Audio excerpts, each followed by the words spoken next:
Thank you for coming to Then Radio. Please like, subscribe, or click the link below to join our Patreon. Thanks again. WEAF, New York. Again, the National Broadcasting Company interrupts all its programs to bring you a special broadcast.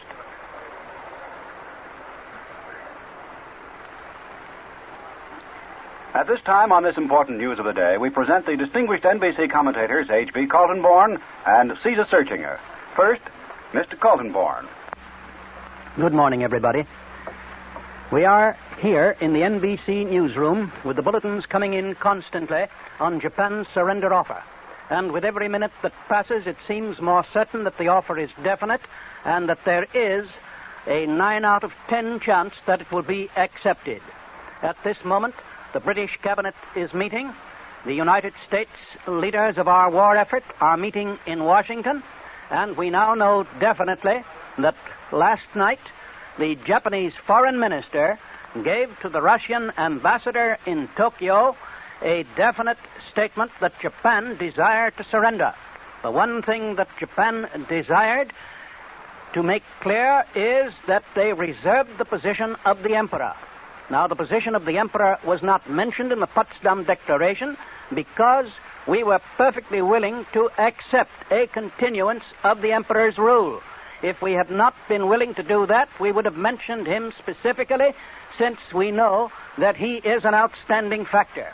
As a matter of fact, the information that came to me some days ago is that when Russia first transmitted Japan's peace offer, there were two conditions. One, that the position of the emperor should not be touched.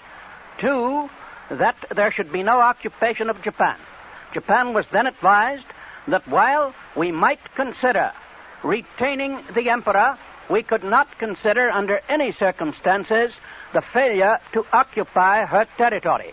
And as you know, the Potsdam Declaration specifically says that we have the choice to occupy such points in Japan as we please, and there is no limit as to the time during which they are to be occupied.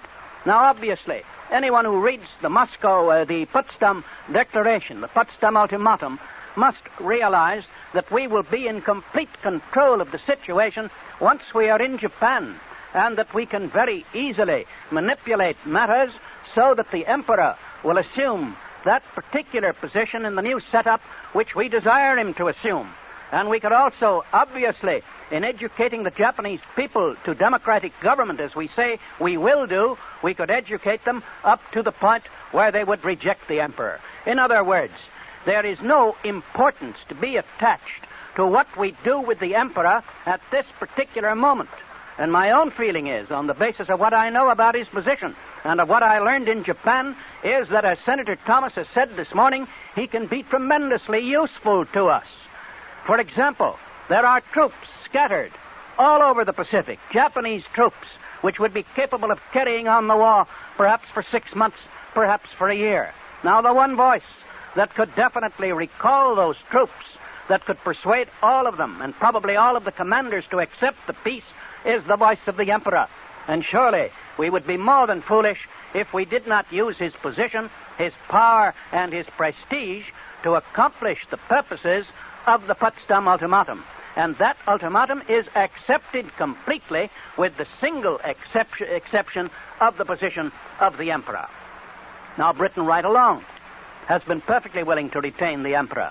A large section of our State Department has been perfectly willing to keep him.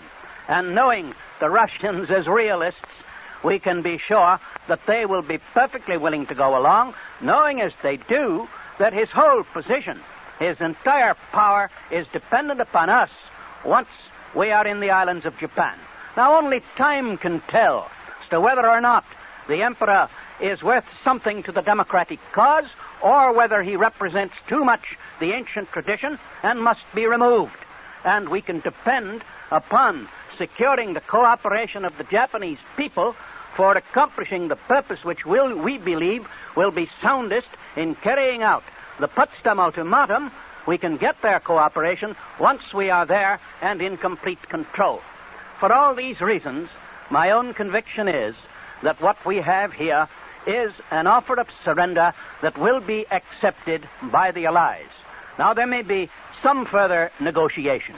There may be a desire, both on the part of Japan and on the part of the Allies, to get one or two things more definitely in line with regard to the Emperor's position.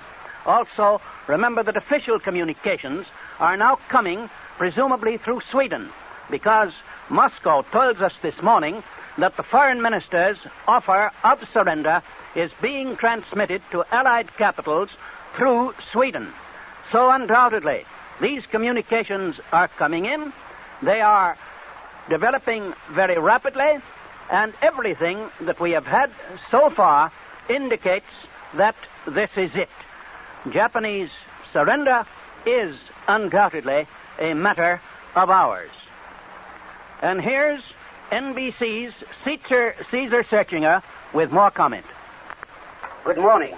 Well, this is one of the exciting mornings in NBC, as you can imagine. We are waiting momentarily for the final news that Japan has surrendered. In other words, accepted our terms of surrender as published in the ultimatum of June 26th at Potsdam. Now, what does that mean? Among other things, that means that the terms of the Cairo Declaration shall be carried out, and Japanese sovereignty shall be limited to the islands of Honshu, Hokkaido, Kyushu, Shikoku, and such minor islands as we determine. In other words, Japan will lose Formosa. She will lose Sakhalin. She will lose all of the Pacific Islands, which we have occupied or are about to occupy, and she will lose Manchuria and everything she has occupied in China.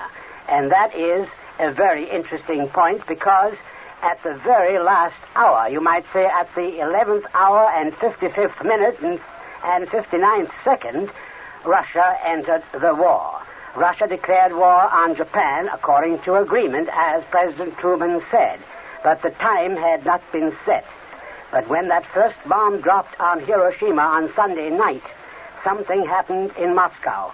Within 72 hours, Russia was at war with Japan. The historical inference in the future will be, of course, that the atomic bomb precipitated Russia into the war at the last minute. Now, it's important to note that Russia immediately associated herself with the declaration of July 26th. In other words, the surrender terms of the Allies to Japan. It means that Japan must surrender to Russia as well as to ourselves. It is also important to notice that TV Sung and the Chinese foreign minister returned to Moscow and are now negotiating at the Kremlin. What is the significance of that? The Cairo Declaration, which was made by FDR and Churchill and Chiang Kai-shek, said that Japan will be stripped of all those territories that I mentioned. In fact, all the territories she acquired over the last 50 years. Now, can Russia just submit to that? I mean, can she just simply have Manchuria returned to China, as is agreed there, and Korea given her independence? Look at the record of Russia in Manchuria and in Korea. It goes back, so far as Manchuria is concerned, to the 17th century. Manchuria is a rich country, the size of Texas and Colorado combined, and perhaps as rich and richer than those states. Now, Russia's record there is that back in 1861, she took a part of Manchuria, namely the part along the Sea of Japan, the Yellow Sea rather, now known as the Soviet Maritime Province, whose main port is Vladivostok. She spent many years and many millions of rubles building her Trans-Siberian Railroad out to Manchuria and to Vladivostok.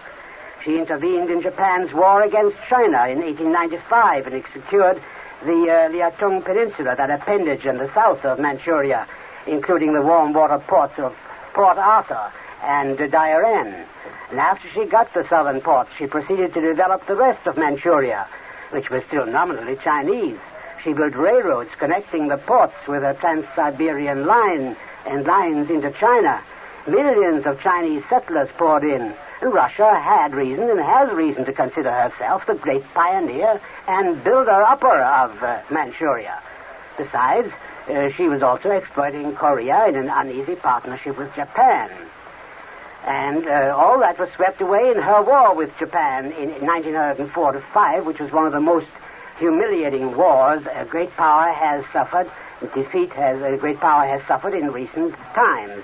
Now, Russia is obviously returning to the Pacific, not merely out of friendship for us, because great powers don't go to war for such reasons, but to get even. In other words, to go back and claim her great interests in the Pacific and to have a settlement with Japan on her own account. Now, see what happened there. In 1918, when the Soviet Russia was still in the throes of revolution, the Japanese came back and invaded not only Manchuria, but Siberia. And ever since then, ever since the Russians have been driven out of Manchuria virtually by the Japanese, that is in 1931, those two nations have been facing each other across that border, that long 2,000-mile border of Manchuria and along the borders of Mongolia with their great armies. The Kwantung Army of the Japanese on one side and the great Red Banner Army of the Russians on the other side. And those borders have been fortified. There have been hundreds and hundreds of border clashes during that time up to the recent accord between Japan and Russia, and there have been two full-scale wars involving hundreds of thousands of men and tens of thousands of casualties. Now, all of that has gone by Russia, as Russia has put into Manchuria, and she has put a great deal of investment into Korea, and she's put a great deal of effort in other parts of the northern China. Is she just simply going to give that up now and return everything to China without any strings attached? Well, it isn't in the way of powers, whatever they are, imperialistic or communistic, to just do that. So I feel that the surrender of Japan, while it will technically end the war, is not likely to stop the Soviet armies now on the march in Manchuria. They will go on and occupy all the country, which will become the subject of negotiations at the peace table. Manchuria is not the only score, of course, they have to settle. The whole question of China gets a new slant by our entry into the war. There is the question of Outer and Inner Mongolia. There's the question of the warm water ports, Port Arthur and so on. There's the question of Xinjiang, or Chinese Turkestan, which was occupied by Russia and that was then released and practically given back to China. But China is separated from it by the Gobi Desert, and it is not likely that Russia will give that huge country up. It's the size of France by itself. Then there's that great question of the Chinese communists. The Russian interest in them goes back to 1922. It's true, they have dealt with Chiang Kai-shek since then. But since 1927, Chiang has tried to exterminate those communists, or northern Chinese, as they like to be called. Russia sent supplies to the Chongqing government, but it stopped on the pretext of the war with Germany, and in reality because Russia couldn't control the armaments after they got to Chongqing government and couldn't control whether they weren't being used against the communists. Now, today, those communists occupy the huge border region near Siberia.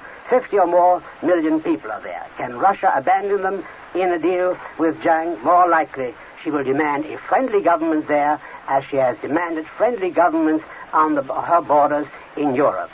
In other words, the war with Japan may be over, but the great questions to be settled in Asia loom up more and greater than ever before. During the past quarter hour, the National Broadcasting Company has presented H.B. Coltonborn and Caesar Searchinger. Keep tuned to your NBC station for the later news.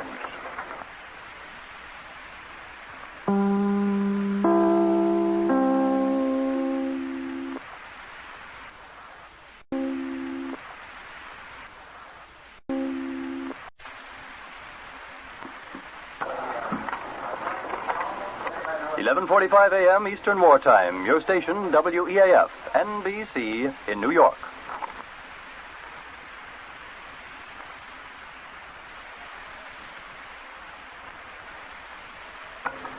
Again, the National Broadcasting Company interrupts all of its programs to bring you another special broadcast on the important news of the day.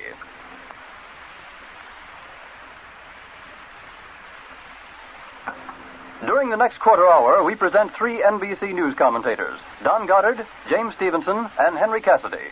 First, Mr. Goddard. The events of the last few crowded hours have moved with lightning swiftness since we heard the Jap radio say that Japan would quit if she could keep her emperor. These reports are still unconfirmed, but they have set a whole world in motion. To this moment, we don't know whether they are true or not. So far, this is not VJ Day. Officially, not VJ Day. That cannot be too strongly emphasized. Here's what's happened. At 7:38 this morning, NBC monitors in San Francisco heard a radio beam reportedly to come from Japan, which carried a statement couched in flowery terms. And that statement said essentially that Japan was willing to accept the ultimatum laid down by the Big Three at Potsdam on June 26th of this year if such action would not prejudice the sovereignty of her sun god emperor Hirohito. She knew that the warlords must go under the Potsdam Agreement, but nowhere in that statement was the emperor mentioned, and she takes advantage of that. A few minutes later, another radio beam reporting to come from Japan quoted a Domei news agency dispatch to the effect that such an offer of surrender had been made by the government of Japan. I broadcast that news seconds after it was received and repeated it later when a few more details had come in. NBC was very careful to emphasize at that time that this was not official.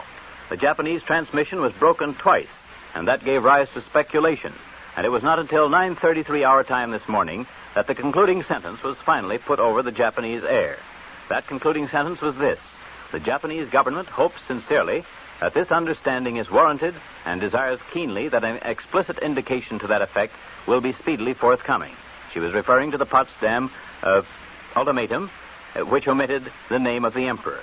The other report came from the Moscow radio, which said that the Japanese Foreign Minister Togo had informed the Soviet ambassador in Tokyo that Japan is ready to accept the Potsdam terms.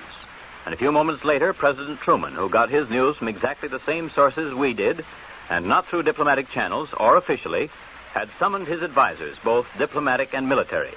Secretary Burns ran to the State Department and was followed closely in a matter of minutes by Secretaries Forrestal and Stimson. They were closeted for about a half an hour. During that time, they apparently conferred with London and Moscow by telephone. From those governments later came other news that the British cabinet had been called to meet with Prime Minister Attlee at 10 Downing Street, and as far as we know, is now in session. But Moscow said there had not been any news from the Kremlin up to this moment. As late as 10:36, just a few minutes ago, President Truman at the White House announced that he had not received any official word of a Japanese surrender offer, although the Japanese reports this morning claimed that they had sent such an offer through the Swedish and Swiss governments. In short, to this moment, this is not VJ Day. All we know is what is reported to have come from the Japanese radio. There's been no communication among the responsible heads of the governments concerned. How soon we may know the truth is hard to say.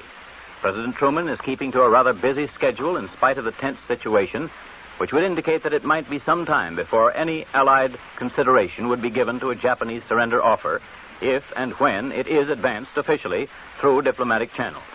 President Truman said this morning that the United States would do nothing about such an offer, if there were one, without talking to the other governments concerned, without conferring with them. Such a communication could not be handled at once, of course, and then there's a matter of decision.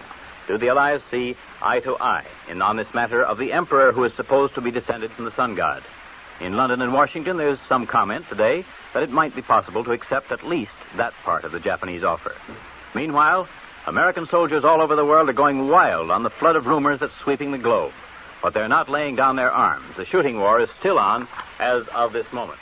Here's a bulletin just relayed to us from the NBC newsroom in Washington. White House Press Secretary Charles Ross, in his regular news conference, which has just ended, says again that President Truman has had no official word of any Japanese surrender. Mr. Ross said that the president, like everyone else, is awaiting developments for a further report. Now, we take you to NBC in Washington.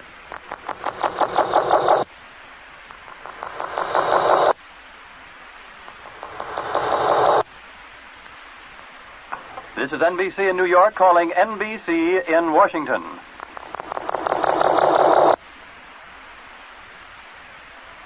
Ladies and gentlemen, this is the NBC newsroom in New York, and now we're unable to contact NBC in Washington, so we'll carry on our 15-minute broadcast from the NBC newsroom in New York. We bring you now James Stevenson.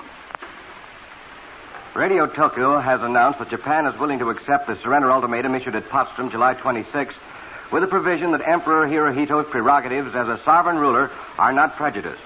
The Potsdam Ultimatum, which was issued jointly by President Truman, Prime Minister Churchill, and Generalissimo Chiang Kai-shek, representing the three major powers then at war with Japan, re-emphasized the Cairo Declaration made by President Roosevelt and Churchill, which demanded that Japan give up all of its empire except the home islands, and further that Japan's ability to make war be completely destroyed, and the home islands themselves be strictly supervised by the Allied powers.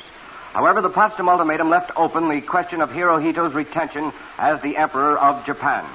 This decision was obviously made because of the claim of some Allied experts on Japanese affairs that Hirohito, as Emperor, was a symbol to the Japanese people, a deeply religious symbol, and they would never surrender unless Hirohito were retained. In other words, the Allied powers believed that if it were true, it would be better to let Hirohito remain emperor of a defeated and impotent Japan rather than take the drastic military measures necessary to bring the Japanese people to surrender at a greater cost of Allied lives while also prolonging the war. They probably believed also that they could use Hirohito for their own benefit. Now, the question which arises today as a result of Japan's surrender offer is whether the condition Tokyo demands, that is, that Hirohito's prerogatives as a sovereign emperor not be prejudiced, can be reconciled with the Potsdam Ultimatum. If it can, then the war is as good as over, and all that remains is for the heads of the governments to get together, agree on an armistice to stop further bloodshed, and then open discussions for peace terms. On the other hand, if the condition evades the terms of the Potsdam Ultimatum, then the war must continue until Japan is completely defeated on the field of battle. Thus, the problem resolves itself into an interpretation of the word sovereign. Now, ordinarily, sovereign means supreme power and authority, without restriction of any kind. If this is what Tokyo means when it insists that Hirohito retain his prerogatives as a sovereign ruler, then the condition is entirely incompatible with the Potsdam Ultimatum. It is quite certain that the Allies will not accept this condition, for it would not be the complete surrender envisioned by the Allied powers. If Hirohito retains his sovereign power, the Allies would be unable to occupy the Japanese home islands and freely and without restriction supervise and control industrial production. The Allies would have no right, for example, to inspect Japan's war-producing facilities and destroy them in accordance with the Cairo and Potsdam declarations. Hirohito would remain the supreme power and could do as he pleased without intervention if he were to retain his sovereign power. And Japan, as a matter of fact, would not have lost the war despite losing all her stolen empire. She would still remain a dangerous threat to peace in the years ahead. With her industrial facilities left to her, there is no reason why she could not develop an atomic bomb in the future, and if that were to happen, it takes little imagination to realize what would happen to the world. If Japan's defeat is to be final and decisive, her surrender must be as complete as Germany's. She must not only lose her stolen lands, she must not only make reparations to the peoples she has overrun, she must not only make amends for her war crimes, but she must also be deprived of her ability ever again to make war. The only way that can be done is by Allied occupation and supervision of the Japanese home islands for as long a period as is necessary to reduce Japan to an agricultural state and to ensure that whatever manufacturing facilities are left her will not be used nor can be used to make implements of war. The Japanese people themselves must learn that they have been defeated and that they cannot take their place in the family of nations until they have learned the bitter lesson of defeat and have acquired a desire for peace. But the Allies cannot assure the world that the Japanese people have learned these lessons unless they occupy Japan. And that cannot be done so long as Hirohito is allowed to retain his prerogatives as a sovereign emperor. Now, it's entirely possible that the Japanese, in their customary pattern of face-saving, may place a different interpretation on the word sovereign. They may decide for themselves that Hirohito can retain his sovereignty while the Allies occupy Japan.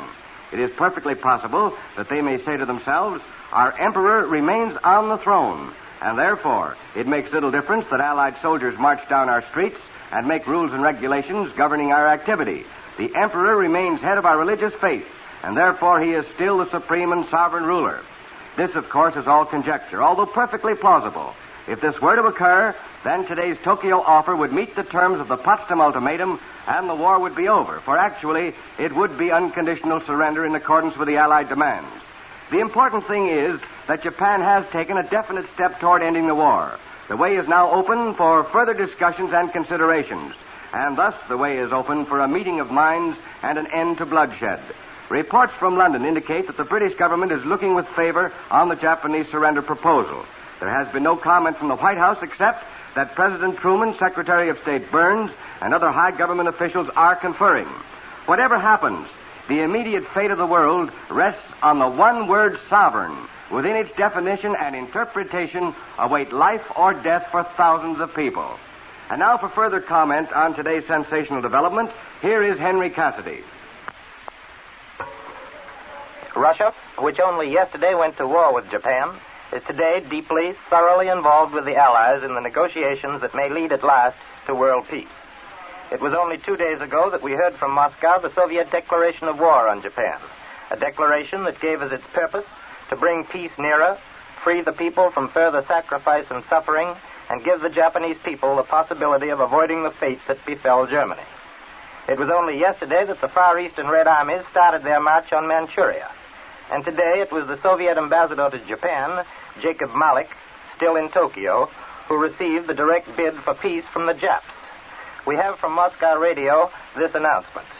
It has just been learned from Tokyo that today, August 10th, a meeting took place between the Japanese Minister of Foreign Affairs and Soviet Ambassador Malik at the latter's residence. Mr. Togo made the following statement to the Soviet ambassador. The Japanese government is prepared to accept the conditions of the declaration of July 26th this year, that is, the Potsdam Ultimatum, and it approached the Soviet government. The Japanese government points out that in the declaration there are no terms concerning the position of the emperor as sovereign ruler of Japan. The Japanese government requests specific information concerning that point. Mr. Togo also stated that an analogous statement had been made to the governments of the United States, Great Britain, and China through Sweden. Now, that Moscow announcement brings up two interesting points. One is, what will be the Russian attitude toward keeping the emperor? The Russian attitude toward religion is well known. Officially, at least as far as the Communist Party is concerned, the Russians are atheists. They insist that they have freedom of religion in their country. They also insist that they have freedom of anti-religious propaganda. But though they may be atheists, the Russians are also realists. And if the Japanese want to keep their emperor, Hirohito, a religious symbol of leadership, it may well be that the Russians will say, let them keep him. And then what will be the Russian participation in the peace? There are a number of things the Russians will certainly want. They'll want all of the island of Sakhalin, just off the coast of Siberia, which is now held in the north by the Russians and in the south by the Japanese. The Russians will want to throw the Japanese out of fishing in Soviet Far Eastern waters. The Russians will want some control of the Chinese Eastern Railway, that is, the railway that was built by the old Tsarist Russia and has now been taken over by the Japanese. The Russians will also want some part in Port Arthur, that great ice-free port that will give them an open access to the Pacific. The Russians certainly will have been well paid for their brief part in the Pacific War. But then, perhaps the Russians should be well paid because their entry precipitated the move for peace. And now to repeat the bulletin just relayed to us from the NBC newsroom in Washington, White House Press Secretary Charles Ross, in his regular news conference, which has just ended, says that President Truman has had no official word of any Japanese surrender. Mr. Ross said the president, like everyone else, is awaiting developments. No other information is at hand except that received in monitoring of the Tokyo radio. Ladies and gentlemen, during the past quarter hour, we have presented Don Goddard, James Stevenson, and Henry Cassidy, NBC News staff commentators. Keep tuned to your NBC station for the later news.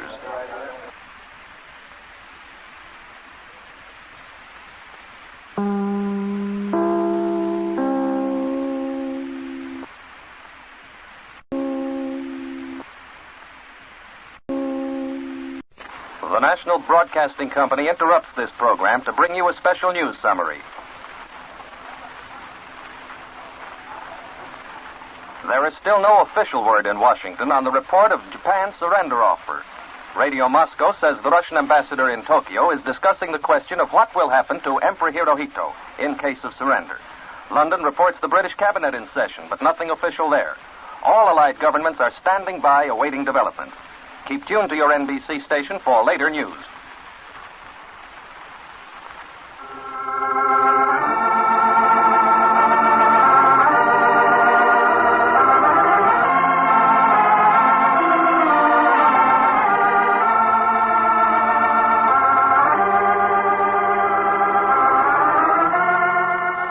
We now present once again Barry Cameron, the story of a soldier who came home and of his wife Anna.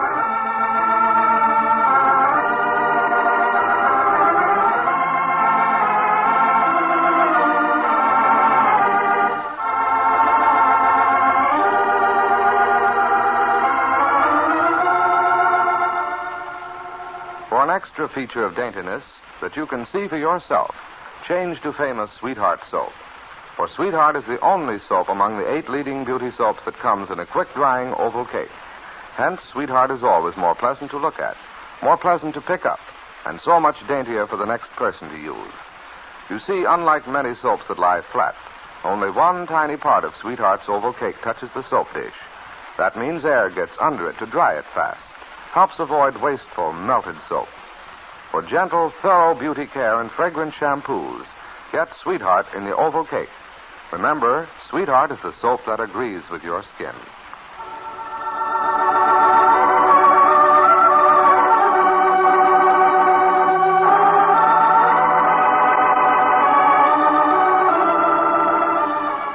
And now Barry Cameron, the story of a soldier who came home and of his wife Anna as they begin their life together again. The injury of Warren Johnson has brought Barry to Mercy Hospital, as it has brought Warren's father, Thad Johnson. Mr. Johnson, haggard and near the point of exhaustion, is staring out a window in the waiting room. A woman enters and looks about uncertainly. Then, slowly, she goes to a chair. For silent moments, Mr. Johnson watches her, knowing she, too, is afraid for someone. And he feels a kinship so strong that it pulls him across the room to her side. May I talk to you? Oh, I didn't hear you walk across the room. I just wanted to say that I'm sorry. I wish you hadn't had to come to this hospital because it means that someone you know or love is ill. Yes, it does. I'm sorry. You're waiting for word of someone, aren't you? Yes, my son. They don't expect him to live. Oh. I've been in this room for so long, helpless. I'd like to go down there and exchange my life for his, and I can't. There's nothing I can do. You know, very often people have thought that the end of the world had come. Well, the end of my world is coming now. If I could just start over again. If I could find the big calendar and tear off the pages. Back to the time when my children were born. So many mistakes. So many wrong turnings. This was set up then. The pattern for my son's accident was set up then. My mistakes are responsible. You have more than your son? What?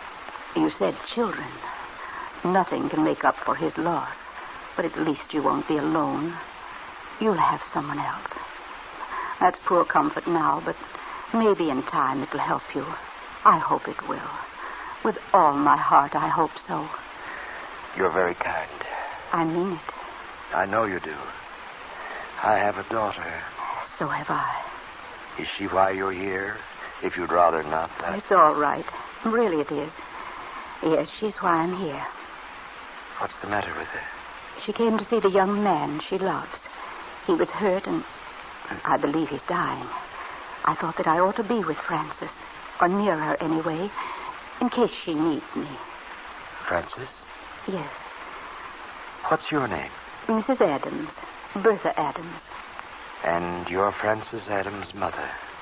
Yes, Do you know her? Yes, I know her. I'm Thad Johnson. Thad Johnson? Yes. Your daughter's here to see my son. Frances is here to see Warren because he asked for her. One of the girls in Frances' office telephoned me about it. Joan Clark. Joan came to the hospital with her. All she said was that Warren had been run over by a car and they'd sent for Frances. What happened, Mr. Johnson? Warren left home when Frances broke her engagement to him. Left home because it was my fault that she wouldn't have him. It was your daughter Edna's fault. He and Frances were to have been married today, but things got so bad that she had to give him up.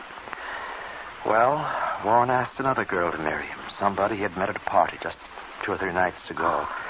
Well, Mrs. Adams, she's horrible. A frowsy little blonde who took one look at his bank balance and leaped at the chance of getting him. They were on the way to the chapel this noon. My son went to hail a taxi, and he stepped in front of it. You're blaming yourself, Mr. Johnson. You mustn't. I told you the pattern for Warren's accident was set up when my children were young, and it was. But Edna is the one who broke them up. She objected to Frances. She made things so miserable for her that Frances couldn't marry Warren. That's what I mean, Mrs. Adams. I should have had more control over her. I should have been able to stop Edna. Instead, she forced me to take her side. She ran away from home. She threatened suicide. Good heavens. Yes, it got that far. I had to take Edna's side because I was afraid of what she might do. I had to tell Warren that if he married your daughter, he and I were through. Edna wanted it that way, and that's the way it had to be. Mr. Johnson. What? Oh, it's the nurse. What is it? The doctor started the transfusion. Started it? What's the matter? Barry Cameron went to give Warren a transfusion an hour ago. Yes, and that's been done. We had to send to General Hospital for some type O blood. You mean they're giving Warren another transfusion? Yes. Mr. Cameron was able to help out because he's type O. But he can't give any more. Fortunately, General could spare some. Then Warren hasn't seen my daughter yet. Francis Adams? Not yet, Mrs. Adams. He hasn't regained consciousness. Nurse, will he? Does he have a chance at all? Dr. Hartley will speak to you as soon as he's free. I can't wait for Dr. Hartley. I want to know now. Well, I'm sorry, Mr. Johnson. You're sorry. The doctors are doing everything they can. But there's very little chance for your son. Can't we get more doctors? Anybody. I'll pay for anything. Miracles can't be bought, can they? And a miracle's all that will save him. I see. Nurse, where is Frances? Can't she do something? She's waiting with Mr. Cameron. They're close by Warren's room, so that if he should ask for her, she'll be right there. Why isn't there some word, Barry? Why don't they tell us something? They will when they can, Francis. Our wedding day. This was to be our wedding day. How did he look, Barry? You saw him. Well, he didn't look so good. And he didn't revive at all after the transfusion? Or during it? No. Oh, if I could speak to him. If I could tell him he has to live. He couldn't hear you. No. Where's your wife, Barry? You haven't said. Anna had to go to Chicago. Her father was taken to the hospital. Barry. Yes. It was very sudden. Ruptured appendix. How is he? I'm not sure. He was pretty sick the last I knew. Anna called me this morning, and I had a telegram around noon. There may have been something else from her by now. It's almost 4 o'clock. Well, Pat Kelly at the garage knows I'm here. He can get in touch with me if there's anything. Oh, poor Barry. It's too bad people keep needing you. It isn't fair, is it? Warren and Edna and I have certainly complicated your life. Oh, listen. Did somebody call me? Well, I don't think so, Francis. Maybe it was a nurse. Miss North? No, there isn't anybody in the hall. My heart stopped beating for a minute. Now it's pounding. Well, do you suppose you could drink a cup of tea or something, Francis? Oh, no thanks, Barry. You didn't have any lunch because I was with you trying to get you to go to the chapel. Trying to stop Warren from marrying Gloria Mulvaney. Gloria Mulvaney. You do understand about her, don't you, Francis? She isn't anything to him. It's as if he were on a very high diving board and yelling that he wasn't afraid. But he was afraid, Francis. He'd lost you and he was scared to death. Marrying Gloria was just his way of hanging onto somebody's hand and jumping off of that very high board. Yes, Barry. I understand that. Hey, wait a minute. Francis, what's the matter? Murder? I don't know. Francis, the doctor says... What was the matter, Mr. Cameron? Nurse, I think she's going to faint. Barry... Don't let her fall. I've got her. She didn't have any lunch. And then Warren... Dr. Hartley wants her to come to Warren's room. I'll break the top of this vial. There it is. Francis, breathe deeply. Inhale this. Is Warren asking for her? He's talking about her. And the doctor thinks if she's there, she may be able to reach him. Oh, she's really out. I'm having to hold her. Can you put her on the bed, Mr. Cameron? Yeah, sure. Sure, Miss North. With her head up at this end. Okay. She's got to go to that boy's room now. You mean if she doesn't, it may be too late? Yes. Oh, golly. Oh, just a second. There she is. Can you bring her out of it? I'll have to in a hurry. Oh, there's a call for you, Mr. Cameron, from Chicago. You can take it in the office that you used before. Yes, but what about Frances? Oh, Chicago. That's my wife. News about her father. The same office, Miss North? Yes, and on your way, ask the floor nurse to send a doctor in here, Mr. Cameron. Any doctor. And if you don't see the nurse, Get one yourself.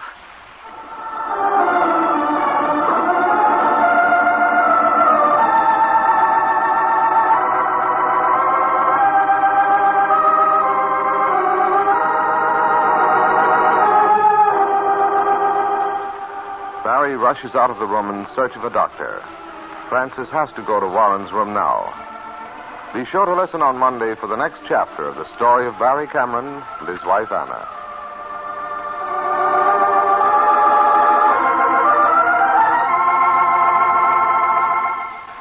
Wherever women mention beauty care, wherever they talk about beauty soaps, you hear the good word today about Sweetheart Soap's extra feature of daintiness. You see, this delicately perfumed soap in the attractive green box comes to you in a smooth oval cake that's quick drying. This quick drying feature of Sweetheart soap means that Sweetheart is daintier to pick up, firmer and more inviting to use. Unlike many soaps that lie flat, only one tiny part of Sweetheart's oval cake touches the soap dish. That means air gets under and practically all around it to dry it quickly. This helps avoid wasteful melted soap. Your cake of Sweetheart is always more delightfully dainty to use. No wonder more than 6 million people have changed to Sweetheart soap in just 3 years alone. No wonder Sweetheart is a family favorite. Get acquainted with the only one of the 8 leading beauty soaps that offers you this self-evident advantage.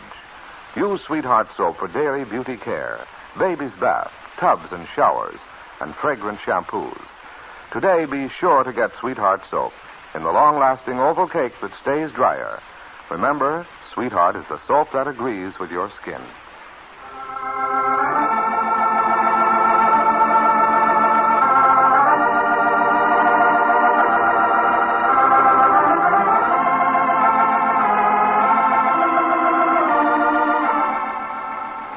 Barry finds a doctor in the hall. Doctor, will you please go to room 212 right away? Frances Adams fainted, and she's got to see Warren Johnson. If she can't talk to him now, well, there isn't any hope for him. And as the doctor heads quickly for room 212, Barry goes to the telephone to hear what Anna has to say about her father. Listen again on Monday at the same time for the story of Barry Cameron, the soldier who has come home, and of his wife Anna.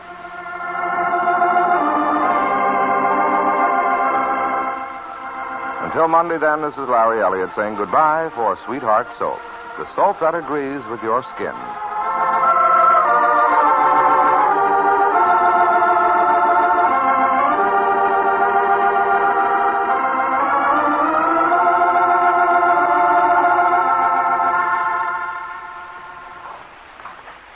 This is the National Broadcasting Company.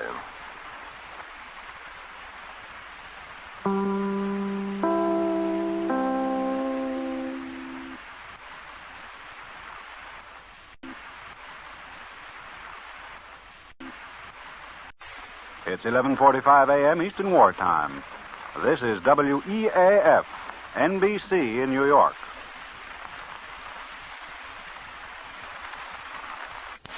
The National Broadcasting Company interrupts this program to bring you a special bulletin.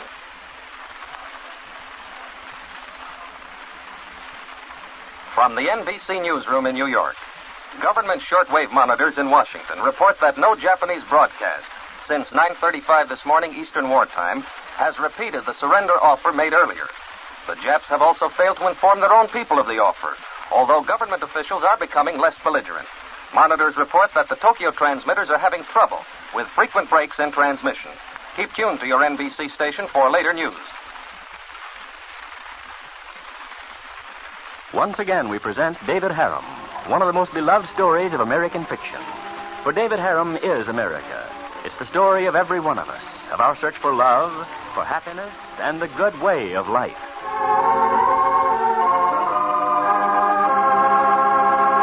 Ladies, today you can come out of the kitchen quicker and save money, too, by cleaning with gentle grease-dissolving Babbo. I promise you this because Babbo is different from any ordinary lazy cleansers, different from the cleanser, for instance, you may be using right now. You see, 90% of scouring is caused by grease, and Babbo was specifically created to dissolve grease. With grease dissolved, the dirt and stains wipe gently off.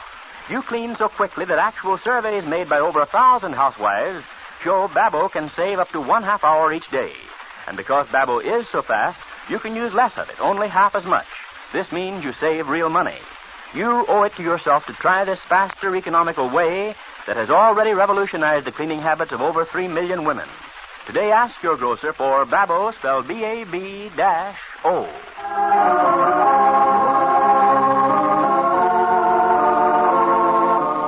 And now, David Harrell. Darkness is tight around Jonathan Blake's house. The house where Jenny Gray now knows she has been a virtual prisoner since her accident. Tonight, as quickly as she could move, she got to the telephone and called Aunt Polly. Jenny's voice betrays her fear.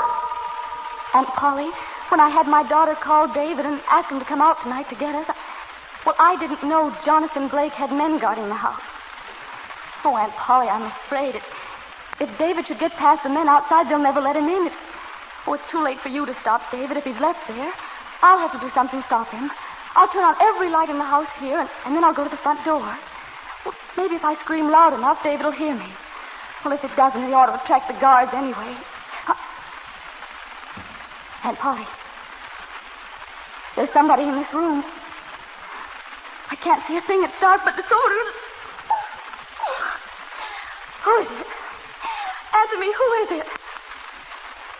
Grace. Put that phone down.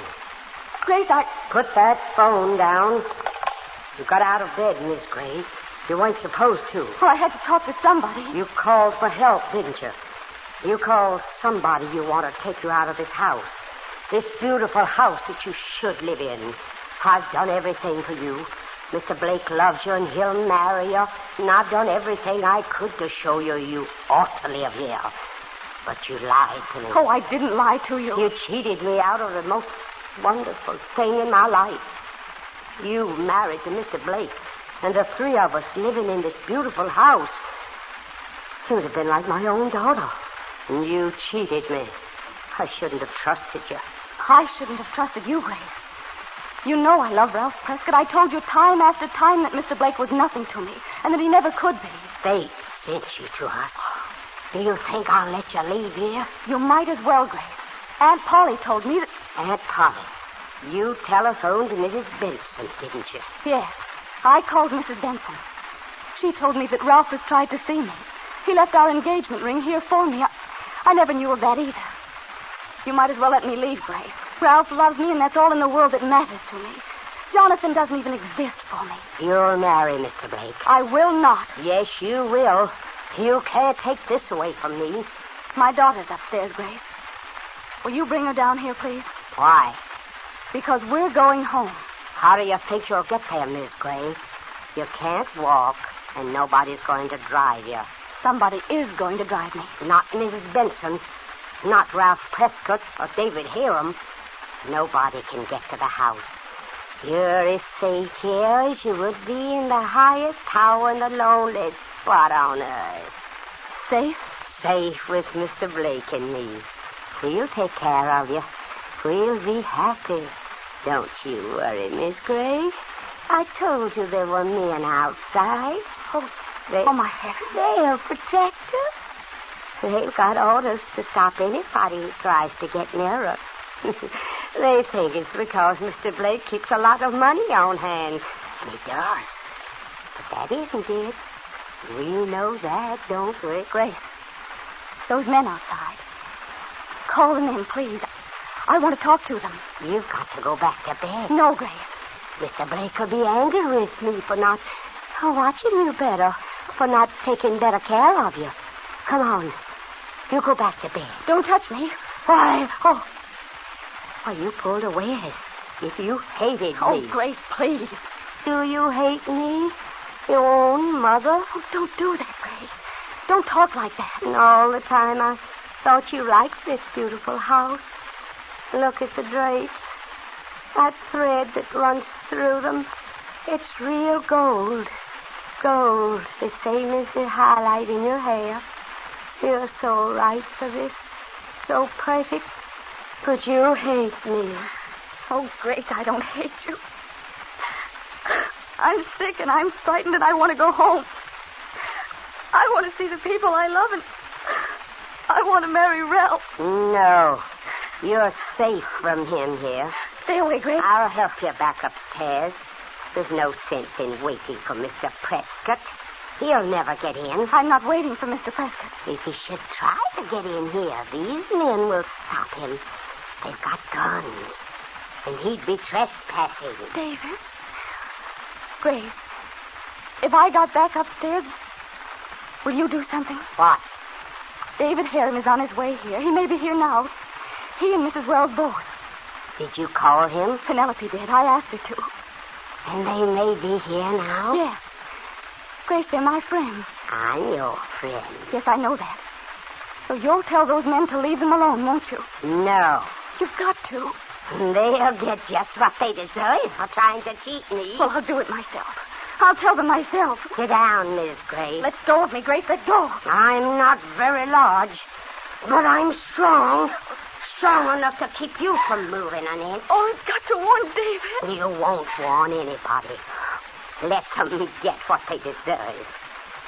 You'll sit here and listen. I know what's best for you, and I've got to teach you that. Grace, let go of me. You're like my own daughter. And you hate me so much you don't trust me. Well, I'll have to show you, Miss Gray. You belong here, and you won't ever leave this house. I'll have to use Mr. Harum to prove that to you.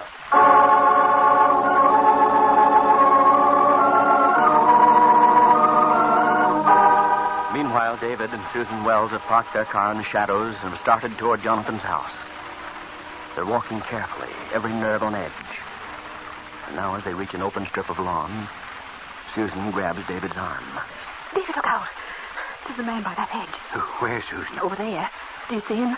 Oh, my golly, yes. And he sees us. Quick, duck behind that tree. He's got a gun. A gun? Well, something flashed in the moonlight. Doggone it, I knew I should have made you stay in the car. Oh, David. Why don't you run for it? Maybe you could get away. Yes, gazelling through the trees in the pitch darkness. I'd break my neck. Here he comes, Susan. I can hear him. What do we do, David? Is it Jonathan? No. This is a great big fella. Looks like a moose. We can't fight with him. Well, if there's any fighting, you run. Max, is that you? What'd he say? Max, is that you? Oh, then there's two of them at least. Hey, Max, where are you? Oh, my heavens. Gosh, I wish I had something heavy in my hand. Maybe I can find a rock. Don't you stir, Susan. He might shoot at you. How about my shoe? Your shoe? Yes. He sounds as if he's got a hard head. Be like a mosquito stinging a rhinoceros. Oh, great jumping Caesar. Who's behind that tree? He spotted us. You better answer me. This 45 goes off real easy. 45, David. Is that bad? It ain't a pea shooter, I can tell you that. Hey, Max, is that you? Now, listen, I got orders to ask questions after I shoot. Is that how you want it? Hello? Max? Sure, it's Max. David. What are you doing there? Blake told us to cover the grounds, didn't he? You don't sound like Max. Stand still, buddy. Let me get a look at you. Got a flashlight, David? I'll step out, Susan. You keep behind the tree. All right. You win. What? Hey, you ain't Max. No. David Harum. Oh, you know me, do you? You was pointed out to me, Harum, when you was walking down the street one day. Somebody says, there's David Harum. He might give us trouble, so watch him. If he comes around the house, use your own judgment. With me, that means use my 45. Jonathan Blake thinks of everything, don't he? He don't miss much, and neither do I. Especially when a guy's standing this close. You're making a mistake. Oh, yeah? You'll never get away with it. Let me worry about that. Okay, Harum. This is it. Oh. Is it, David? You bet. Oh. There does it. Great guns. Is he unconscious? That's a very pretty way of saying it, Susan. What'd you hit him with? This stone I found by the tree. Well, thank you very much. Here, let me get this fella's revolver. Oh, these men aren't fooling, David, and there's still Max. He's around somewhere. Yeah, and we'll have to find him before he finds us. Confound it, Susan, I got no business letting you stay, but you certainly come in handy. I'm ready, David, and I'm mad. Let's find Max.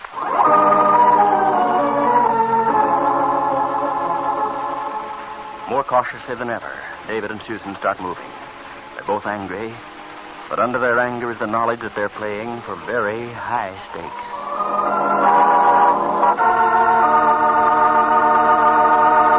Every woman owes it to her reputation as a good housekeeper to know these facts. Today and every day, you can clean thoroughly, safely, and still finish as much as 1/2 hour sooner. Simply switch to the grease-dissolving cleaner, Babo, spelled B-A-B-O. Now, ladies, here's why we can make this amazing statement. We asked over 1,000 women to test Babo right in their own homes, comparing its cleaning speed with that of other cleansers. They reported that Babo was fastest on every job tackled. For instance, these women saved, on the average, 3 minutes just in cleaning a bathtub with Babo. They also reported equally remarkable time savings in cleaning pots and pans, kitchen sinks, gas stoves, wash basins, and refrigerators. And here's the reason for Babo's amazingly fast action. Today, 90% of your scouring is caused by grease. Unlike ordinary lazy cleansers with little or no action of their own, Babo was specifically created to dissolve grease. With grease gone, dirt and stains wipe gently away. No needless hard scouring on your precious enamel, porcelain, or aluminum. It's safe, thorough, and fast. You're through in record time. Incidentally, when you wash dishes, sprinkle a little Babo in your dishwater before you add the soap. Because it dissolves grease, Babo makes dishes wash easier and faster. Glassware and china fairly dry themselves and sparkle brighter. Today, get Babo in the famous green can with the big white letters, B-A-B-O.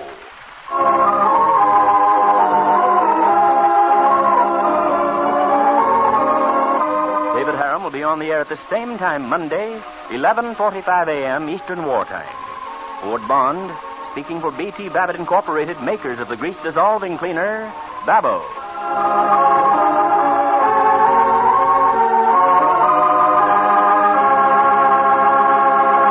Now, all of you hog raisers helping supply America with fine pork, accept this free offer.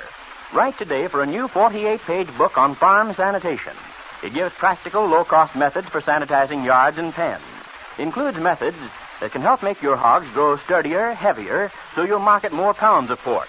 Write for your copy today. Address Lycons, L-Y-C-O-N-S, care of this station. Ask for free Lycons farm book.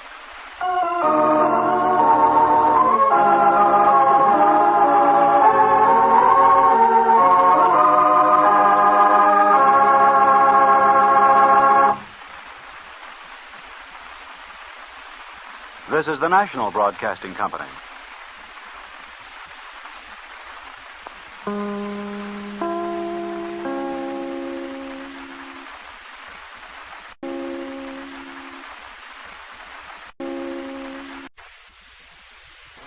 Noon Eastern Wartime, your station, WEAF, NBC in New York.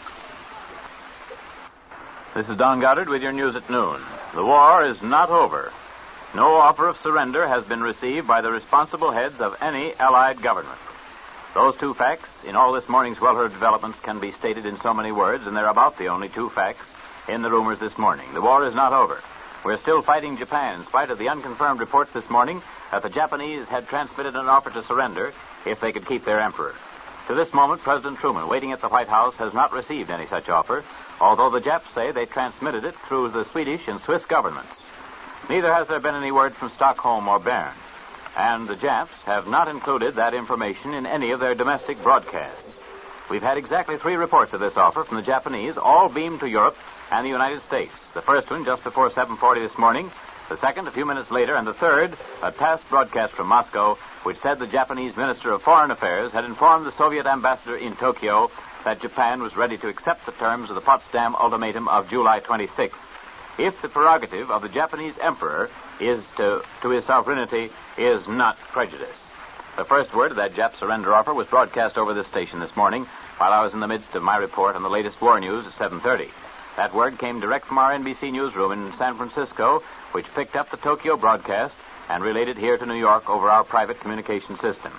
The time was 7:38 exactly. And since that, every moment, NBC has been giving special broadcasts, reporting on the air all the developments just as we hear them. Even before the text of the Jap broadcast had been transmitted, we here at NBC were at work lining up complete coverage of this great news that may mean the end of the war in the Pacific, but does not as yet. Our Washington bureau got in touch with the White House, and later the announcement came through that President Truman had called a special conference of his advisors. Secretary of State Burns was summoned first. He came running. And then the President called in other members of his cabinet. But the President was acting on the same reports that our NBC monitors in San Francisco had picked up from Tokyo, and not on diplomatic dispatches. The White House has not up to this moment, received anything official from the Japs. The Tokyo broadcast said it was issuing its surrender offer through the Swiss and Swedish governments, but it was less than an hour after the Tokyo report that Mr. Truman called his advisor into special session. Then Secretary Burns came out of that session and announced that the United States would not accept Japan's offer for peace without consulting the other governments concerned, that is, if Japan's offer ever came through. And he added, "We have not received any official offer." Secretary of the Navy Farrell made a statement, too, saying that he hoped the Tokyo report was the real thing, and he added this remark that he fully expected a development in the situation very soon.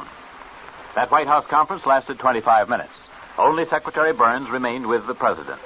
There was no official announcement from Mr. Truman, but over in London the reports started popping around. Those London reports said that American, British, Russian, and Chinese leaders were conferring urgently by telephone. The unofficial opinion in Washington is that the Jap offer is authentic, but that even so it will require some time to complete arrangements for signing a formal surrender document that would call a halt to the shooting war. It's believed in the capital that Japan will be required to sign a surrender presented to her by the Allies, but without negotiation and without any discussion. This is the procedure that was followed with the Germans at Reims 3 months ago.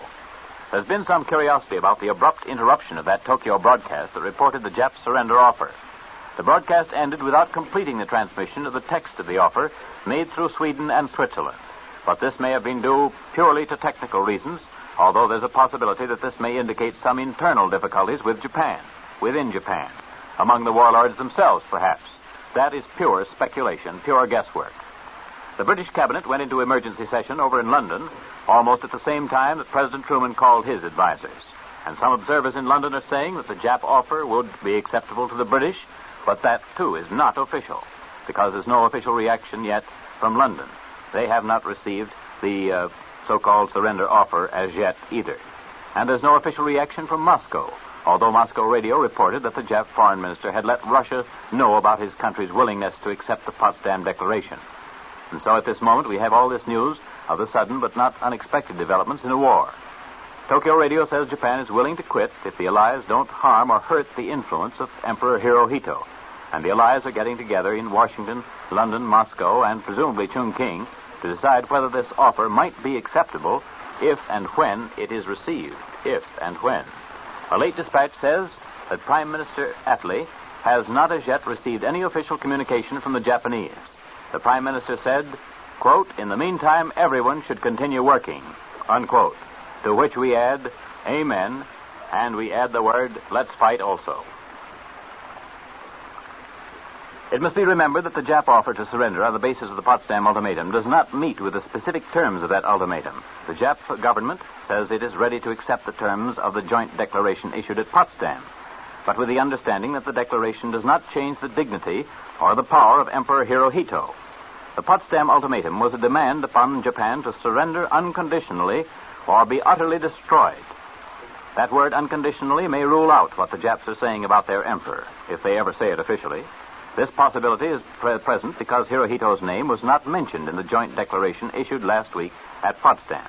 Right here it might be well, that is in July at Potsdam, July 26th. Right here it might be well to go back and re-examine the terms of that Potsdam ultimatum, which had 11 points. The first point calls for the elimination for all time of the authority and influence of those who led Japan into her career of conquest. That's the all-important point at the moment. And it may be the point that can upset the Jap offer, if it's made in the terms that Jap radio reported this morning. One interpretation of that point could be that the ultimatum demands the ousting of the present setup of the government in Japan. If we're to eliminate for all time the authority and influence of those who led Japan into her career of conquest, we can't stop at the present warlords in that country. Japan's career of conquest goes too far back for that. The only authority and influence that has remained constant in Japan since she started out to rule the Far East has been the power of the emperor. Of course, this point might be negotiated, and on that basis of negotiations, the Allies may accept the Jap offer. The emperor in Japan is also the head of the church there, the religion. He's what the Japs call the Son of Heaven, and so it may be judicious for us to go along with the Japs on that score. That's one thought in Washington, if only on the premise that we believe in freedom of religion in any country, even in Japan.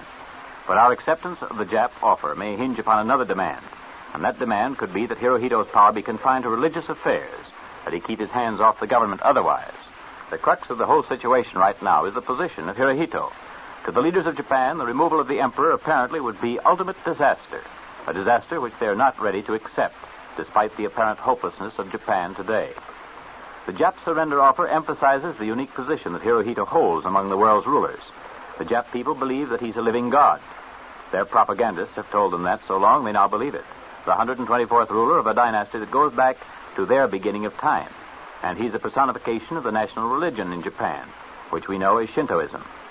Hirohito to the Japs is not only the temporal head of the state, but also the religious head of the nation. He's the representative of all the Shinto deities, which include his own ancestors, and the great mass of Japs, who've known nothing but the emperor worship since their cradle days, probably cannot conceive of a world without a son of heaven.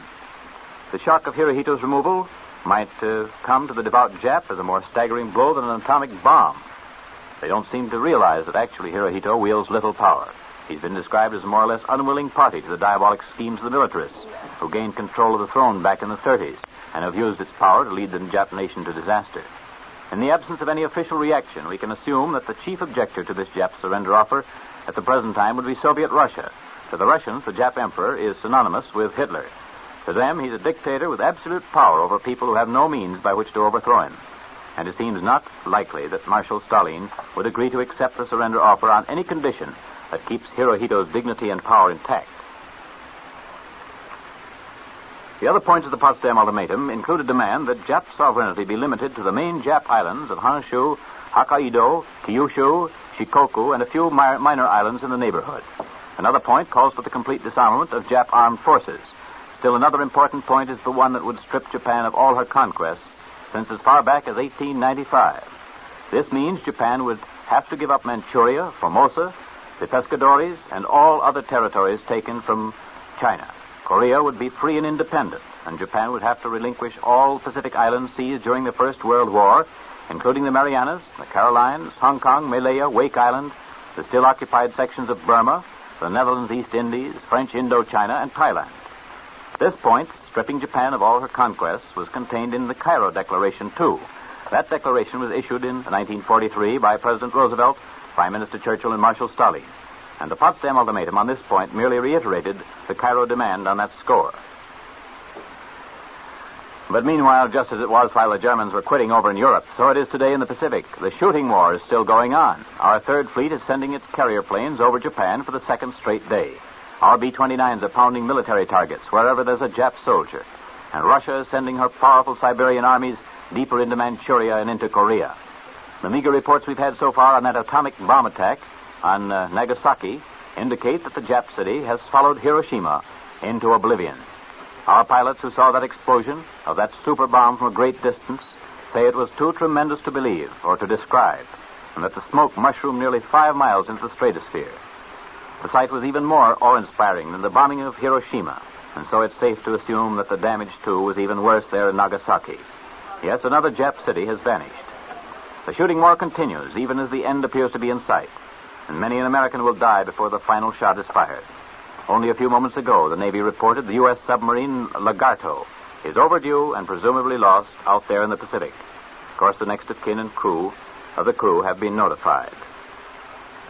A bulletin from Washington. The Navy announced today that 107 more naval vessels and 45 landing craft have been lost or become unusable from enemy action or perils of the sea. The shooting war is still going on. These bulletins still remind us of that. News of the Jap surrender offer, the rumors of it, caused instant demonstrations among our troops everywhere. Out in Manila, the enlisted men at General MacArthur's headquarters whooped it up. Our sailors at Guam Fleet headquarters nearly tore the roof off the barracks there, so the reports say. And even in Berlin there was jubilation, although many of our doughboys in the German capital were giving the news careful analysis. Some of them took the attitude that the surrender should be unconditional, just as the German surrender was. And here in New York, there was another demonstration among our troops who returned today from Europe. The waterfront area of Staten Island, where the troop ships docked, was alive with cheering and shouting doughboys. Many of these soldiers, you know, were earmarked for the Pacific. And even the stock market here in New York had an instant reaction when trading opened. There were floods of buying orders pouring into brokerage houses down on Wall Street before the exchange itself opened. And then, when the market did open, there was a gain of more than 2 points, average 2 points, in the first half hour. It's been only a little more than a year, you know, since the Japs issued their own peace terms. It was May 23rd, 1944 to be exact, but Shakespeare once said the old order changes. Those Jap peace terms then demanded complete destruction of American naval power and maritime trade and the abolition of private banking institutions and trade unions when they conquered America. Furthermore, that Jap peace offer, made so arrogantly only last year, demanded the destruction of all our shipyards except those where river and coastal vessels are made. And it called for a political setup modeled after the pure sovereignty of Japan. The old order certainly does change.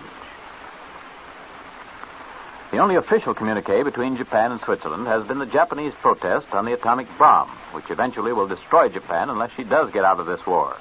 Radio Tokyo, speaking for the country who pulled the sneak attack on Pearl Harbor, speaking for the country that's brutalized and murdered civilians and prisoners of war, the country that has raped China and broken nearly all the rules in the books of civilization, called the atom bomb a barbarous atrocity that has snuffed out a city's whole population without giving them a chance to lift a finger in defense or in defiance. The Japanese government, of course, was speaking of Hiroshima. Her warlords had not yet dared to tell the people about the raid on Nagasaki, the second atom bombing, nor have they informed the Japanese of President Truman's ultimatum of last night, that they must get out of the war or be bombed out. Nor have they told them today of this so-called offer to make peace if the emperor can be retained. Well, it's a nice summer day here in New York City and vicinity. The weatherman says it will continue to. This afternoon, his forecast is bright and sunny with a temperature of around 85, about 8 degrees higher than it is right now at Radio City, where the humidity is 56%. Clear and cool tonight, tomorrow, another day like today. Let us repeat, the war is not over. This is not yet VJ Day, not VJ Day. President Truman, nor any responsible head of any of the Allied governments have received yet the so-called Jap surrender offer. This is Don Goddard with your news at noon. I'll see you tomorrow. Don Goddard reports the news from the NBC newsroom in New York. This is the National Broadcasting Company.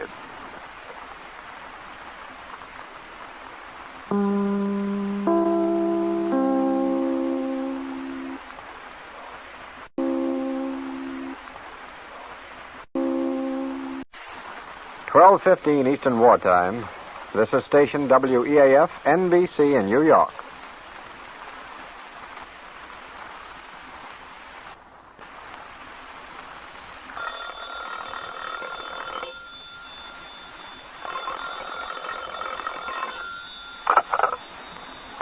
Hello?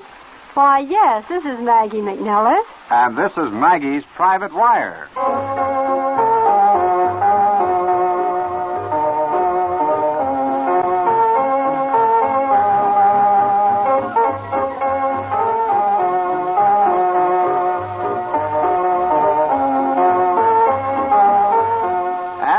She is, our own gal about town, our columnist of the air, our super sleuth of Broadway and Hollywood with all the lowdown on the latest gossip, just plain glamorous Maggie McNellis. Thanks, Herb, and hello, everybody. Hello, Maggie. Say, what cooks in the Friday clam bake department? Well, we hit the jackpot today, Herb. Hmm? We have two guests.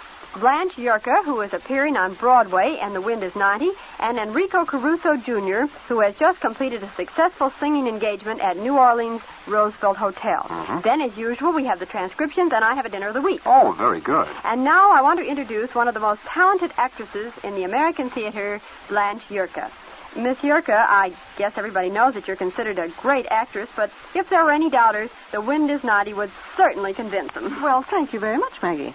My part in The Wind is 90 really does interest me because it's so different from anything I've done in a long, long time. Yeah. A very simple, kindly woman, the mother of a dead serviceman who returns to his home to try and help his family through the adjustment necessary when they learn that he's dead. Yes, and I should think that would be a very difficult role. Yeah. You know, Miss Yerka, I liked you very much in the Song of Bernadette. Well, that's fine. I played Aunt Bernard, as you know, and I'm awfully glad you liked it, Herb. Say, by the way, which do you like better, the stage or the screen? Oh, I like them both. Of course, they're entirely different. And, of course, too, one of the reasons I like the movies is that you meet so many interesting people. Yes. And you just finished a movie, didn't you? Yes. It's called The Southerner. It's a sort of cheerful Grapes of Wrath, I should say. It's going to be released, I think, next Saturday at the Globe Theater. Oh, grand. See, you know, Miss Yerka, it would take, well, I guess an entire day to talk about your theatrical career. There's been so much of it, but I would like to touch the highlights anyway. All right, Maggie. Shoot. What did you like to know? Well, for instance, when did you first become interested in the theater? I can't remember a time when I wasn't. Oh, really? Oh, goodness, yes.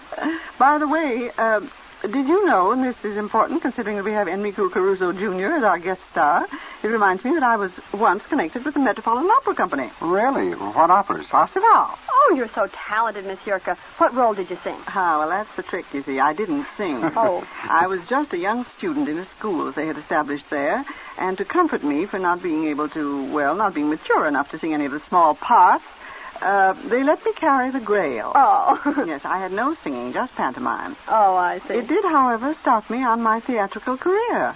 Oh, you switched from the Metropolitan to Broadway? Well, it wasn't quite that simple, Maggie. For one thing, I lost my voice through overwork. And then I tried the usual channels of getting into the theater with the usual lack of success. However, finally I did get to see David Belasco, the biggest theater man at that time, and he gave me a tiny part in one of his productions. It was just about that time that I met a girl who later became a great friend of mine. Mm-hmm. She left Belasco to work in a new industry, a very modest little industry. It was being run by a company called the Biograph Pictures, and she got $5 a day. The girl, of course, was Mary Pickford. Say, I suppose you've appeared with many of the people who, like yourself, are now stars. Oh, yes, Herb. The first time my name ever went up in lights, it was in a stock company in Philadelphia. Edward Everett Horton was my juvenile lead. And then I remember when I played in a play called The Lawbreaker, there was a thoroughly discouraged young actor named Freddie Bickle playing my brother. Mm-hmm. Oh, he was ready to quit the theater. He was quite devoid of any faith in his talents. Well, fortunately, he didn't quit because he later became known as Frederick March. Oh, say, devoid of faith in his talents. Well, there's always hope for me, I Oh, guess. sure, anything can happen. Say, you know, Blanche, you were in one play that I sure would have liked to have been in. Which one was that? The one you did at Yale, The Last Days of the Turban. Ha ha, I think I know what you mean. I was the one woman in a cast with 200 men. Yeah. All typical Yale of Maggie, football yeah. players. Yes, typical is right. I've always regretted not having brought that play to Broadway. It was really very successful. Yeah, but you were so successful in so many, with Lawton Fontanne and Catherine Cornell and Hedda Gabler and The Wild Duck and Lysistrata and Romeo and Juliet. Yeah, and how about the movies? Yeah. Weren't you Madame Lafarge in A Tale of Two Cities? That's right, Herb.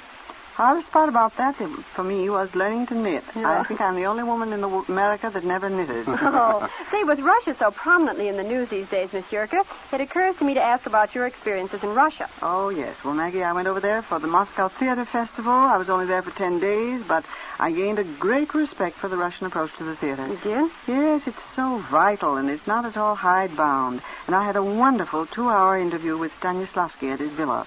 He was then in his 70s, and I think he's the most wonderful man that I've ever met. And on the trip home, I met Senator Wagner of New York, and most of the trip was spent, most of the walking around the decks were spent trying to get him interested in the need of creating an American version of the Russian National Theater. Mm-hmm. Well, it evidently bore fruit because later Senator Wagner presented a bill to Congress which called for a National Theater Charter. Say, you did a very good job in the Inspiration Department. Yeah? And thanks for doing a very good job here today, Blanche Yurka. And say, on the subject of questions, here's a leading question, leading you directly to a fortune of fun at your nearest Lowe's Theater. Wouldn't you bring on the girls if you were a romantic sailor stationed in Miami with $200 million and plenty of time for love and music and moonlight maneuvers? Well, that's what happens in Paramount's merry mix-up of beautiful gals, music, and mirth, Bring On the Girls. Bring On the Girls is the Technicolor Pin-Up Beauty Show of the Year, starring Veronica Lake, Sonny Tufts, Eddie Bracken, and Marjorie Reynolds, with the new dancing sensation Johnny Coy and the incomparable music of Spike Jones and his City Slickers. So be sure to see Bring On the Girls. Hit number 2 is Ministry of Fear, one of the year's best mystery thrillers, starring Ray Milland and Marjorie Reynolds. Both pictures are now playing in Manhattan at Lowe's Lexington, 72nd Street, 83rd Street, 175th Street, and Olympia Theaters, in the Bronx at Lowe's Paradise, and in Jamaica at Lowe's Valencia. Say, how about the dinner of the week you mentioned? Oh, yeah, what a wonderful dinner. Yeah, where was it? At the Seafair. That's on 1st Avenue, just south 57th Street. Seafair, that's for seafood, eh? Yeah, it's so good. Well, what'd you have? Well, I had shrimp cocktail first, but my dinner guest had clams casino and steamed clams, which were terrific, if you like them. I do. Then you should order that. And then I had broiled lobster, and it was from another. Oh. And the French fried potatoes, Herb, oh, boy. Hey, you're making me hungry. Well, all you have to do is to hie yourself up to the Seafair. Oh, and I almost forgot to tell you about the salad. What about it? Delish. Such a dressing I have never tasted. You know, Maggie, I'm beginning to think you're recommending the Seafair as a good place to eat. I am, definitely. Was there a dessert? Yeah, but I was so full I couldn't eat any. However, the rest of them had chocolate graham cracker pie and coffee, of course. Yeah. And I think I should mention that the decorations are very attractive. Glass bricks and running water behind glass and plaster fish in relief. All very nice. Oh, good food and nice surroundings. For what more can you ask? Well, nothing except perhaps for, Superstud, superstud, lots more stuff from Superstud. Richer, longer lasting too. They're the studs with Super Do. Once upon a Monday dreary, washing clothes so weak and weary, came a knock upon my door. 'Twas my neighbor, nothing more. Tell me, neighbor, tell me, pray, is there any soap today that will give me lots more suds so I can clean these dirty duds? Quoth my neighbor, Super Suds. But how can I cut down on scrubbing and that everlasting rubbing? Quoth my neighbor, Super Suds. Super Suds, Super Suds, lots of stuff from Super Suds. Here's an easy way to get more red points. Keep a fat salvage can or bowl on the back of the stove to remind you to save every single drop of fat. You'll be surprised how much you can save and how many extra red points you will get. And now our second guest for today is a young man who has a very famous name and who's beginning to make one of his own, Enrico Caruso, Jr. Tell me, Enrico, do you find it difficult to follow in your father's octaves? Well, yes, Maggie. At first it was. I sometimes find that when I sing, people don't listen to me. They listen for my father. Yeah. There was only one Caruso. Well, there is that little matter, I suppose. Yeah. I now realize that no two people hear the same thing. For instance, after one performance, a critic said to me, "You have your father's top notes all right, but not his bottom." Oh. Immediately afterward, another will congratulate me on my father's bottom notes, but will shake his head over the top notes. Then a third will console me with the fact that while I have neither my father's tops nor bottom notes, at least I do fairly well in the middle ones. So you see. Yes, I see. It's absolutely hopeless. Well, but it isn't really, because those same critics are recognizing your talent in the popular field. And by the way, Mr. Caruso, what would your father think of your going into the popular field rather than into opera? Well, it's not really too different. When my father made his singing debut in Italy, the opera companies of those days corresponded to our popular forms of entertainment in this country. Now, every city, town, and hamlet in Italy had its own opera company. Hundreds of them existed. When my father started singing, it was the only form of popular entertainment. There were no nightclubs, no reviews, and no motion pictures. So actually you are following in your father's footsteps, entering the popular field of music, huh? Tell me, was your father in favor of your becoming a singer, Enrico? Yes and no. Well, how do you mean? Well, he was determined that his son was to follow a career that he had always dreamed of in his youth. Oh, which was? Naval engineering. Although very few people know it, my father was an engineer. Oh. Therefore, all of my education was slanted in that direction. And when did you decide that singing and not engineering were for you? I guess it was from the very beginning, Maggie. For years, I studied with Adolfo de la Huerta, one of the greatest living teachers of bel canto and a former president of Mexico. Now, I waited until he gave me the green signal, and that was this year. Oh. So I started singing professionally. Well, I'm sure a lot of people are going to be thrilled to hear Enrico Caruso Jr. But say, by the way, where can we hear you sing? Well, I just finished an engagement at the Roosevelt Hotel in New Orleans, and I expect to open a musical here this fall. Oh, that'll be peachy. You know, Maggie, I've been asked a lot of questions, but nobody has ever asked me what my greatest ambition is. And what is it? It's to play a comedy role in a Broadway musical. Oh, wonderful. Well, maybe that's what you'll do this fall. I hope and so. say, before you leave for the program today, tell me this. Did your father have any special advice for you that we might pass on to our listeners? Well, yes, he did, Maggie. Oh, what was it? Well, Father had 3 words which summed up the entire profession. Work, work, work.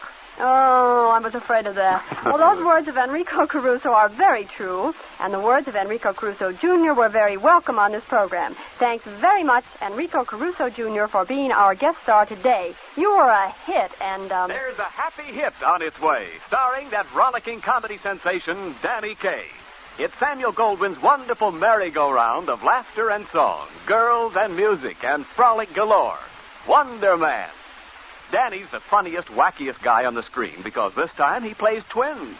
And what a scream he turns out to be, what with 2 glamorous lady loves on his hands. Beautiful Virginia Mayo, Bob Hope's heartthrob in The Princess and the Pirate, and the new dynamic dancing star discovery, Vera Ellen. With Danny Kaye as the colossal clown, Wonder Man is a panic of thrills, music, and screaming fun. And once you see it, you'll no longer wonder why this year's Wonder Picture is Wonder Man. By all means, see Danny Kaye, Virginia Mayo, and Vera Ellen in Wonder Man. And now for the latest news via my private wire. Radio Daily says that Herb Sheldon is radio's best-dressed announcer. Incidentally, Herb was the first person to announce that Russia had declared war. He scooped the entire world. John Dahl, who made such an auspicious screen debut opposite Betty Davis in The Corn is Green, has been given 3 months' leave of absence by Warner Brothers to appear with the Hasty Heart Stage Company on tour. He will do the movie version later. And Michael Joseph Ward is learning that you don't have to be in your 80s to be too old for the films. He reached the ripe age of 1 year on July 13th, and on the same day, Monogram executives gathered around the little actor to debate whether or not Mike was too aged for a role in Rainbow Valley. And did you know that the Associated Press says that Enrico Caruso Jr. is a good schmaltz singer? That means a sweet singer, doesn't it? Yeah. Say, do you think I use schmaltz when I say you've been listening at lunch to Maggie McNellis, WEAF's columnist of the year? Well, for more news, confidential comments, and gossip about Broadway and Hollywood, plus a special interview with starlet Tony Seven, listen in at 12:15 Monday and every day, Monday through Friday, for Maggie McNellis and Maggie's Private Wire.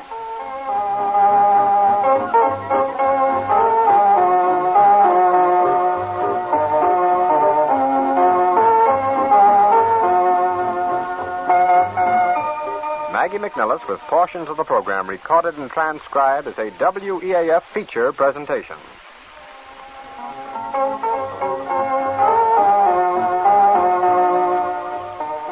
This is the National Broadcasting Company.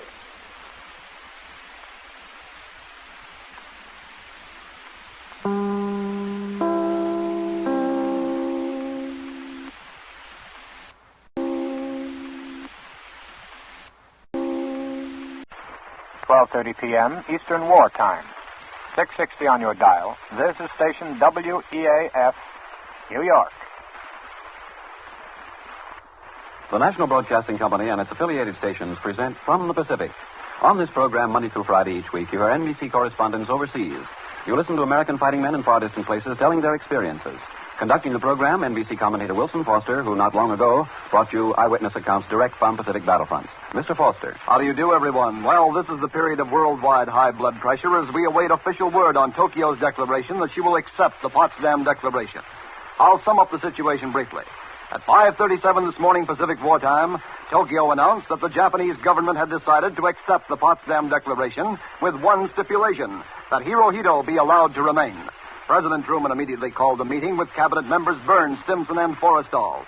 These gentlemen met for approximately 45 minutes, and at the end of that time made no disclosures other than they still had not received any official note from the Japanese government. Japan had indicated their acceptance to the Potsdam Ultimatum and had been sent through neutral channels in Sweden and Switzerland. So now comes the period of waiting. How long it will take for the Allied powers to reply to Japan, no one knows. It shouldn't take over 48 hours. Truman, Burns, Stimson, and Forrestal have probably tentatively set America's reply already. Great Britain's reply will come from Prime Minister Clement Attlee, Russia's reply from Premier Stalin, and China's reply from Generalissimo Chiang Kai-shek. The United States will not make any independent reply to the Japanese offer. There will have to be complete agreement among the big four powers before the war will end. But of this we feel certain today, that Japan's offer will be accepted. First, for this reason. The Potsdam Ultimatum made no mention of the Emperor, although it did say stern justice would be meted out to all war criminals. Well, this brings us back to the question, is the Emperor a war criminal? Just how responsible has he been for Japanese atrocities? But right now, From the Pacific takes you across the seas, and let's go there for a reaction report from the island of Guam. Come in, George Thomas Folstick. This is George Thomas Folster on Guam. It is now 2:30 in the morning out here, and a little more than 4 hours ago, the first rumors began to circulate. Rumors that Japan had accepted the Potsdam Ultimatum.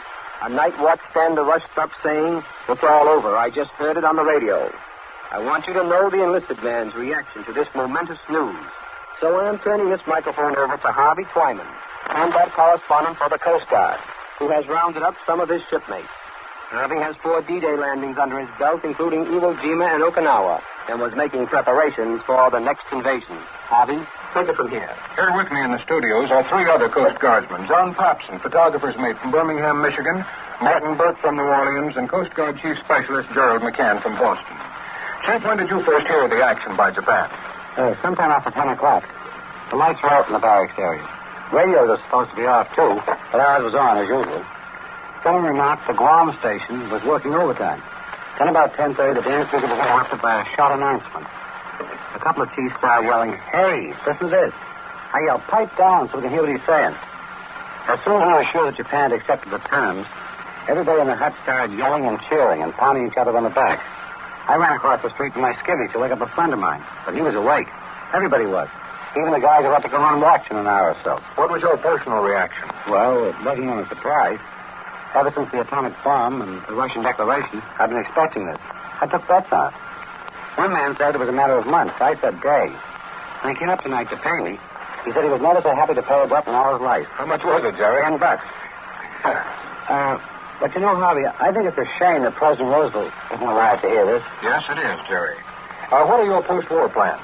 Well, first I'd like to figure a way of going back to the States around the other way. It was through India. I hope you make it. Now, here's another Coast Guardsman, John Papson, whose family lives in Birmingham, Michigan, just outside Detroit. John is a combat photographer for the Coast Guard. He's made pictures of the assault troops landing at Iwo Jima and Okinawa. John, where were you when you heard the news tonight? Well, we just came back from the motion picture. It was an exceptionally good show, and we sat in our hut discussing the show and performance. That was around 10 o'clock. I was undressed and in the sack. Some of the other fellows were still fixing their mosquito nets and spraying the hut. The lights were out, and the radio station had just signed off. I guess I must have fallen asleep, because the next thing I knew, I heard a lot of yelling from the hut next to ours. We all jumped out of our sacks and ran to the other hut. We heard the news on their radio. What was the reaction in the hut when you heard the news? Well, the place was a madhouse. Besides the usual occupants of the hut, all of our gang were in there also, and everybody talking at once. What was the talk about? Well, they were wondering if the Allies would accept the terms, and it was finally decided that Japan wasn't asking for too much in regard to the Emperor. This term should be accepted, though. Okay, John, thanks to you. Now, here's Coast Guardsman Martin Burke from New Orleans.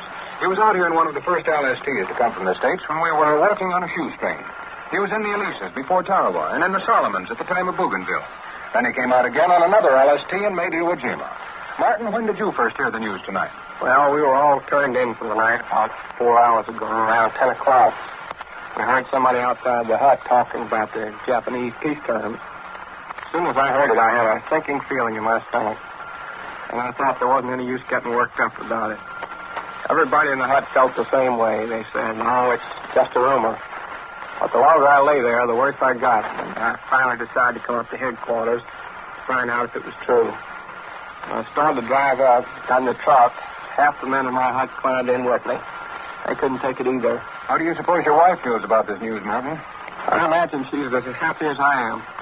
We've only been married a year, and I've been overseas 10 months at that time. So we've got a honeymoon to resume. Okay. Thank you, Martin Burke.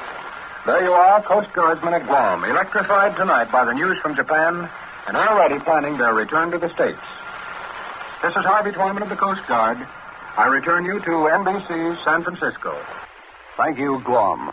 We like to view the current situation as realistically as possible. So now we bring you the words of a man who knows the Japanese, knows war at its very worst. NBC's Bert Silent, who only 5 months ago returned to the United States after 37 months in a Jap internment camp in the Philippines. Mr. Silent. It is hard to realize that before this day is over, the war with Japan and all war may well be finished and done with. Those of us who spent years under the dominating power of the Japanese military better appreciate, I think, what it means to us and to the world to end once and for all that terrifying influence. Japan's condition of surrender, if it is a condition, that Emperor Hirohito be allowed to retain his throne, could well be in line with the Allied plans for the future of Japan. I believe that Hirohito could be a stabilizing influence in bringing Japan back to a peaceful and democratic nation. Many people, no doubt, have given the Japanese emperor too much credit as the instigator and leader of the Jap war effort. If we can think of the emperor in the same terms as we do of the King of England, for example, we must realize that despite his unique role as a religious as well as the titular head of the Japanese people, he has been completely subjugated to the will and the power of the warlords. We can better evaluate his real position. To eliminate the emperor would be tantamount to banning the Japanese religion. This in itself would be contrary to our principle of freedom of religion. Ideally, of course, would be the proposition of divorcing church and state. But just how that could be accomplished under such a complex setup as now exists in Japan would be one of the major problems of our peace table conferees. Be that as it may, the offer of Japan, if it be a valid one, to accept the Potsdam terms can mean only one thing. Japan is ready to quit, and the one request to save the emperor should not present an unsurmountable problem. Every minute counts now. It counts heavy in men and money. We spent $2 billion to perfect the atomic bomb. We are spending about $200 million a day to carry on this war. If this bomb, as it no doubt has shortened the war for even 10 days, the project has paid for itself in dollars and cents. But 10 days of shortened warfare means more than all the money in the world. It means the saving of thousands of lives. Every 2 minutes of the day and night, some American boy is killed or wounded while the war goes on. That is why I say that minutes count. We must be resolved, however, that despite any cost of men and money, we will not and cannot accept any terms from Japan short of unconditional surrender.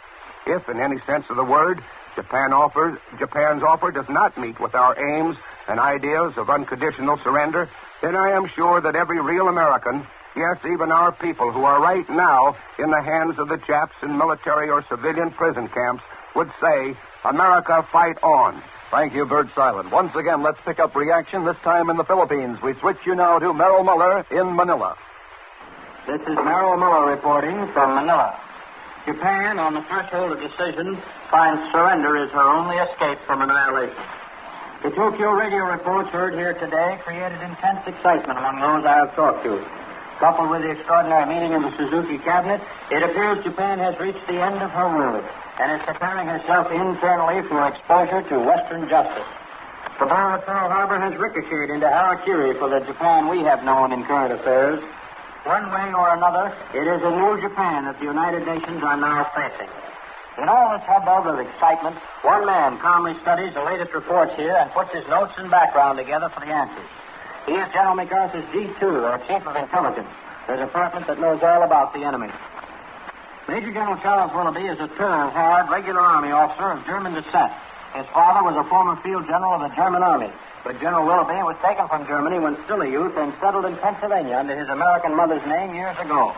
A foreign-language linguist, he has studied in the best military schools of America and Europe and served with distinction in the First World War, Latin America, on Bataan, and on MacArthur's staff since.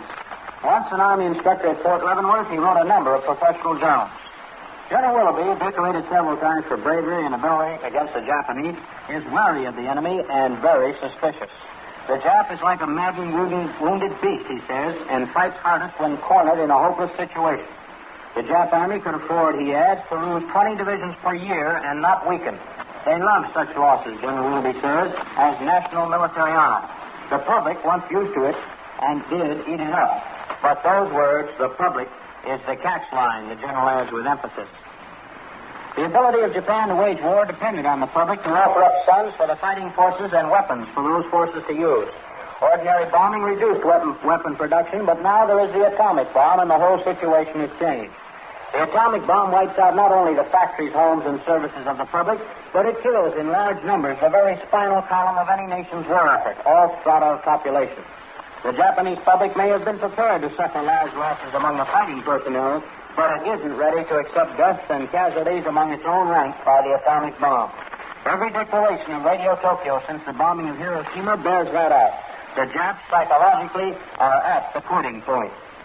The latest and most complete report here of the Radio Tokyo surrender appeal is that emanating from Army radio trucks touring Manila's streets. It's 1:30 in the morning out here, and men are still screaming, yelling, and trying to celebrate. Military police quietly are herding the men back to their camps after these cheering and shooting sprees, with the admonition to wait until it's all official.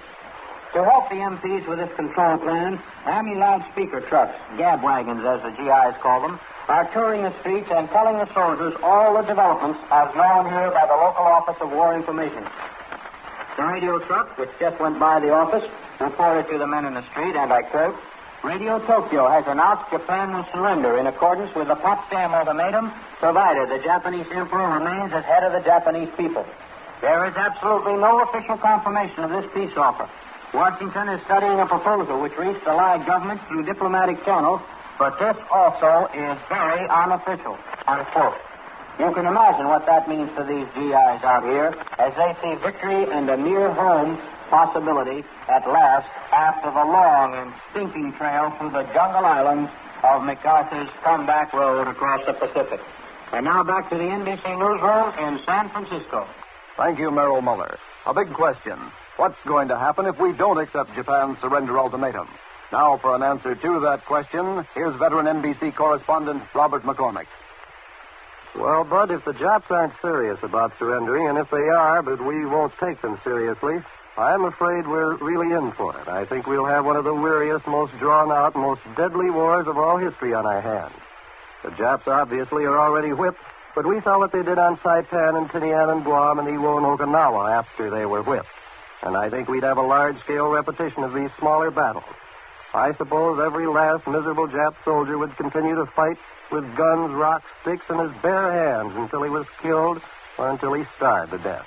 Well, thank you very much, Robert McCormick. Ladies and gentlemen, that concludes NBC's report from the Pacific for today. This is Wilson Foster speaking from San Francisco.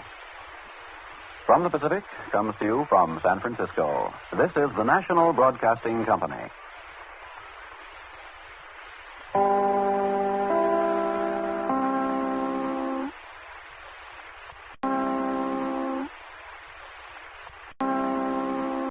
.45 Eastern Wartime. This is station WEAF, NBC in New York.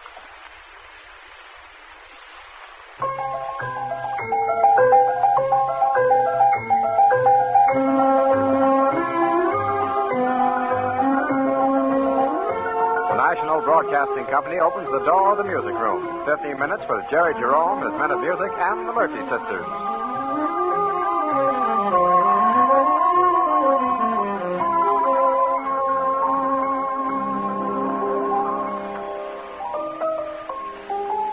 Take your tip from the first number on today's program.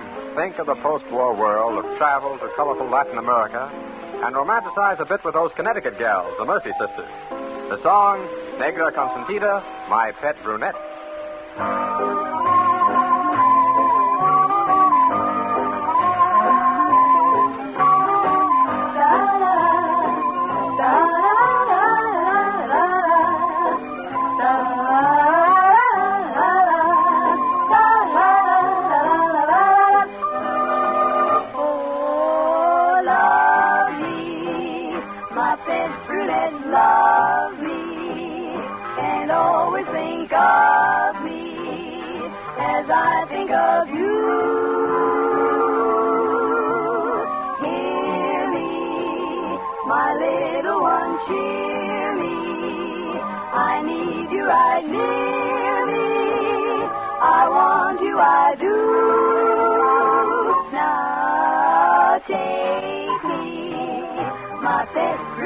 Take me.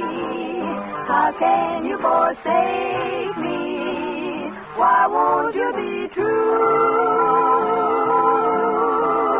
See, dear, have pity on me, dear, and answer my plea, dear. I love only you.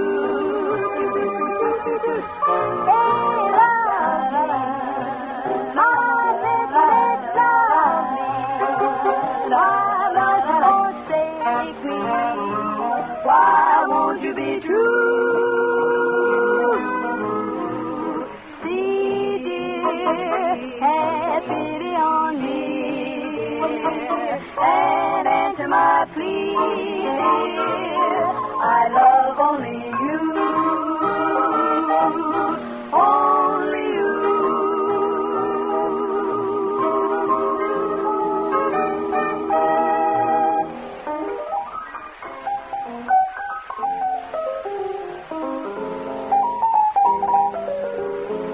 Jerry Jerome and his men of music say that perhaps the day is near at hand to wrap your troubles in dreams.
blame anyone for that. Particularly don't blame me. Now here's Dottie Murphy, solo tight. She follows up with the question and answer.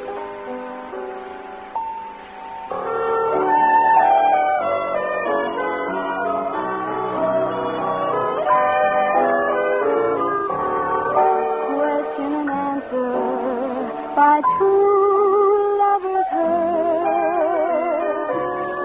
letting the whole world go by.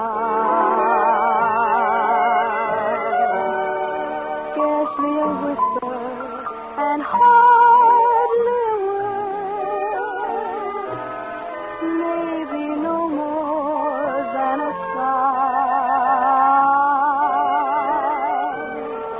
Question and answer, both old as the sea, yet two fond hearts ever knew. For the sweetest of questions is, do you love me? And the sweetest of answers, I do.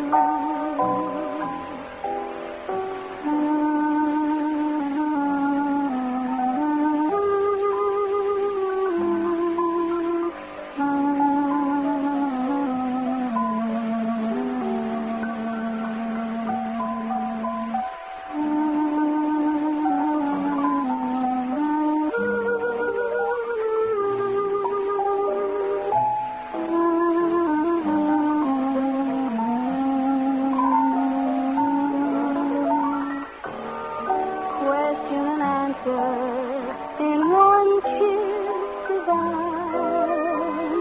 Two loving hearts standing still, while the sweet silent question is, will you be mine? And the sweet silent answer,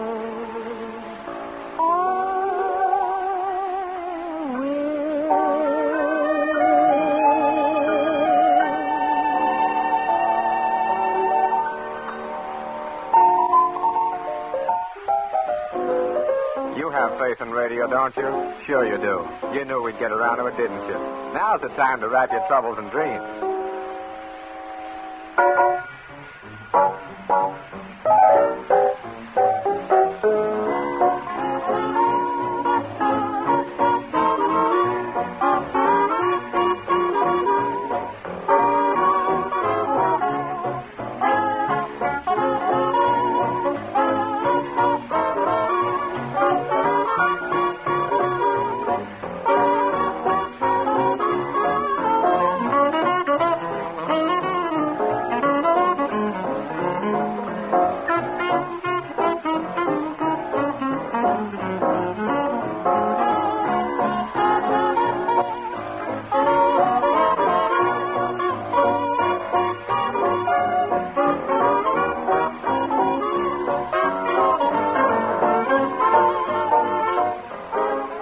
You've been listening to the Music Room with Jerry Jerome and his Men of Music, songs by the Murphy Sisters. A presentation of the National Broadcasting Company.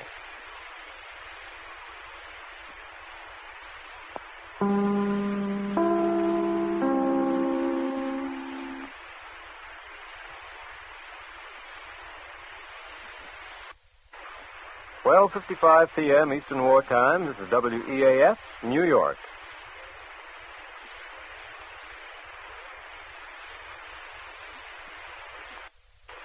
The following is transcribed. Now at last, folks, here's an easy, pleasant, better way to preserve personal daintiness and true cleanliness. Just use Cuticura soap and Cuticura talcum for your bath every day. Cuticura?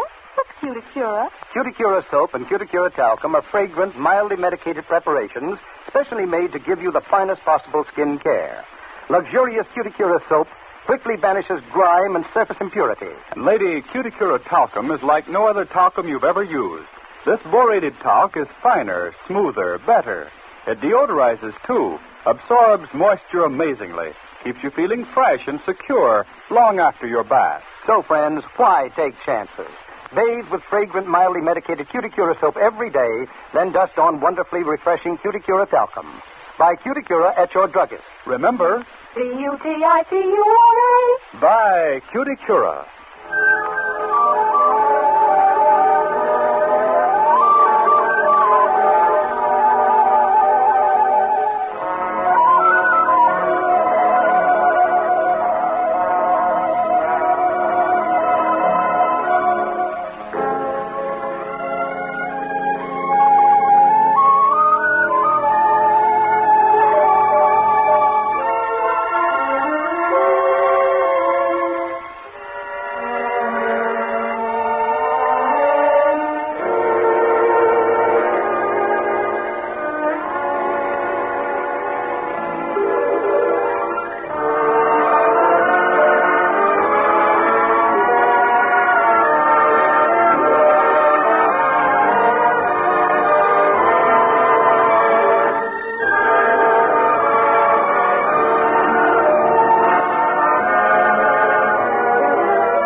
Cuticura I hear about. Yes, what is this Cuticura care? Ladies, it's simply this. The regular use of mildly medicated Cuticura soap and Cuticura ointment. Try it this very day if you have externally caused rashes, skin blemishes, or skin irritations. See if you, like thousands upon thousands, get prompt, almost immediate relief. Here's why. Cuticura contains medical ingredients that help heal, protect, and beautify, all at the same time. Yes, that's why Cuticura is the right way to promptly help relieve externally caused rash, skin blemishes, and skin irritations. Remember, claims for unmedicated soaps and face creams cannot possibly compare in results with scientifically medicated products. So, ladies, do away with costly skin care. Instead, try economical, mildly medicated Cuticura soap and Cuticura ointment to help externally blemished complexions regain new natural loveliness. Buy today. This is the National Broadcasting Company.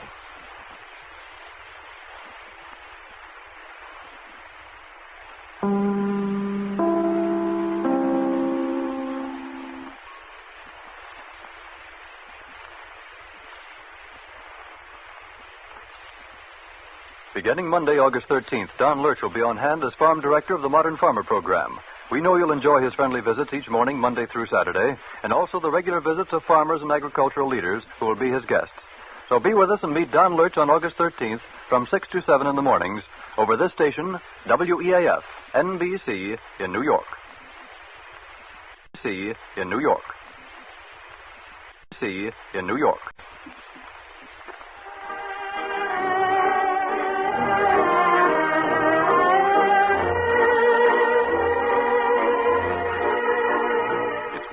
And here is Mary Margaret McBride, who has been in a steady state since about 9 o'clock, earlier than that, Captain Eddie Rickenbacker, last night, of her heart just turning somersaults inside of her. That was watching your picture and seeing those raft scenes. And I tell you, what really just did me in was that when that first airplane, when you could hear the noise of it. The sad part of that, Mary Margaret, was that it disappeared. That's when the heartbreak Well, that's what I mean. We were frantic. That's what I mean. The faces of those men, of you and those other men, in those rafts, as the noise of that airplane went away. Those gaunt, fatigued, burning up with thirst, dying from hunger men. Well, it was heart-rending. Yes. Put it all in that few words. And you know, Adelaide Rickenbacker, I was thinking about you at that moment.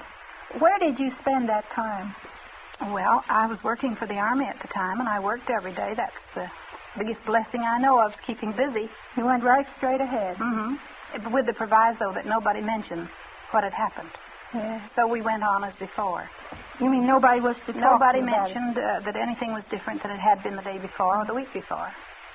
Well, I've just been saying to our audience here in the studio that I think I'm the luckiest woman alive. Here we are on this thrilling day. My heart turned somersaults last night, and this morning I actually woke up at just about the time that the news was being said on the air that perhaps the end had come with Japan. Still, there's no confirmation of this business, as you all know, because I know everybody's been hanging on the radio. But I've just been in that restless state, you know, with my heart doing flip-flops. And you started it, you see. No, I didn't start it. Yes, you did. Mary Margaret, I've had those jitters ever since last night when I listened to our president at 10 o'clock.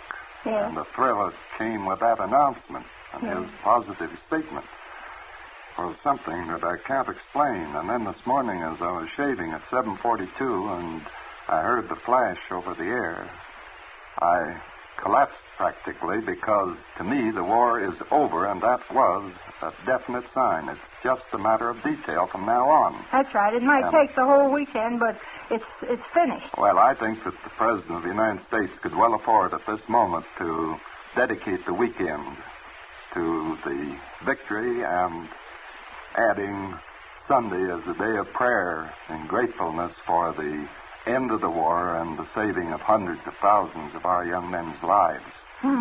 Because there is no doubt in my mind that the atomic bomb, which I have known about for some time past, and like everybody else who has, had to be very secretive about it, I realized that its potential was unlimited, and on the other hand, right on top of that, Russia with her mighty forces came in from the other side, and Japan has no way out, so that the leaders that are left must automatically recognize that unconditional surrender is their only hope in order to save what they have left.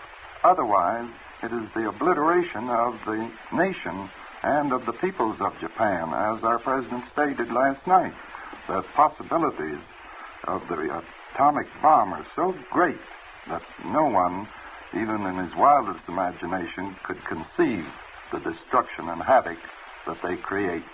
Now, I think it augurs very well for the peace of the world. I mean by that here is, for the first time in the history of the world, a weapon designed by the greatest scientists that we have of the age, which is the most destructive ever created by mankind, and at the same time, it also can be used in the hands of the right men as the greatest angel of peace that was ever created. And I think that's the way it'll be used.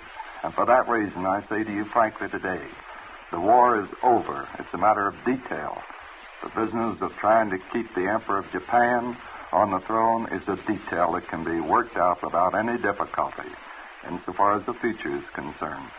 And to me, this is the end of all wars for a long time to come. Oh, how glad I am to hear you say it. It's got to be, or we'll be annihilated.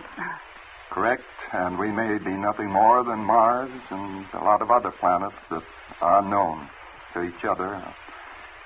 Furthermore, the thrill I get out of it is personal, and also it's general, because I have a youngster. My oldest boy is in the Pacific, Tinian, as an aerial gunner in the Marines.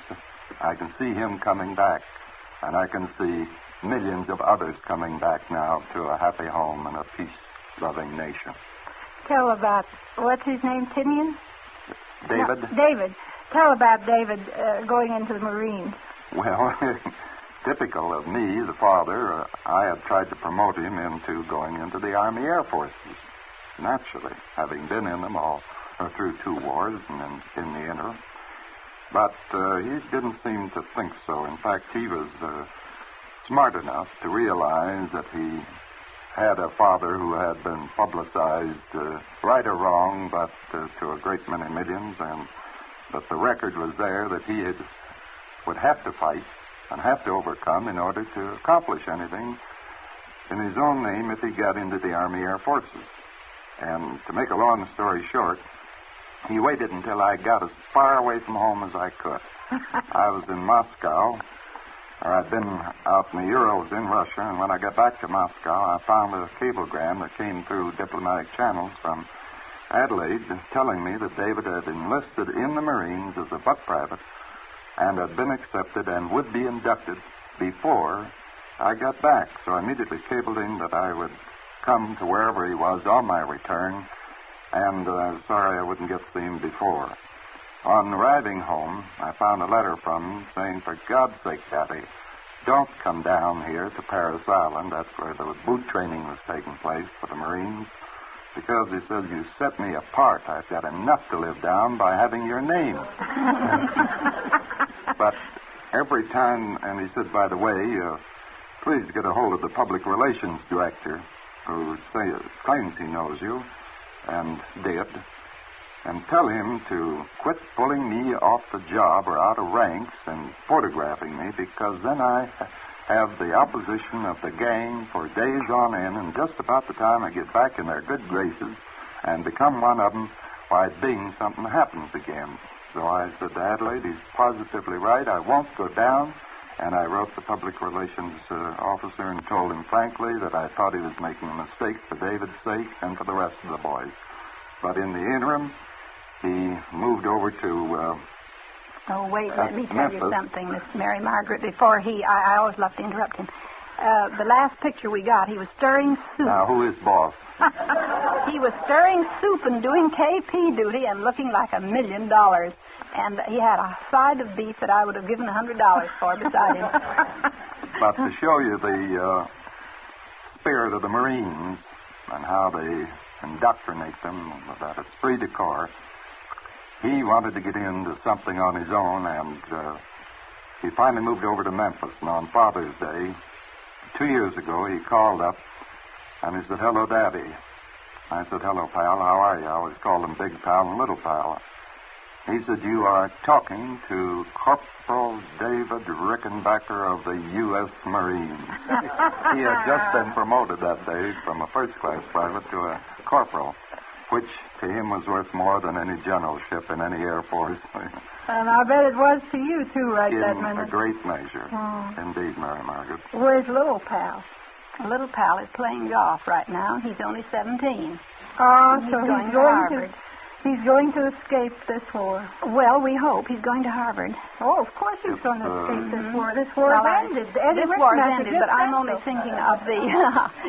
I'm thinking of the training courses that they have been proposing but haven't been passed yet, that's all. Well, I don't think we need to worry about that. The main thing is that that might do him some good. I think it would do all boys some good to get the benefit of a short period of training in military activities for their own physical and mental development, plus their knowledge gained of how to be disciplined and how to respect authority and the elders, which a lot of boys don't do or don't get until it's too late sometimes in life.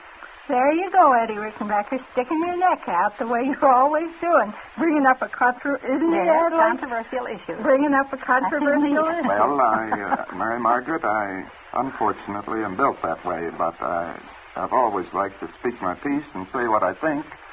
And I think that's one reason that people respect what I do say, is because they know I've tried to be honest all my life I'm sincere in what I say. That doesn't mean I'm always right. No, you say a wonderful thing in American Magazine for this month.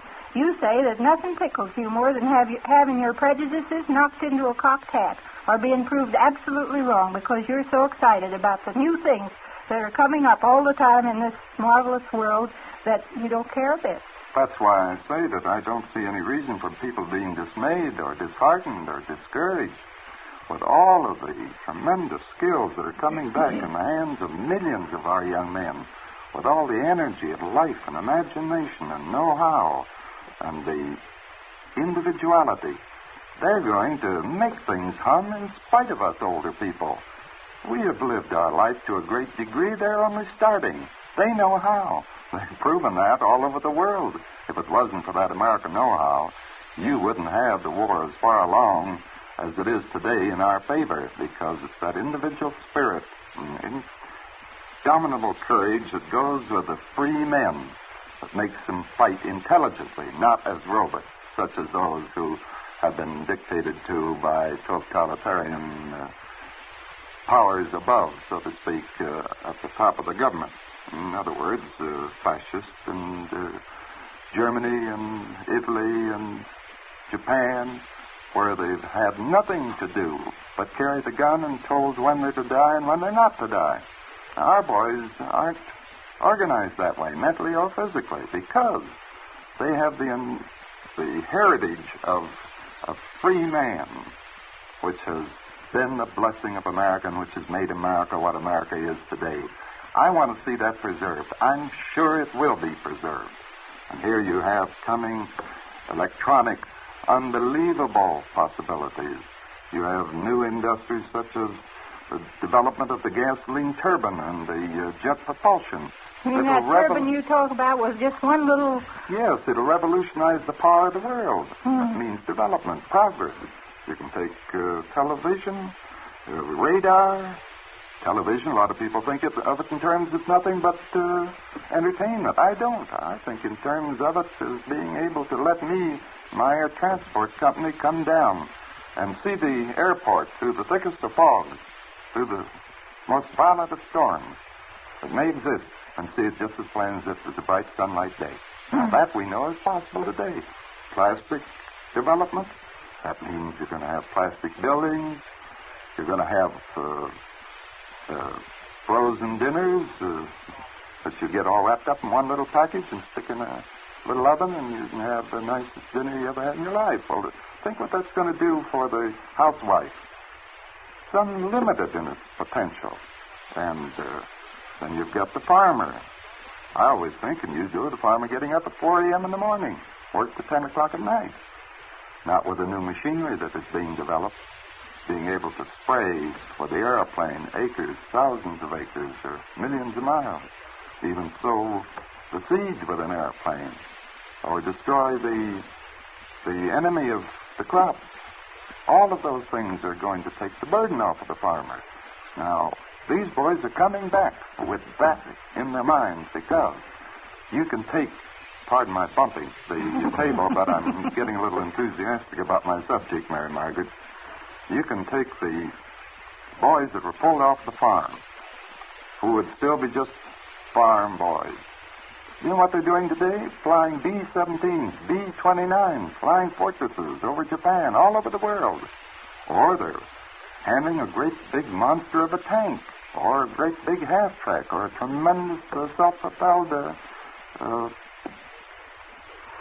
Quit doing that, right? He's upset. Stop my hand. We're a terrible noise for your listeners all throughout the I understand. I apologize, Mary Margaret.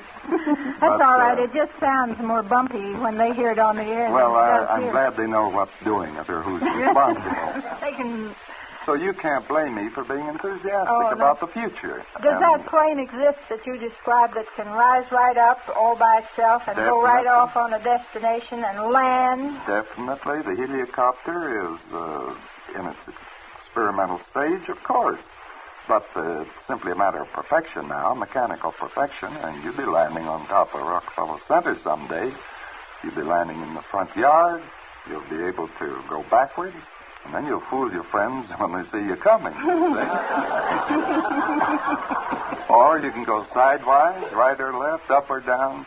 Now, that's something to look forward to. That's why my article in American Magazine said I am living for tomorrow. I always have. Which reminds me that I started doing that quite young in my years. I was about 9 years old when it suddenly dawned on me that someday I was going to die. And that all of the things that were being done would be beyond me. I wouldn't get to see them. I wouldn't be here. And I would go off by the hour crying and bemoaning my fate until Dad got a hold of me one day and wangled out of me what I was crying about and then gave me a darn good licking, and I forgot all about not being able to see everything. But inherently, it is there, and I think that has probably had a great deal to do with my unlimited faith, first, in power above, and my strong desire to live, to see, and help do the things that are going to be done. And I probably am able to say that I've cheated the old Grim Reaper more in the last 35 years than any living man of this generation. I was going to ask one of you that. How many times do you think that he's really been reported practically dead? I remember that radio time. It's in the picture, too, where the radio said that he'd die in a matter of an hour or so. And that jolted me out of my lethargy. And then I let that thermos bottle of drinking water go right at the radio. And then I called for help. And, of course, it didn't portray the true story or all of it because of the time limit. But I called in the nurse and the doctor, and I raised so much cane about these false reports getting out that I was dying. Well, let me get this straight. Did you actually hear it? Oh, definitely. We kept the radio on because it seemed to soothe him, you see. We didn't realize any such news as that was coming over. He was unconscious most of the time, but it did soothe him. Which time was this? This was the aviation crash in Atlanta. In Atlanta, Georgia. And you came out of the coma just in time to hear him say you were going to die. And I was mumbling, and I wasn't as audible as I was in the picture, but no one could understand what I was trying to say. And finally Adelaide came in, and I was trying to tell her to get a hold of David Sarnoff, Mr. Paley, and Mr. Kovac, and tell them to call those wolves off, that I wasn't dying. To get their commentators to say I was going to live. It was interesting from that angle. But you asked Adelaide a question a while ago. I think probably I can answer it better. There are 7 times that I remember definitely that I had my toes in the pearly gates. I'm assuming that they were pearly. But that's another thing.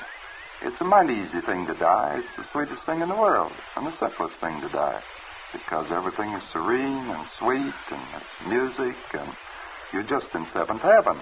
And then's when I start fighting because I don't like that kind of music. Not at the pearly gates. And I always back away. So that there are other times probably that I missed it. I know of several, but you could never measure them. No. So it isn't because I have any super ability or I have any super knowledge. It's only that I try to be practical and honest and factual, sincere, realistic. And at the same time I recognize that I am not the captain of my destinies. There's someone above that always directs those activities and destinies. And in his hands lie that power. And one thing I'd like to see the American people understand more thoroughly, and they should be grateful today, above all days, for the end and termination of this violent war with Japan. And that is that we should get back to Christianity, because without Christianity, there is no such thing as world peace. And if I were the President of these United States, and I admire Mr. Truman tremendously for what he has done and how he's done it, I would declare a weekend holiday, and I would have Sunday as a day of prayer and thanks for the end of this horrible catastrophe. I never meant anything more in my life. No, I know you mean it. I think you always mean what you say. I think you do change your mind sometimes. later, doesn't he, Adelaide? Oh, yes, occasionally. Not always. Not always. What was it your father said to you about machinery? Well, of course, I was building this perpetual motion machine in my little shop behind the house, and I used to work day and night on it, and for fear that someone would find my secret before I had a chance to really complete it, I had the little parts made all over town, a little part in this shop and a little part in that shop, and then I'd assemble them, bring them home and assemble them at night after my day's work, and work until 12 o'clock with a gas light, and the people, neighbors, used to wonder what I was doing, but I always had a big padlock on there for fear someone would steal my great invention. Well, of course, perpetual motion is like a lot of other things. That has to come from above, not from mankind.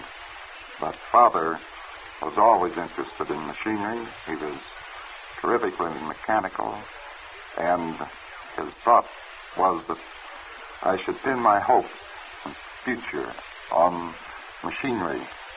He didn't mean that I should eliminate any faith in God because they were Christian people, both mother and father. But he said, if you did and were willing to work and dream, that they'd never let you down. Well, they haven't. It's the machine today that has destroyed Japan, our enemies. Now, the main thing is to use that machine for the right purpose, and that's what I've been trying to do throughout my lifetime, is develop the automobile, which I was in on from its very inception. I went through the development of the early stages of the airplane. I'm still in it and developing. I think we're just on the threshold of air transportation, because I can see where in another few years we'll be going to any city in the world in a matter of hours. Well, that shrinks the world down to a 10th or a 20th of its present size. That in itself is going to mean tremendous strides toward world peace, because you're going to be able to meet other people. They're going to know you. We'll have an intercourse there by transportation of knowledge. We're going to have our products transplanted and theirs transplanted.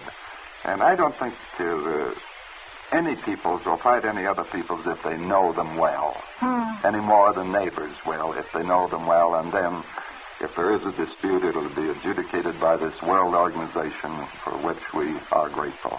At least I am. Did you really, when you were a little boy, did you actually take a baby buggy and I did, and I paid for it. And an umbrella? In a good thrashing. And you flew right off a roof? I came down off of that roof thinking and placing too much confidence in Mr. Dinkelspiel's the butcher's umbrella, one of those big umbrellas, and it collapsed on me like, you know, an umbrella does in a storm, inside out at the wrong time, and I got a few bruises and cuts out of it, but that was all. But Mrs. Weston lost her carriage wheels, the baby buggy wheels, because they were a mess. Crashed. All this is in the picture, which I still haven't named, I think. Every time I start to give the picture a plug, he says something profound. And I think that poor Ted Lloyd in there would love to have me mention that this picture is at the Roxy Theater, and that it's called Captain Eddie. Don't you think that Ted would like that? Doesn't he look relieved? Very important information. And I will say more about it. I will say that I found it tremendously exciting, that I had a wonderful time. I thought all the last stuff was simply wonderful.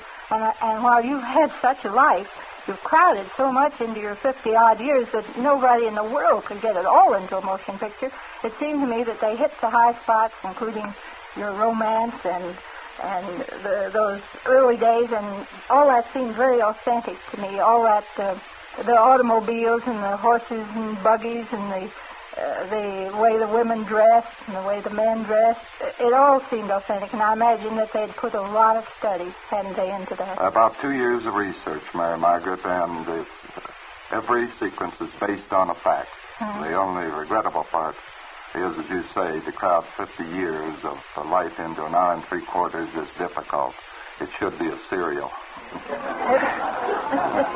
And you could leave it just at the perils of Pauline Point, too. Yes. Every time you could just be waiting for you to be rescued or saved from dying somewhere. 7 parts you could have. All the 7 times when he's been near death, when he knows he's been near death. What you call near misses, I suppose. Yes. I also, last night, was reading Seven Came Through. That's the book that tells about the raft experience. And do you remember you were talking about the loneliness of the night? Indeed, they were horrifying. Yes. And particularly when some of the boys who were going out of their mind would have these terrible hallucinations and nightmares and the piercing shrieks that would come with them. And, of course, I, being the oldest man in the group and having gone through so many things, this was just another to me. But to them it was the first one, and the most horrible part of that experience was, as I said often, to see the cracking of younger minds.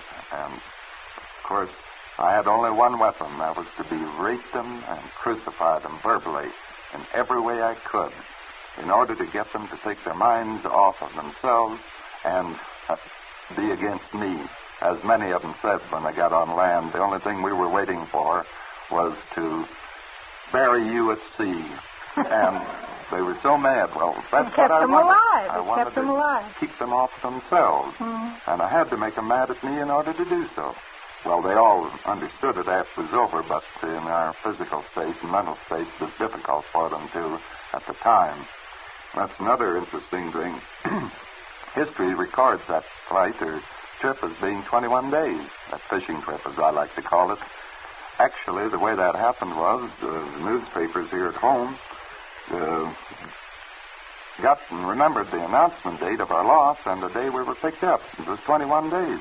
But I assumed it and took it for granted and paid no attention, and so did everybody else. In fact, wrote the book and mentioned 21 days until Colonel Adams and I were gasping and gabbing about the past one day, and he said, you know, we were on that raft 23 days. Well, I said, simple to figure that out. We went down on the 21st of October. We were picked up on the 13th of November. So the 31 days in October left 11 days inclusive and 13 days in November. But we were on the other side of the date line, so you had to cut a day off, you see, which made it 23 actual days. None of us ever thought of it. I was in a state of mind that it didn't pay any attention to checking, you see. But that's the truth, and that's how it happened. Well, you'll have to amend history to get that in, because that raft story will go down as one of the great war stories of our time. Did that go just settle down on your old head? Definitely, and if I hadn't witnessed as Mary Margaret, I'd never tell the story. No. And I felt like I was shaking the whole Pacific Ocean out of its boots, reaching for it because I was so nervous and upset for fear he'd get away, and we needed him badly at that time. He did us a lot of good because we carved up that great big carcass about 1.5 inches in diameter into 8 big portions, as you can imagine, and then took his intestines and used that for bait, and we caught a couple of fish with it, which saved our... And that gave you great encouragement, didn't it, right at that minute? You suddenly felt there are fish in this ocean and we can catch them. All of that happened after we had pulled the rafts together, when I noticed the little Bartek had saved the Bible, an issue Bible, and was reading it. So I pulled the rafts together that I had tied together on crashing, and we frankly prayed to God in heaven for food and water.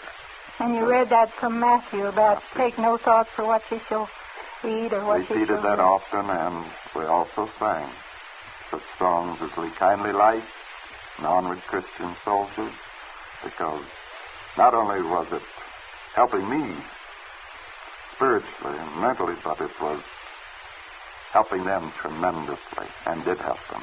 It gave them a new lease on life. And that afternoon, within an hour, that gull came down from nowhere and landed on my head. And that night we ran into a very violent storm. Usually I run like a jackrabbit from them. But with this one we paddled just with all of our remaining energy to get into it. It's this turbulent storm. Waves were 30, 40 feet high. And the raft broke away, one of them did, and we had a difficult time getting it. Another one upset.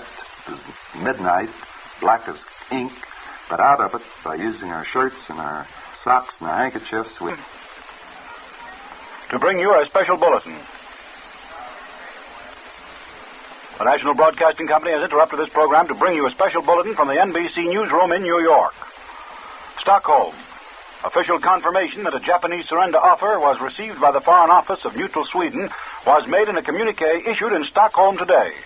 A Swedish Foreign Office announcement said the Japanese request for a cessation of hostilities was communicated to the British and Russian governments. I'll repeat that.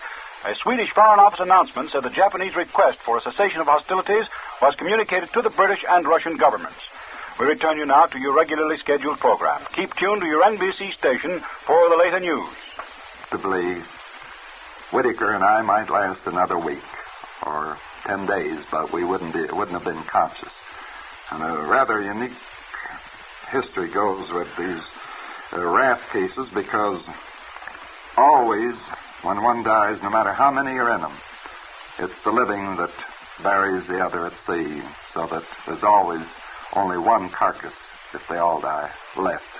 And there have been several of those cases found in the Pacific and on the shores of South America, where they know that there were other men because the dog tags, identification papers were there, but the bodies were gone. And the strongest always buries the weakest of the dead. They take, each man who survives takes all the papers That's correct. of the others to keep them for the relatives. That's correct. And so they might find one carcass. So in my opinion, there'll be rafts found for years with a skeleton in them, or rather with nothing but identification tags or cards. Adelaide Rickenbacker, I feel that we've kind of neglected you. Was it he who said you would talk the most? Yes, he said I should do all the talking today. Well, I'm not a bit disappointed. No, you knew how it would turn out. You told me yesterday over the telephone. She said, I'll just sit there. I'll come along. I want to come along. She was good enough to say once when she was sick, she heard us broadcasting. Oh, very many weeks. And for 10 years ago, I used to drive in from Bronxville to luncheons and or right after luncheons and turn you on and listen to you. You were with me a great deal. You have for many years. Well, that's very pleasant for me to hear. There's one more thing. What did you have on your mind? Well, I'd like to say right now that this is station WEAF New York, and then you may go ahead. Oh. You looked so kind of imposing. I thought you had maybe a big announcement. Well, there may be something coming up. Oh, really? Yes, we're standing by for something. We are? Mm-hmm. I don't know just what it is, so just continue with the program. Oh, do I go? Are we on the air? Oh, yes. Mm-hmm. Oh, well, that's all right. Yeah. You never know, you know. You might, they might get a flash and just give it right then and there, and we might be taken off. This is one program you and I'd be delighted to be taken off of for the right news. Wouldn't we love it, though? Oh, we rejoice. I know you would. There's just one more thing that I don't know quite how to put it. I want to get out of you, since we're just sitting here very informally and in this lovely, friendly way. When you came back for that time, you sort of, that was one of the times when you were a sort of controversial issue. A little bit. Yeah. But I never felt that you felt anything but kindness towards labor and towards even unions and towards Russia and... I came back from the Pacific after seeing our boys dying out there for the lack of weapons and munitions and medical supplies and malaria, working the clock around day and night. I came back and found people indifferent. A great many of them, indifferent. And the absenteeism was terrific. And I knew what those boys craved, and I knew if I could get our people to understand. And I crossed this corner 3 or 4 times, begging, pleading for another ounce of energy, another few minutes of time. And surely I said things against those who I dislike violently, racketeers, and I don't care what line of endeavor they're in, whether it's business, finance, the political, or labor, or even radio. I don't like him in any line. I guess I started him, didn't I? From that point of view, I have always been a laboring man. I've labored for 43 years now. It hasn't hurt me, and I'm working harder today than ever worked in my life. I respect union labor because I've made a business of even putting my own organization 5-6 years ago into the union, my organization of mechanics. Definitely, I did it. And a lot of the insiders know it, but the boys that are racketeering in labor like they do in any line of endeavor, are not interested in seeing me eliminate their future. And I can't blame them for that. That's their prerogative. That's what makes a democracy. So when they criticized or started to smear me, all I could do was every time they threw a brick, I'd throw two back at them. The result was that the truth was found out, they understood me, and recognized the facts. And today, I have no trouble. Here is the bulletin we were expecting from the NBC newsroom. It's from Stockholm by International News Service. It says that the Swedish Foreign Office has confirmed that a surrender offer has been received from the Japanese government. The offer was transmitted upon receipt to the Russian and British representatives in Stockholm. Well, that's it, then. Thank God for that. Yes, that's official, isn't it? I felt that this morning, Mary Margaret, when this flash came across. To me, the war was over. Then it's a matter of detail and diplomatic negotiation plus military understanding.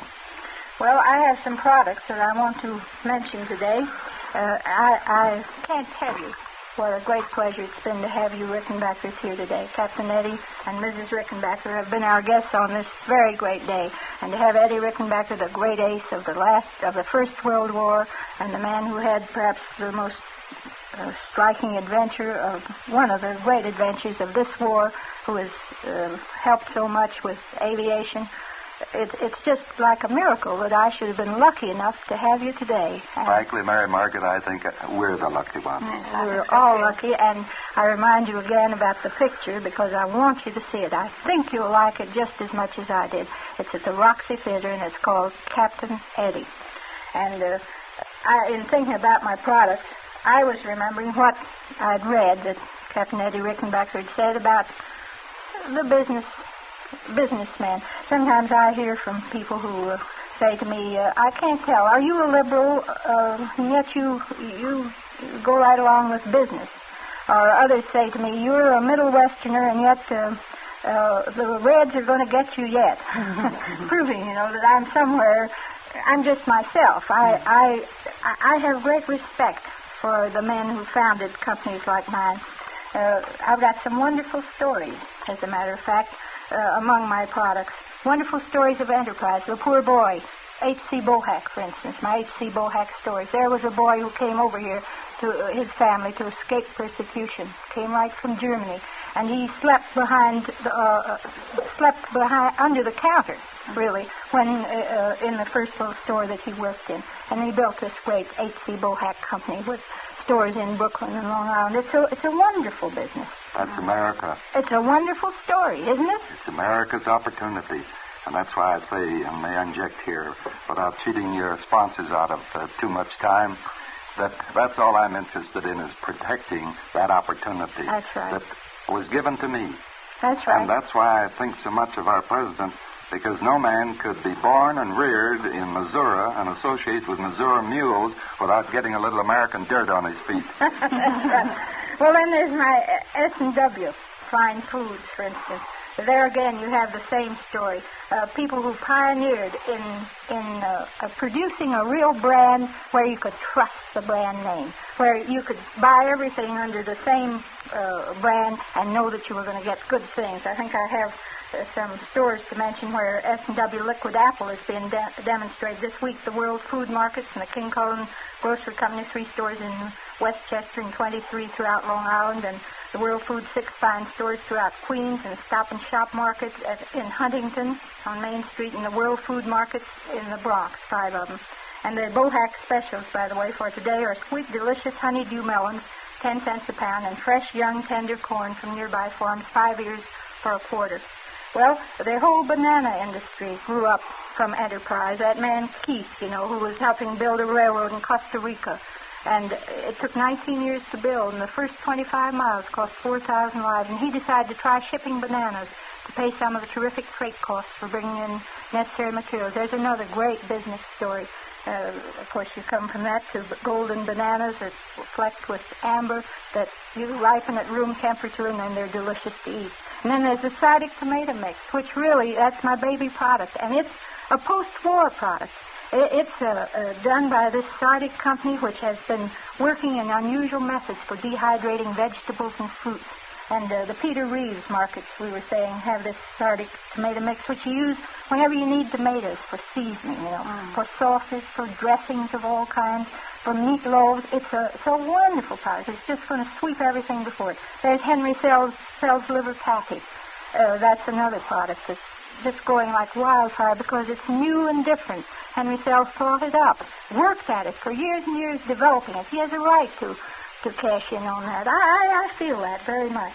There's my dromedary gingerbread mix, the product of a company founded in 1871 by John and William Hills, who first started dealing in imported fresh and dried fruits and then thought up this mix idea. A mix. I use it. Everything, yes, and it's wonderful. Everything in it. There's the Griffin Company. For more than 50 years, Griffin has been making shoe polishes and putting every ounce of integrity in himself into it. I mean, a whole family. There's the Ehlers tea. Brothers now, but their grandfather thought up the idea and had went from door to door selling his product. There is this Bella Killarney tea in the grade A and the tea in bags. It's got the most romantic and lovely story back of it, of men who care so much about it and have put everything they are or ever can be into it. You can't tell me that isn't, that's something. That's American. That's America. Sweetheart soap. Every product we've got has this whole story of struggle, of achievement, of putting the best into it. That oval cake that smells so good and makes such a grand lather. It's got that. There's my Diff washing powder. The factory that makes our Diff has been experimenting with cleaning products and producing washing powders for more than 20 years. And what they wanted to do was produce products to clean everything from baby bottles to bombers. And they've actually done it. It's Diff washing powder that you wash your stuck-up pots and pans with. Let's see, what else, Vincent? Well, our Fanny Farmer shops, for instance. That. You just look at a Fanny Farmer old-time candy shop. By the way, they've changed the hours. Oh, have they? Vincent, what are they today. now? Jiminy, what were they before? They're 1 now, 1 to 5. 1 o'clock, 1 to 5. Except on... Wednesday on still? Wednesday, yeah. Wednesday's still the same, but 1 to 5. Fanny Farmer old-time candy shops, they won't make more candy because they are bound to keep up their quality. And they've stuck to it. Even when they could give you very little, they gave everybody some and sent as much as possible to the men in service. Then there's enriched tip-top bread. There's another great industry where they've worked and worked, finding how to put vitamins back into bread. So that you can have white bread or bread that you like enriched tip-top with the stars on the end of the wrapper, and yet it's good for you. It has irons and vitamins and all the things that make you healthy and strong and keep you that way. And that takes care of everything except Noxon. Noxon. Well, there again, you have the same thing. You have a company that just went to work to produce a fine product and made surveys. They tested and tested and tested every kind of product that there was for cleaning metals. And Noxon, this creamy liquid that you rub on, rub off, they perfected it, and now 4 out of 5 prefer Noxon. That's the way that is. You going to tell me to shut up? Well, not in so many words, no.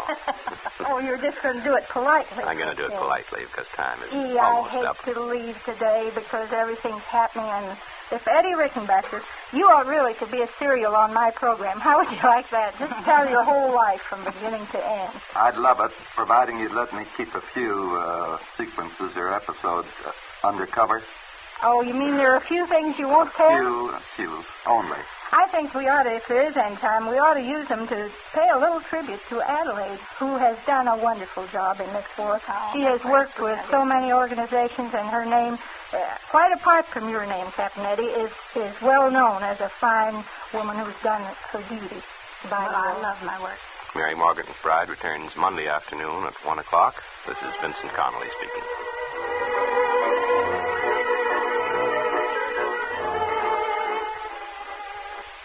This is the National Broadcasting Company.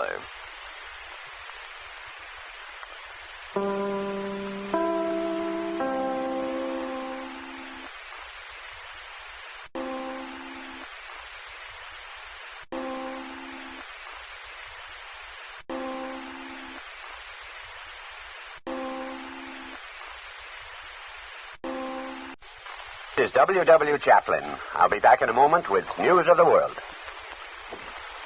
Today, Mr. Chaplin will be joined in this report on the news by NBC's veteran Washington reporter, Morgan Beatty. Since the Tokyo radio made its announcement early this morning, both Bill Chaplin and Morgan Beatty have been helping to cover the various developments on the surrender report. In the NBC newsrooms in this country and in our news centers all over the globe, all editors, reporters, and correspondents have been on the alert, and many times on the air. Here in the NBC newsroom in New York, our full staff is standing by in direct contact with Washington and with all points overseas. In addition to our regularly scheduled news programs, such as this daily report at 1:45 p.m. Eastern Wartime, NBC will call in its worldwide staff of correspondents whenever news developments warrant. Today, as always, we are concentrating upon the task of bringing our listeners the news, speedily and accurately. We suggest that you keep your radio tuned in to your local NBC station. And now, from the NBC newsroom in New York, here is W. Chaplin. And here is a bulletin, the very latest development to come in. The International News Service has just reported from Stockholm that Sweden's government issued an official communique saying the Japanese surrender offer had been received by Sweden. It has been transmitted to the Allied governments. That is the very latest development. This is a day, of course, of wild speculation, of high hopes of reaching for a world peace, which seems at last to be no more than just beyond our fingertips. But here are the cold, hard facts as of right this minute. The war with Japan is not finished. We are still fighting Japan, on the ground, on and under the sea, and in the air. The war is not ended. Those are the facts up to this minute. Now for the story of the sensational developments of this morning, which makes it necessary to emphasize the fact that we are still at war, no matter how close peace may be. The Japanese radio suddenly blared to the world today the readiness of Nippon to accept the surrender terms listed in the recent Potsdam ultimatum, if. With the understanding is the way they phrase it, but what they mean is if. The Potsdam Declaration is not interpreted to lessen the power and position and prestige of Japanese Emperor Hirohito. Here's the exact way they phrase it. This is a translation into English from the Japanese, of course, but it's their own translation, so we may accept it as exact. Here's what they say. The Japanese government are ready to accept the terms enumerated in the joint declaration which was issued at Potsdam on July 26, 1945, by the heads of the government of the United States, Great Britain, and China, and later subscribed to by the Soviet government, with the understanding that the said declaration does not comprise any demand which prejudices the prerogatives of His Majesty as a sovereign ruler. And now we call in for another late report, NBC in Stockholm. This is Sven Norberg speaking from Stockholm. There is, as yet, very little information about the latest startling news available for the time here in Stockholm. But the Swedish Foreign Office has confirmed that a note from the Japanese government was handed over to the Allies today. A spokesman of the Foreign Office tells me that at 12 o'clock Swedish time, that is 7 hours ago, the Envoyé Extraordinaire et Ministre Plénipotentiaire of Japan in Stockholm, Mr. Suemasa Okamoto, was received at the Foreign Office by the new Swedish Minister of Foreign Affairs, Mr. Östen Undén. Mr. Okamoto handed over a note and asked Mr. Undén to forward it to the representatives of the British and Soviet governments here in Stockholm. The British and Russian ministers were immediately sent for and received the Japanese note from Mr. Undén. That is all the spokesman of the Swedish Foreign Office can confirm. But he adds that it is most likely that a similar ceremony has taken place in Switzerland today, where a note was handed over to the American and Chinese ministers. So far, the Swedish Foreign Office. And that seems to be all information available here. I have called delegations of the United States, of Switzerland, of Russia, and of Japan. Everywhere the answer is, we can make no comments on the present situation.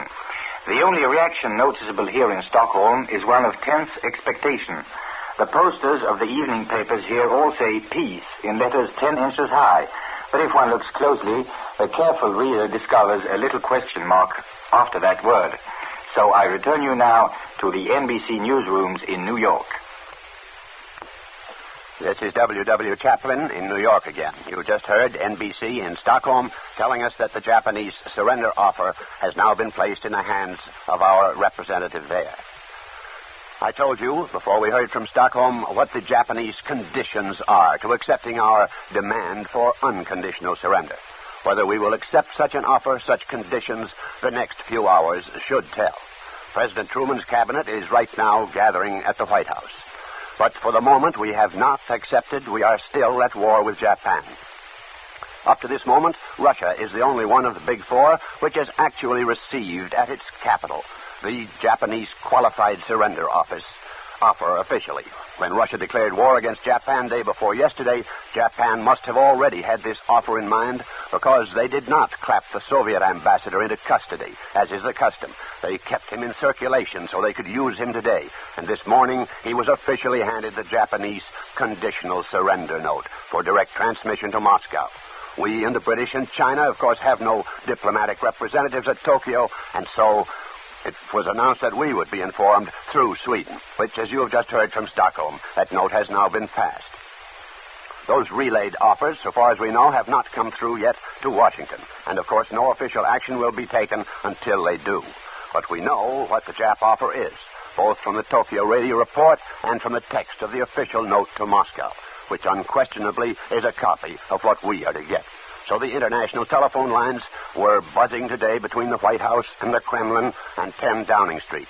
The Allied leaders are, in effect, have been holding a Big Four conference by remote control, a conference such as never was, because on its outcome depends whether we are at last going to call an end to war all over the world right now, or whether we must still fight on to get a peace without any strings attached to it at all. Popular reaction to the Jap offer has been mixed. There was a big GI celebration on Okinawa. Crowds thronged the streets in London, even more jubilant than they were on VE Day. In Chongqing, crowds jammed the streets, clapping their hands and popping firecrackers. In Washington, people gathered along the fence surrounding the White House, and a special guard was posted. In Moscow, the Russians seemed to take it in their stride, the possible sudden end of their 2-day war with Japan. And here in New York, we must be as hard to excite as the Russians. So far, I haven't seen one bit of paper come twisting down in celebration from the skyscrapers.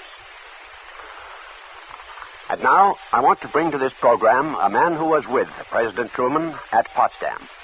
He was there when the ultimatum was issued. He returned with him on the cruiser Augusta and is now in Washington. He was representing all 4 major American radio networks at the Potsdam Conference. So here, to give you a picture of the present situation from his special vantage point, is NBC's Morgan Beatty. Thank you, Bill Chapman. And I might add that all of your colleagues on the Berlin front, the veterans of Normandy and the surrender in Europe, send you their best regards, and they wish you were there with them. Everybody's interested today in the Japanese surrender terms, and I'd like to stress what you have already pointed out. Widespread use of the word official today by government spokesmen in several world capitals. Charlie Ross, the President's secretary, says that the President has no official word. The Swedish Foreign Office now has official word, and so on. There is behind this the implied meaning that unofficial word has been passing among the warring powers, as you've already pointed out. And behind the vacuum in news lies the real story of events, a story we're not going to get right away, and we might as well be patient about it. Today I can report to you, however, why we're not going to get that story right away. Beneath every other reason lies the fundamental fact. There is no basis in any Allied capital for mutual trust in any degree of the Japanese. Every last piece of business we do will have to be checked and rechecked. The important thing to remember at this time is that no peace with the Japanese can come until the surrender talk has reached a military decision, and that decision has been tested in the field by military and naval commanders in touch with each other. So far, not one word pertaining to military decision has been spoken in any of the big 3 capitals, which means the talk is still on a high plane, a diplomatic plane, and it can't mean much until it gets down to the gun-firing men on battlefronts, who so far have no order to cease firing so far as we know. There was a lot about Sweden in your broadcast, and Stockholm itself came up, NBC in Stockholm. Maybe I can throw some light on this here in Washington. First, Sweden is the only official contact of all the Allied nations, the only capital of a neutral in this world where all Allied powers are represented. That is not true of Switzerland, even though the Jap is trying to get and use Switzerland to get in touch with us and the Chinese. Official contact and confirmation takes time. The Swiss began to handle Japanese affairs only recently, and they must familiarize themselves with codes and channels. We use the American legation at Bern to get in touch with Tokyo. The Japanese use the Swiss legation in Washington to get in touch with us. it is far more likely that the real trading for Japanese surrender is being done through the Moscow ambassador in Tokyo and then through the ministerial corps in Sweden for this reason. Contact is by instantaneous wireless telephone between Stockholm and Tokyo and Moscow and Tokyo. All the big powers are represented in Stockholm. They are not in Bern. And what's more important, the American, British, and Russian governments have far more confidence in the teamwork among their ministers in Stockholm and the Swedes than they have in any other neutral capital in the world. This team transmitted the unofficial talks that ended the war in Germany. They know how to work together smoothly. Furthermore, the Swedes undertake humanitarian work of this kind with a degree of courage that has not always been displayed elsewhere. They are willing to break protocol, formalities, at the risk of the displeasure of great powers. They are willing to put their personal safety in jeopardy if necessary to achieve peace. That has been shown several times during this war. But even so, the talk back and forth on a purely unofficial plane takes time. Then there's the matter of military commanders in the field, the Japanese troops in New Guinea, in the Philippines, in China, Manchuria, and in the home islands. What about them? Will they accept the orders of the Japanese government? We have no proof as yet that they will. It is true that military commanders of opposing armies can get in touch with each other by radio and do much oftener and more quickly than they have in past wars to arrange temporary truces and so on. But in this case, the troops are scattered all over Asia and Asiatic island areas. If an agreement should be reached on a high level, every commitment by the Japanese will have to be tested in the field. White airplanes, perhaps, will have to fly over certain spots at certain times with certain messages, or something similar will have to be arranged to test out whether Tokyo speaks for all Japanese. Then there's the matter of 135,000 American and European nationals now in the custody of the Japanese. Their safety must be guaranteed in some way. They must continue to get food, and we must have a guarantee to that effect. All of these details take time, and we on the sidelines do not yet have the key to the time element. By that I mean we do not know how long the three powers on the highest level have been talking with a trusted third party, if they have been doing that. We don't know what has been said, whether surrender conditions are actually being worked out or whether there are major points still to be decided. The only light I can throw on that point is this. On our way back from the Berlin conference, I am quite certain President Truman thought there was a definite chance for the atomic bomb to end the war. Somehow I felt that he must have more reasons for thinking that way than the atomic bomb itself or even Russia's entry into the struggle.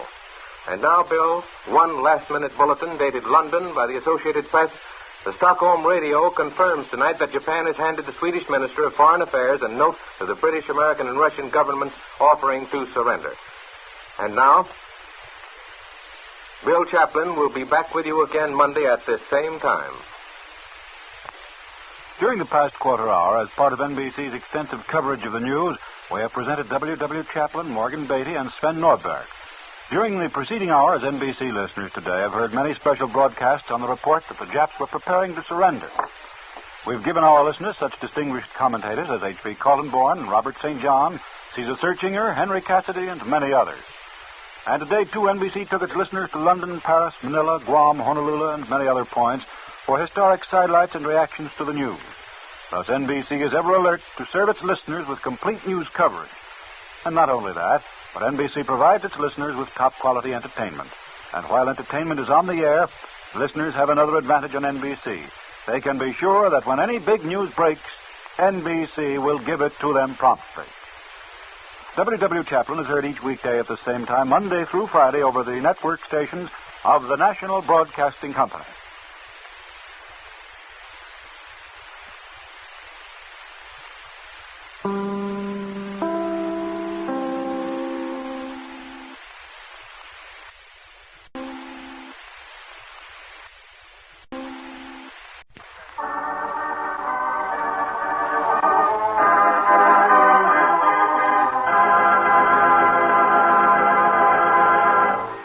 The General Mills Hour.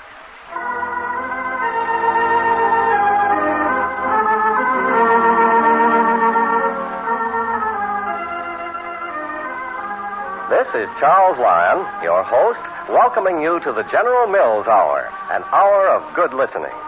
We bring you 3 outstanding serial dramas, The Guiding Light, Today's Children, and The Woman in White. And over many of these stations, the Betty Crocker program. While all the world is awaiting confirmation of the news from Japan, life still goes on. as it does today for Pete Mano. It doesn't take courage to take the consequences of our wrongdoing when no other course is open to us, but to be in the position of Peter Mano, to have committed a misdeed that no one knows about except his wife, and that he can be punished for only if he confesses it himself. To be in that position and to choose to confess it, to choose to take the consequences, that calls for great integrity.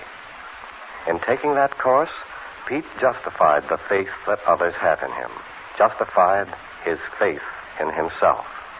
That is his guiding light.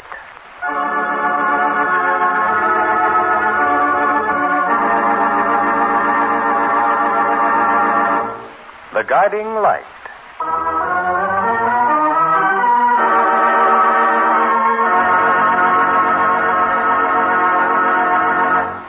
Brought to you by Cheerios. Shopping for the family groceries is no fun these hot days, is it? Especially standing in long lines waiting to buy rationed food. So here's a suggestion for something that isn't rationed, and it'll make a third of all the meals you serve this week mighty good. Your breakfast. And this is what I'd suggest you be sure to order. Cheerios. Yes, Cheerios, that delicious ready-to-eat cereal that's made from oats in the form of tiny, golden little donut-like shapes. Yes, ma'am, it's a fact. Cheerios is made from nourishing whole-grain hulled oats, and it's ready to eat, needs no cooking. It's mighty appealing to see and mighty good to taste, too. Cheerios has a really great flavor that folks find worth repeating. So tender and crisp, because Cheerios is exploded in a unique type of gun to give it that pleasing, distinctive crispiness. Do try Cheerios. Put it on your shopping list right now. And when you go shopping, look for that yellow package with the blue bowl on it. Ask for Cheerios.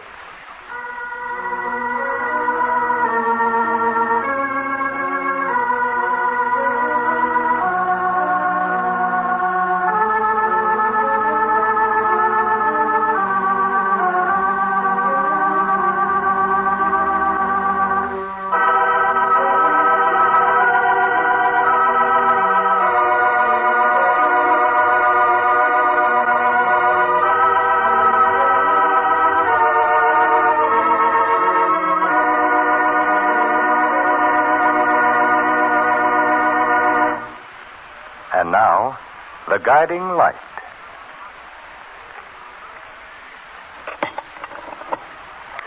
Darling, any further news on the radio? No, they're still waiting for something official.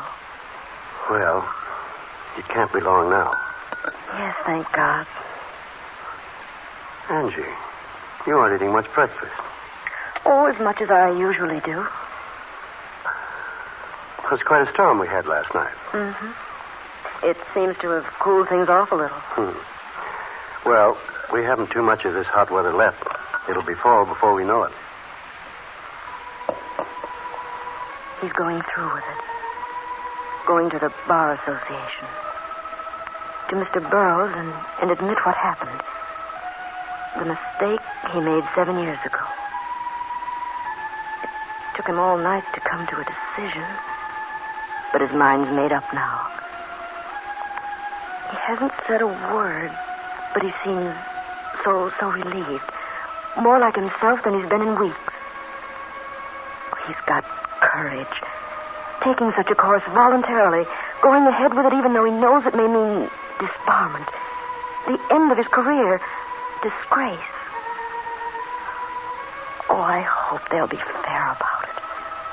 I hope they'll take the circumstances, his record, into consideration. I want him to do the right thing. I prayed that he'd be able to face it. He's got to be true to himself. He's got to make peace with himself. And he never could if he fell down on this. But it would break my heart.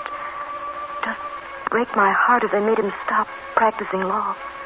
If he had to start all over again in something else after working so hard to get where he is. Some toast, Angie? Oh, no, thanks. Now, look here. Didn't Jonathan tell you should eat more? Get your weight up? Oh, he wants me to gain a few pounds, but don't worry, I will. Well, a little conscious effort won't hurt any. At least, darling, drink your fruit juice. Yes. Here, let me pour you some more coffee. Just a half a cup. Oh, good. Thanks. Are you tired, baby? Oh, not particularly. Why? Well, you didn't get much rest last night. Staying awake until I came up. And you seem a little preoccupied. I guess I am a little sleepy. You're not worrying about things, are you? Why, no. No, of course not. Well, you mustn't, darling. What time is it? I forgot to put on my wristwatch. 10:15. Oh, I've got to be getting downtown. And you'd better go back to bed, young lady. Oh, I'll have a good nap this afternoon. Don't get up. I'm just going to grab my hat and run. Pete, Yes? you're going to see Mr. Burroughs today, aren't you? Yes. Call me as soon as you've talked with him, will you? Yes, I'll call you right away. Good luck, darling. Thanks, baby. And you remember what I told you. No worrying. Everything is going to be all right.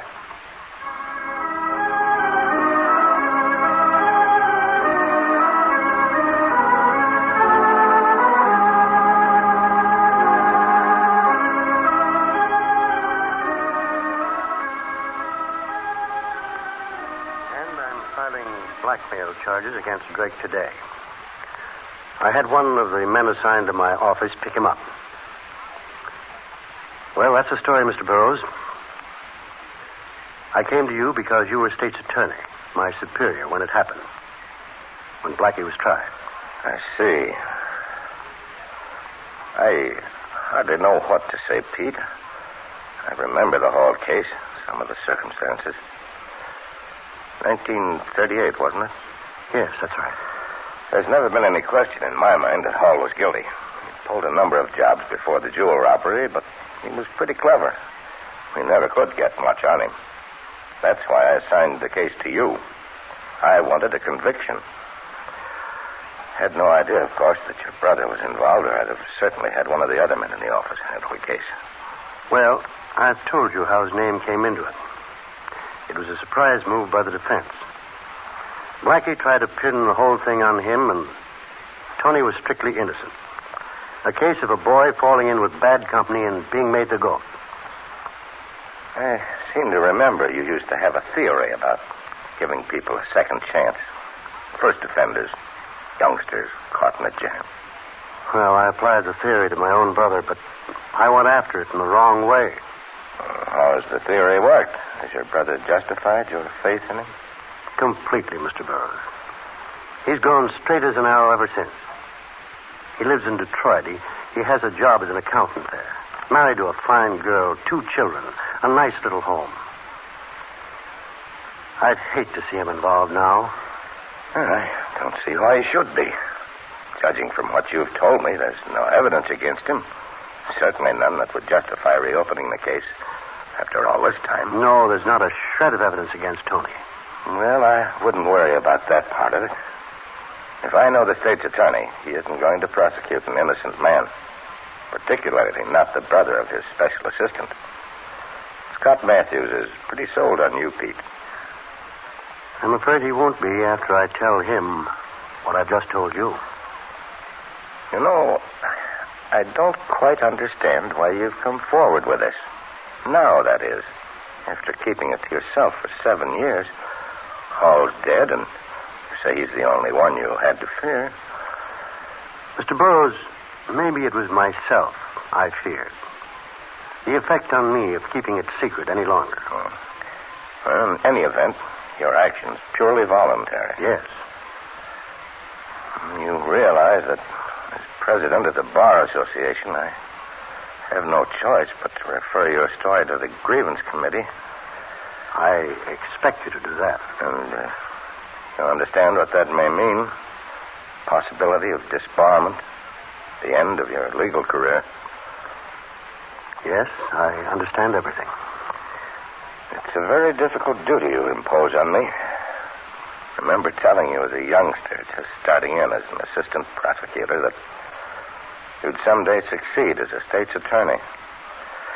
I'd hoped that prediction was about to be fulfilled. I I'm sorry I've let you down. Let me down? I wonder. A man can afford to lose everything but his integrity. If he loses that, he loses all. No matter what kind of office he's gained in the meantime. Somehow I think your integrity's safe. Thank you, Mr. Burroughs. Have you any idea when the grievance committee will act on the matter? I believe it's meeting tomorrow. You'd like to have it considered as quickly as possible, I suppose. Yes, of course. The sooner the better. Well, I'll see what I can do. Shouldn't take more than a few days. Good. Well, I won't take up any more of your time. You know how to reach me if I'm needed.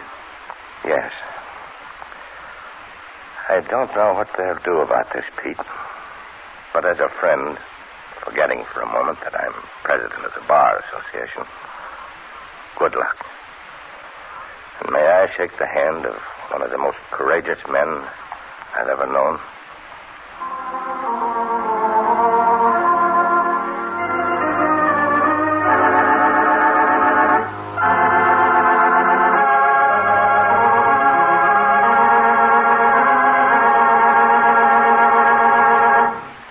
You are listening to The Guiding Light. You're wondering what to have for breakfast tomorrow? Well, why not try this? For your cereal, serve Cheerios, topped with fresh berries. Follow this delicious dish with soft-cooked eggs and toast. You'll save yourself some extra dishwashing by serving the fruit as a topping for the Cheerios. And why not let the eggs cook themselves while you enjoy your bowl of Cheerios and fruit with the rest of the family? The folks will enjoy that, I'll bet. And you can bet they'll go for Cheerios on sight, for they'll love the shape it's in. You see, no other cereal looks like Cheerios. This nutritious cereal is shaped just like tiny little donuts, crispy, round, and golden brown with a hole in the middle, and so wonderfully crunchy crisp. That's because a unique type of gun explodes each tiny little shape to make Cheerios extra tender, wonderfully crisp. Yes, Cheerios brings you fine flavor, unique shape. But here's the big story. Cheerios brings you fine food values as well. Here's why. Cheerios is made from oats, nourishing whole grain hulled oats, one of our best grains for growth and food energy. When served with milk, Cheerios provides protein, food energy, and thiamine, vitamin B1, in a single dish. All three vital to growth and stamina and helpful in combating unnecessary fatigue. What's more, Cheerios needs no cooking. It's an oat cereal that's all ready to eat just as it tumbles from the package. So why not treat your family to Cheerios for breakfast tomorrow? Today when you shop, ask for Cheerios. It's ready to eat and made from oats. The only cereal shaped like tiny little toasty crisp donuts. Get Cheerios today.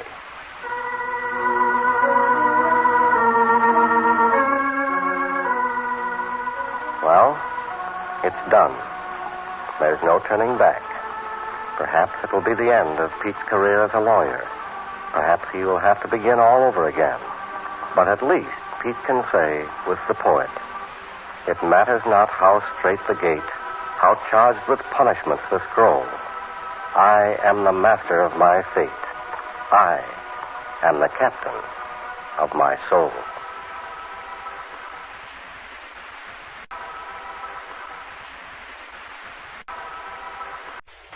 It took Otto Schultz a long time to make up his mind to go through with the operation that he'd been told might restore his sight. Once his mind was made up, however, he lost no time. And now Otto is again a patient in a hospital. It is Municipal Hospital this time, where Dr. Burton, Jen's father, is chief of staff.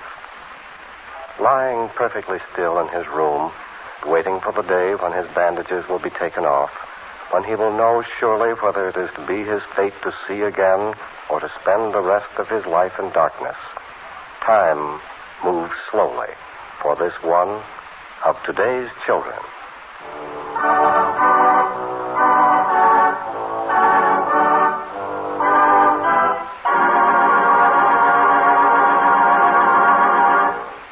Today's Children. Brought to you by Betty Crocker Soup.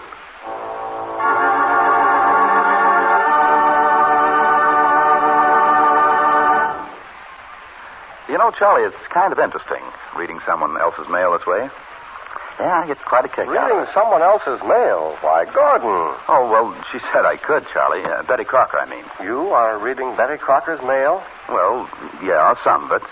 She had her staff over at General Mills pick out some letters she thought I'd get a kick out of. Like this one from Mrs. Smith, for instance. Oh, and what does Mrs. Smith have to say to Betty Crocker? Well, she's Mrs. Bill Smith, and she lives in the region of Sway City, Iowa. She writes that when she makes vegetable noodle soup, it's almost like having Betty Crocker with her right in her home helping out. Oh, I catch on. Mrs. Smith is talking about the Betty Crocker vegetable noodle soup ingredients. All right, you are, Charlie. It's easy to see that she's just tickled pink with this packaged soup of Betty Crocker's. Says it's just wonderful to be able to make such good soup without all the old-fashioned work of preparing vegetables and monkeying around with noodles and so on. Well, it really is wonderful, isn't it? Oh, you bet. All the gal has to do is empty the package of Betty Crocker's soup ingredients into a kettle of boiling water, along with a touch of fat or a bouillon cube, and let her simmer. So darned easy. And yet it's home-cooked soup. And it has Betty Crocker quality. And, brother, what a difference that makes. Charlie, you took the words right out of my mouth. Betty Crocker quality means pick-of-the-crop vegetables, especially rich egg noodles, and seasonings that are just plumb delicious. No wonder the ladies are writing fan letters to Betty Crocker about her vegetable noodle soup.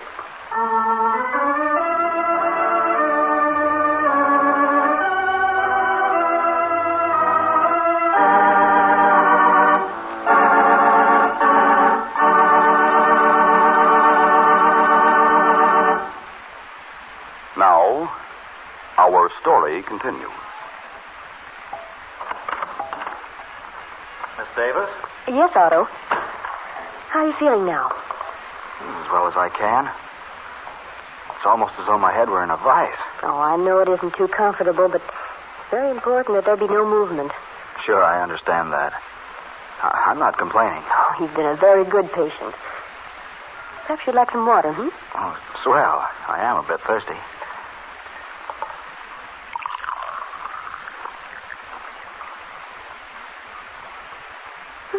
How's that? Good. Thanks. Let me smooth out these sheets a little. Real nice and neat. Let's put your arms outside. There now. Now I think you're ready. Ready for what? Ready for your visitor. Visitor? Your mother. You mean she...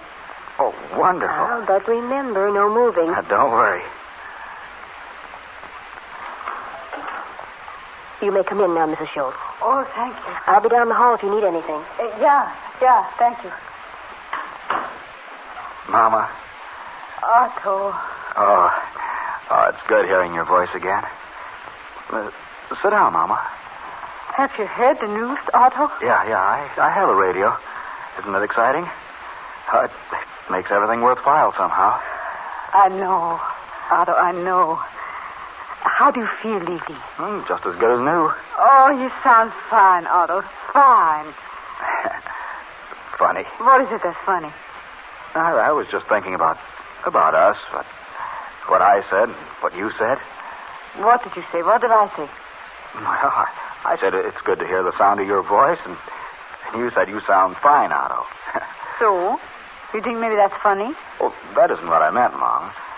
You see, all my thinking has been, well, I've had to rely on sound, and touch too, of course, but sound has been the important thing in my life ever since I was injured.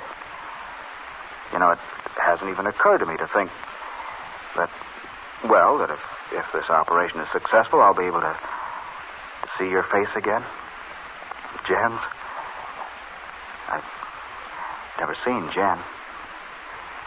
I've been alone in this room for a few days, no visitors, and not once have I thought in terms of sight. Before I came into the hospital, while I was trying to decide whether to go through with this or not, I used to imagine what it would be like to see again. Even partially. Do you understand what I'm trying to say? Well, I don't know, Otto. It ain't too clear to me. It ain't important to you, the seeing. Maybe only a little. Oh, of course it's important. Important to me, important to all of us. It's important, Living, that you are here with us. That you are happy. Remember like I told you. Yes, I remember. I remember everything you said the day I left to come to the hospital. I remember every word. I remember it when they took me to the operating room. I kept it before me during the entire operation. Faith. Mama, you've given your kids an awful lot. Oh, I shouldn't take all the credit. Your papa, he's been a good papa. Sure, fathers are important. They're important to boys. Now, to girls, too. Sure, to girls, too, but a mother.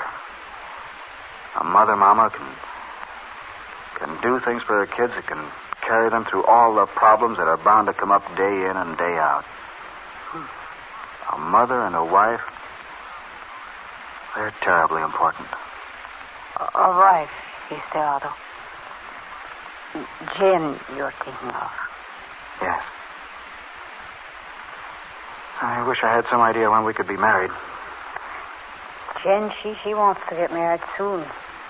That's what she told me. No, I wouldn't think of getting married, Mom, until I'm able to take care of her. Take care of the two of us. Yeah, I know. She told me that, too. You know, Otto, she's going to be like one of my own girls. Oh, that's wonderful. That's the way I wanted it to be. When I was coming over here, she said, I ain't going to call you Mama Schultz no more. Just Mama. When you were coming over? Yeah. What do you mean? So, she will be here in a few minutes. Jen? Huh? You mean she's here? God, you shouldn't move, Otto. She drove me over here. Well, where is she? She wanted to see her papa. I think maybe she is in his office somewhere in the hospital. That's where she said she was going.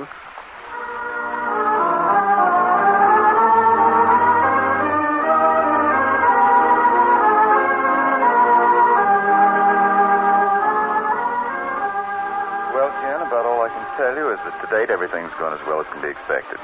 There's very little to do now except wait until the bandages can be removed. In a week or so, you say? That's right. Such a long time.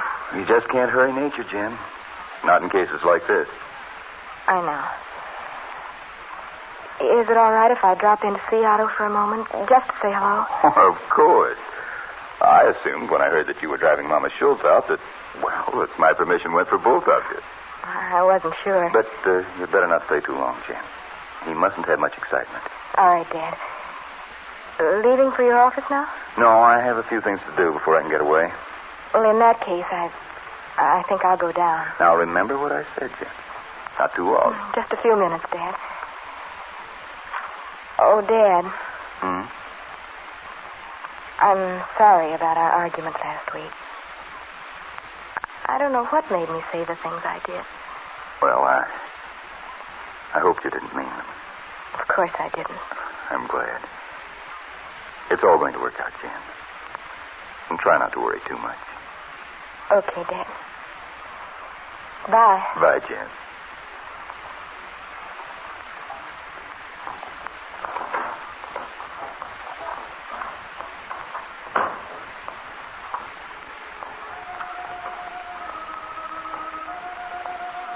Dad's pretty swell.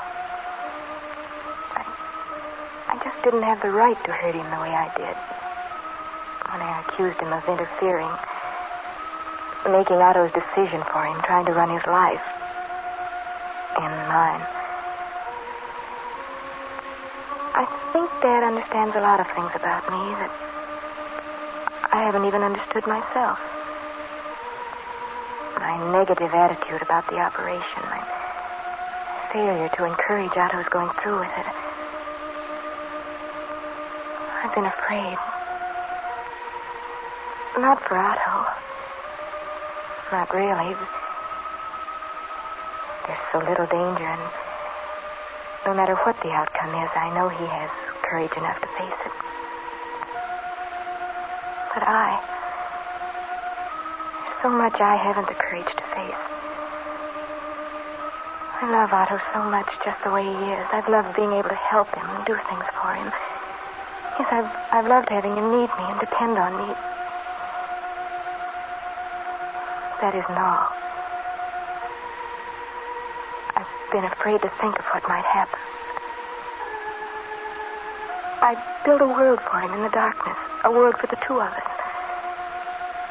But if the world of light should open up for him again, will my place be the same? Will everything be the same? That's what I've been afraid of. Afraid without being able to admit it. This is the first time I've admitted it to myself. I couldn't even explain it to Otto, not to anyone. No one would understand. In a way, I hardly understand myself. And yet I am afraid. Afraid that Otto might regain his sight. Oh, dear God, don't let me say that again. Don't let me think it. Don't let me even think it.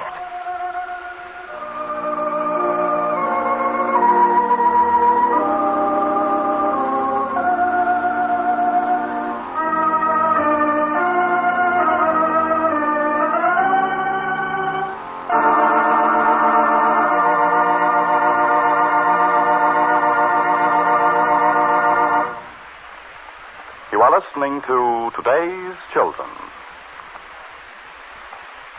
You really take home a lot of good eating when you put some packages of Betty Crocker vegetable noodle soup in your market basket. You see, you get 6 big bowls of home-cooked vegetable noodle soup from each package of the Betty Crocker soup ingredients. That's right, 6 big bowlfuls, and of mighty good soup. But of course, this soup is bound to be good. It's Betty Crocker quality, and what a difference that makes. It means pick-of-the-crop vegetables, special rich egg noodles, an exciting blend of seasonings. To cook, merely simmer these Betty Crocker soup ingredients in water with a little fat or a bouillon cube. This weekend, stock up. Say to your grocer, make it 3 for me. 3 packages of Betty Crocker vegetable noodle soup.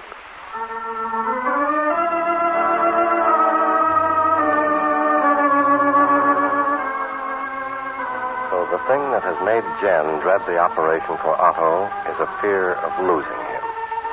Of course, in a way, I can see the reason in her thinking. If the operation is a success, if Otto is able to see again, it will change everything for him, put him into an entirely new world. But would that change his feelings for Jen? Isn't his love for her great enough to survive that change? Well, it seems to me that what Jen needs right now is a little of the faith that Otto spoke about. Faith in the ultimate good of whatever happens. The faith that Mama Schultz has given in such great measure to all her children. Well, friends, we'll be back in just a moment. Meanwhile, we pause briefly for station identification. WEAF, New York. EAF, New York. EAF, New York. We delay the start of this program to bring you a special bulletin from the NBC newsroom in New York. President Truman and his cabinet are in session in Washington, a regular session scheduled before today's developments.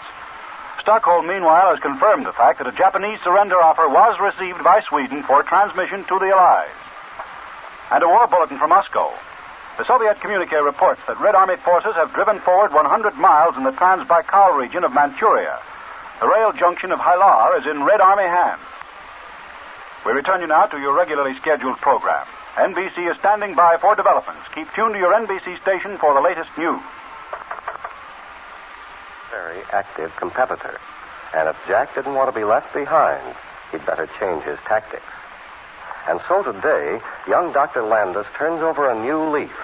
And there are some rather surprising things on the new page in an interesting episode of The Woman in White.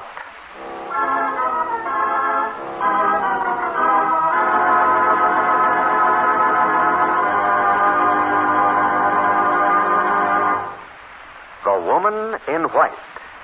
Brought to you by Wheaties, breakfast of champions. Now, during vacation, when the small fry have time to get into all sorts of mischief, I'll bet you're mighty thankful for the new Wheaties Library of Sports. It's really something, this Wheaties Library of Sports. 14 books crammed full of action photos and sports information. Information that will help that youngster of yours learn to play a better game, even as it keeps him out of mischief. Now, this new Wheaties Sports Library is part of the Breakfast of Champions idea. The idea that eating right and the right kind of exercise go hand in hand. Both of them mighty important factors in a youngster's development. Now, eating right means 3 good, nourishing meals every day, starting with breakfast. Say, one that includes whopping bowlfuls of milk, fruit, and those nourishing whole wheat flakes, Wheaties, Breakfast of Champions. And as for the right kind of exercise, well, on the backs of Wheaties packages, you'll find complete information about this new 14-book library of sports for boys and girls. All of these books are by experts in the sports world, either companion champion athletics or coaches. Now, the baseball book is by Lou Fonseca, who has been called Professor of Baseball.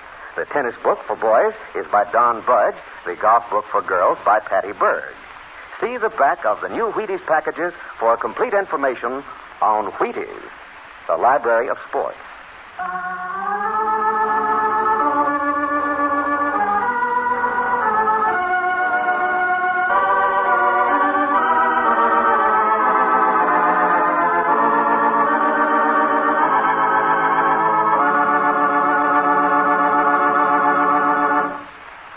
And now, The Woman in White.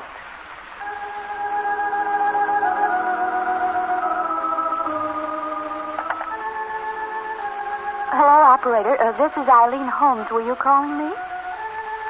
Oh, yes, I'll take it right here.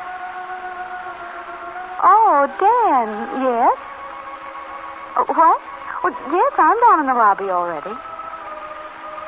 Oh, her flat tire. What? 5 minutes, you say? All right, I'll be waiting. Fine. I'll be seeing you.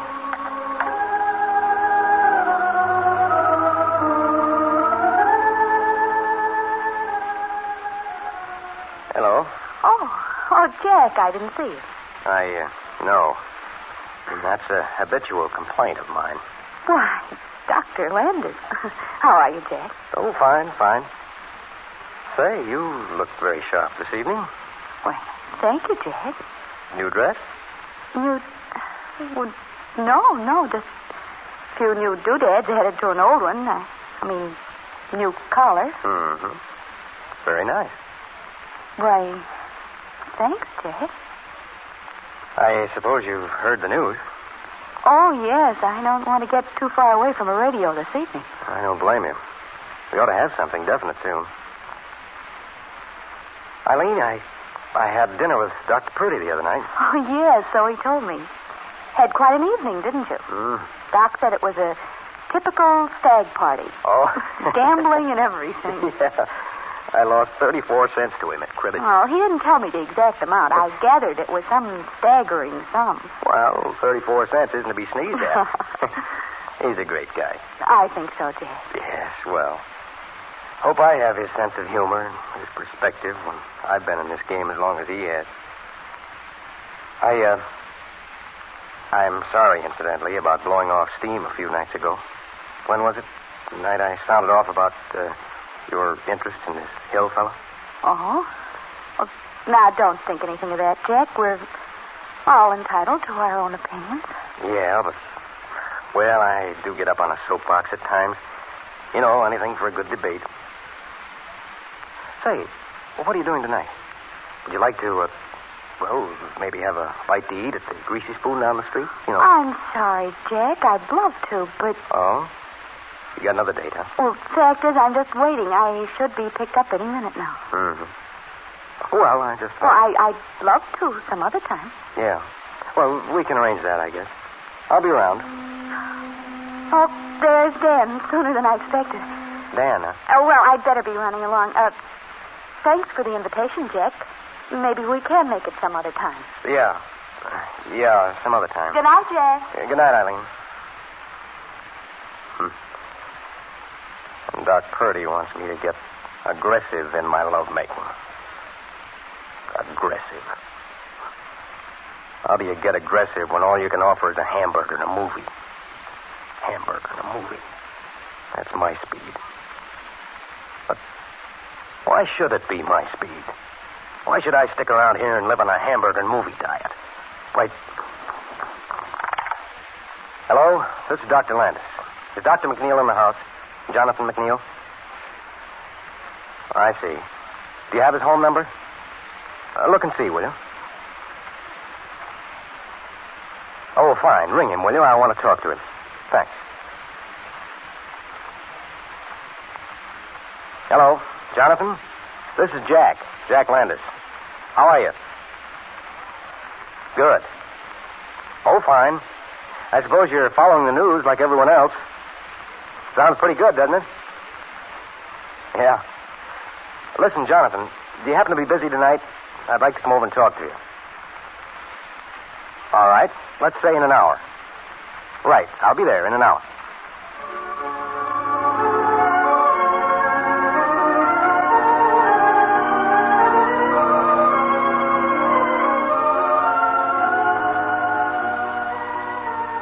Yes, Jack, I rather like this apartment. Nothing pretentious, but it's comfortable. Oh, a cigarette? You haven't got very many. I'd better... Oh, no, I've got another pack. Plutocrat. No, but the girl in my office has a cousin who works in a tobacco shop. Oh, that explains it. Well, what's on your mind, Jack? You said you wanted to talk to me.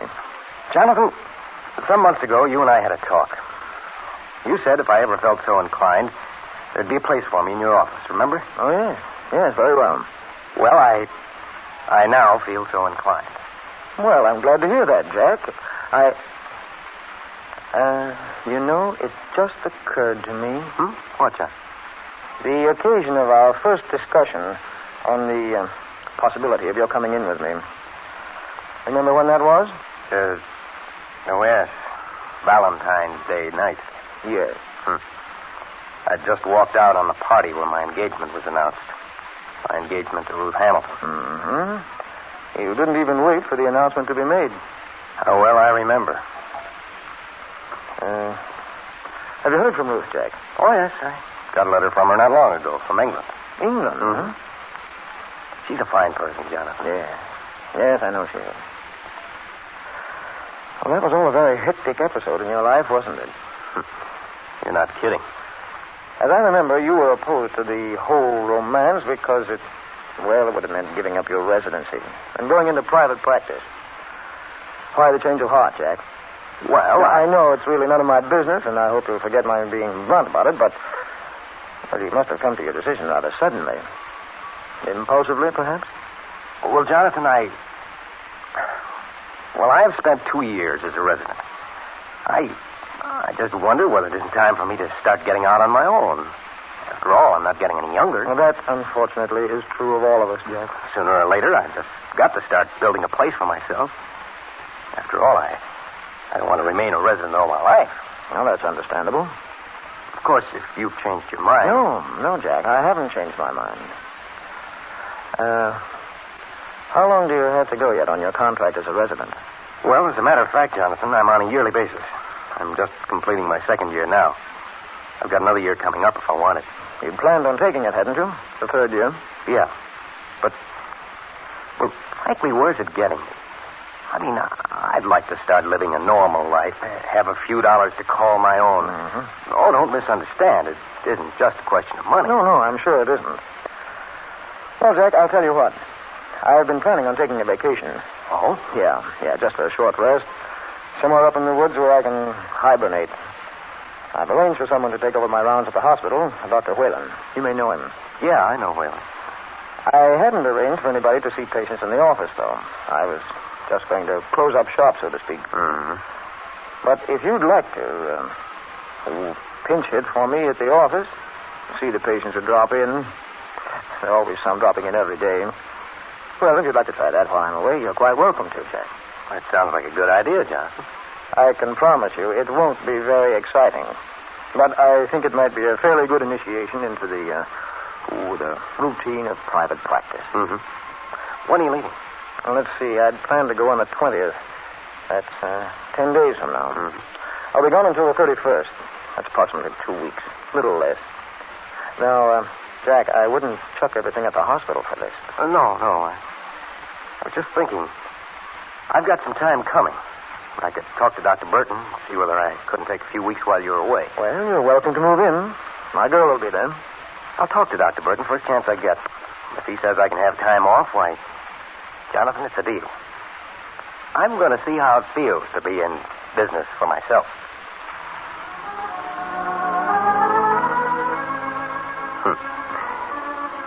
So Doc Purdy thinks I ought to be more aggressive, does he? Okay. I'll show him and Eileen what real aggressiveness is once I get out on my own.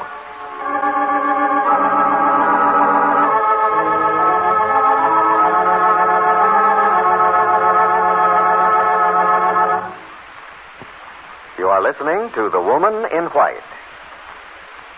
Here it is Friday again, and that means it's round up new customers for Wheaties Day. Yes, there are still some folks who have never eaten Wheaties. Now, I'm going to try to look at it from your point of view, to figure out why you may not have tried this famous breakfast of champions, and then do my darndest to think of a way to win you over. Suppose, for instance, that you tell me that you haven't tried Wheaties because you're not altogether sure that you like the taste of them. Well, maybe so, but I just can't imagine anyone not liking Wheaties. These big, crisp flakes are so mellow-tasting that Wheaties flavor is the flavor of sun-ripened wheat, toasted just right. Combine a bowl of Wheaties with, say, some fresh peaches, sweet, luscious, red and gold peaches, plus some creamy milk, and, well, I don't see how anybody could be a holdout. Why not try Wheaties with fresh peaches sometime this weekend? That's Wheaties, breakfast of champions.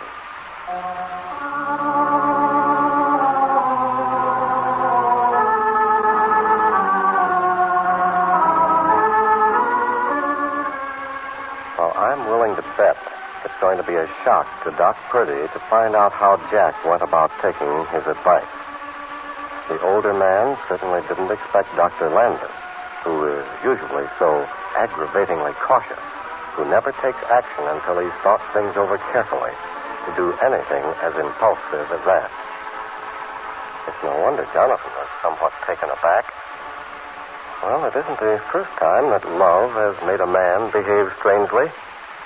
I wonder what Eileen, the cause of all this, is going to think of Jack's new move. Well, friends, the General Mills Hour has brought you our 3 serial dramas, The Guiding Light, Today's Children, and The Woman in White. Now we invite you to listen to the Betty Crocker program, which follows immediately. Crocker program, which follows immediately. Crocker program, which...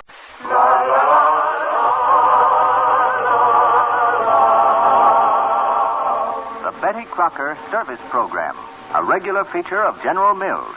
Marching along together, sharing every sight and fear. Marching along together, wishing till the skies are clear. Marching along together, life is wonderful side by side. Friends, the leader of this band of gallant home front women is Betty Crocker, who comes to you now with a delightful account of one of our young war brides. For there is no group of women in America today who are having so hectic a time as these young wives of our servicemen. And, of course, Betty Crocker has some recipes and menu suggestions planned especially for these young homemakers. But they're suggestions that are sure to be welcomed by homemakers of any age. So here she is, your Betty Crocker. Hello, everybody. I'm going to tell you a story today, a real story of love in wartime. The man in the story is a Marine named Tony, and the girl is young, attractive, and gallant. Her name is Lois. You'll get an idea of the character of young Marines in general if I go back for a minute. It was the day after that fateful attack on Pearl Harbor. Tony telephoned his mother that Monday afternoon. He was not quite 20 then. Hey, Mom, things are looking pretty sharp. I quit college today and went over to the airport. I applied for enlistment in the Navy Air Corps. But I gotta have your signature, Mom. At that time, you see, boys had to be 21 to join the Navy Air Corps. Well, Mom signed the papers. And after Tony had been through 6 or 7 months of grueling training at Corpus Christi, Texas, he elected to transfer to the Marine Corps to be a dive bomber. Then a few months later, he was awarded his Marine wings. And, of course, he became a second lieutenant on that day, too. He would have 3 more months' training before being shipped overseas. So Tony pondered, as thousands of young men do, to marry or not to marry. Lois was the girl he'd taken to all the college proms. The girl whose letters, when a fellow was in training, helped a lot. Oh, yes, there was the usual question in both families. Should the young folks get married now or wait for the security of peacetime? But the young couple decided for themselves, as young folks have done from the beginning of time. Lois got a leave from her college and went down to Miami to marry Tony. There followed 3 blissful, if hectic, months. And Lois wrote Mom of their life there. We have a darling little cottage in Miami. Of course, I have to walk 2 miles to get the groceries, but I don't mind at all. Later, they had a tiny but adequate cottage near Daytona Beach. Then, Tony got his overseas orders. The letter he wrote his mother just before going was sober but typical. Please don't think I consider it a sacrifice. I'm glad to accept it, as are all the fellows in my outfit. It's not a sacrifice we want for other generations to have to make, though. And that's why we're anxious to do our part and help make the world a peaceful, wonderful place it could be and was designed to be. Lois will go back home and finish college. Mom, I keep thinking of thoughtful things I can do for her all through our lives together. Well, Tony fought Japs and jungles at Munda, at Guadalcanal, at Rabaul. And at Bougainville, he joined the Fathers Who Have Never Seen Their Babies Club. 55 combat missions he stacked to his credit, 253 combat hours.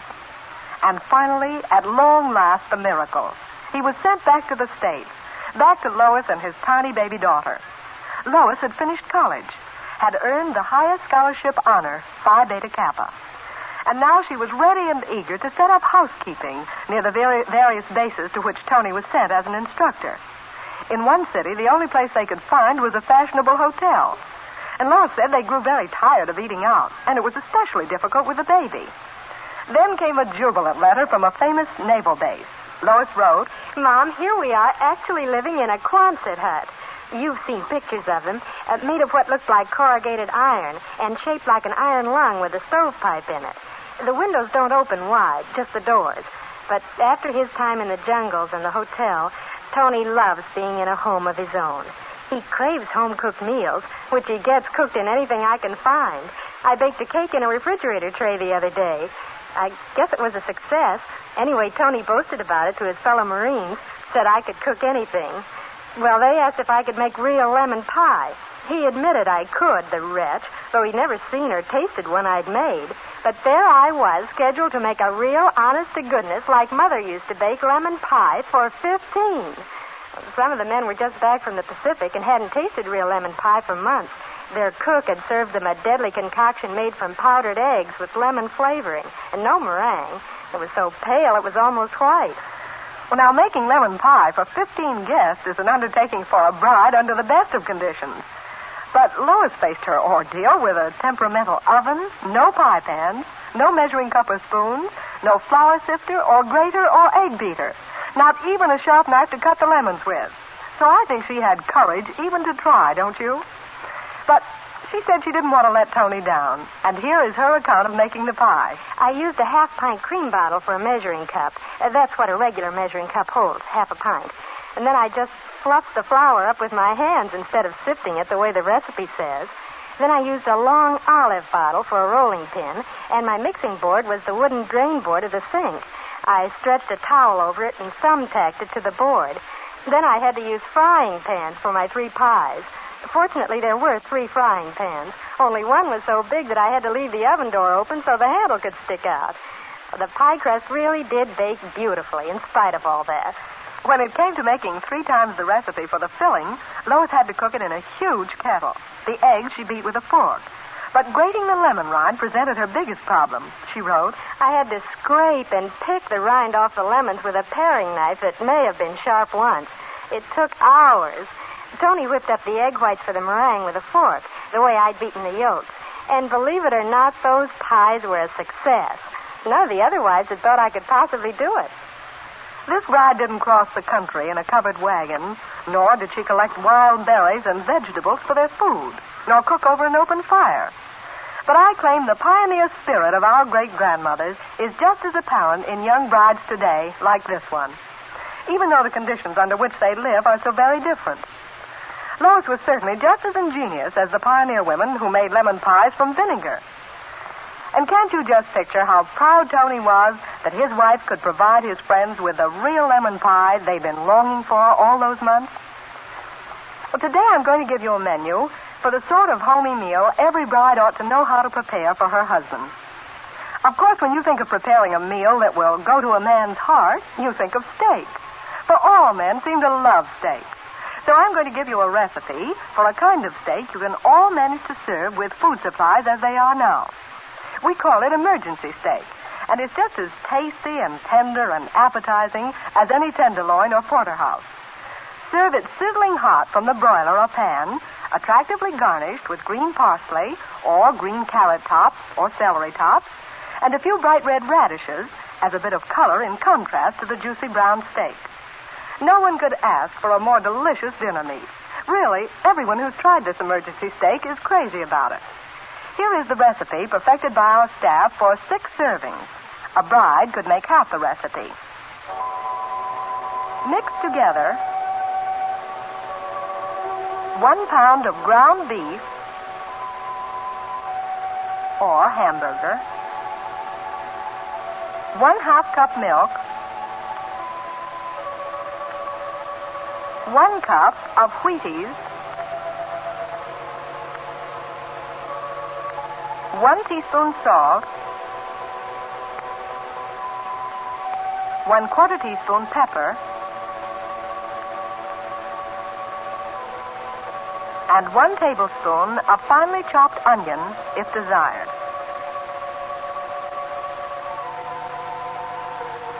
Pat into the shape of a T-bone steak, 1 inch thick, on a pie pan or broiler. Broil 8 to 15 minutes according to whether you want it rare or well done. Now, if you don't have a broiler pan broil in a heavy pan on top of the stove. Don't you think that's a wonderful way to stretch 1 pound of meat to serve 6? It's also another way in which plentiful cereal foods like Wheaties can be used to extend a less plentiful food like meat. And I'm going to suggest a combination of vegetables to go with steak. Carrots, celery, and cabbage. Or just carrots and cabbage. Or green beans and carrots. Any of these are naturals in flavor to complement the rich flavor of steak. You see, rather strong-flavored vegetables hold their own nicely with steak and therefore give eating satisfaction. But for a bride who hasn't learned the technique of managing the cooking of several different foods at one time, this idea of cooking 2 or 3 kinds of vegetables in one saucepan is very practical, I think. And I want to tell you just how I'd cook them to be extra tasty and yet save butter. Cook them with salad oil, right in with the vegetables and water. For 3 to 4 cups of the raw vegetables, cut up fine, use 2 tablespoons salad oil and just enough salted water to evaporate during the cooking in a tightly covered pan. Start with only 1/4 cup water and try it that way. 3 to 4 cups of vegetables make 4 servings. And the easiest way to cut them up fine, incidentally, is to use a big knife and a board. Hold the knife at the tip with the left hand while you hold the handle with the right hand. Chop down through the vegetables one way, then crosswise the other way, until they're the size you like. Serve them around the brown steak on your hot platter, just as you would whole vegetables. Or place the brown meat on one end of the platter and pile the vegetables on the other end. You can serve your potato on the same platter, too. The potato piled on one end, the vegetables on the other, and the meat in the middle. Don't you find that this plan of serving several foods on one platter makes a picture of the food and helps appetite appeal?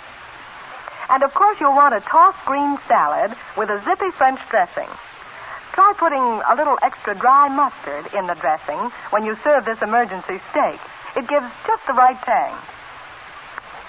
Of course, every bride wants to learn to make the sort of pies that men associate with home and dream about when they're away, or luscious fudge-like chocolate cake.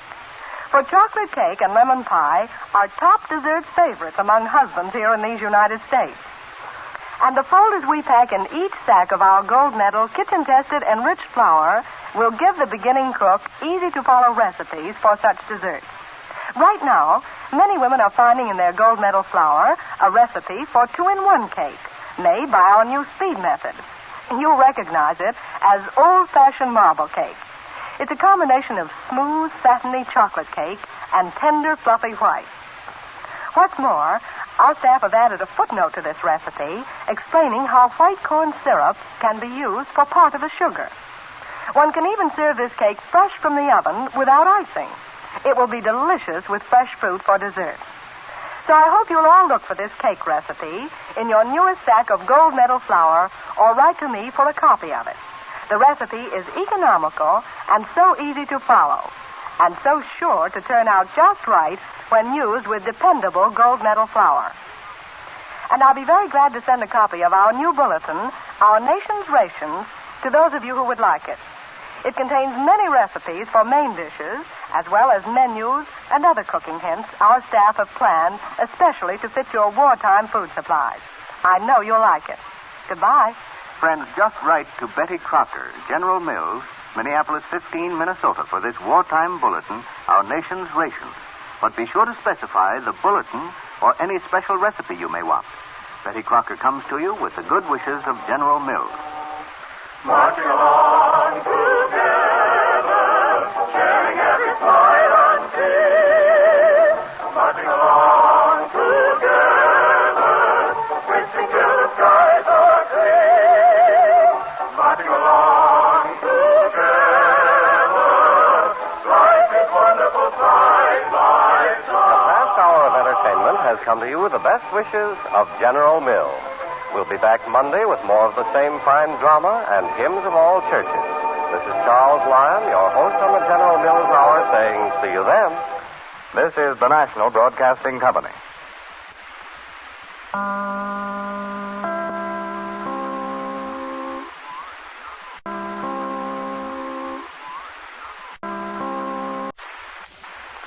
.3 p.m. GRUEN Gruen Precision Watch Time. The Curvex, accurate, dependable. WEAF, New York.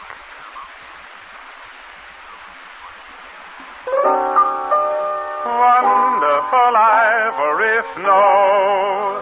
Yes, wonderful ivory snow. Ivory Snow presents A Woman of America.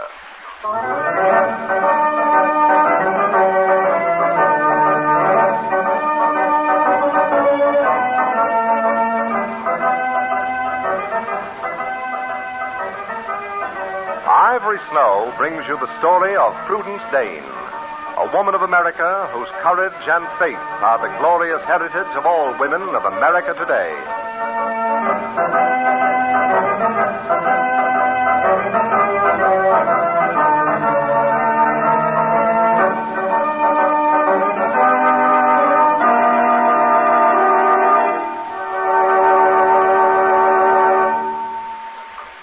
Here's how one little lady solved her dishwashing problem. Mistress Mary, quite contrary, how does your dishwashing go? Said Mary, this mild bar soap helps keep hands soft and white. But for doing dishes, it's very slow. So Mistress Mary decided to speed up dishwashing by using a strong granulated soap. But she found while it was fast enough, it made her hands red and rough. And Mistress Mary wasn't that contrary that she liked red, rough hands. No, indeed. So Mary looked for one soap just right for dishwashing. One soap both safe for hands and fast in the dishpan. And she found the answer in... Yes, wonderful Ivory Snow. For Ivory Snow is ivory mild for lovely hands and comes in granulated snowdrop form for speed in the dishpan. Now Mistress Mary isn't a bit contrary anymore, for she does her dishes the modern way. And so can you if you remember Ivory snow is what your dishes need. It's ivory mild for snow white hands and snowdrop foam for speed. For dishwashing, Ivory Snow is as safe as the mildest bar soap, yet far faster. And Ivory Snow is as fast as the strongest granulated soap, yet far safer. It's one soap combining safety for hands with dishwashing speed. The only soap that's both ivory mild and granulated for speedy sudsing. So, for speedier dishwashing, for snow white hands, buy. That's it. Wonderful Ivory Snow. S-N-O-W. And now, Ivory Snow's story, A Woman of America.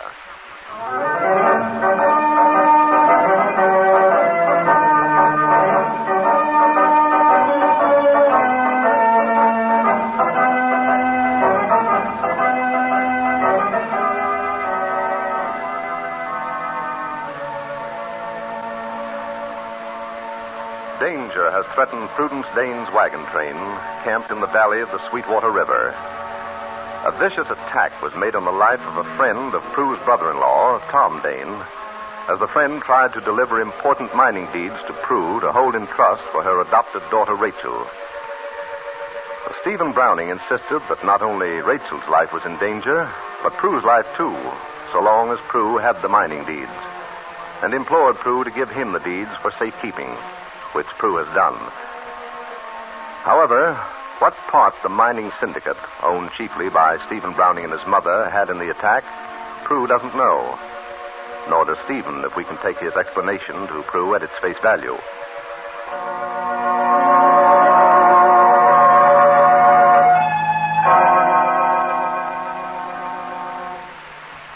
Well, now, Stephen is just entering the private coach used by his mother, where Mrs. Browning is lying with a wet towel over her eyes.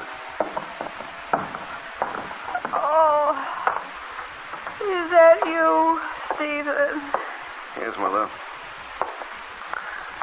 I'm sorry to insist on seeing you so early when you're not feeling well, but I can't wait any longer to talk to you. Oh, of course, son. Of course. But when I'm having one of these attacks, words just don't mean anything to me. Just nothing. Mother, you've made up your mind not to hear what I have to say. Oh, my poor head. I have a pretty firm conviction that this attack of yours has been prolonged to give a certain rider on a white horse time to get far enough away from here so that I'm going to have a hard time finding him. Oh. Why, don't talk in riddles, son. Very well, Mother. The rider I'm speaking of is Colonel Kenilworth. Kenilworth? Colonel? Well, the name sounds vaguely familiar to me, but He rode the white horse away on a dead run, Mother, immediately after a man bringing Prue important mining deeds was shot. Oh, my, how dreadful. I had an idea that you wouldn't tell me anything. Oh, Stephen, how can you be so cruel to your own mother? Mother, listen. Tell me just this much. Did or did not our mining syndicate have Tom Dane's friend attacked here? Oh, Stephen. Why, that tone of voice. All right. I'll see you when I get back. Where are you going? I'm going to save Tom Dane's life, if I'm not too late. And, Mother, just in case you're interested, I have the mining deeds that somebody tried to take away from Tom Dane's friend. You have it? Oh, yes, my. Mother. I have them. They have Tom Dane's name on them, with his daughter Rachel vested with right of survivorship. Stephen, why are you telling me all this? What have I done? I don't know, Mother. But you do. I'm going now.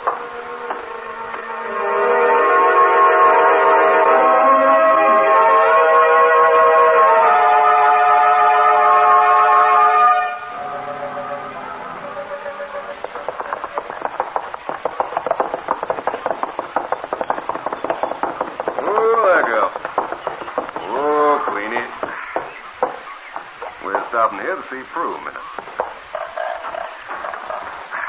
Good morning, Stephen. Yeah, hello, Prue. I hoped you'd be up. Of course. The way you talk to Queenie, you'd think she understood every word. My horse has more sense than most people I know. Prue, I talked to Mother. Oh. Prue, I'd like to believe that she had no part in the attack on Tom Dane's friend. Of course, Stephen. I just can't believe she had. Perhaps it would be better if we didn't talk about it. I have to talk about it, Prue. Do you remember my asking if you could see the running horse we heard as you and I ran from the spring to your wagon after we'd heard the gunshot that wounded Tom's friend?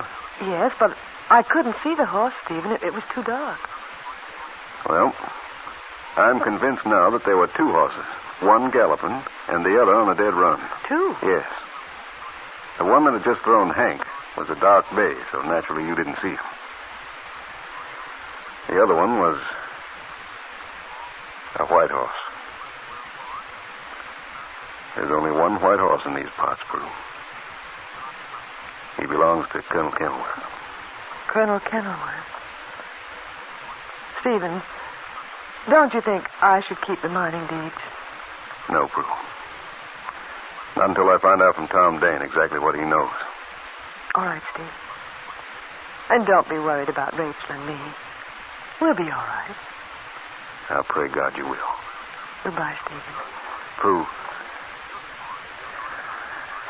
I told Mother I have the mining papers. Only you and Mother know I have them. But you'll be riding alone, Stephen.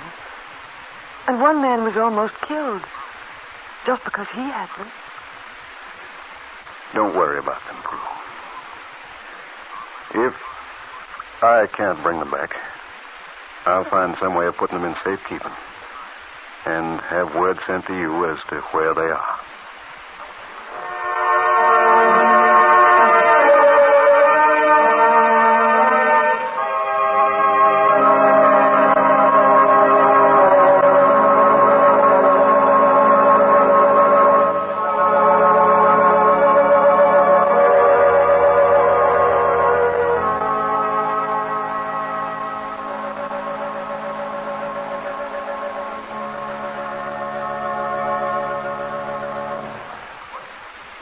About a woman of America in just a moment. Dishes everywhere, piled high in the pan. Now, lady, put aside that mild bar soap for dishwashing, because although mild bar soaps are safe for hands, they're slow. And don't touch that strong granulated soap, or it can make your hands red and rough. Instead, use wonderful Ivory Snow. One soap for dishwashing that's both safe for hands and fast. Ivory Snow is what your dishes need. It's Ivory mild for snow white hands in snowdrop foam for speed. Yes, quick dissolving Ivory Snow is so safe for hands, so fast in the dishpan. That's because Ivory Snow is the only soap that's both Ivory mild and granulated for speedy sudsing. While Ivory Snow helps protect pretty hands, its granulated snowdrops instantly burst into energetic suds that get your dishes sparkling in a flash. So, for speedier dishwashing, for snow white hands, buy. That's it. Wonderful Ivory Snow. S-N-O-W.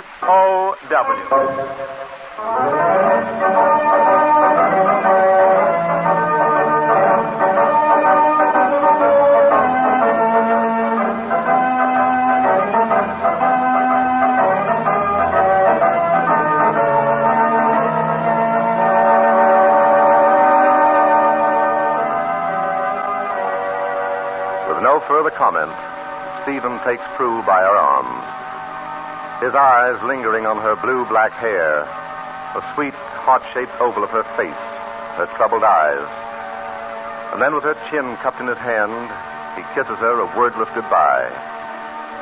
There's no mistaking the look in his eyes. It is that of a man who has just looked, perhaps for the last time, on the face of the woman he loves most.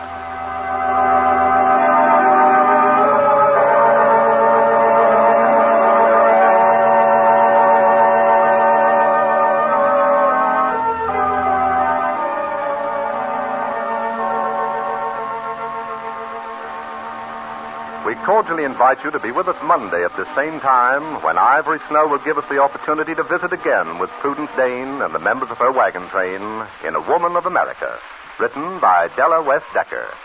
And please remember... Ivory snow is what your dishes need. It's ivory mild for snow white hands and snowdrop foam for speed. This is Frank Gallup bidding you goodbye until Monday, when Ivory Snow will again bring you A Woman of America. Until then, happy listening.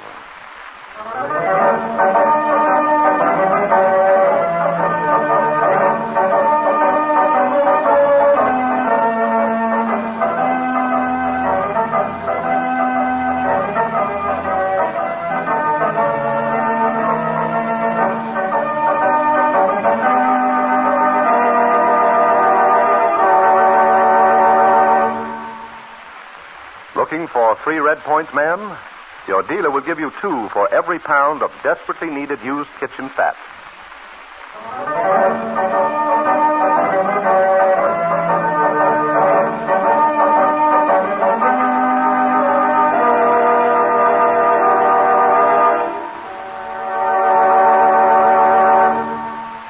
This is the National Broadcasting Company. Watch out for ugly cavities at the gum line. Cavities ground in by toothpaste and powders containing harsh abrasives.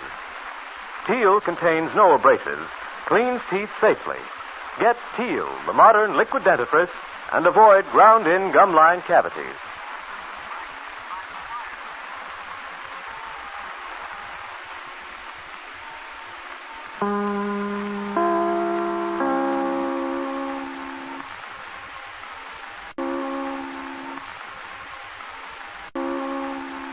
For a wash that's white without bleaching, use Oxidol with its lively, active, hustle bubble suds.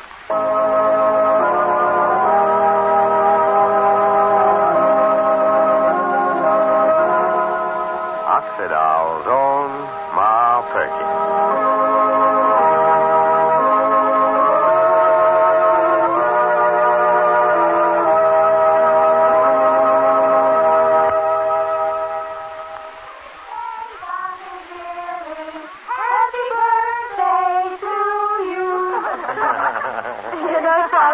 Sons were born on the very same day. Oh, really? That's why Miss Chase and I have one birthday party for both of them. Hey, double birthday party. Oh, just look at those 2 handsome lads, all dressed up in their Sunday best there at the head of the table. Uh-huh. But the boy sitting side by side, Helen, makes me ashamed of Jimmy's shirt. I mean, your bobs are so much whiter. Oh, no. Do you bleach your clothes to get them so white? No, I just wash them. Oxidol washes them so clean they're white without bleaching. That's white without bleaching? That's right. Oh, my goodness, Bob's shirt is shades whiter than my Jimmy's. It's a fact. Oxidol washes clothes cleaner and whiter than less energetic soaps could ever hope to get them. A fact proved by actual tests. Now, here's why Oxidol will wash your clothes white without bleaching. Oxidol's hustle bubble suds are so lively, so active, they lift out dirt. Even the last possible trace of dirt that Let's Go Getting soaps almost always leave behind. Why, Oxidol even acts to prevent those tiny grayness particles that stick in clothes and turn gray or yellow when you iron them. So, Oxidol's far ahead of other type soaps in preventing dirty grayness. Now, try Oxidol, and except maybe for medicine stains or such, see tablecloths, sheets, even the grimiest pieces, all come so clean. They're actually white without bleaching. And, Charlie, my colored things, too, always look sparkling bright. You bet, because Oxidol gets all wash colors and rayons so clean with wonderful safety. See how dazzling clean your clothes can be. Yes, get that famous orange and blue bullseye package and use Oxidol for a wash that's white without bleaching.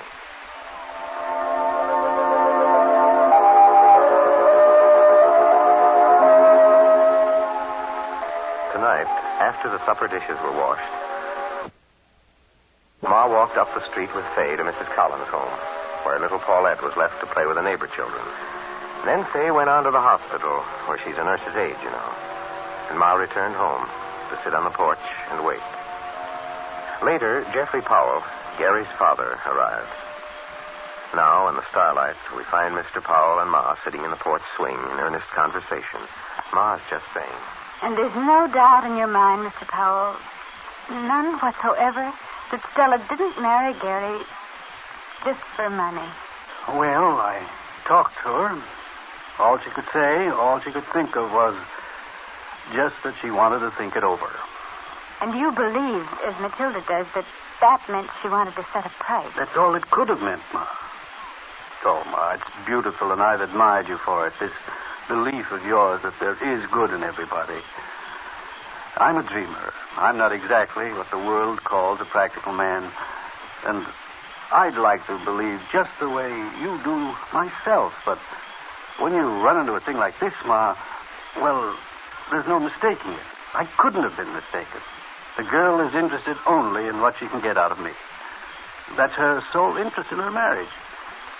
You know why I'm still hesitant, don't you, Mr. Powell? I do believe there's good in everybody, yes. Both good and bad. And if we look for the good, we'll find it a lot sooner than we will the bad. But, Ma, I looked for the good in her. But that isn't all. Stella lived here in this house with me. She and I went to Chicago together. I felt that I know Stella. I'd hoped it might be otherwise, too, Ma. For Gary's sake. This is going to be a blow to him, you know. I don't know just how much of a blow, for I don't know just how deeply he feels about this marriage. And you know him a lot better than I do, Ma. I think Matilda mentioned to you that I'd like your help where he's concerned. He's headstrong, impulsive. It'll be difficult for him to realize he was so wrong about Stella. I'll be glad to help you, but does that mean that you think Gary might love Stella? Or do you feel, as Matilda does, that he simply married her on the rebound? I don't know, Ma. Don't know whether he loves the girl enough. He praised her high enough, a little too highly, if anything, and that might be just what I'm talking about.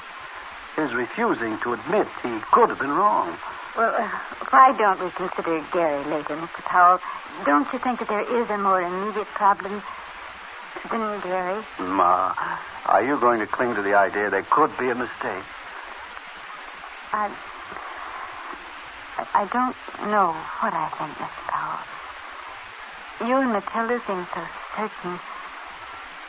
And yet, I thought I knew Stella. Ma, if you cling to any hope at all, I'm afraid you're only doomed to disappointment.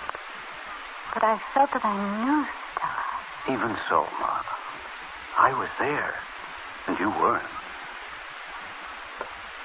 Yes. Yes, you were there. And I wasn't. I know what a blow this is to you. Ma, there's another thing I'd like you to help me with, if you will. What's that, Mr. Powell? Well, just as soon as I'd left Stella, I realized I'd made a mistake in leaving it up to her as to how much she wanted. Hardly the way to drive a good bargain, is it, Ma? The girl actually has nothing at all to her, but I'm willing to pay her nevertheless. You see, Ma, what I have will all be Gary's someday. While I'm willing to be fair about it, I don't think, for Gary's sake, I should simply write out a check for any amount she might name. And I'm sure she intends talking this over with her brother. And Matilda told you about the phone call, didn't she? The one from her brother when I overheard him saying he knew I had money, saying to her, now's the time to make hay while the sun shines. Yes, Mr. Powell. Matilda did tell me about that. Well, how can I help you? Well, this is something I'd just rather not turn over to Matilda. For many reasons, Ma. But could you talk to Stella, perhaps? Could I talk to Stella? Oh, well, Mr. Powell, I'd be glad to. Now, Ma, don't set your hopes too high. You're going to find a far different Stella from the one you thought you knew. Now, here's what I thought, Ma. As long as I told her to think it over, let's let her do just that for a few days. Then you might go there.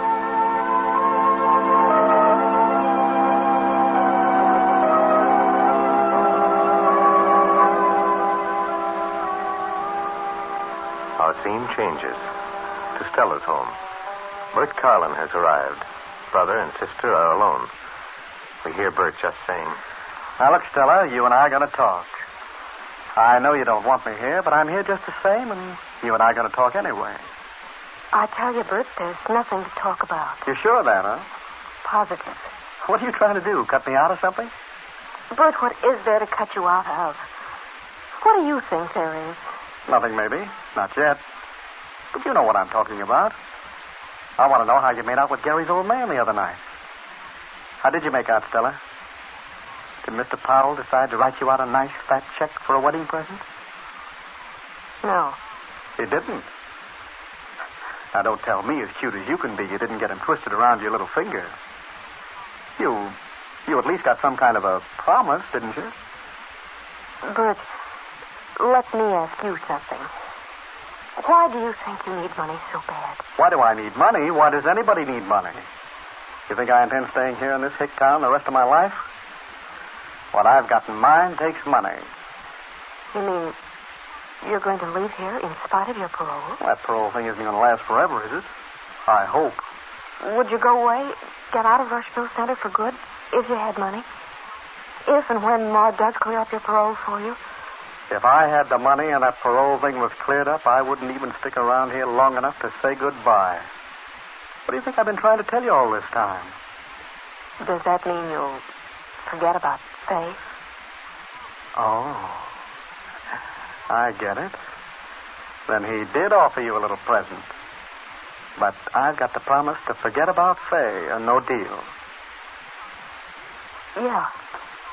Yeah, that's it, Bert. Well, money has been known to talk, you know, Stella. It all depends on how loud.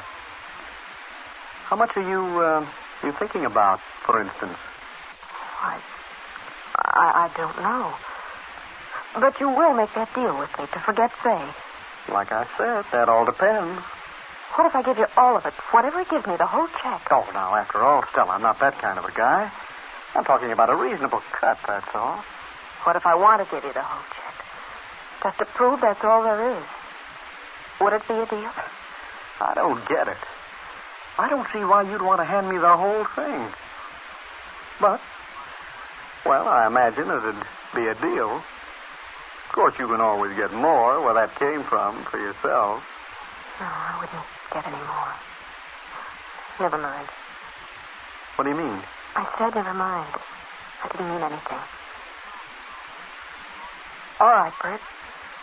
I've always kept my word to you. You know you can depend on me. Now, if you stay out of this, stay out of everything, Moss House included, you know what I mean by that. You may get your money a lot sooner than you expect. How does that sound to you? Why, it sounds good enough to me, Stella. All right, then. It's a deal. You can depend on it.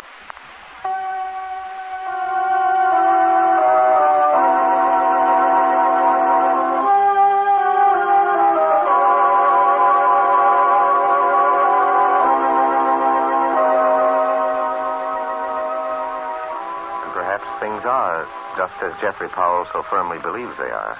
Perhaps Ma is building her hopes too high. Otherwise, why would Stella agree so readily to saying there will be a check?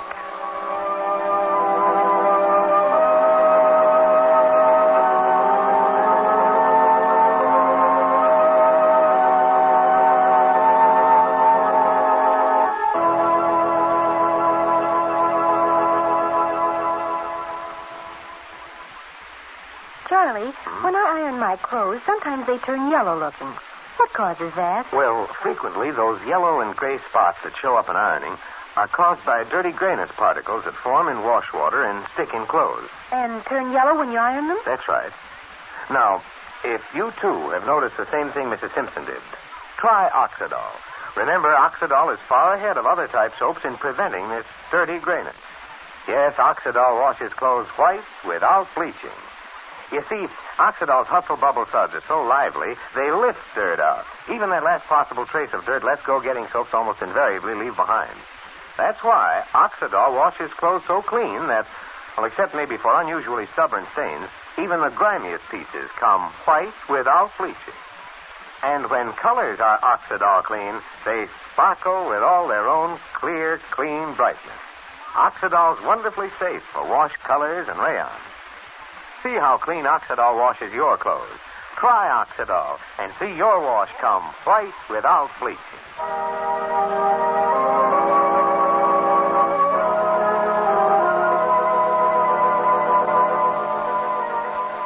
Yes, Ma is hoping against hope that she'll find that good in Stella which she so firmly believes exists in everyone, despite all too obvious evidence to the contrary. For that's Ma's way.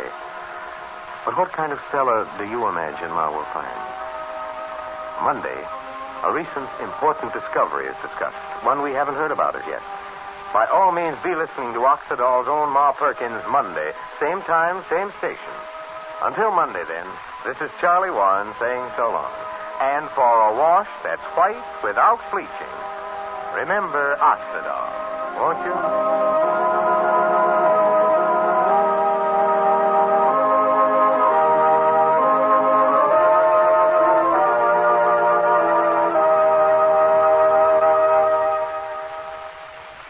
This is the National Broadcasting Company.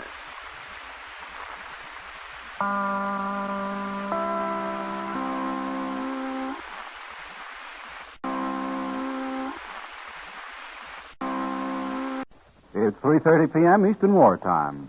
This is WEAF, NBC in New York. The National Broadcasting Company interrupts this program to bring you a special bulletin.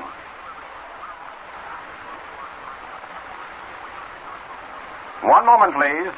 The National Broadcasting Company interrupts this program to bring you a special bulletin.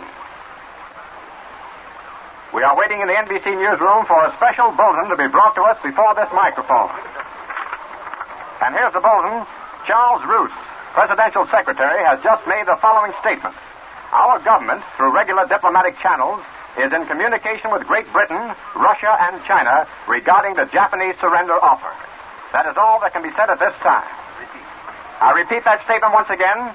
Charles Roos, Presidential Secretary, or that's Charles Ross, Presidential Secretary, has just made the following statement. Our government, through regular diplomatic channels, is in communication with Great Britain, Russia, and China regarding the Japanese surrender offer. That is all that can be said at this time. Keep tuned to your NBC station for the later news.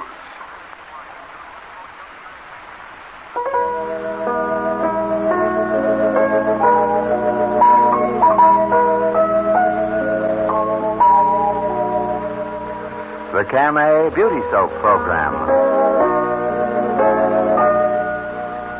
Camay, the mild beauty soap for a smoother, softer complexion, brings you Pepper Young's Family.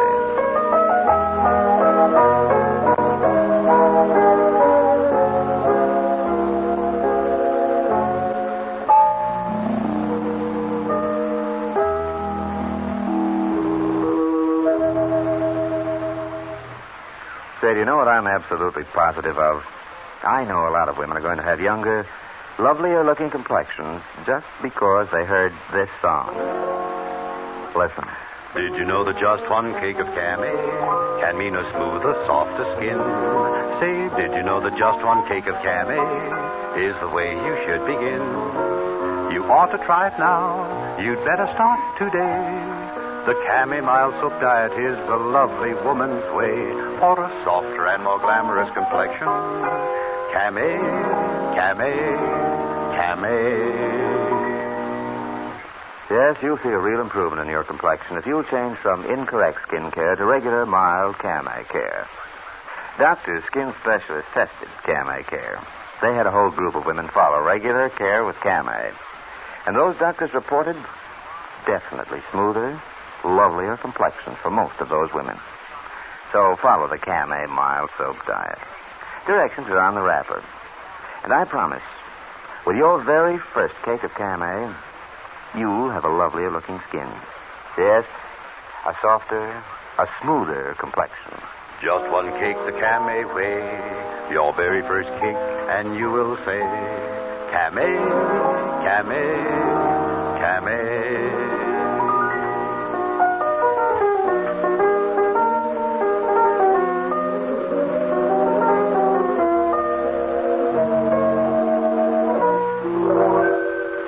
And now, Pepper Young's Family, written by Elaine Carrington.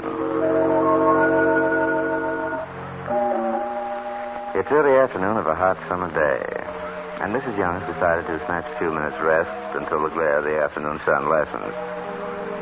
And just as she has settled herself in her bed, she hears the screen door slam and Peggy's voice calling, Mama, you! Oh, Mama! Where are you? Is anybody home? Oh, Mama! Oh, hello, Miss Peggy. Hello, Hattie. My, but it's good to see you. Your mother went upstairs to lie down. It was so hot she thought she'd take a little rest until it got cooler. Nonsense. I'm not asleep. I heard you, Paige. Come on up here to my room. Oh, Mama, I'm terribly sorry if I woke you up. You didn't, darling. Come on up here. All right. Oh, Miss Peggy, would you mind taking this letter up to Mrs. Young? I think it's from your father. It says Lake Beauregard on it. Then, of course, it must be Daddy. You don't mean to tell me the Sam Young is taking time off from his fishing trip to write to me. This is practically epic. Here it is, Mama. I have it. You needn't bother to come I'm down. not coming down. As a matter of fact, I'm down. I've decided it's cooler downstairs, and this isn't my room. It occurred to me that Peggy oughtn't to climb a lot of stairs. Oh, stairs don't hurt me. Oh, cooler down here. Hattie. Yes, ma'am. Have you got any lemonade? I've got some on ice. Oh, good. I'll have a glassful. Would you like some, Peg? Oh, I'd love one, Mama. You haven't any cookies, have you, Hattie? I'll find something for you, Miss Peggy, and bring it right in. Oh, thanks, Hattie. Darling, come on in the living room. Uh-huh. All right, Mama. My, but you have courage to be out in this noonday sun. Isn't it only mad dogs and Englishmen who venture forth? I don't mind the weather at all, Mama. I don't even mind it being hot here in Elmwood. It's so nice to be at home most of the day and have Carter coming home in the evening. Well, I wish you could have been up at the lake with your father during this heat. Oh, I wouldn't be up at the lake with Daddy for anything in the world. I'd 10 million times rather be right here where I am. You know, Mama, I think I'm absolutely and perfectly happy. I think I'm one person in the world who's perfectly happy. I just feel so good about everything.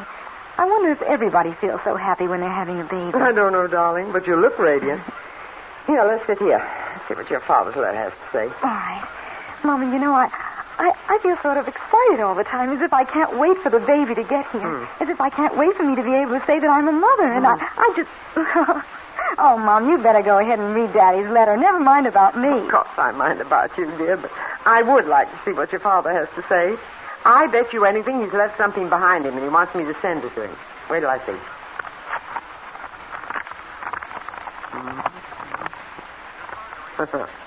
No. Apparently, he misses me. Of course he misses you. He always misses you whenever you're out of his sight. Well, he's never missed me on a fishing trip before. He's never even written to me on a fishing trip before. I wonder if he's quite well. What? Oh, Mama, of course he's well. He just misses you. I know he does. I know Daddy. Why, if you'd seen him moping around here the times I have when you've been away from home, just not knowing what to do with himself, just wondering when you'd be back and why you had to go away in the first place, you'd understand how he'd miss you, even on a fishing trip. Nonsense. He never even thinks about me on a fishing trip. Oh, Peg. He says, I'm counting the days until I get home again. Do you know, Mary, to tell you the truth, I don't believe I'm going away another year without you. It's no fun. Oh, Mama, isn't that sweet? Oh, Peg, your father's a darling. And he knows just how to get around me. Oh, what else does he say? He says, Hattie! Oh, Hattie! I was just coming in with a lemonade and some cinnamon toast I made for Miss Cinnamon toast? Hattie, how heavenly. Let me taste it. Here it is. I thought you'd like that with your lemonade. Then I'll put this tray down on the table. That looks wonderful, Hattie. Thank you. Hattie. Yes, ma'am. Mr. Young says that Hank sends his regards. Oh. And Hank wants a picture of you and Butch. A picture of me? Oh, my stars. I haven't had my picture taken since before the flood. Well, it's high time you did with that handsome son of yours.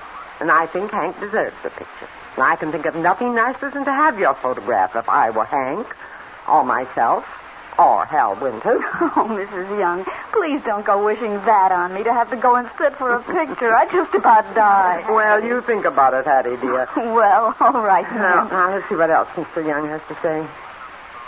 Oh, here's something. The secret. And I'm not to tell Pepper. Oh, what is it, Mama? Girls, your father's bought an acre of land on the lake for Pepper as a wedding present. Oh, Mom, perfectly gorgeous.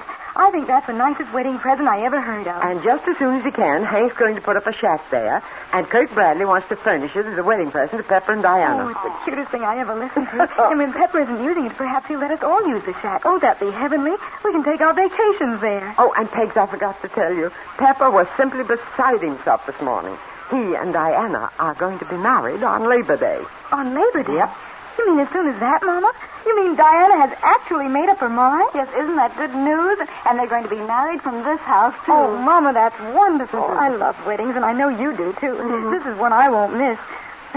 Diana hasn't asked me to be matron of honor yet, but maybe she will. And if she doesn't, I insist upon being bridesmaid. That's right. Although, maybe I'd better wait to be bridesmaid until Pepper's next wedding, seeing I won't look too beautiful going up the aisle. You look very beautiful indeed. You never look more beautiful in your life than you do right now. And, Pegs, I don't think there's going to be any other wedding. I think this will be Pepper's one and only. You know, we're a sort of a one-marriage family. Well, I know I am. I know I could never find anybody else in the whole world I'd ever want for a husband besides Carter. Oh, Mama, he's so darling to me. He looks after me so wonderfully. He thinks about me all the time, waits on me hand and foot. And you know, he'd worry just the same as you do if he thought I was out this time of day when the sun's so hot. Carter's a darling.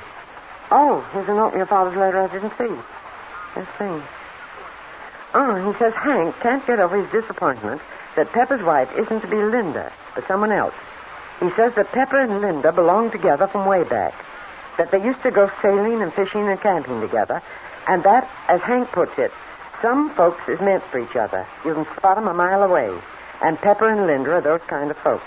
And I don't care who Pepper marries, she won't be right for him. She won't be the girl who's meant for him the way Miss Linda is. Oh, Mama, I honestly think Diana is lots better for Pepper than Linda ever was. Well, Pigs, darling, I can't go that far. But I know Pepper's going to marry Diana, and I do think she's a darling girl. There's nothing I can do about it. But, Mama, why should you want to do anything about it? Diana's so right for Pepper. And she's so beautiful and good and sweet. She's worked close to him at the office for so long, she knows all about him. She'll make him a wonderful wife. I think so, too, Miss Peggy. I think you're right about that.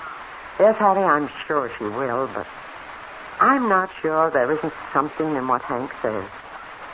I'm not sure that I won't always have the feeling, as Hank does, that Pepper and Linda, the two who belong together, that they were meant for each other.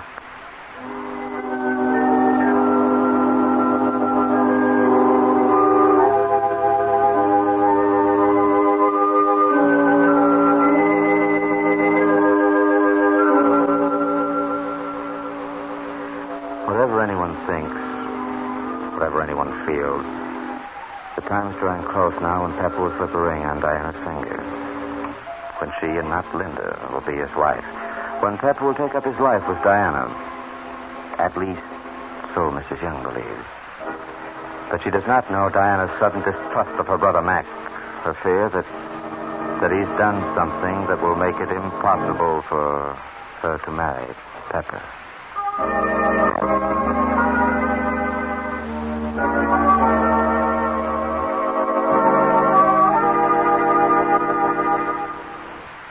Listen, it's nighttime at a vacation hotel. There's music in the patio. And look, there's a beautiful girl dancing with her husband. Her evening dress is sheer black chiffon, and she wears fresh red roses at her waist and in her hair. Her dress drifts gracefully as she moves, and the soft lights play on the tawny gold skin of her shoulders and lifted arms. She's the center of all eyes. Now, what is surpassingly beautiful about this woman? Mostly it's the smooth, silky perfection of her gold-tinted skin. And it's not just her suntan. It's the quality of the skin underneath that's lovely. For like Anna Held, who daily took her bath in milk, this woman makes a beauty ritual of her bath. She bathes with mild, creamy Camay, the soap of beautiful women. Just think what you do when you take a Camay beauty bath. You lavish upon the skin of your entire body exquisite care. And Camay care is the care thousands of beautiful brides lavish on their complexions. No wonder, then, when you smooth Camay's mild lather over your arms and shoulders, you help bring out the natural loveliness of your entire skin. And you step from your bath clean, fresh, your skin just touched with a delicate fragrance. And your skin has the natural softness and delicacy that nature means it to have. So make every bath a beauty treatment. Get some Camay and begin your Camay beauty baths soon.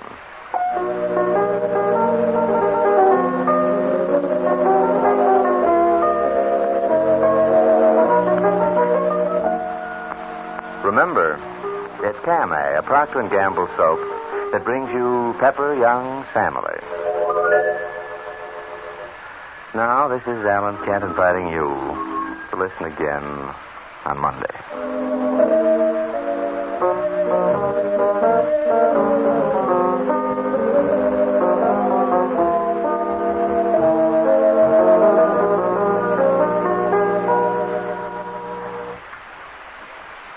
You can't buy red points, you can't beg them, but you can earn them. Save used fat. Every pound is worth 2 red points plus cash. This is the National Broadcasting Company.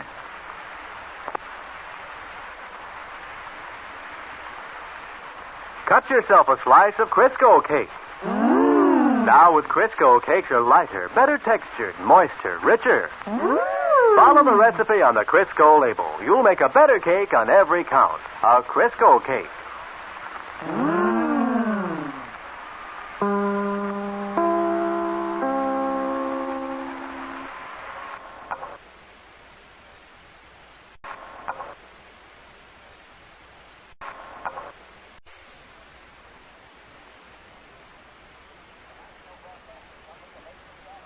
The National Broadcasting Company delays the start of this program to bring you a special newscast.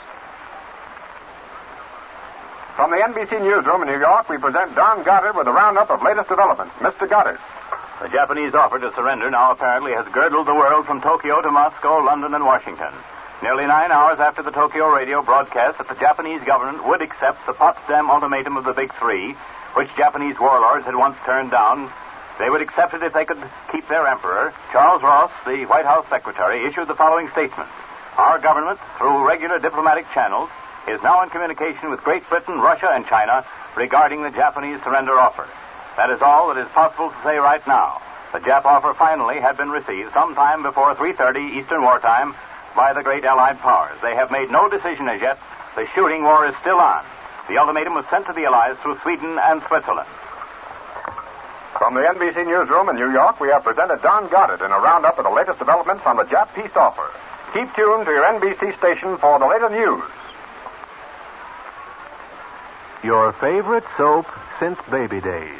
It's got those gentle baby ways. Ivory soap. 99 and 44 100% pure. Now, Ivory Soap's own story, The Right to Happiness.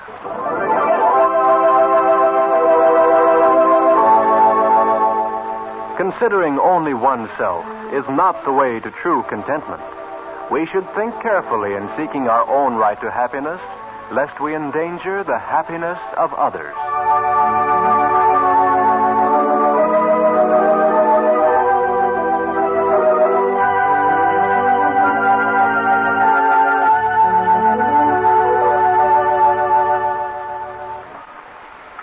Your hands can show it. These gentlemen know it. Your hands can have that ivory look in just 12 days. Would you like younger-looking hands, smoother fingertips, whiter knuckles, softer skin? Then wash your dishes with a cake of Ivory Soap. Your hands can have that ivory look in just 12 days. Correct the harm the wrong soap's done. Float Ivory in your dishpan. Mild, mild, mild. Your hands will show remarkable improvement fast. Your hands can have that ivory look in just 12 days. Doctor's choice for skin care. Doctors advise Ivory over any other soap. Baby's soap for 66 years. Ivory's baby ways can beautify hands. Your hands can have that ivory look in just 12 days. Try Ivory Soap for dishes. Costs only about a penny a day. In 12 days, you'll see softer, whiter, younger-looking hands. Your hands can have that ivory look in just 12 days.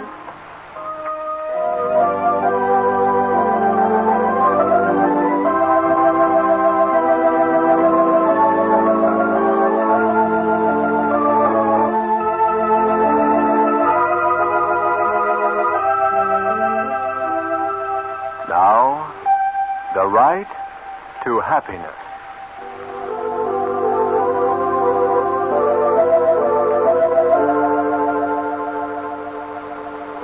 Emily Norton is certain that the course she has embarked on is right. She is so certain that she has thrown all caution to the winds. She knows the time will come when she and her family will need the money she is so intent on saving. And this is the only way she can counteract her husband's extravagant spending. And so, shortly before noon today, after Jenny has left, Emily is at the phone, making a call.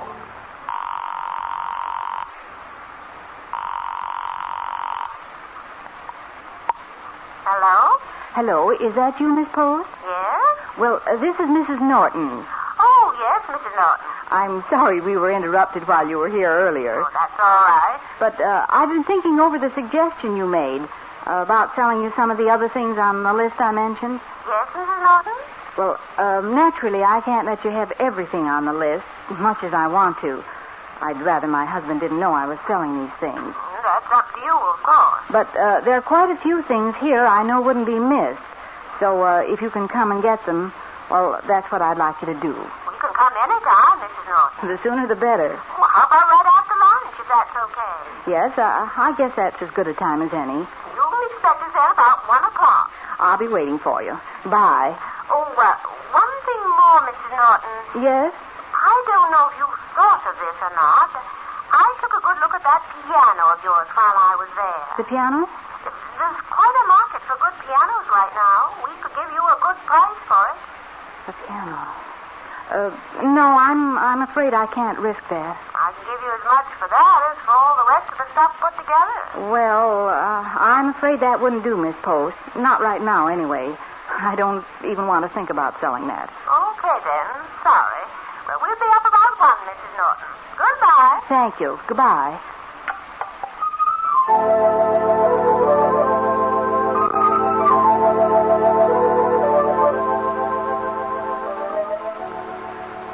A little after 1 o'clock, as they had agreed, the people with whom Emily Norton has been dealing arrived at the house. And though she met them with some misgivings, and though her misgivings still persisted, Emily Norton went through with her part of the bargain. A chair was taken from the living room, a lamp and some pieces of bric-a-brac, some more dresses from her closet. Other things were taken from different parts of the house. Nothing more was said about the piano. And then, after they left, Emily took the bank book with her name in it and hurried over to the bank. And another figure was added to the growing column on page 1. For several minutes after she leaves the window, Emily Norton stands still, gazing at the figures in the little book clutched firmly in her hand. Here at last, she thinks, she has some small degree of security. Here at last is something worthwhile put aside for that rainy day she is so certain will come. If only she had the courage to sell the piano, this figure could easily be doubled. But then as she stands there, she begins to wonder again what will happen if Ed discovers what she has done. She has always been afraid of his anger. She hopes he may not learn of this, even though she knows she is right. And then, as she starts to leave the bank, she is startled to hear a familiar voice at her side.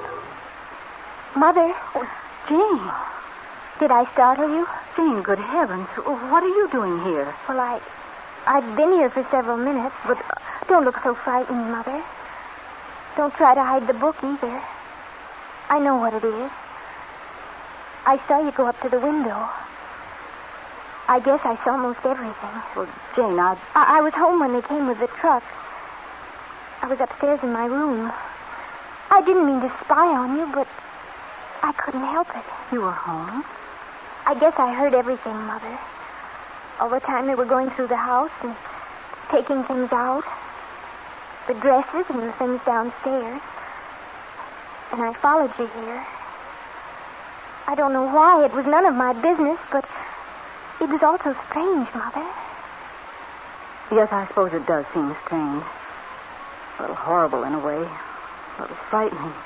Why did you do it, Mother? Why? Well, I think I'd better tell you everything, dear. Let's sit on one of those benches over there. Perhaps it's just as well you did follow me. You're bound to know about it sooner or later. Here we are, dear. It seems so terrible having those people in the house, Mother, snooping around and taking things out to the truck. I know it must have, Jane. But I asked them to come, you see, and I have a very important reason for doing all this. Does Dad know about it? Oh, no, he doesn't know a thing about it. I'm not going to ask you to be a party to what I've done, but you can tell him if you like, darling. If there are any unpleasant consequences to this, well, I've done it with my eyes open, and I'll face them alone. Jane, do you remember the talk we had a few days ago on the subject of money? The family conference the three of us had on it? Yes. Well, the result of that was that your father and I still disagreed, and most heartily, about the way he was spending every cent he makes.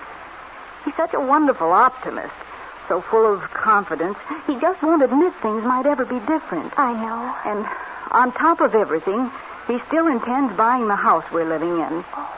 Now, that's all well and good for those who can afford those things, but if you haven't a penny in the bank or in bonds, it's silly to even think of such a thing. So, this is my way of trying to lay something aside for us. For the three of us, Jane. So we'll always have it to fall back on, no matter what. When did you start, Mother? Selling things, I mean. Oh, just a few days ago, dear. I took some dresses to the second-hand store. And when they sold them, that was my first deposit. The dresses The dresses I told your father were at the cleaners. I lied to him. It was the first time I've ever told him anything that wasn't so, Jane. But he'll know, Mother. He's bound to find out. Well, eventually, I mean to tell him. But he'll find out now. Why, that chair they took from the living room and the lamp and those candlesticks on the mantel. Oh, it isn't right, Mother. You know it isn't. I know that in one way I'm doing a terrible thing, Jane. But in another, if the day should come when we really need money, and this helps us face it, well, then my doing this may be all right. That's my only justification, darling. It may not be a justification at all. As I said before, you do whatever you think best now that you know. That part of it, I'm leaving up to you.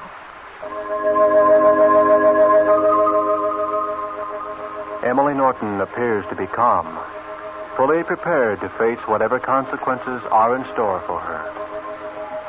Yet her apparent calmness would fade in an instant if she knew that her husband, leaving the plant a little earlier than usual this afternoon, had said to his secretary, "I'm getting out of here early, Miss Allison, because I've got a stop to make on the way home. Got to get there before they close. I'm stopping at the cleaners to check up on a dress my wife left there. If anybody wants me, I'll be home this evening, all evening long."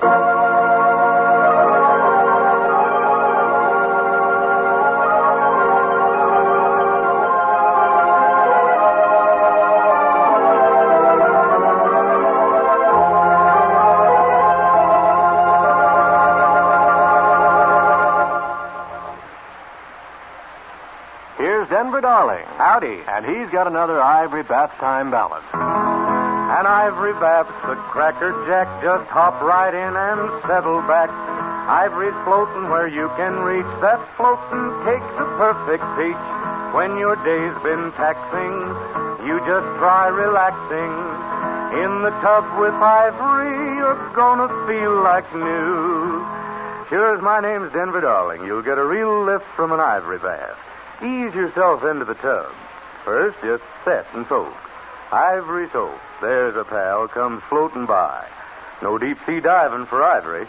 It's right on top. Grab it and spread on the lather. Pure white, soft-feeling lather. It babies your skin. And why not? Ivory's been baby soap for 66 years. It's mild, mild, mild. And let me tell you, more doctors recommend Ivory for you than any other soap. So your next move is to get yourself some Ivory and have yourself one wonderful bath. When your day's been taxing, you just try relaxing. In the tub with Ivory, you're gonna feel like new.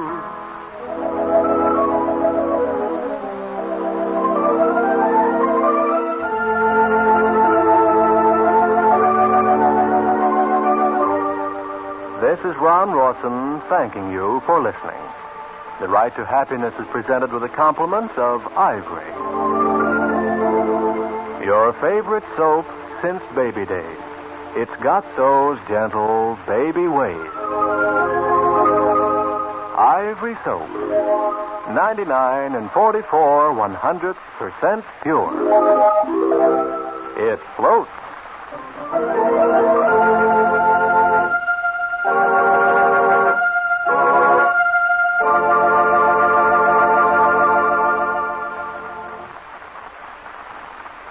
Don't stop saving used fat till the Japs stop fighting. Used fat is still needed to help make battlefront and home front supplies. This is the National Broadcasting Company.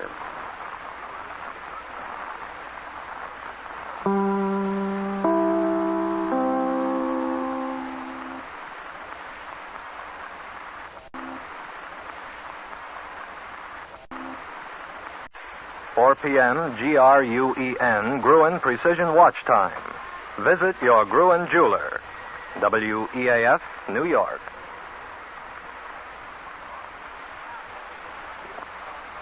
Lies now is to state the ways in which the Japanese government and all the Japanese military forces can surrender. This may take some hours, even a day or so, since many odd quirks of circumstances are involved. We may assume, on the basis of the Potsdam Declaration, however, that the Japanese government, presumably the Emperor and the military high command and perhaps the civilian wing of authority, must sign the surrender terms offered at Potsdam.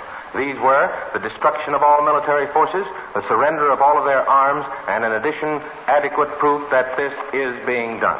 The Japanese must acknowledge this in writing, presumably, and then carry out the promises it makes, by permitting our military and naval forces to occupy parts of Japan as prescribed in the Potsdam Declaration. Finally, the Allied reply, presumably, would demand some pledge of safety on the part of Japan and comfort for the 135 American and Allied nationals now in Japanese hands as prisoners. We would demand delivery of these people or safe conduct for them to some agreeable point. Now, that's all from the NBC studio in the State Department at this time.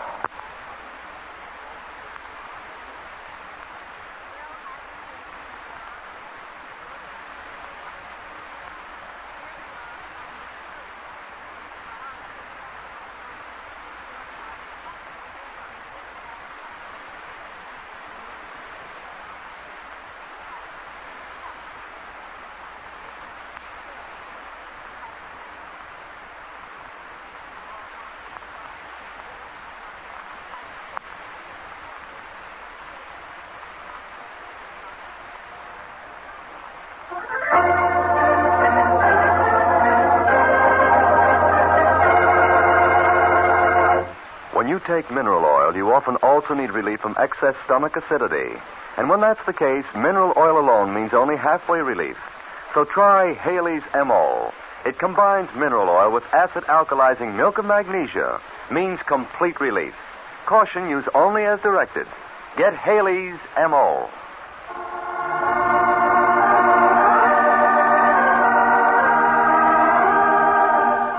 Now we present once again Mary Noble, Backstage Wife, the story of a little Iowa girl who marries America's most handsome actor, Larry Noble, matinee idol of a million other women, and the story of the change war brings as Mary finds herself a war wife.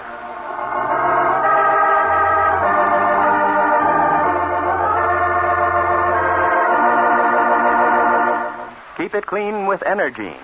Ladies, are those white shoes you're wearing really white, or will you be embarrassed next time you wear them? You can make them white as driven snow, by using Energine Shoe White. You see, Energine Shoe White does two important jobs, not just one. It cleans as it whitens. It's true. At the very same time that Energine Shoe White gives your shoes a snowy white radiance, it also cleans them beautifully. So don't spoil your appearance this summer by wearing half-clean shoes that look white here and splotchy there. Use Energine Shoe White. It actually makes dirt and smudges disappear while it whitens your shoes. And it whitens them evenly with a fleecy white finish that's the same from toe to heel. Energine Shoe White is easy to use, goes on in a jiffy, and there's nothing that stays on better. Remember, keep it clean with Energine.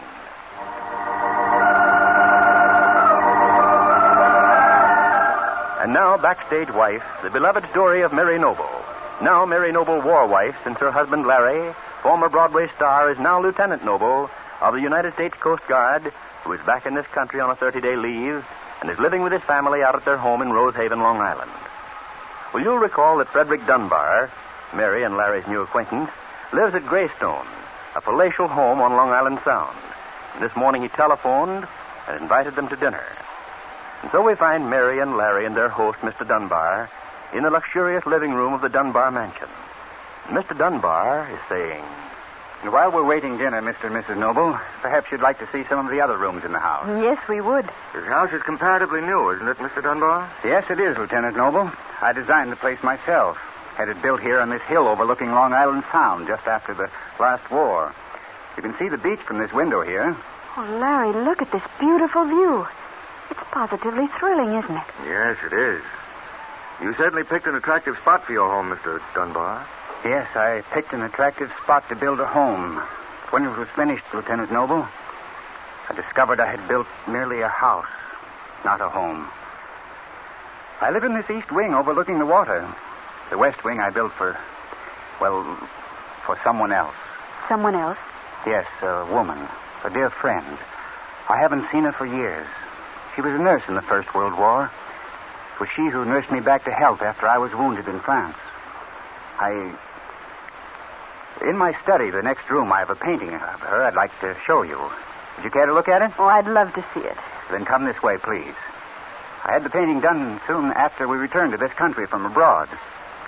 Well, here we are. This is my study. Oh, it's a beautiful room, isn't it, Larry? The painting I spoke about is there on the wall over the mantel. Why, it's in some sort of a case, isn't it? A casing made of teak wood, yes, with a solid front. It's quite a sizable picture, isn't it? Life size, yes.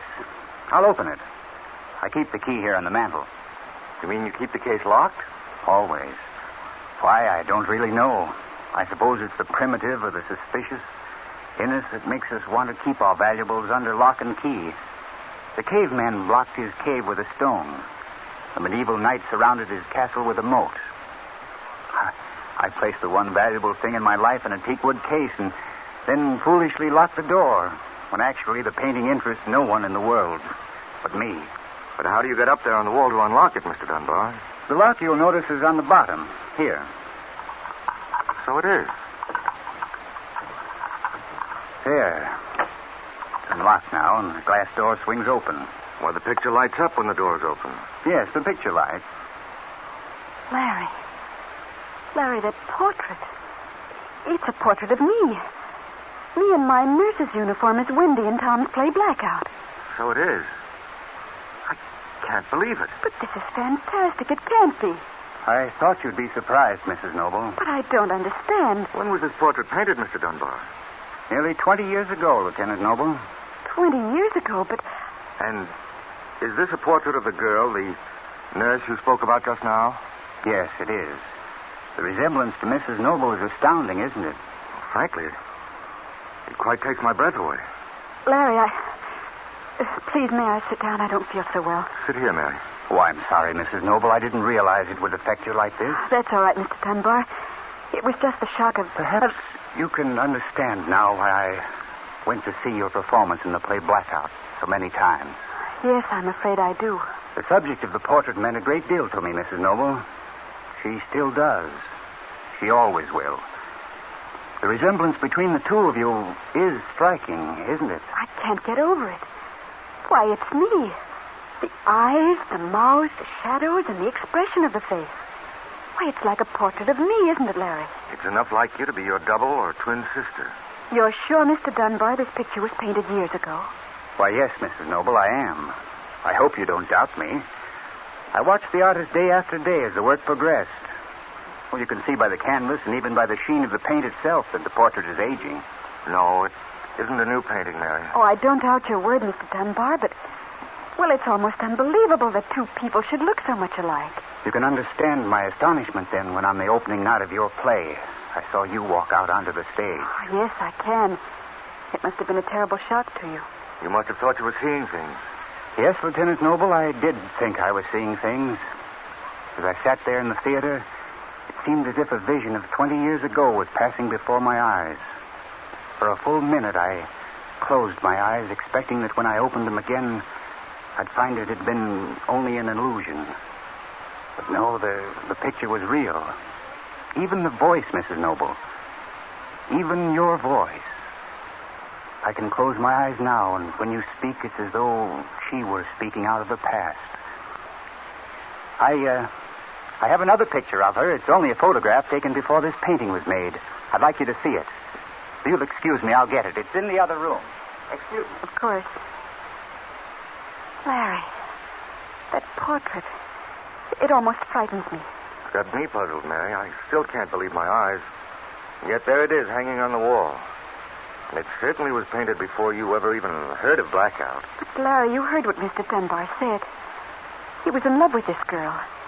This nurse who looks enough like me to actually be me. And Larry, he must have been madly in love with her. Well, I don't blame him, darling. After all, I'm in love with you. But, Larry, don't you understand? If he was in love with her and I look exactly as she did, why then... Yes, I know what you're thinking about, Mary. But don't you see, darling, I'm somehow afraid to be here. Oh, no, Mary, that's ridiculous. It isn't ridiculous, Larry. Whenever he's near me, I have a peculiar feeling that he's looking at me strangely, that he's staring at me. Larry, Oh, now, darling, you're imagining things. Yes, perhaps I am. You know, dear, this picture must have been what Mr. Dunbar's chauffeur meant when he spoke about the surprise we'd get when we came into this room. Yes, it must have been. He's undoubtedly been here in this room, and since he also saw Blackout, he knew about the resemblance between you and this girl in the portrait. Now, see here, Marie. I tell you, the picture was right here on my desk. I saw it here just this morning, so don't lie to me. Larry, listen. But you had no right to remove the picture. You had no right even to touch it. I've forbidden anyone to touch it, and now it's missing. And I've told you time after time not to touch the picture. I wonder what's happened. Dunbar's angry about something. Oh, stay out of the room. Do you hear me? Stay out. Oh, I'm sorry, Mrs. Noble, but I can't find the picture at the moment. There's a new maid here. That's all right, Mr. Dunbar. Yes, don't let it get you upset. But I am upset, Lieutenant Noble. I've told the servants repeatedly not to move the picture from my desk. Now it's gone. Where, I don't know. One of them probably broke it, maybe even destroyed it. I'll have the entire house searched. Larry, quick, he's going to faint. I've got him, Mary. Put him in this chair, Larry. There. I wonder what happened to him. Larry, we must do something for him. You stay here. I'll call the servants. I'll tell them to get a doctor. No, Mrs. Noble. Don't call the servants. I'll be all right. Do you feel better now, Mr. Dunbar? Yes. Thank you, Lieutenant. I'll be all right in a moment. I should never allow myself to become excited or disturbed. My doctors always told me that it was bad for my heart. But I always forget.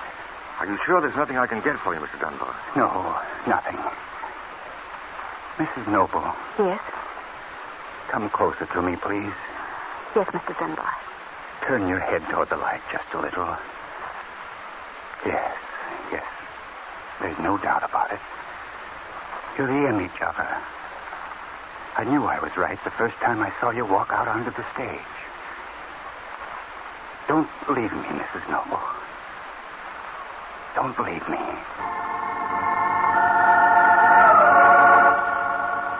Well, what started out to be a quiet evening at Mr. Dunbar's home has ended in a sudden and unexpected climax. For further development, be sure and hear Monday's dramatic episode of Backstage Wife, the story of Mary Noble. Now Mary Noble, War Wife. Keep it clean with Energine. It's been said that clothes make the man, but if they're clothes that bear dirty grease spots, they can hurt him socially and in business.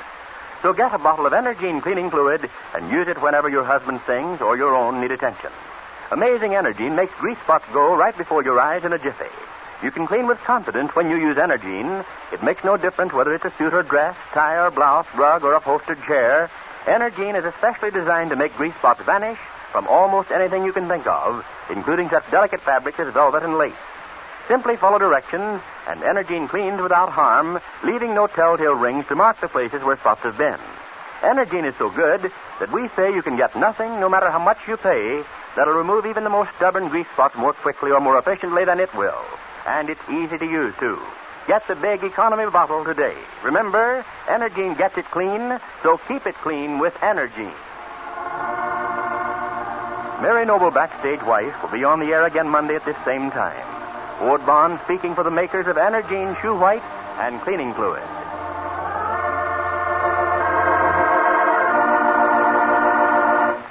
Relieve your common headache, neuritic, or neuralgic pain fast by taking 2 Bayer aspirin tablets with a glass of water.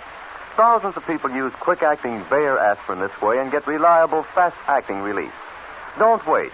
Right at the start of such pain, try fast-relieving, genuine Bayer aspirin.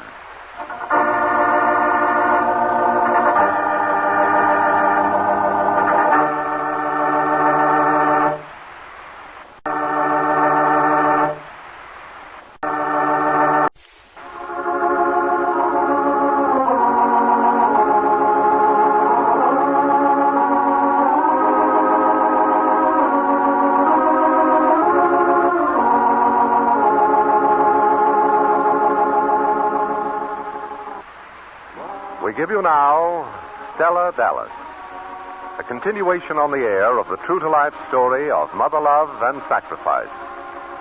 These episodes in the later life of Stella Dallas are based on the famous novel of that name by Olive Higgins Prouty and are written by Anne Hummert.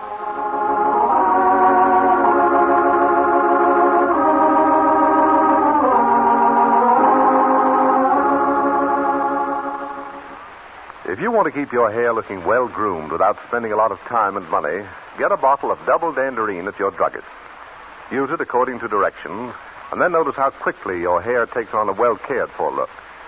You see, double danderine contains an active antiseptic that relieves annoying dandruff symptoms. This gentle antiseptic is used by many hospitals regularly. And double danderine is the only hair preparation that contains this antiseptic ingredient.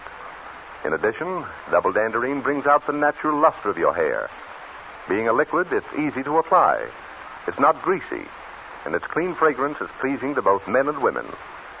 What's more, it removes loose dandruff flakes instantly as you brush it in. Now, we're so sure that both you and your husband will like double danderine that we ask you to try it without risking a penny. You must be completely satisfied, or you get your money back when you return the empty bottle. Remember, double danderine. Get a bottle at your druggist today.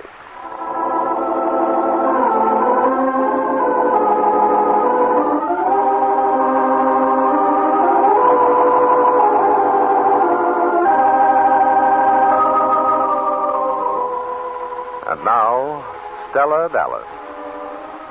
Can Stella's unusual and dangerous plan to help her friends Neil and Christine Rayburn succeed? Oh, how lucky we were, Phil Baxter and me, that little Teddy Rayburn came clear across town to my place at the rooming house. And he did talk about his stepmother, Harriet Rayburn. And the dictaphone took down every word he said. Right now, Harriet Rayburn, who is Neil's sister-in-law, is knocking on a door in the impressive Rayburn home. Christine, let me in. Christine, will you open that door at once? Christine, I want my child. Unlock that door and let me in. Teddy? Teddy? Oh, really, this is insufferable. Christine, how dare you take my son in that room and lock the door?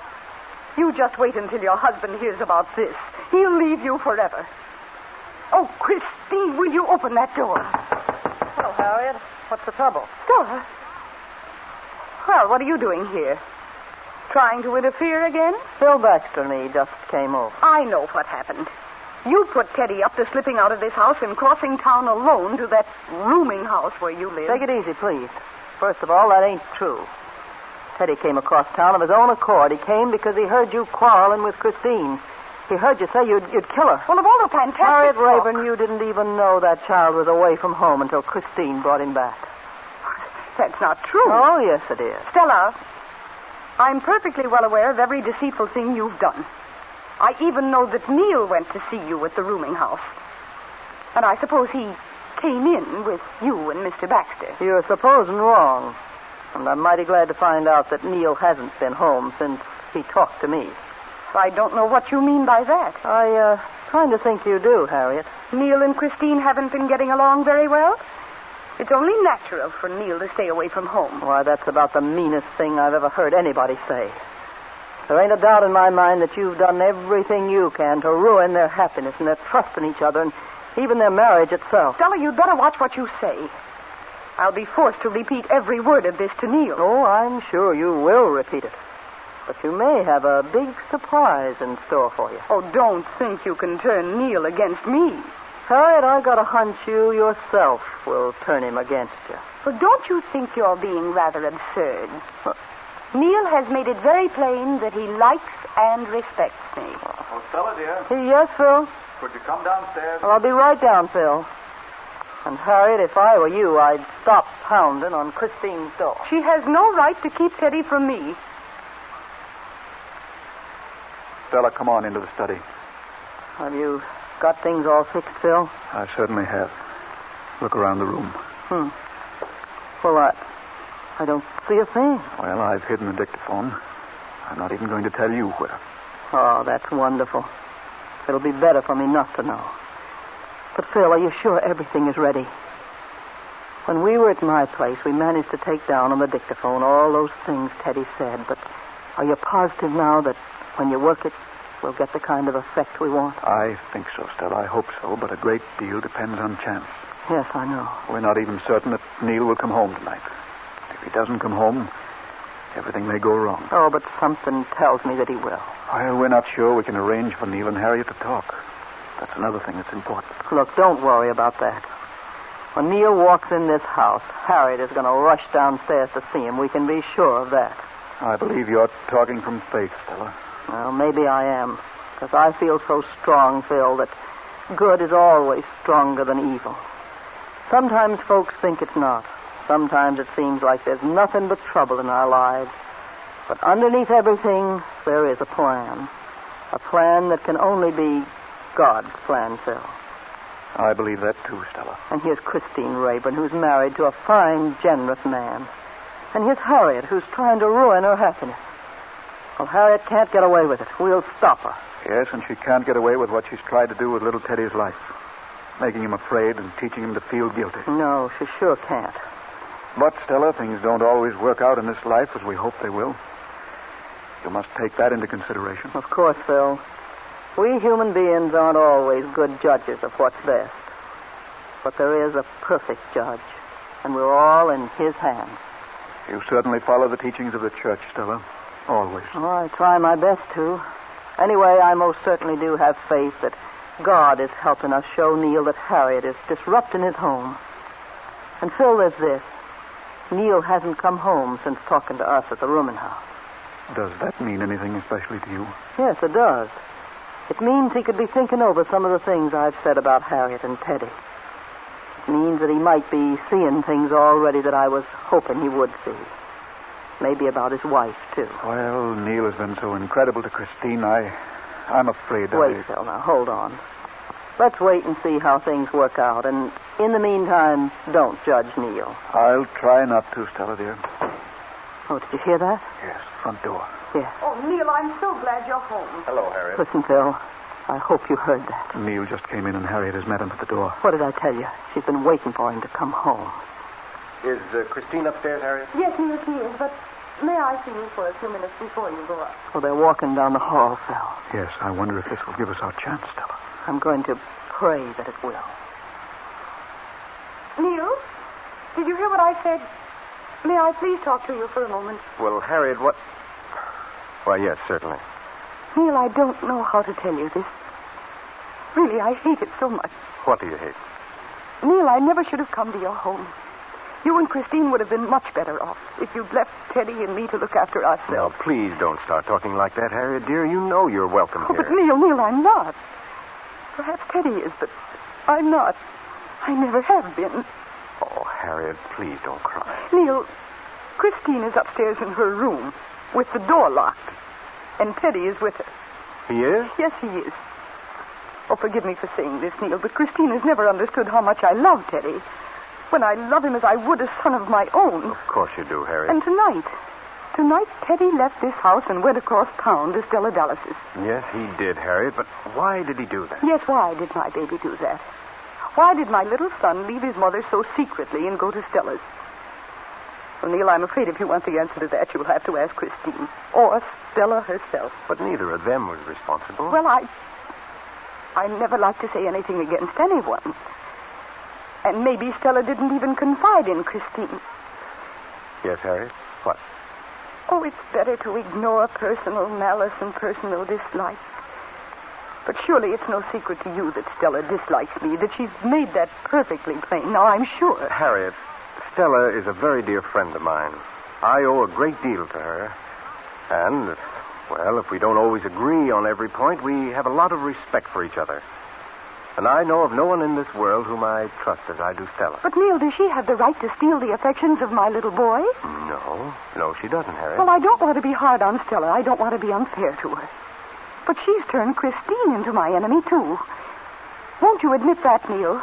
Well, Neil, you must admit that. Now, please believe me, if only Stella Dallas would stay away from this house, everything would be perfect. I've got no doubt it would be perfect for you, Harry. Oh, Stella.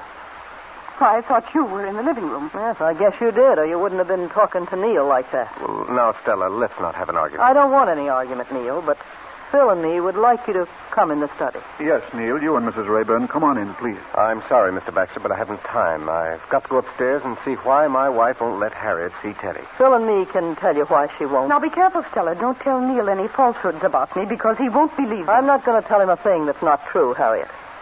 In fact, I'm not going to say anything. You see, Mrs. Rayburn, Neil, Stella and I didn't intend to say anything directly. That's right. It's not us who'll accuse Harriet. Well, what are you talking about? Neil, do you understand any of this mystery?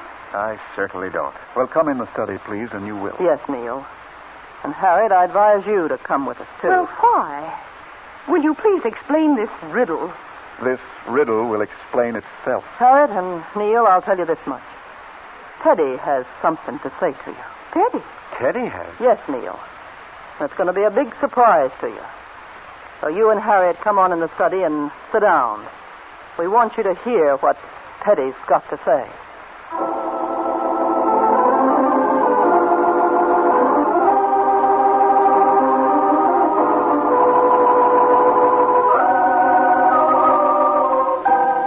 This is the fateful moment. This is the moment that will decide Teddy's future, Christine's future. And there's a totally unexpected surprise just ahead for Stella Dallas.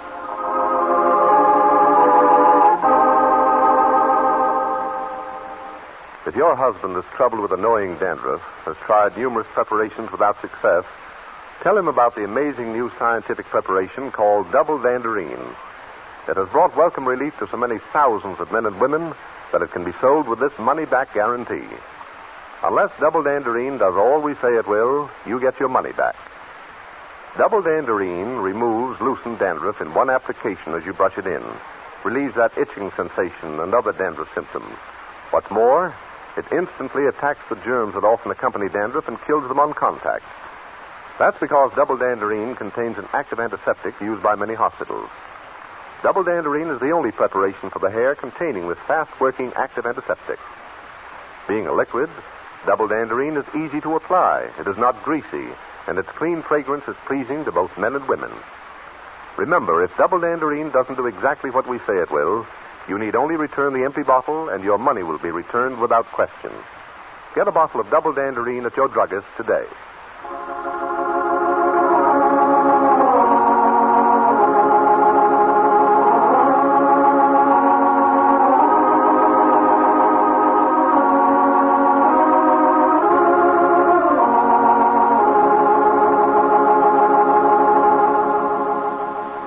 This chapter in the later life of Stella Dallas is written by Anne Hummert and is based on the famous character created by Olive Higgins Prouty in her great novel.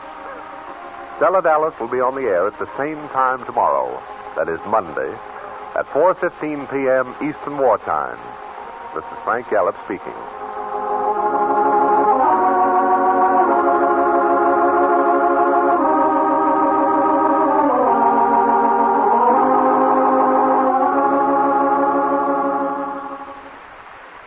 If you're pale, fatigued, listless, your doctor may say it's a borderline anemia resulting from a ferronutritional blood deficiency. So get ionized yeast tablets to help build up your red blood cells for more energy, a better complexion. Remember IY tablets.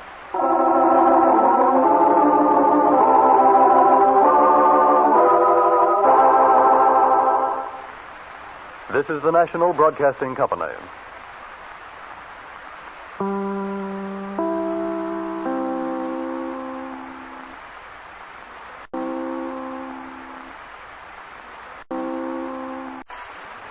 correct Eastern War Time is 4:30. Your station, WEAF, New York.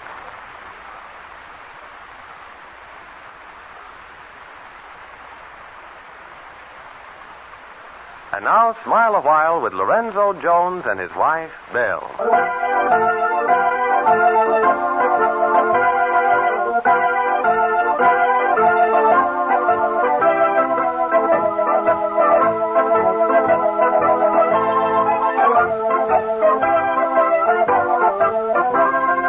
We all know couples like lovable, impractical Lorenzo Jones and his devoted wife, Belle. Lorenzo's inventions have made him a character to the town, but not to Belle, who loves him. Their struggle for security is anybody's story, but somehow with Lorenzo, it has more smiles than tears.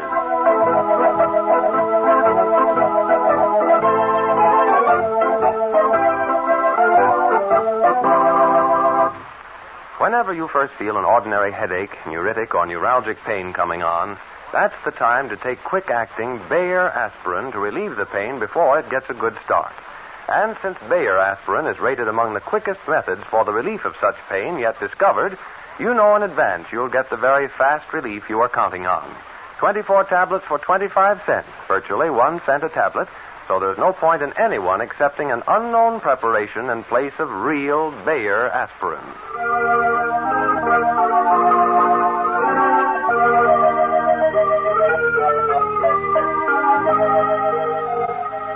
And now, Lorenzo Jones and his wife, Belle. Well, a calamity has befallen the Joneses. While Lorenzo is in New York tracing the family of Alice Smith, amnesia victim, undoubtedly heir to a great fortune, developments have taken place at home. Alice, obviously a crook, and her confederate Andrew have robbed the wealthy Mrs. Peabody and have taken it on the lam. Now, Lorenzo is being held for questioning in New York, and at home, Sheriff Carpenter has just called Belle and asked her not to leave the house. He wants to talk to her. In the Jones living room, we find Belle and Millie and Joe Peterson. Repeat it, Belle. The sheriff said what? That I'm not to leave the house. He wants to talk to me. It was the way he said it, so brusque and formal. I don't understand it. Well, you know the sheriff. The minute he puts on that badge, his head gets too large for his hat. Now, if you know what I mean. Oh, sure. And he's worried. Once in a million years, he gets a case like this.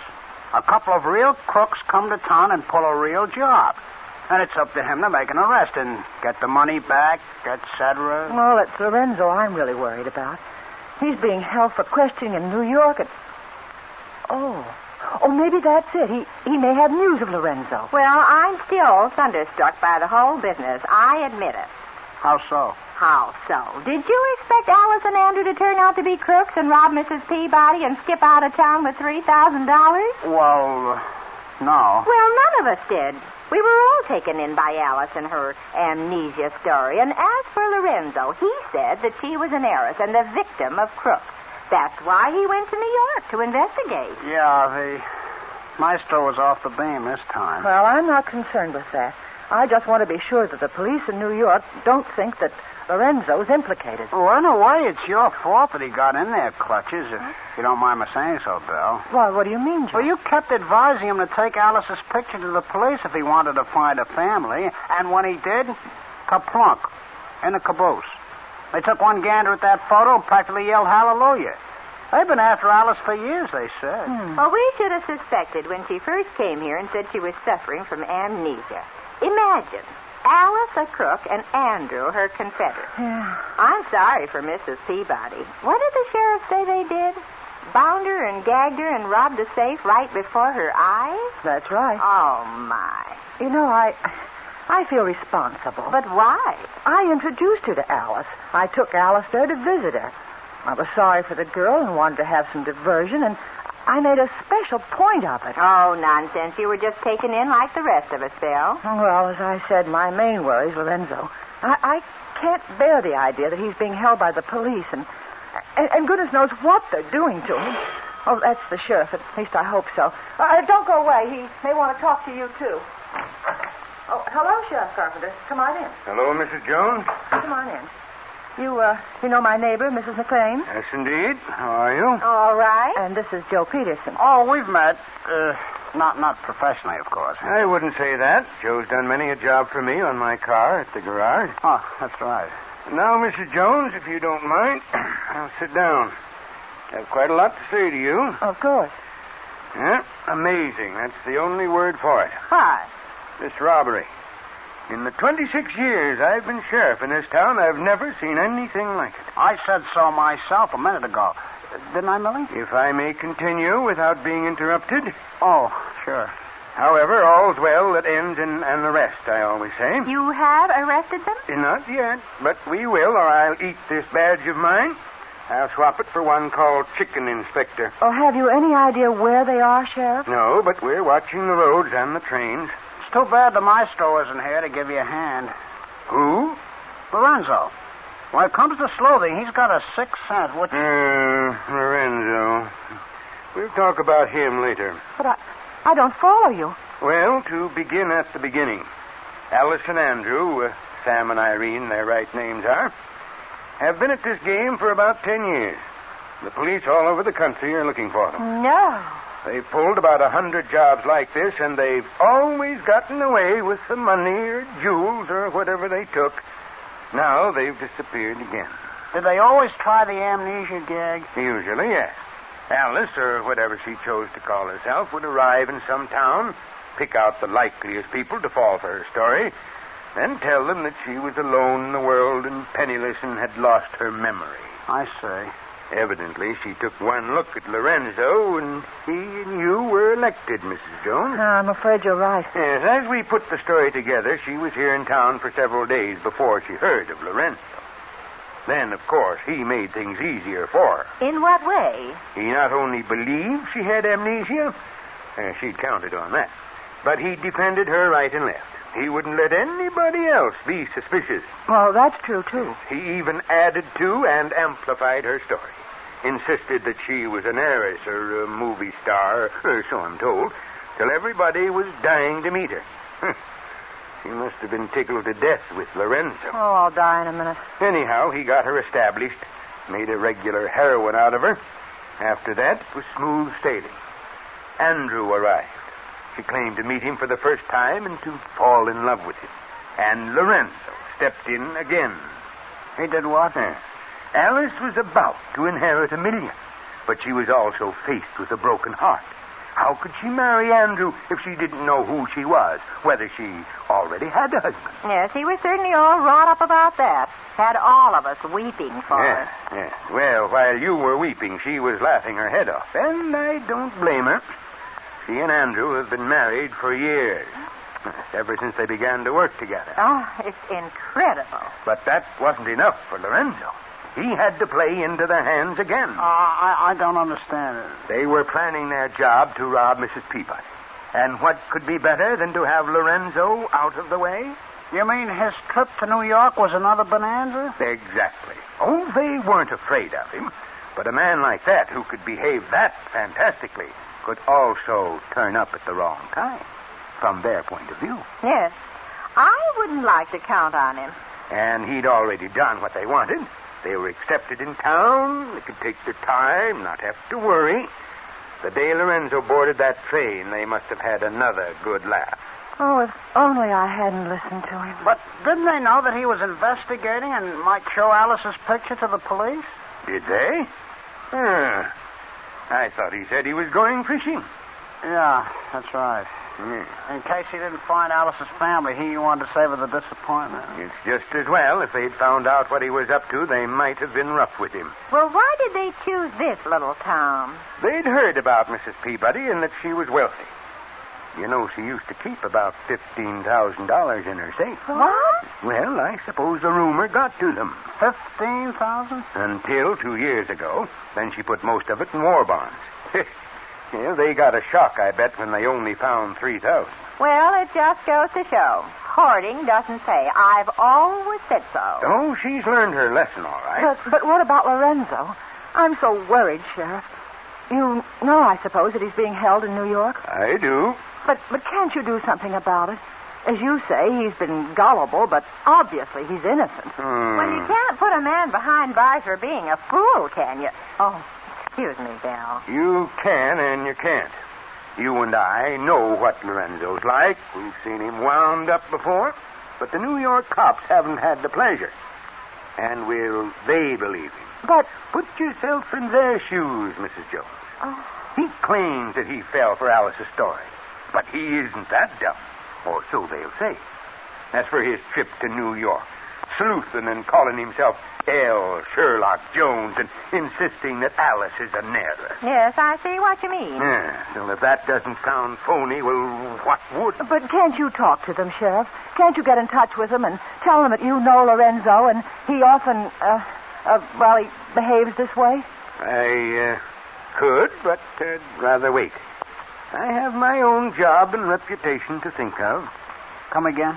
The story I've just told you is only supposition based on gossip and circumstantial evidence and what I know about Alice's history and have picked up here and there in town. But I still don't... I couldn't swear that Lorenzo didn't somehow know the truth about Alice and Andrew and play along with them. Oh, no. Well, if you take out the fact that Lorenzo is a romantic fool, the evidence points that way. The cops in New York would have every right to be skeptical. But when will you be able to prove it? I mean, Lorenzo may be in jail for all we know. It's true, and I'm sorry about it. But until Alice and Andrew are arrested and tell their story, exonerating Lorenzo, you'll have to stay there. Well... Yeah. Which brings me to another unpleasant topic.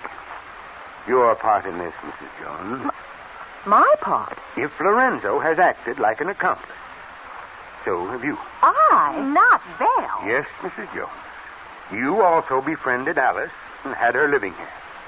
As a matter of fact, it was you, not Lorenzo, who introduced her to Mrs. Peebles. Oh, but I can explain that. Alice asked me to. Have you a witness? A witness? No. And again, I believe you. Now, that goes without saying. But the proof? We have none.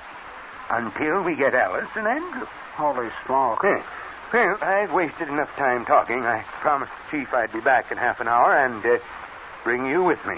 But bring me? For questioning. Then I'm being held just like Lorenzo? That's right, Mrs. Jones.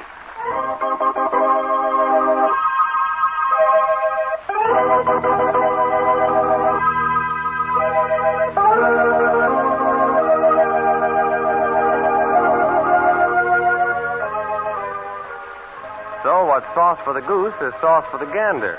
Now Belle is being held for questioning. How soon will the sheriff arrest the two crooks? And will they exonerate the Joneses?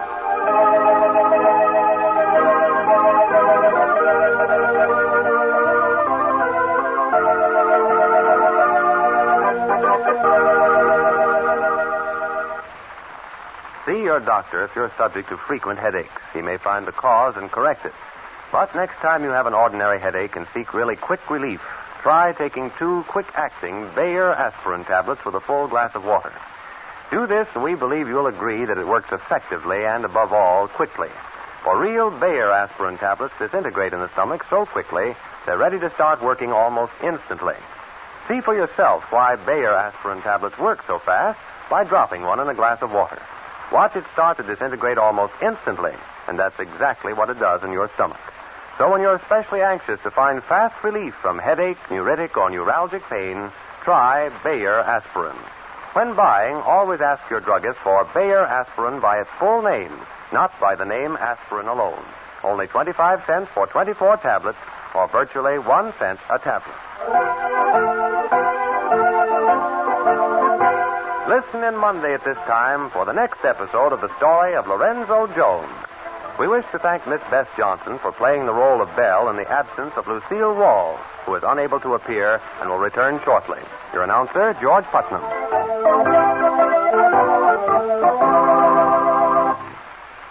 Ladies, don't let your skin go. Don't let carelessness rob your skin of its natural beauty. Use Phillips Milk and Magnesia face creams at once, and use them regularly. See how they soften and smooth the skin, and at the same time, help neutralize any excess acid accumulations in the external pore openings. Get Phillips Milk and Magnesia Skin Cream and Phillips Milk and Magnesia Cleansing Cream today.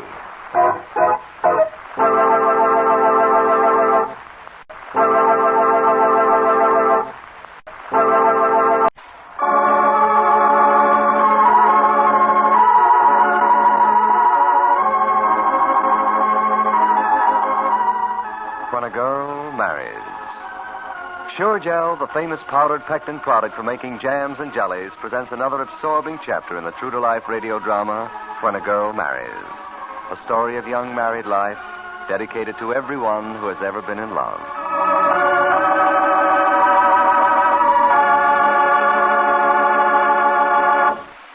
Before we start today's episode, there's something I want to discuss with Elizabeth Palmer, our jam and jelly making expert. I know you, Charlie. You like more of that Sure Gel story, and I don't blame you.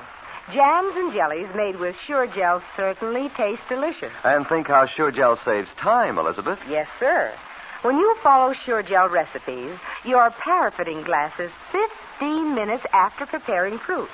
What's more, Sure Gel gives more jam and jelly from every cup of sugar. And don't forget that you can use light corn syrup to replace half the cups of sugar called for in any Sure Gel recipe. Right, Charlie.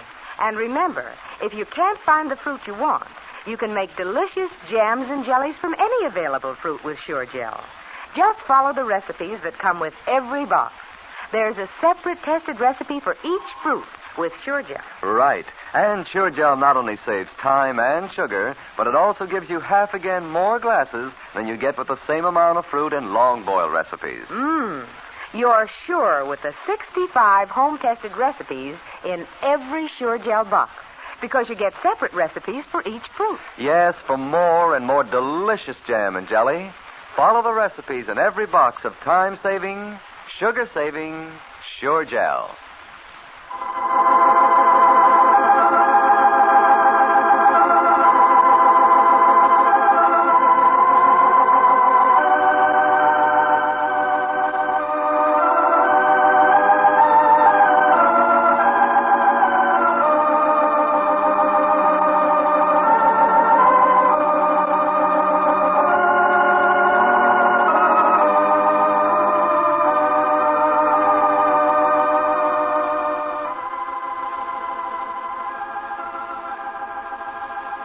And now, When a Girl Marries, the story of Joan and Harry Davis. Suddenly, the cool beauty of a summer day is gone. The happiness of a moment has passed. And the sheer reality of suffering in a man's face has topped a world.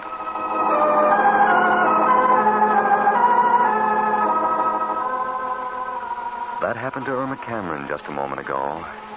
Just a moment ago when Kathy, helping her mother house clean the kitchen, upset a bucket of water rather than face Steve Skidmore coming up the road. And now Steve is standing before Irma, silent, belligerent looking, as Irma repeats. Steve, there's something wrong. Irma, hadn't you better mop up the water? No, Steve, let it go. The bucket Kathy upset? Kathy... In her hurry to get out of the room? Steve, let's go on the porch. You're tired. Tired. There wasn't much water in the bucket. Here, I'll get it up. No, Steve. Well, I'll help then. I don't know what got into Kathy. I do.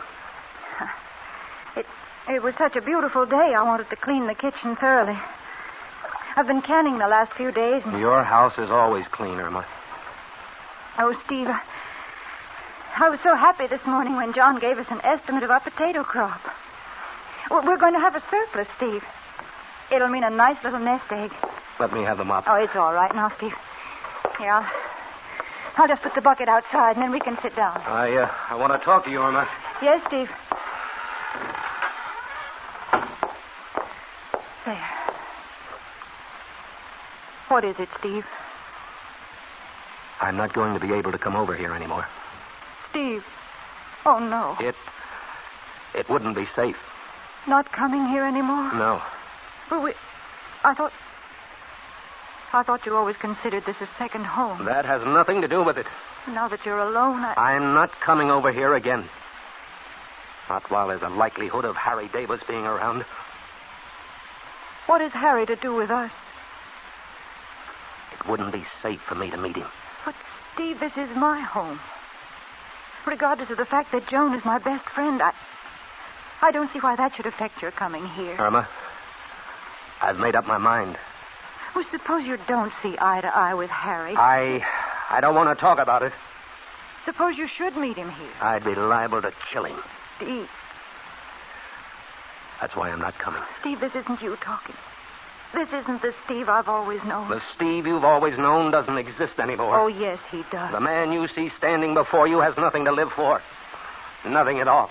That isn't true, Steve. Goodbye, Irma. Don't go, Steve. I won't let you go. You came here to talk to me. You said you did. Goodbye, Irma. You can't do this to me, Steve. I've always been fair to you. I've always listened to you. You have no right to leave me. Not until you've talked to me. Not until you tell me what's happened. Nothing's happened that hasn't already. Yes, it has, Steve. No. You're better, Steve. I know you are. I've seen you progress since you left the hospital. Yes. Since I lost my arm. But you've discovered you can still work. You've discovered that didn't really matter. The loss of my arm is unimportant. But then what else is there? My self-respect. Oh, Steve, what do you mean by that? I'd better go, Irma. No. Not until you've talked to me. I have a right to know. I demand that right. Steve, I saw you when you were really sick. You came back here. I saw you find yourself again. I saw you go back to your job. Yeah. For what? For yourself, Steve. For this same self-respect you're talking about. There's only one thing I can do for myself. For what's left of myself. And that is to make Harry Davis pay for the destruction he's caused. Steve. Make Harry Davis take over a little bit of the responsibility, the havoc he brought into Betty's life. Always Betty. Yes. Hasn't she done enough damage to you already? What are you talking about? I'm talking about a woman who would marry a man and not live up to her contract. And not care for him at all. Only insofar as she can advance herself in her own selfishness. That's enough, Irma. All right, Steve. You're like everyone else. You're influenced by Harry Davis. Oh, no. Oh, yes. He has a way with women. Any man can see that. No. He can wrap them around his little finger. Steve, listen to me. Harry Davis has nothing to do with the trouble Betty caused. Don't make me laugh. Steve, listen. He's had to pay a price, the same as you have. What do you mean? What price did Harry Davis ever pay? He nearly lost Joan. Yes. But he didn't. That was fate. Fate. It's true, Steve. He was caught in the same trap you were caught in. Caught in his own trap? Is that what you're trying to say? No, not in his own trap. Steve, in the trap that Betty set to get what she wanted out of life. I'm sorry you said that, Irma. I'm not. Because it's what I've always wanted to say. What I saw happen that night at the school dance you took me to. The dance where you met Betty. What happened? You... Well? Oh, Steve? Nothing happened that I know of. That the most beautiful girl I ever saw came into the room. The most beautiful and the most lovely girl. A girl who had no business to be in Beechwood. Who should have been home with her mother. Then why did she come here? Why? Because Harry Davis made her. Steve, don't be so blind. Harry loves no one but Joan. He never did. And you talk about me being blind. If you could see them together, you'd know I'm right. Me blind. You are, Steve. Harry and Joan came back here to begin their life all over again. To find their happiness again. Harry Davis came back here for only one reason. To laugh at me. To laugh at a man who got in his way. Who married the woman he was in love with. Steve. It's the truth. I can't believe my ears when you say a thing like that. Truth is often hard to believe. Oh, Steve, you can't say that this is the truth. I told you this talk would do no good. For either of us. Oh, Steve. Goodbye, Irma. You can't go yet, Steve. You can't. I've got to make you see. I've got to find some way to make you see. I do see, Irma. That's the trouble. I do see. Steve. I see what's happened to my life. I see what I had 2 years ago. And I see what I have now. Steve, listen to me. And I see also what Harry has. A wife who blindly worships him. A son. A home to come back to. Everybody helping to make his way smooth. Oh, Steve. Yeah, well, what do I have? I hoped you had some feeling about my home and about the children. That's a good one. Oh, don't, Steve. Kathy can't stand the sight of me. No. Now, don't try to lie, Irma. I'm not. Even seeing me at the kitchen door. Kathy's Even seeing me come into the house made her knock over the bucket of water to get away from me. That's what I mean to Kathy. Steve. Just remember one thing, Irma. I'm going to take justice into my own hands. I'm going to see punishment is meted out to Harry Davis the first time our paths meet.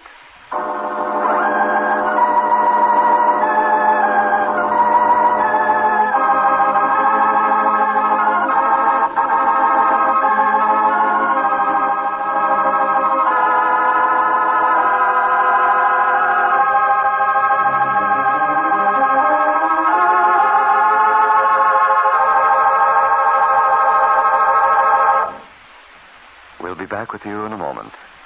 But now, say, Elizabeth, do you have a sugar bank in your house? Yes, sir. I put aside at least a tablespoonful of sugar every day and save it for making jams and jellies.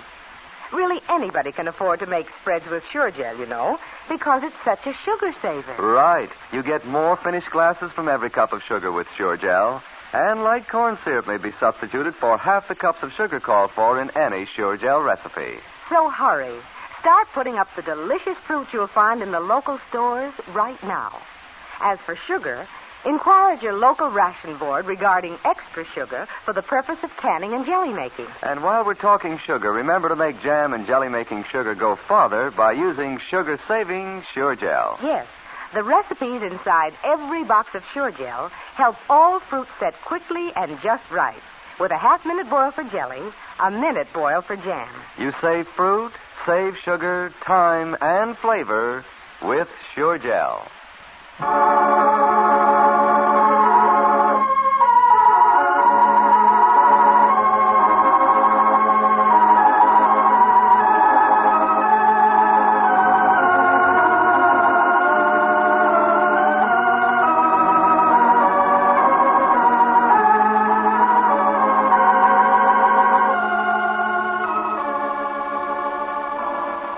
Without another word, Steve Skidmore turns on his heel and walks away.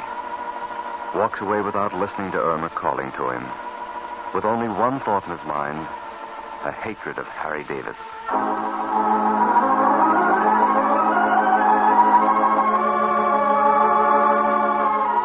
Well, there until Monday at the same time, we leave the story of When a Girl Marries, written by Elaine Carrington. This program is presented by Sure-Gel, America's largest selling powdered pectin product. Remember, you get more jelly and you get better jelly, too, from the same amount of fruit when you use time-saving, sugar-saving, fruit-saving, flavor-saving Sure-Gel. Your announcer is Charles Stark.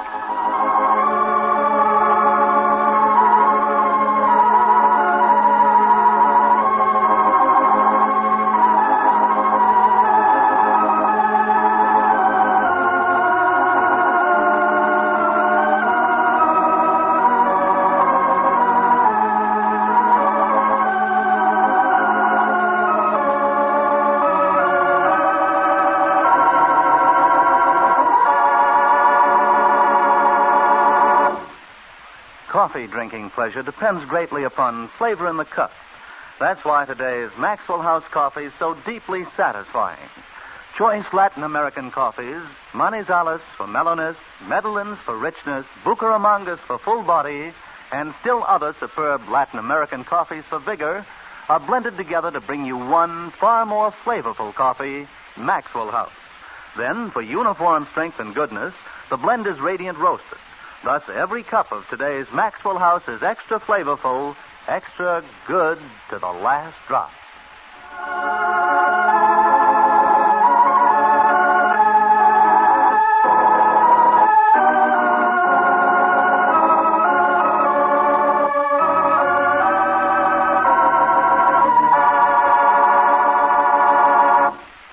This is the National Broadcasting Company.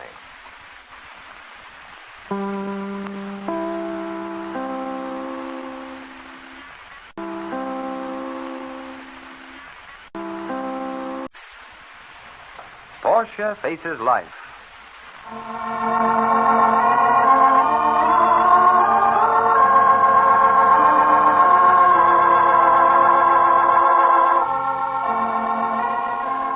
The world's most popular Bran Flake cereals, Post 40% Bran Flakes and Post Raisin Bran, presents Porsche Faces Life, a story reflecting the courage, spirit, and integrity of American women everywhere.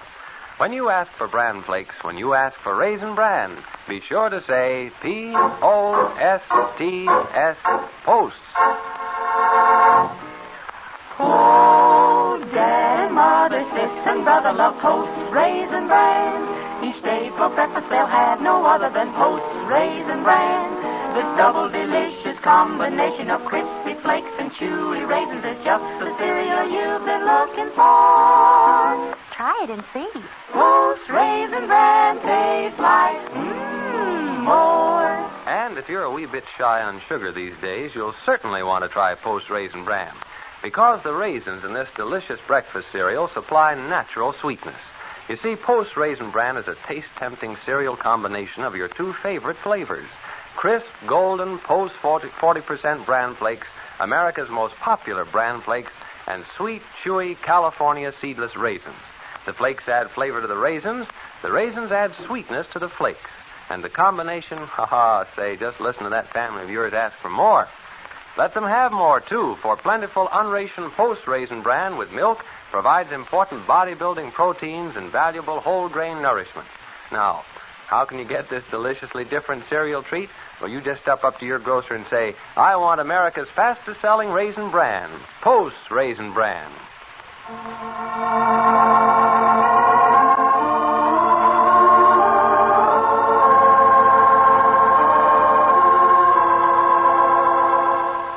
And now, Portia faces life.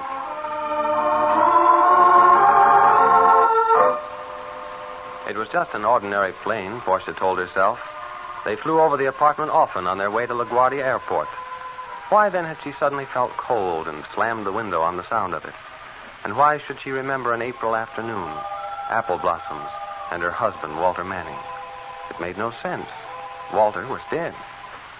Soon she'd marry Dr. Norman Byron. Someday, if she tried hard enough, apple blossoms would be merely apple blossoms, and spring another season. At the same time, not more than 20 blocks away in a room at Dr. Byron's clinic, Kathy stares at the man before her and says, stammering, You're Walter. Walter Manning. But you can't be. Just the same I am, Kathy. No, I won't believe it. This is something that I'm just wishing doesn't make things happen. It's not my fault. Believe me. Well, what on earth are you talking about? Nothing. What I was saying, it was just the shock of walking in the door and coming face to face with you like this. Like this? Is it as bad as that, Kathy? Have I really changed so much? You've changed. Yes. You're so thin and... I don't know. Your face. A few weeks of 8 hours sleep at night and 3 square meals a day, and I'll be all right before you know it. Well, I will be. Oh, I'm a little jumpy now, maybe, but there's nothing really wrong with me. Oh, stop staring at me like that, Kathy. I'm not a psycho case. I'm not. Do you hear me? I'm sorry, Walter. I didn't realize I was sent here not because of anything serious, but just for the ordinary routine checkup. That's what he told you, isn't it? He? General Bailey, the commanding officer with the Army of Occupation at Stuttgart in Germany. He was the one who got clearance for me and ordered me to be brought here as soon as I reached New York City. And he told you this was just a routine checkup? Well, maybe not in so many words, but that's all it is. Well, surely that's what General Bailey told this Dr. Byron, isn't it? I don't know, Walter. Of course you know, Kathy. You're this Byron's assistant, aren't you? At least that's what you said when you came in a few minutes ago. Yes, I am his assistant, but that doesn't mean I'm told everything. Dr. Byron might have received some such word from this General Bailey you mentioned, but if he did, he didn't show it to me. But General Bailey knows I'm not a case for psycho. He must have told Dr. Byron. He might have. I honestly don't know.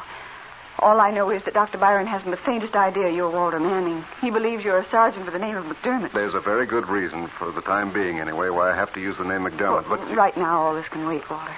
You've had a long, hard trip. You're tired, and the best thing right now is to get you into bed. Then I'll sleep. I'm not tired, Kathy. Besides, I couldn't sleep. Oh, Kathy, you don't know what it's like just being home again. There were so many times I thought I'd never make it. Now to feel the ground under my feet, to know that this is it. Hey, you see what happens to me? Just trying to tell you about it gets me all choked up.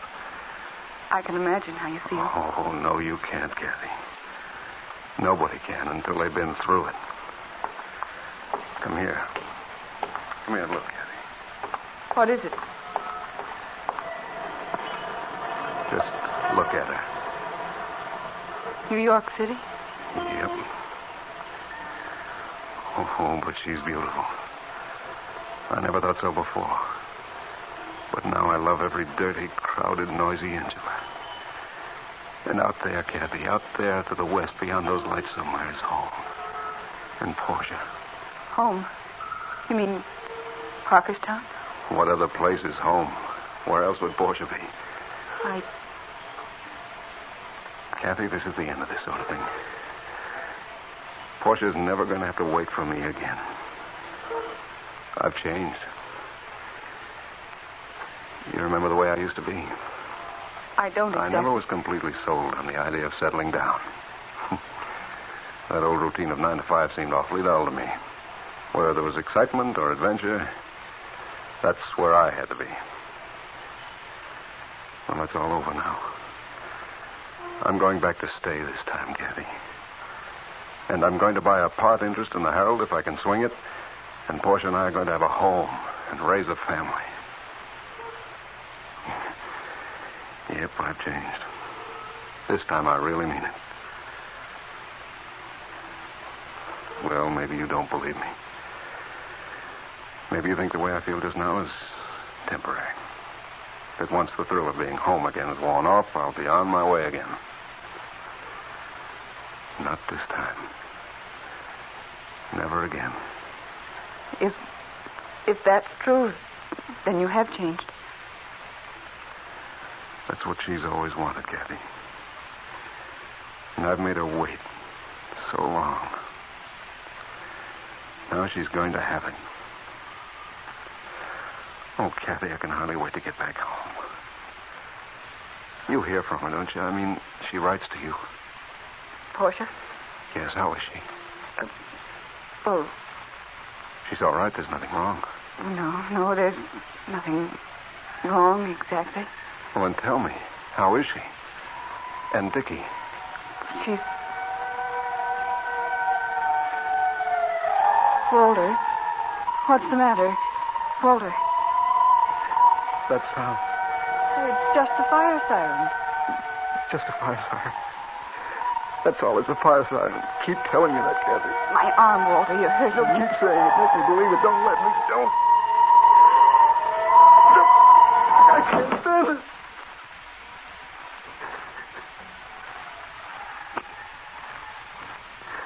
I'm sorry.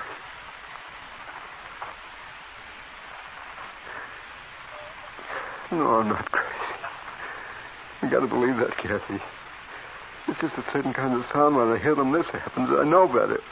Every time I tell myself I won't let it happen. Then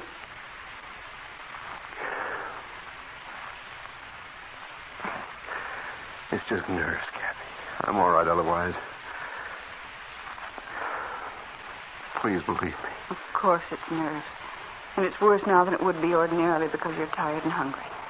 I'm going to order you a tray, and while I'm gone, I want you to get your clothes off and get into bed. I won't be... Before you go, Kathy.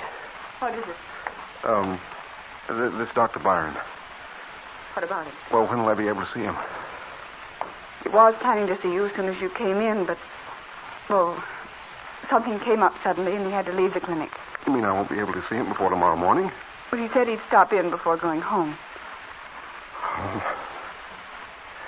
Well, what sort of man is this Dr. Byron? He'll keep his word once he's given it. No, I mean, is he one of those stiff, impersonal scientists who make you feel like something out of a test tube, or is he human? He's human enough, I guess. Is he married? What made you ask that question, Walter? Why should you want to know? Well, I thought if he was married, he'd understand why I'm in such a hurry to get this checkup over with so I can start for home. Look, Kathy, will you tell him that I've got a wife I haven't seen for over a year? A wife I think's pretty wonderful. Will you tell him that, Kathy, and ask him if he'll please hurry?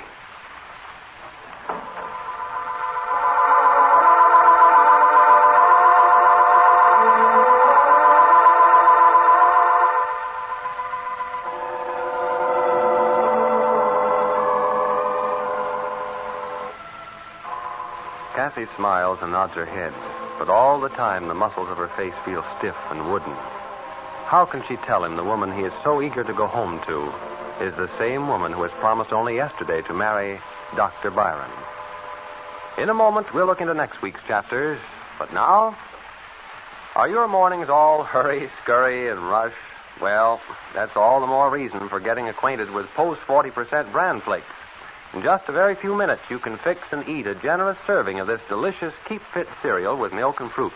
And you'll have a breakfast main dish that's right for energy and fitness and regularity. In fact, the first of Post Bran Flakes' 3 extra benefits is prevention. You see, Post 40% Bran Flakes provide just enough bran to help prevent irregularity due to lack of bulk in the diet. Benefit number 2, whole grain nourishment, including B vitamins. Benefit number 3, minerals, iron, and phosphorus for good blood and strong bones. What's more, Post Bran Flakes and milk supply some protein and other important values of ration meats. So every morning, enjoy delicious, unrationed Post 40% Bran Flakes. Life is swell when you keep well.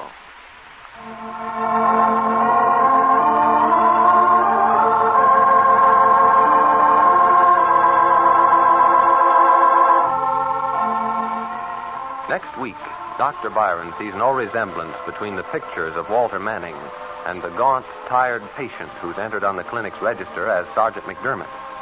Only Kathy knows, and knowing, realizes that for a little while at least, these 3 are completely at her mercy.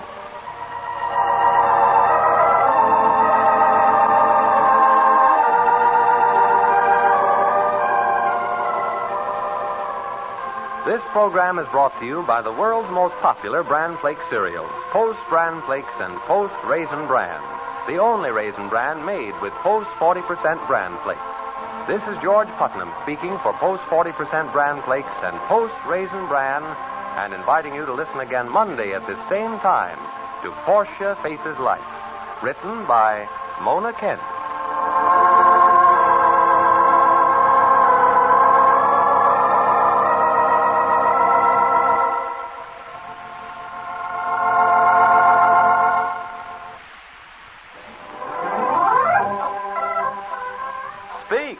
Speak for Gaines.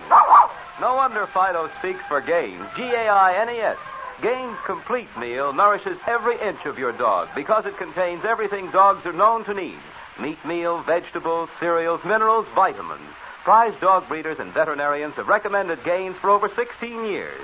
So nourish every inch of your dog with Gaines Dog Meal. He'll speak. Speak for Gaines, America's largest selling dog food.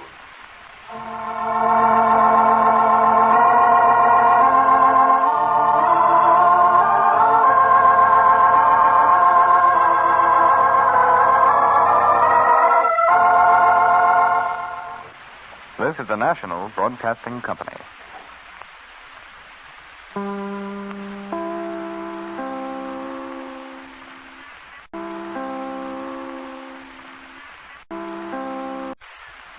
It's NBC for dependable news and reliable reports. In 30 minutes, Lyle Van will bring you all the news and the news behind the news. Listen at 6 o'clock tonight over this station, WEAF, NBC in New York. And now stay tuned for Just Plain Bill. When corns and calluses threaten to cut down your efficiency, get Free Zone. Listen to these 4 features. 1, it goes to work instantly to relieve pain. 2, used as directed, Free Zone helps remove the corn. 3, Free Zone is a flesh-colored liquid which dries quickly, forming a medicated film over the sore spot. 4, there are no clumsy pads or plasters to fool with. Get Free Zone today. Recommended by many druggists for over 27 years.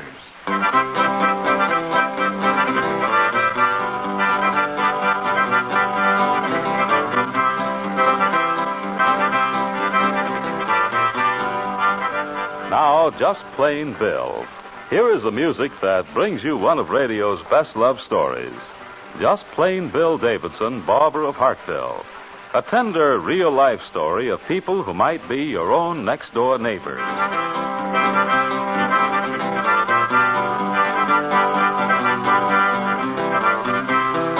Here's something you should know if you ever suffer from the sudden pain of headaches, neuritis, or neuralgia.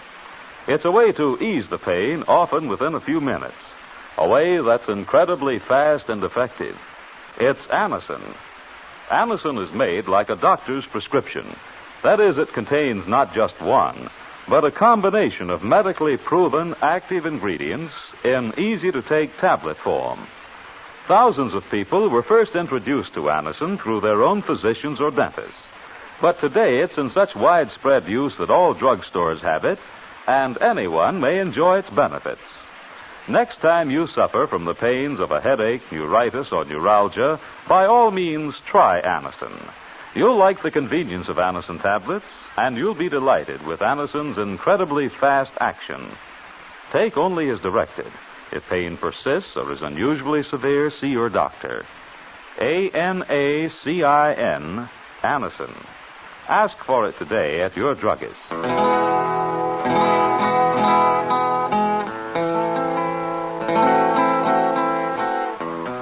And now, just plain Bill.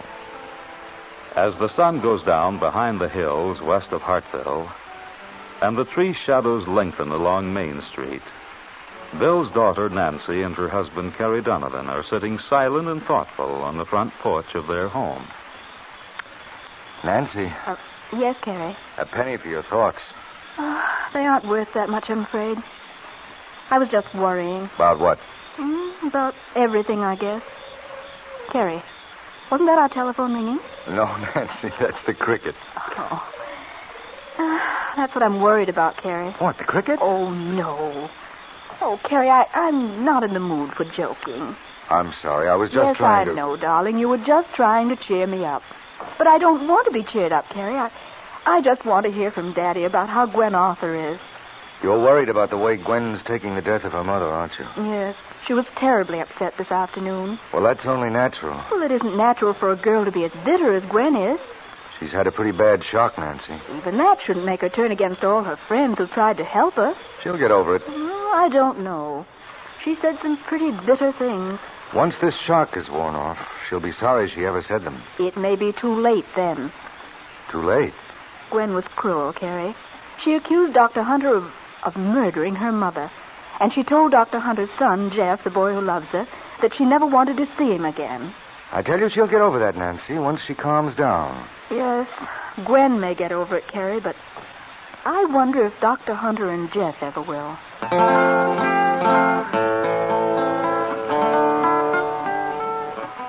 In the meantime, at the home of Dr. Craig Hunter, Bill has given Mrs. Hunter the message Gwen Arthur has asked him to deliver.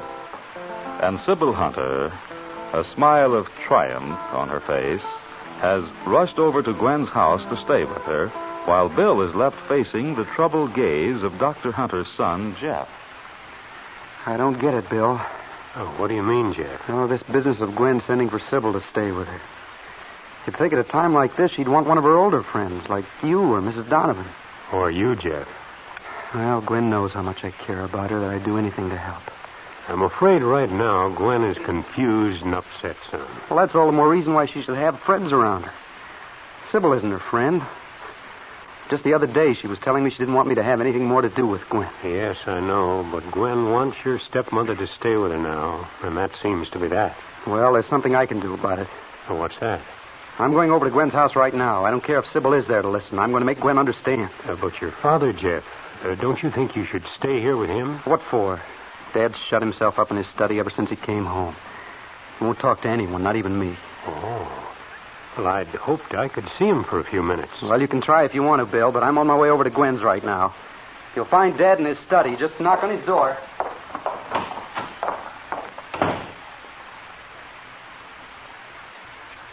If Craig Hunter has shut himself away from everyone, it means just one thing. Craig looks on Mrs. Arthur's death as one more failure for himself. Perhaps his final failure. I've got to make him see how wrong he is.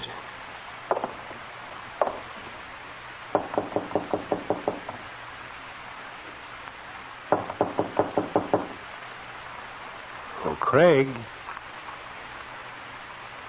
Oh, Craig. You let me in. Who is it? It's me, Bill Davidson. I want to talk to you. Not now, Bill. I don't want to see anyone now. But I've got to talk to you now, Craig. It's about a sick friend.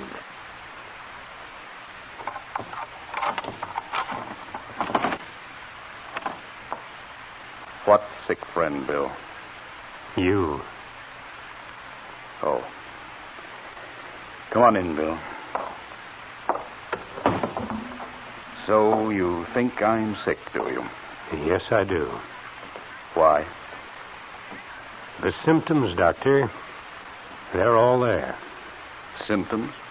A closed door, the desire to be alone, not to talk to anyone. I see. And what's your diagnosis, Bill? Well, Doctor, it's all very simple. Is it? Yes, I've examined the history of your case thoroughly, and I find that you're suffering from a wrong idea. I see. And the cure, that is, if there is one? There is. Then what's your prescription? Face the facts. Forget the past. Realize that there can be failure where there was never a chance for success. Know that. That's enough, Bill. Enough? We've played our little game. Yes, it's a game, Bill. You're trying to humor me. I recognize the formula. I've used it often myself on despondent patients. But it won't work, Bill. Not this time. Well, Craig, I guess I'm not as good a doctor as I thought I was. Why? Well, the patient refuses to take my medicine. I'm afraid there is no medicine that can cure this particular patient. Well, my diagnosis was right anyway. Was it? Of course it was. I can read you like a book. Can you? Yes. When I came in, you were sitting here feeling sorry for yourself. Telling yourself you're a failure all over again. That you've proved you're a bungling incompetent and you might as well quit. That may be a part of my book, Bill. But you're looking at the wrong page. Why? It's not myself I feel sorry for. It's Gwen and Jeff and Sybil. You're sorry for them? Yes. For what's happened today and for what it's going to mean to them in the days to come. Well, the loss of her mother has been a terrible shock to poor Gwen. But she'll get over it. Yes. She'll get over it. But neither Gwen nor Jeff nor Sybil will ever get over the fact that I failed them. You didn't fail them. I was Mrs. Arthur's doctor. Gwen depended on me to save her. And I let her die. No one thinks it was your fault? You heard what Gwen said, Bill. I murdered her mother. Oh, but she was hysterical. She didn't know what she was saying. And no one could have saved Mrs. Arthur. Doc Barton and the specialist who examined her all said her case was hopeless, that she might die almost any time. You may be right about that, Bill. Perhaps she might have died almost any time, even before I took over her case. But the fact remains she didn't die until she was my patient, until she was in my care. Don't you see what that means, Bill? People in this town have been saying right along that they have their doubts about my ability as a doctor. They think Doc Barton should never have called on me to take over his practice. Now, with Mrs. Arthur dying while she's in my care, they'll have proof that I am a failure. Doc Barton would never have let you take over his practice, Craig, unless he had confidence in you. Confidence? Yes, he has confidence in you. I'll bet he was confident you weren't the kind of doctor who'd want to run out on his job, beaten by a bit of small-town gossip. It isn't me I'm worrying about, Bill. It's what that gossip can do to Sybil and Jeff. They don't seem to be worrying. They don't understand what it can do to them. You heard how Gwen spoke to me. You saw her drive Jeff away from her because he's my son. Yeah, but Gwen was upset. Even when she calms down, Bill, she'll never again trust me. There'll always be something there to come between the feeling she and Jeff have for each other. I don't know. I think Jeff can take care of that. What do you mean? He's going over to Gwen's house right now, determined to make her understand this whole thing. How? He's going to prove to her that it wasn't your fault her mother died. That other doctors had said her case was hopeless. He'll only make matters worse. Gwen will never understand what he's trying to say. I don't know, Craig. Sometimes the language of love is the easiest language of them all to understand. But anyway, you can bet that Jeff isn't going to give up without a struggle. I've got to make her understand. I've got to. Gwen? Gwen, let me in. Gwen, I want to talk to you.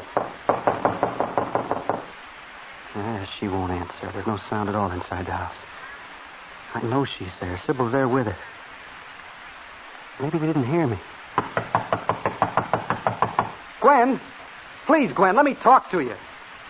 Gwen, please, let me in.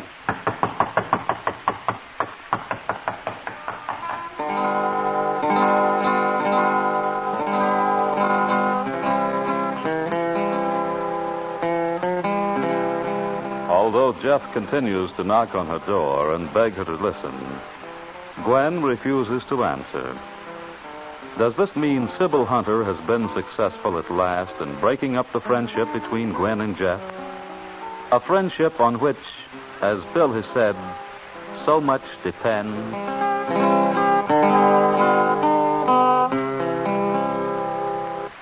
Every day, you hear more and more about a remarkable way to relieve the pain of headaches, neuritis, and neuralgia. The name is Anacin, spelled A-N-A-C-I-N. Thousands of men and women discovered this way when their own physicians or dentists handed them an envelope containing Anacin tablets. Anacin is made like a doctor's prescription. That is, it's composed of not just one, but a combination of medically proven active ingredients in convenient tablet form. The next time you have pain from headache, neuritis, or neuralgia, try Anacin instead of the way you're now using. You'll be delighted with its incredibly fast, effective action. Try it with this money-back guarantee. If the first few tablets don't give complete satisfaction, you may return the unused portion and your money will be refunded. Ask for Anacin today at any drugstore. Take only as directed. If pain persists or is unusually severe, see your doctor. Easy-to-take Anacin tablets come in handy boxes of 12 and 30 and economical family-sized bottles of 50 and 100.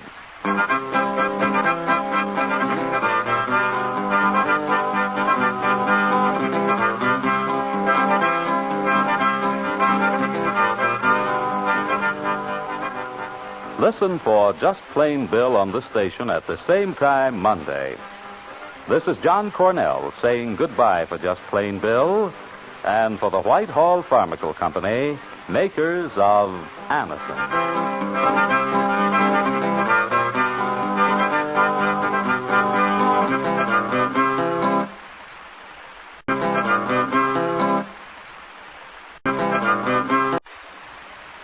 For gleaming bright floors with no back-breaking rubbing, just use Aerowax. This wonder wax makes old floors look like new and goes on quickly.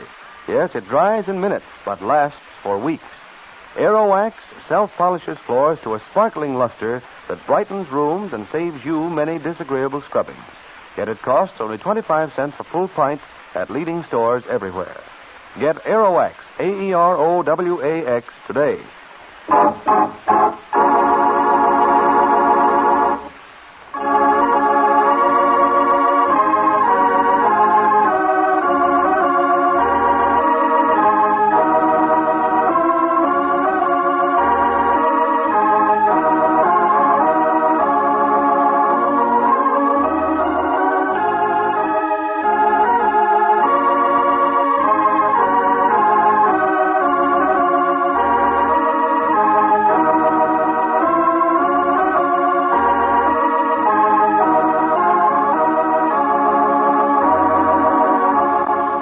We now present the unforgettable radio drama, Front Page Farrell, the story of a crack newspaperman and his wife, the story of David and Sally Farrell.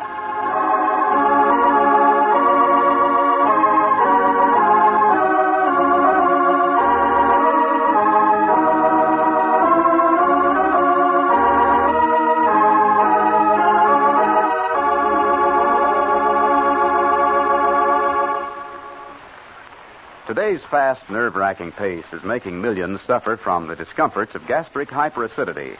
Eating on the run, working under pressure, nervous tension, and smoking more than you should all help cause the trouble many know as American stomach. When this happens to you, when you're distressed by such symptoms as heartburn, acid indigestion, or a feeling of fullness, take Bicidol mint-flavored tablets. Bicidol mint-flavored tablets are not a makeshift, not a cure-all. They're specifically designed to do one job, and to do it quickly and well. And that job is to bring you prompt, pleasant relief of American stomach. Bicidol mint-flavored tablets help neutralize the excess acids that cause this discomfort. They soothe irritated membranes while gently helping to restore normal balance. So next time you're upset and distressed due to acid indigestion, remember to take Bicidol mint-flavored tablets, that's all. You'll like their refreshing mint flavor, and they're so handy to carry. That's spelled Bisodol. Bicidol mint-flavored tablets. Only 25 cents.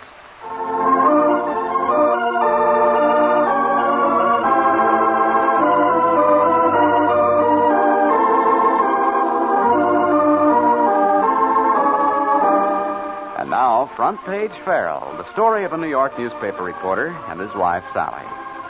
David is working late on the paper tonight. The presses have shut down for a while. Only a few lights burn here and there throughout the plant, and the tapping of the teletype can barely be heard from far off in the wire room. David yawns, stretches, and looks up, surprised as Kate Ward, his fellow reporter on the Eagle, walks into his office. Well, Kate, what are you doing working so late? Making up for the work I didn't do yesterday, Dave. My Sunday feature should have been in last night. Murphy will have my life if I don't get it in tonight. That's right. I knew I missed you around yesterday. Oh, you mean it mattered to you? The day wasn't the same without me? Kate, there was a void in my life, a huge, empty space without you. I don't know how I got through the day. Oh, Mr. Farrell. Oh, yourself. No kidding. I did miss you, though, Kate. I had to drink a whole container of coffee myself. Bet it kept you awake at night. Well, it helped to keep me awake during the day. That's something. Murphy probably didn't recognize you with your eyes open. What? Yeah. About 11 o'clock, he tapped me on the shoulder and he said, "Where's your press card, Bud? Are you new around here?" No. Sure. And what did you say? Why, I threw my arms around him. There were tears in my eyes, and I said, "Murphy, old friend, it's me. I've come back, your faithful old reporter, your slave. Don't you remember Rip Van Farrell?" Oh, what happened there? Murphy, I'm afraid, didn't see the humor of the situation. Yeah, I'm afraid he won't see the humor in my late story either. Now, why didn't you get it in yesterday? Where were you? My birthday. I was out celebrating. Your birthday, and you didn't tell me? Say, you know, I would have bought you lunch. Big-hearted Dave. I had a lunch date. Two-timer. Oh, it's good to be 16. I beg your pardon. Nothing. I was just looking for my yo-yo. Beast. By the way, what are you doing around here so late? I've got a story on the reaction to the British elections. It's developing into a treatise on democracy. The people's responsibility. That's the key to it, you know. I'm sorry, but what's the key to what? People being on guard. You can't have democracy without it. That's why the German people are guilty. Well, what do you mean? Well, you can blame any outside cause you want, Kate, but the fact remains the German people accepted Hitler, and therefore they are responsible for it. And for this whole bloody war. You can't be passive about democracy. Yeah, you got something there, Dave. I know it. Hey, by the way, any news of our one-man underground movement? Oh, you mean Kurt Mallet? Mm-hmm. He cabled Rocky. He wants to come to America, you know. Yeah, I know. You told me that last week. Well, when is he coming? Let's see, what's tonight? Friday. Why? Friday. End of the week. What are you looking so mysterious about? I thought by tonight I'd know if he was coming. I don't get you, Dave. So Rocky set the end of the week as her deadline to decide whether or not to help bring Mallet to this country. Well, how come? I thought she was so anxious to meet him. Well, Kate, now look. This is off the record. Strictly a coffee confidence, you might say. You understand? David, Farrell, we have known each other how long? Well, right. Rocky's afraid that she may be too anxious to meet him. Oh. But, there's Grover Courtney. Uh-huh. That's the trouble. There's Grover Courtney. Oh, now I see. Rocky is afraid that in case she finds herself intrigued by Dr. Mallet, it may not be so easy to shake the great Grover. You know, Kate, for a 16-year-old, you're a very bright little girl. Why, thank you, kind sir. Only, you know, one thing's been puzzling me all day. And what's that? This morning, Harry told me that Grover had mentioned something about getting Rocky to marry him right away. Well, an item for our society page. I wonder how that goes with Rocky. Maybe it's her idea. Yeah, but Kurt Mallet... That's the point. Maybe she sees marriage to Courtney now as a solution. If she were Courtney's wife, she wouldn't dare be more than an interested spectator when Mallet comes to America. I don't know, Kate. The workings of women's minds are too much for me. Of course, I don't believe that marriage necessarily makes a woman immune to another man's charm. For a 16-year-old, you have the darndest notions. Well, I'll tell you a little secret. I used to read the Lovelorn columns instead of Uncle Wiggily. At any rate, I was hoping to hear from Rocky tonight. I'm anxious to know if she's decided. I wonder if she's called at home.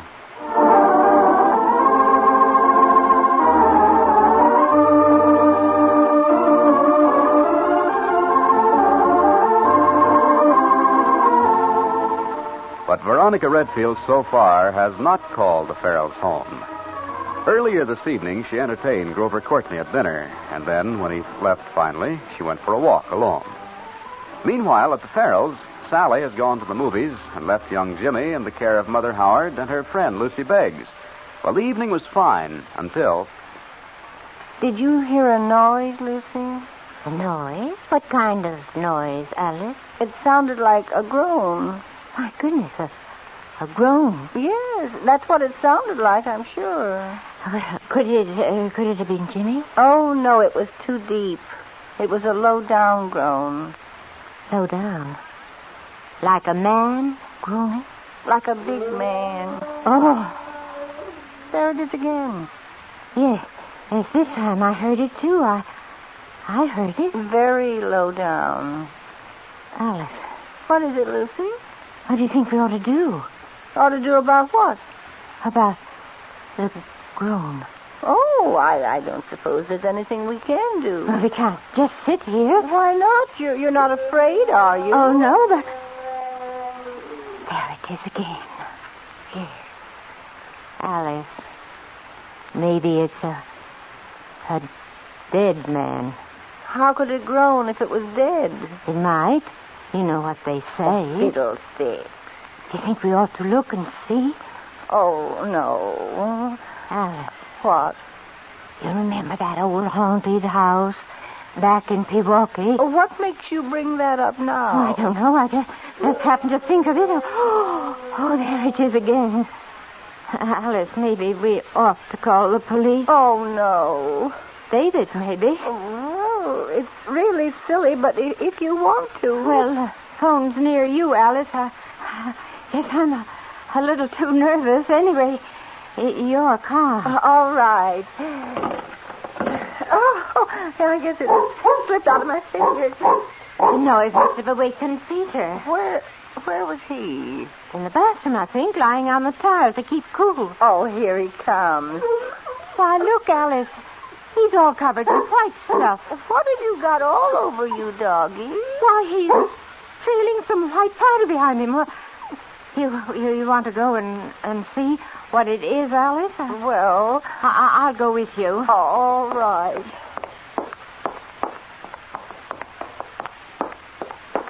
Oh, look.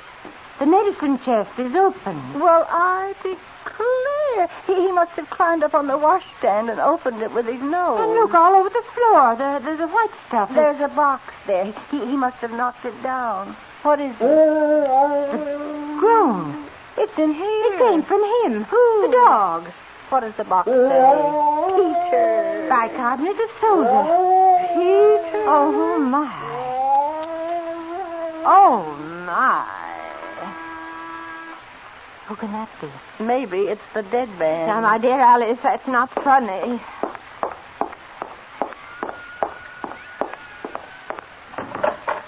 Oh.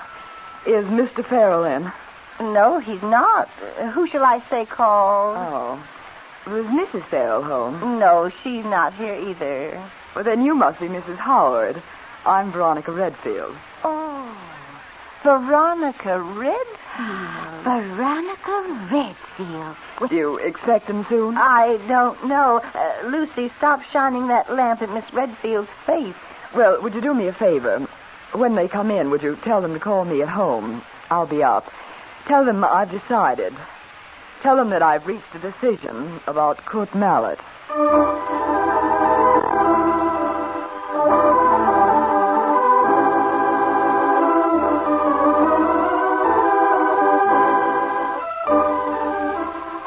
Rocky has been out walking, thinking about Grover Courtney and Kurt Mallet, the famous Czechoslovakian scientist. Now she has made her decision. You'll want to hear what she tells David and Sally in Monday's chapter of Front Page Farrell.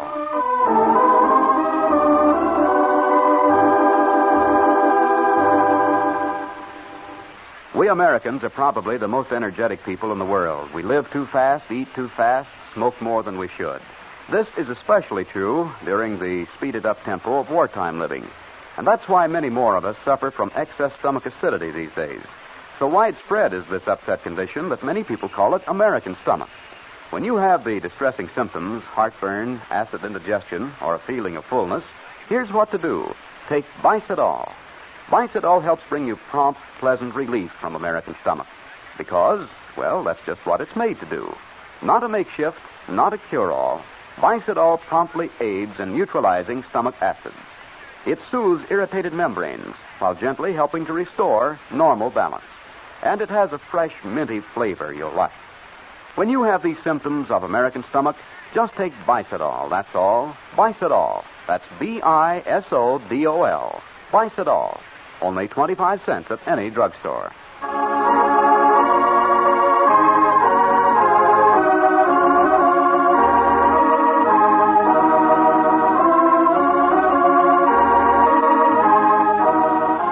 When David and Sally come home, they find Rocky's message and go to hear her decision. You'll want to learn what it is. Front Page Farrell is on the air again at the same time Monday. Be sure to listen. This is Don Hancock saying goodbye for Front Page Farrell and the Whitehall Pharmaceutical Company, makers of Bicidol.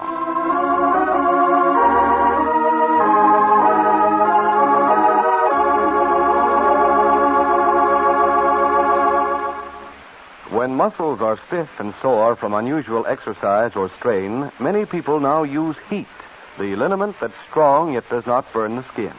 Wonderful relief from muscular soreness comes as comforting heat quickly starts to penetrate. Just brush it on the sore place with the applicator. For a liniment that starts at once to ease muscular pain and keeps on working for hours, ask your druggist for Heat liniment. H-E-E-T. Heat.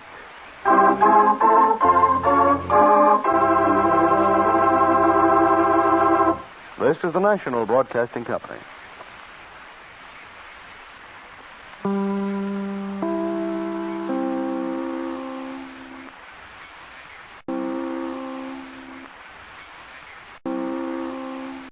6 p.m. GRUEN, Gruen Precision Watch Time. The Curvex, exclusive with Gruen. WEAF, NBC in New York.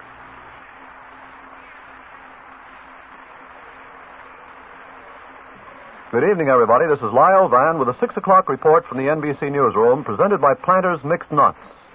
In the headlines, the Allies are discussing Japan's offer of surrender, provided they can keep their emperor. No indication from official sources on whether Hirohito must go. Premature celebrations around the world greet the first word of Japan's decision. I'll be back with a full news report. First, here's Jack Costello.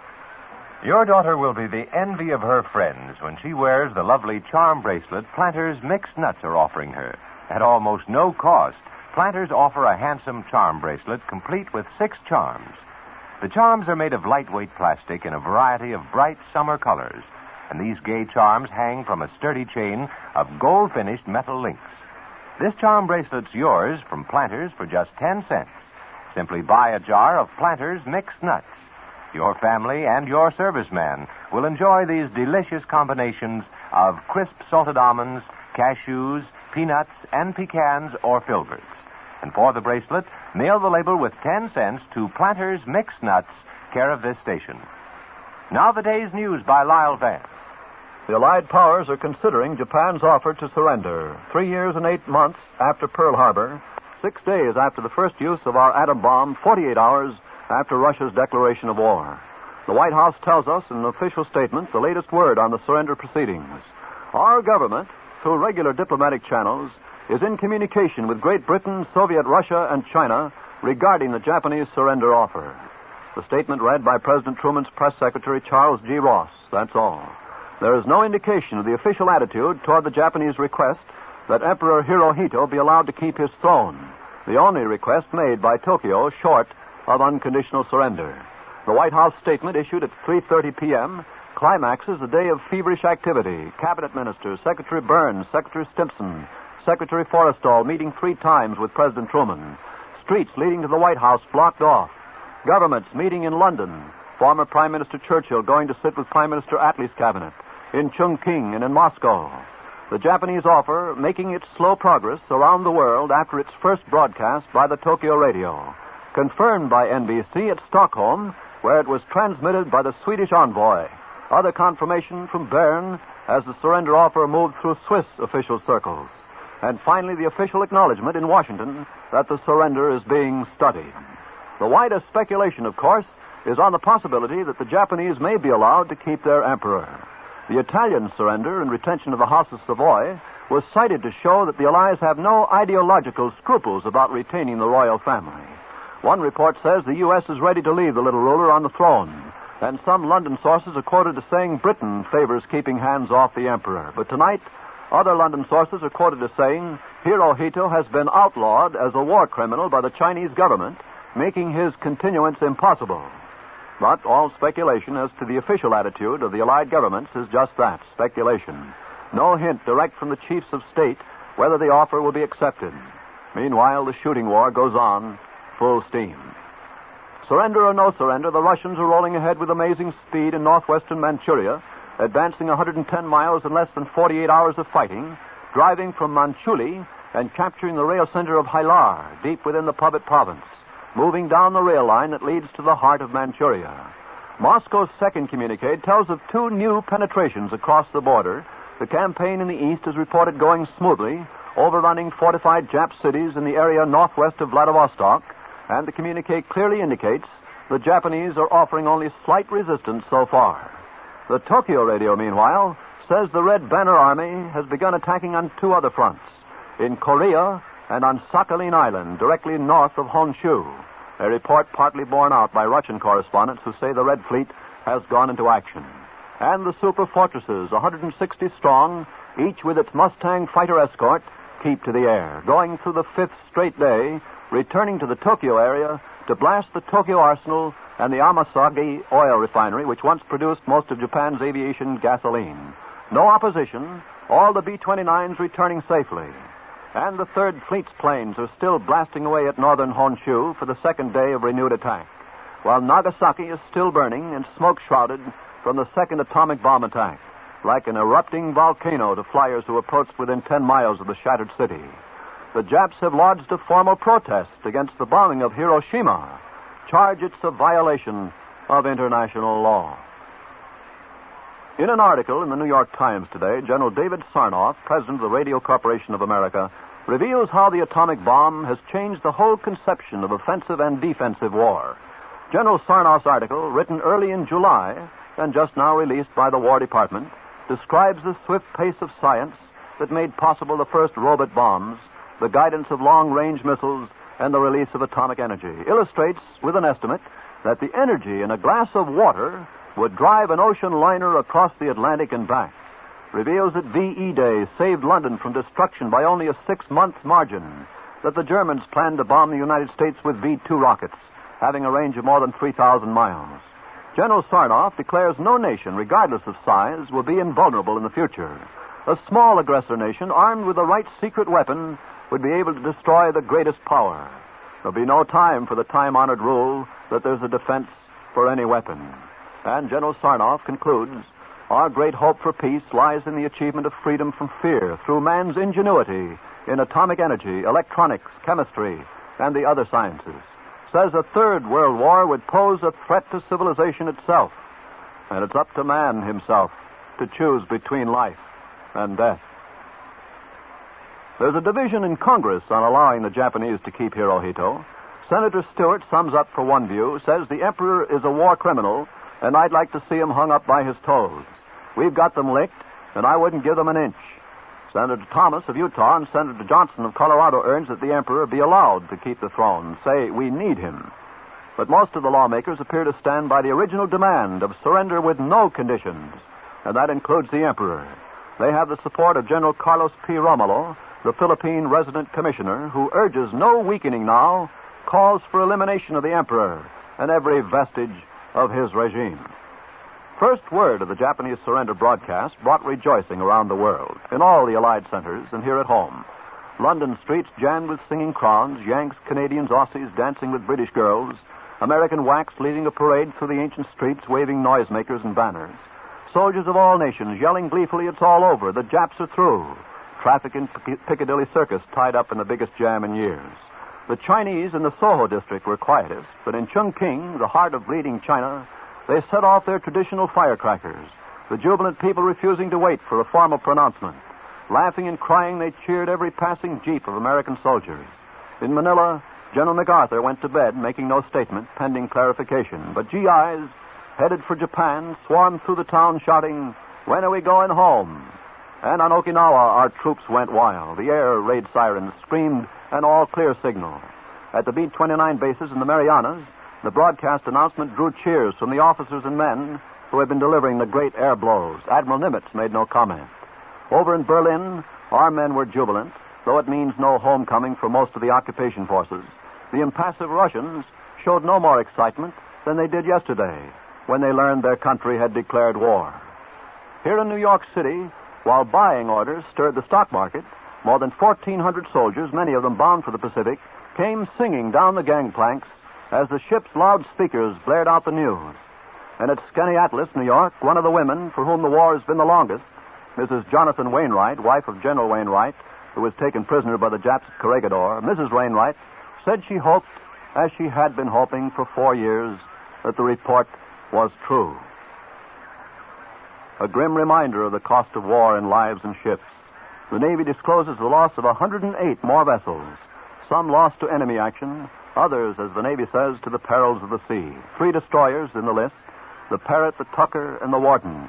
4 submarines, the new Legato, long overdue, and 3 old pre-war types with numeral designations, the S-27, S-36, and the S-39, making 47 ships lost by the silent service, a total of 431 Navy vessels lost since the beginning of the war. The list is a resume withheld previously for military security. Another Navy announcement, the destroyer escort Underhill has been sunk in Philippine waters. 112 officers and men lost, the Navy says, giving no details of the sinking. The families of all the casualties have been informed. And on the other side of the ledger, the Navy discloses our submarines took part in the isolation of Japan, severing her sea lanes to the continent, and reveals the subs and daring forays have sunk more than 50 enemy vessels there in the inland sea, sending to the bottom 100,000 tons of enemy shipping. Out of the welter of excitement in the nation's capital, government agencies took time to review their plans for after VJ Day. Chairman Krug of the War Production Board has called a meeting of the board tomorrow to outline the program for the most important of the domestic post-war problems, reconversion. Details secret until they've been approved by the War Mobilizer and the other agencies involved, but the overall pattern following the lines laid down by President Truman yesterday. Controls to be relaxed as soon as possible, but only gradually to keep down inflation. Government officials predict an end of gasoline rationing within a few weeks after Japan's final surrender. And travel restrictions will be eased in a few months. And there'll be no mass release of men from the Army and Navy, no immediate end of redeployment to the Pacific. A sharp reduction of shipments, but not a complete halt. The flow will continue so that men of long service can be hurried home for discharge. Selective Service reminds the GI that the duration plus 6 months, the popular expression, is not entirely accurate. That the duration does not end with a surrender, but with the termination of hostilities. And that is a date to be proclaimed by the President or specified by an act of Congress. And there's a good chance The duration will last some time after the official surrender. I'll be back with more news. Now, here's Jack Costello. Every junior miss wants to have her own jewelry, and here's the perfect jewelry for her. It's the lovely charm bracelet Planters Mixed Nuts are offering at such a bargain. This charm bracelet's the ideal costume jewelry for the younger set. Will set off all your young ladies' colorful summer dresses. The bracelet will stand wear because the chain's made of sturdy pre-war metal links finished in gold. And from these shiny links swing 6 charms, including statues of Mr. Peanut with his top hat, cane, and monocle, and several miniature peanuts in bright colors.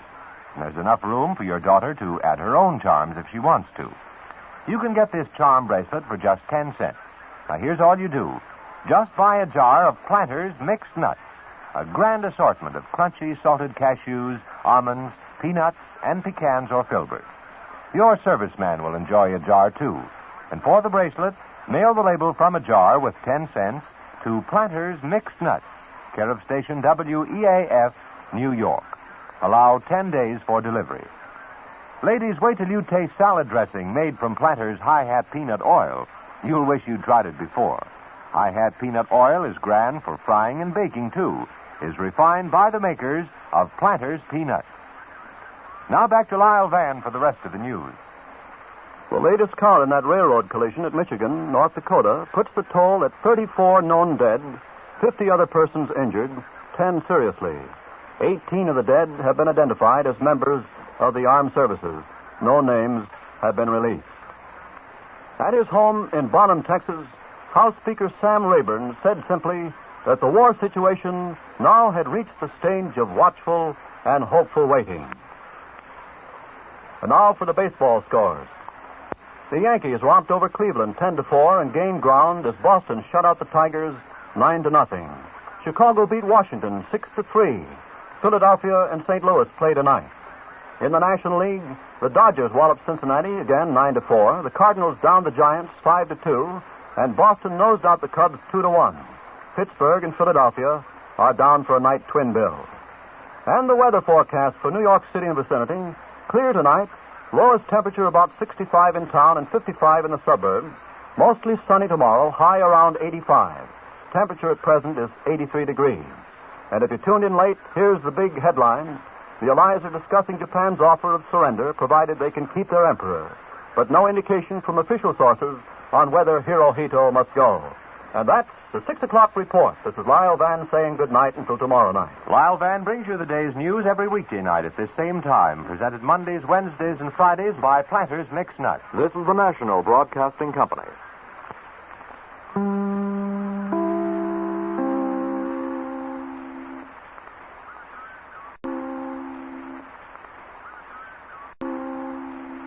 .6:15 p.m. Eastern Wartime.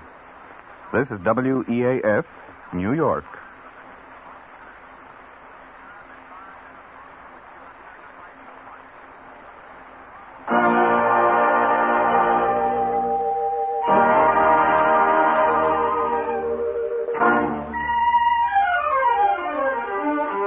Serenade to America.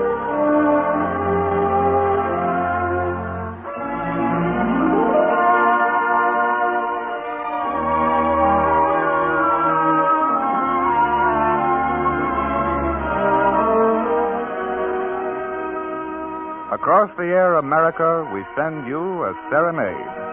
H. Leopold Spitali will conduct the orchestra.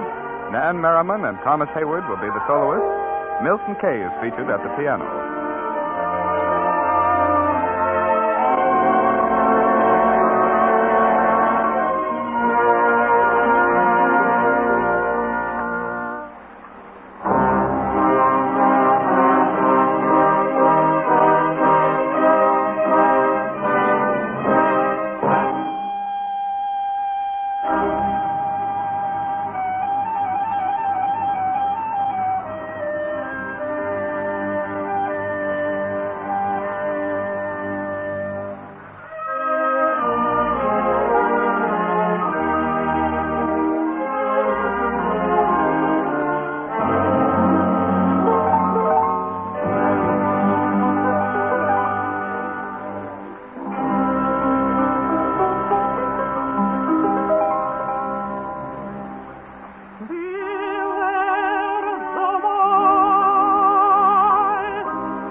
dal mare come bello, tira tanto sentimento, come tuo suave soccento, che me detto fa sognar. Quanti come lieve sole, dai giardini odor d'aranti, un profumo non so quale, chi palpita d'amor, e tu dici o falso addio, allontani dal mio cuore questa terra dell'amore, alla forza di lasciar. Vede il mare differente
The National Broadcasting Company interrupts this program to bring you a bulletin.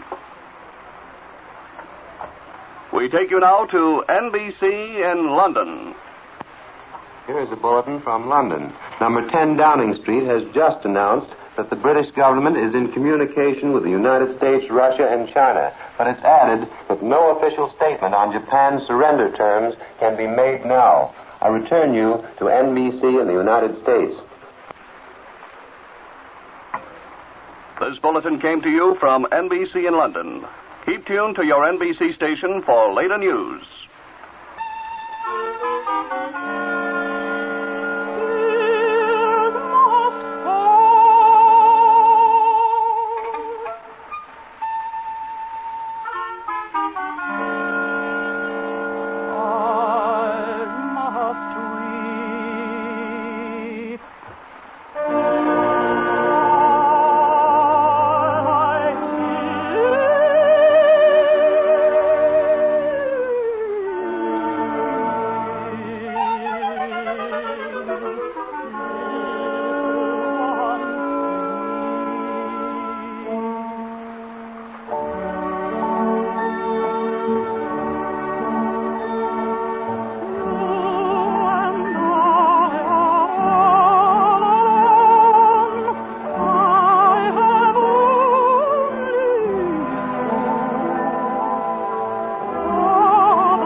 On Serenade to America today, you heard H. Leopold Spitalny in the orchestra, the voices of Nan Merriman and Thomas Hayward, Milton Kay at the piano. The production was under the direction of Don Gillis. Serenade to America came to you from Radio City, New York. This is the National Broadcasting Company.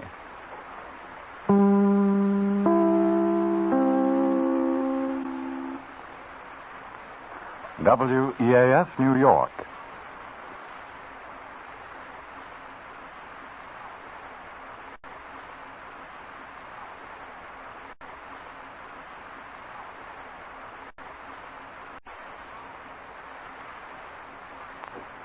Good evening. This is Bill Stern with today's late sports headlines brought to you by Metro Goldwyn Mayer Pictures, whose gay and gorgeous Technicolor musical Anchors Aweigh has all New York whistling its hit songs and singing its praises. The critics and public alike have given 3 cheers for Frank Sinatra, Katherine Grayson, Gene Kelly, and Jose Turby in Anchors Aweigh. The New York Post says, Anchors Aweigh is the best as well as the biggest musical romance of the year. And Time magazine advises that it's the pleasantest couple of hours that can be bought.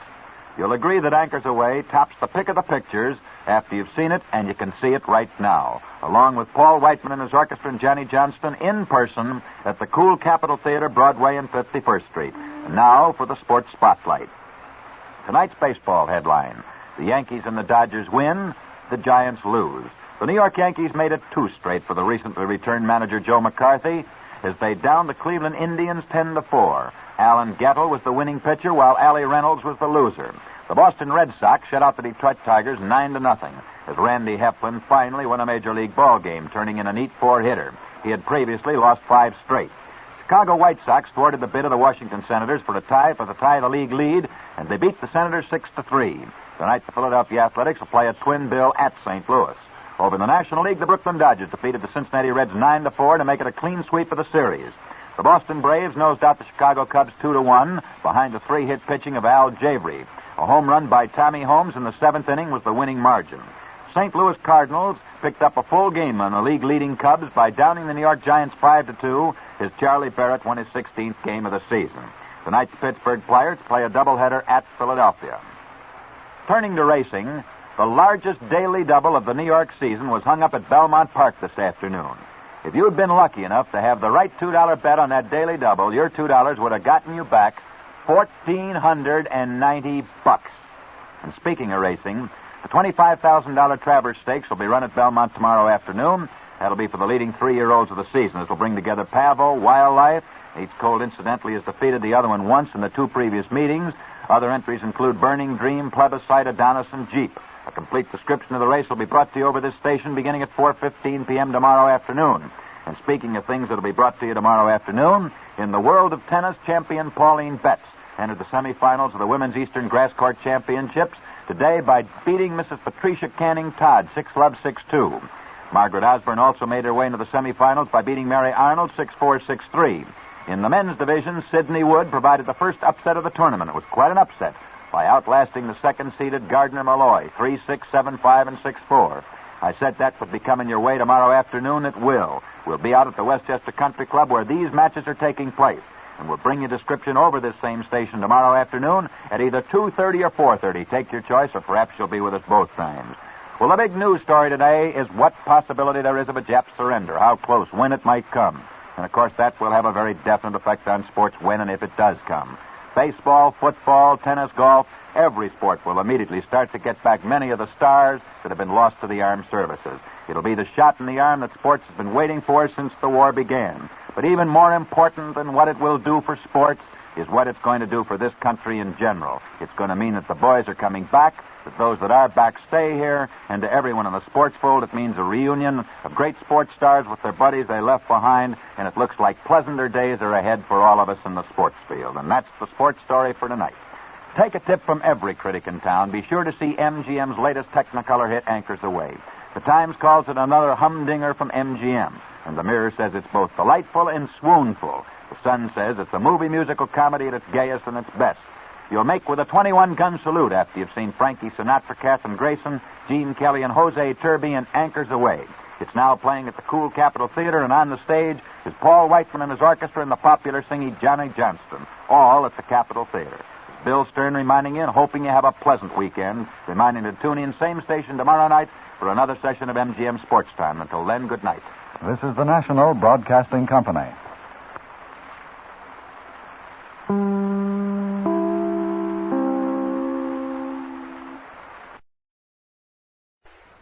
.45 p.m., BULOVA, Bulova Watch Time. Bulova, masterpiece of fine watchmaking. WEAF, New York.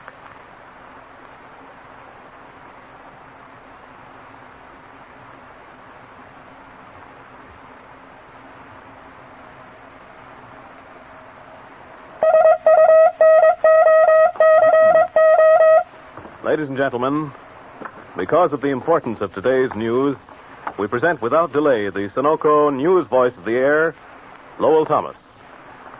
Good evening, everybody. The White House announces that there will be no new statement until tomorrow. This means, of course, that discussions by radio telephone are being held. Discussions concerning Japan's offer of surrender. Washington, London, Moscow, and Chongqing now framing their decision. When this decision will be communicated to Tokyo via the governments of Switzerland and Sweden, we are not told. That takes time. And meanwhile, the formal end of the war is in abeyance. It even took time for the surrender offer to become official today. The Tokyo announcement by radio came at 7:35 this morning with the statement that Tokyo was communicating with the Allies through the Swiss and Swedish diplomatic channels. Messages had to be coded and decoded and transmitted, and it was not until afternoon today that the White House gave out the statement that, yes, the Jap surrender offer was official. Whereupon President Truman went into conferences with his cabinet members, and the interchange between Allied capitals was on. The whole question centers around the rather unimpressive figure of the Japanese Emperor Hirohito, White Horse and all. Tokyo accepting the terms of the Potsdam Ultimatum, stripping Japan of its conquered territories and its military power, but providing for the survival of the Japanese nation under a peaceful and democratic government. That ultimatum made no mention of the Mikado, who is a religious as well as a political figure to the Japanese. And that left a loophole, which the Japs are now seeking, with the proposal that they'll give up if they can keep their emperor. What answer will they get? Well, maybe the Allied powers will reply that the Mikado can stay on his throne. Or maybe they'll say, no emperor. Or perhaps they may simply refuse to give any assurance on that point, refuse to concede any condition, and take the attitude that the question of the Japanese emperor is for the Allies to decide.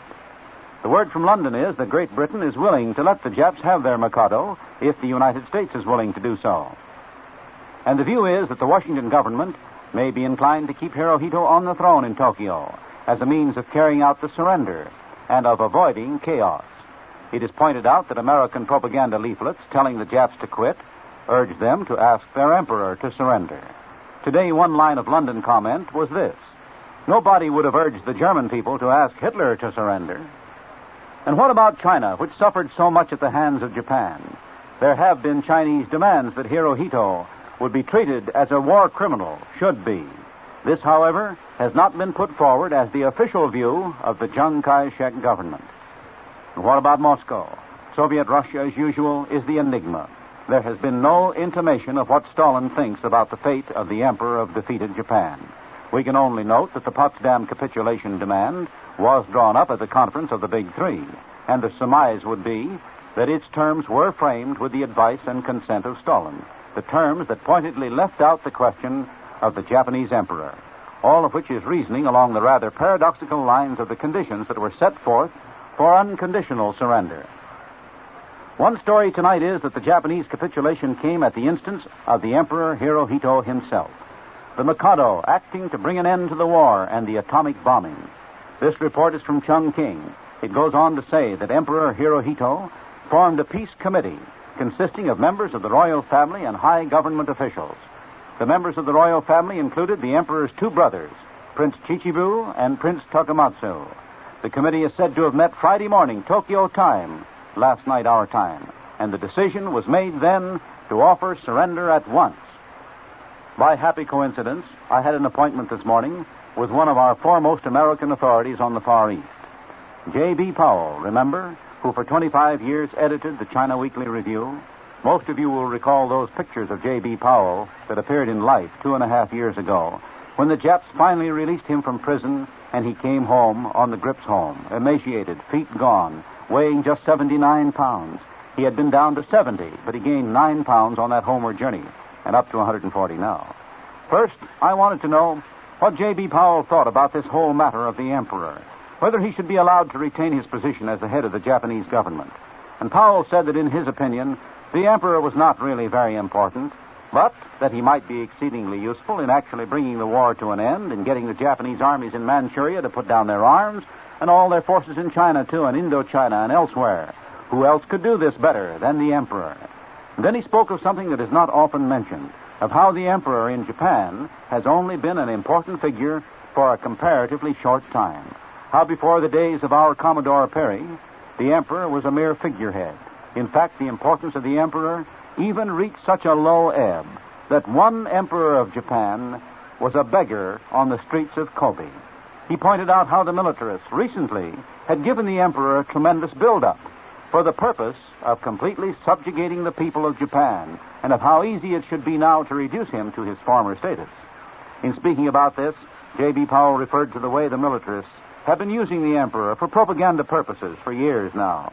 When a Japanese child entered the schoolroom in the morning, directly in front of him hung a picture of Hirohito, and first that child had to bow low before the picture.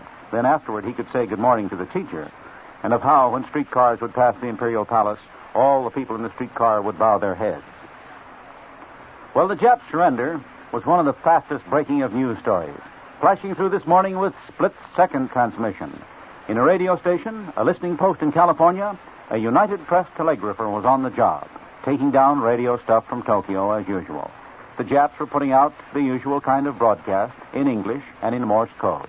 The telegrapher was typing out that Morse code, but not on a typewriter. He was punching the keyboard of a teletype machine. And what he copied came out on the other end of the wire in the United Press newsroom at San Francisco.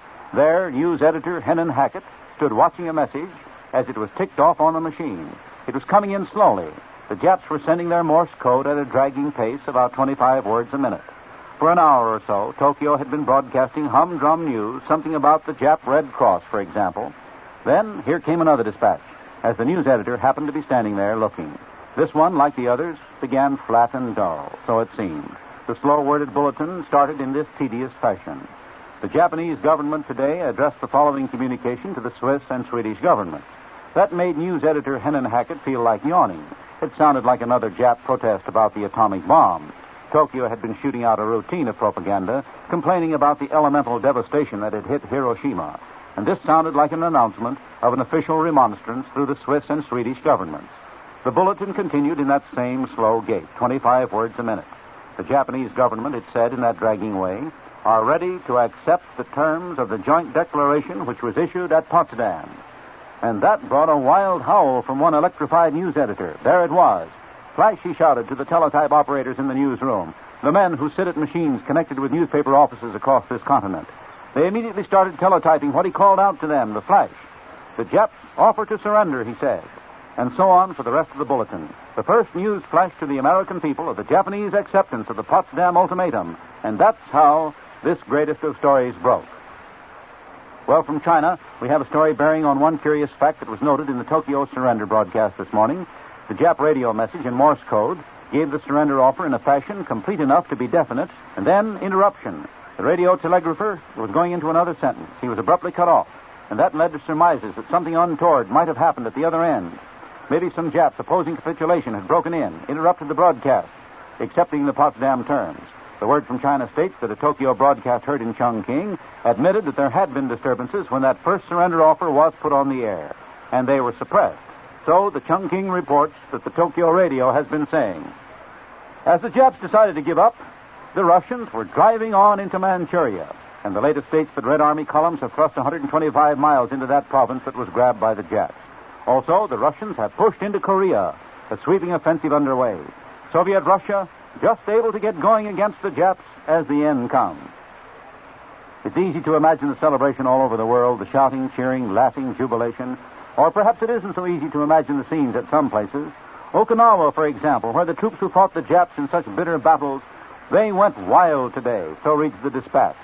It was night on Okinawa when the news came. The scene in the darkness on that island battleground is described as follows. The sky crisscrossed by tracers and flares, guns banged all over, men yelling and beating on buckets. They hammered one another's backs and shouted, "The war is over." Nor is it easy for mere imagination to picture the celebration at Chongqing. You've got to summon a bit of Oriental fantasy to envision the wild night in China's capital on the Yangtze. The city swelled with a jubilant roar from a hysterical mob, says the dispatch. Firecrackers added to the din, exploding in the packed streets and on the rocky slopes leading down to the great Yangtze. Searchlights that once lanced the sky for Japanese planes in this much-bombed city were weaving a luminous pattern of victory in the dark sky.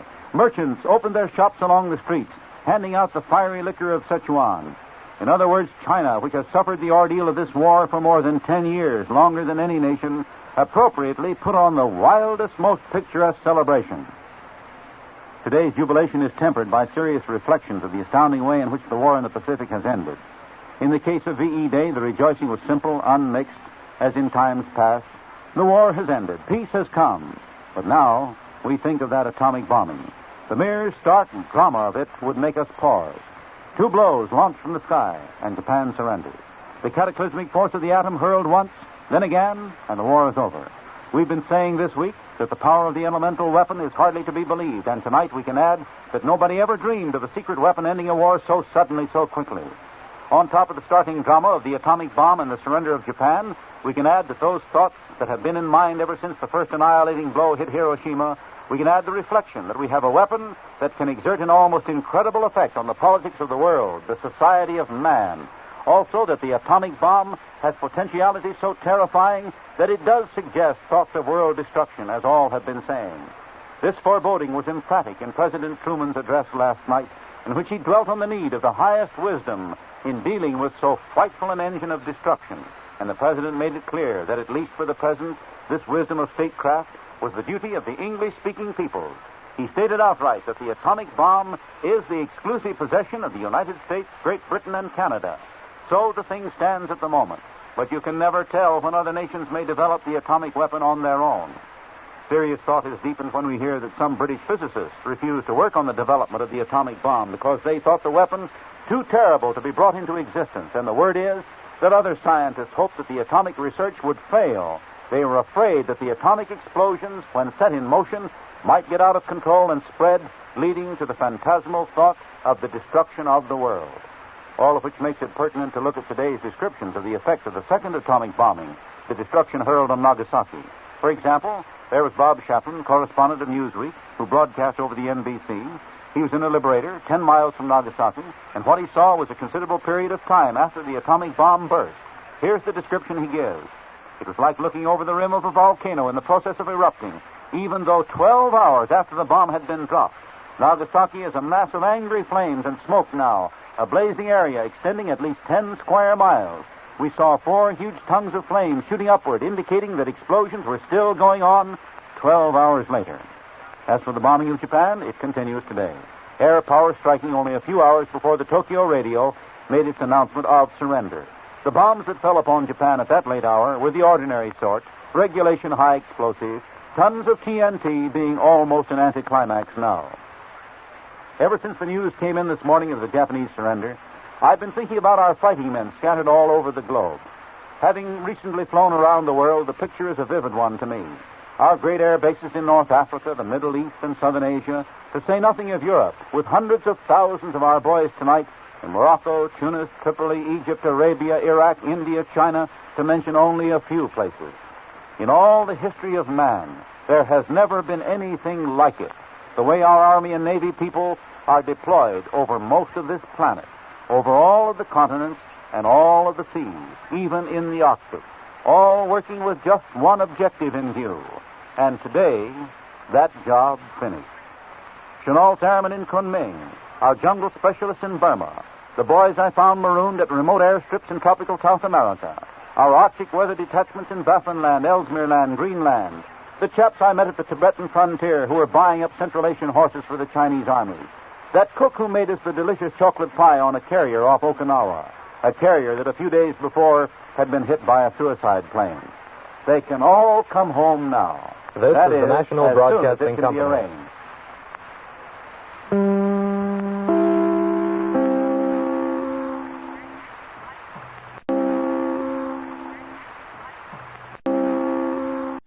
By transcription. This is Amos. And this is Andy. And we are both telling you about Fred Waring's new morning program on NBC. Yes, sir. It's a great show. The new Fred Waring show is great. Listen each morning, Monday through Friday at 11 over this station, WEAF, NBC in New York.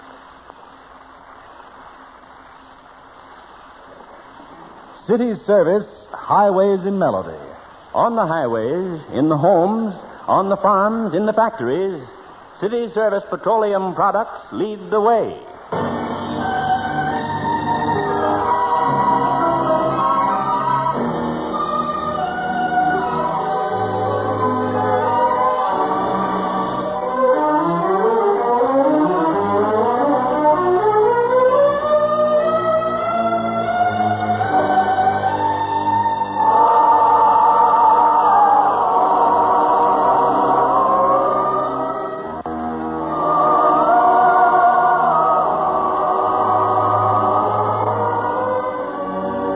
Good evening, ladies and gentlemen, and welcome to City Service Highways in Melody, starring the distinguished young conductor Paul Laval and his brilliant music with the City Service Orchestra and Singers.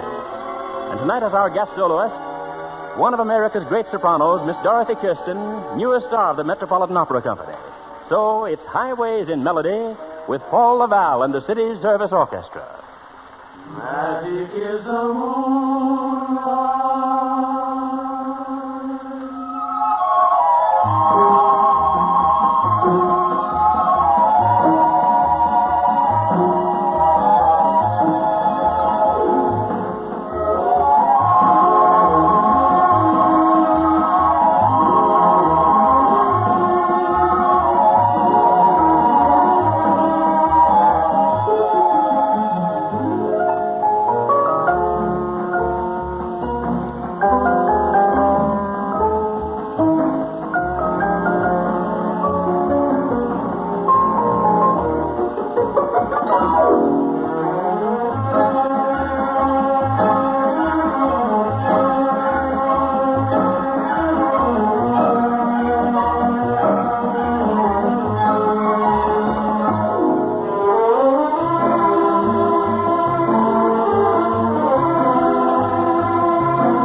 This is your narrator, Roland Winters, and the highways are ahead.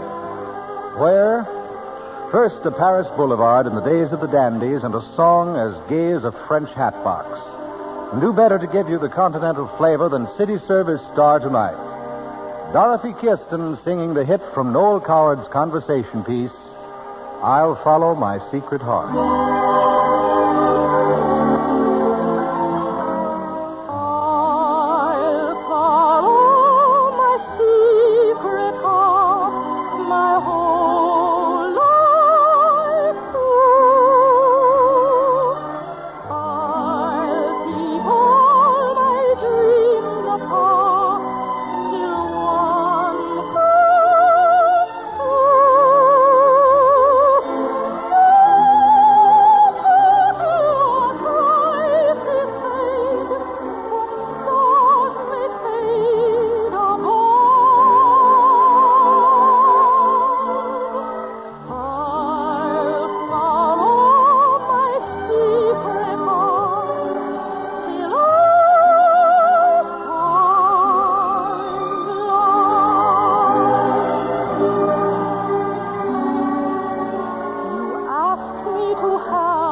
summertime, a country road, and your first girl in gingham ruffles, sweet as spun sugar.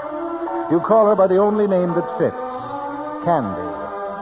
Paul Laval reminds you of her again with the City Service Orchestra.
Tonight, the world waits.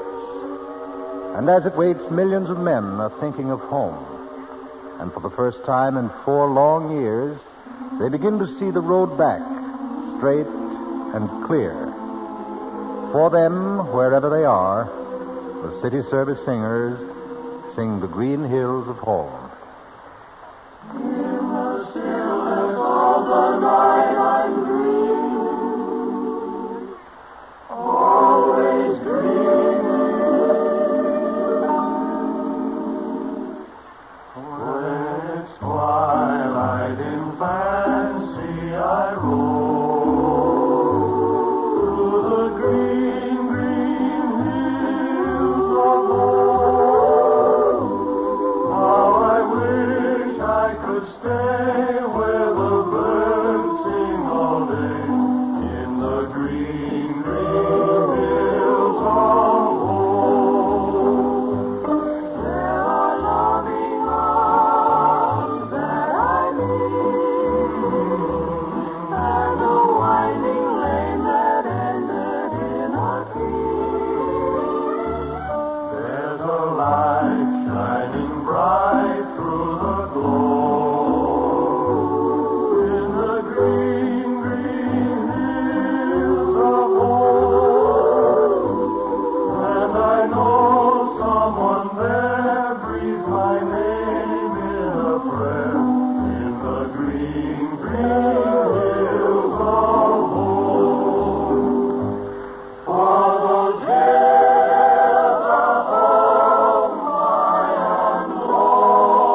Suppose you were driving along Fountain Street in Dodgeville, Wisconsin. As you passed the neat and clean city service station, you'd probably see the owner, J. Alvin Sullivan, right on the job. Uh-oh. Did you hear those tires skidding, Sully? I shouldn't have turned so sharply. No, Dr. Waters, I guess you're right. Well, I'm so rushed these days. Say, that reminds me. Come here, Sully. Take a look at these rear tires. Tread's pretty well gone. Well, what do you think? Should I apply for new ones? Well, I guess you'll get 5,000 to 10,000 more miles if you have them retreaded. I can? Yep. But you know, Doctor, if they were my tires, I'd put new tubes in them, too. You would? Why? Well, you've been running on these old tubes for quite a spell. They're bound to be mighty rough on your tire casings. Well, how come? Well, you see, it's this way. An old tube is dry and the natural oils are gone. It's filled with tiny cracks. Can't be 100% airtight. You mean an old tube can lose air even if it hasn't any leaky patches? Sure enough. Most tubes that age lose about 2 pounds a week. And did you ever think of this? Most tire trouble really comes from tube trouble. Yeah? How do you mean? Why, a tube that loses air puts a heavy strain on the sidewalls of your tire. Say, did you know driving on a tube that's 9 pounds underinflated cuts tire life in half? Well, you don't say. Well, Sully, I suppose I'd better see the ration board and file an application for new tubes, huh? Oh, you don't have to do that. I can sell you tubes. Acme tubes. You see, they're not ration. They're not? Oh, I didn't know that. Well, if you really think I should. I think it'd be the wisest buy you could make. All right, Sully. As long as they're not ration. No, sir. Tires are ration, but not tubes. All right.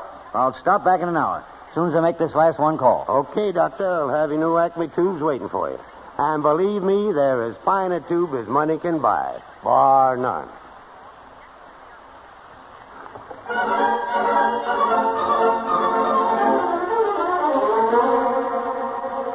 Put the road map away this time and follow the wandering heart of an Irishman who wrote music for the whole world to hear.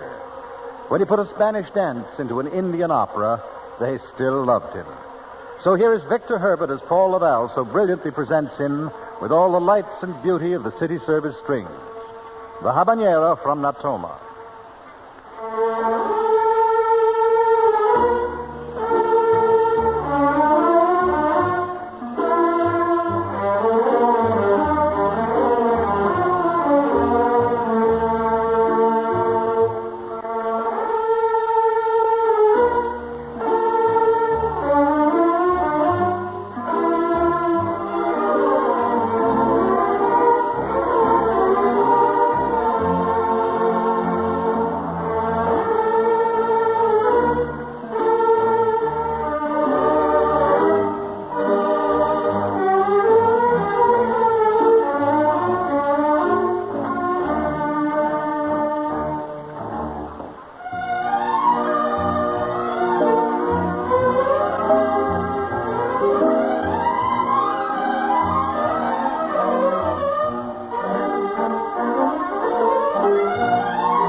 All things come home at eventide, like birds that weary of their roaming. Our lovely star Dorothy Kirsten sings Homing.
The highways of the United Nations fighting forces encircle the world as the bitter struggle for freedom approaches final victory. There's a glorious day coming when the boys come home.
Sweet.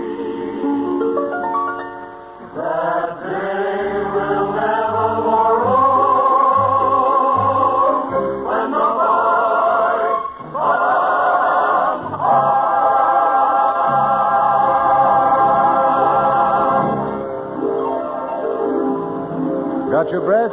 Everybody ready? Then come along for a real spin with Paul Laval of the City Service Slickers. Swing your partners, everybody shout, ladies to the inside, gents to the out. It's Turkey in the Straw, as only Paul Laval does it.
Faces, new notes. First it was ragtime, then jazz, now it's swing. But whatever the rhythm, there are always composers whose songs live on. Ray Henderson writes songs like that, as bright as a penny, as happy as a day at the circus. You travel his highway in melody now with Paul Laval, the City Service Orchestra and Singers, and Dorothy Kirsten.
Here's some friendly advice.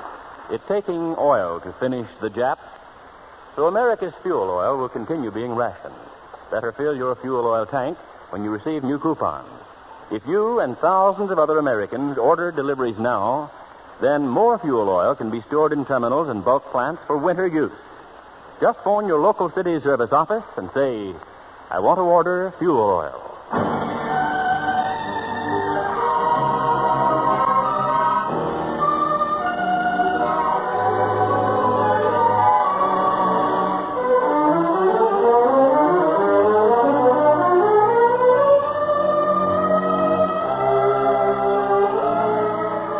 This is Ford Bond saying goodnight for city service.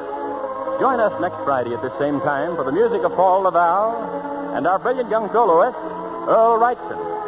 Remember, on the highways of America, city service petroleum products lead the way. This is the National Broadcasting Company.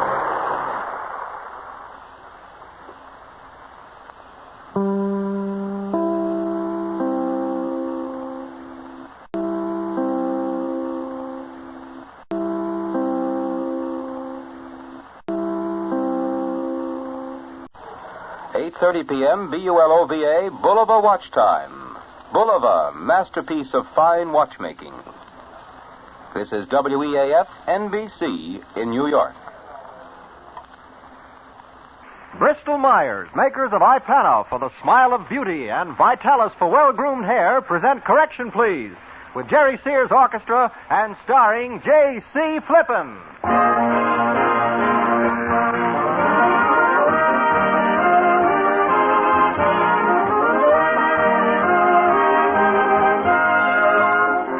And here's your Correction Please host, star of stage and radio with wit and good humor, who hands out Mazuma, J.C.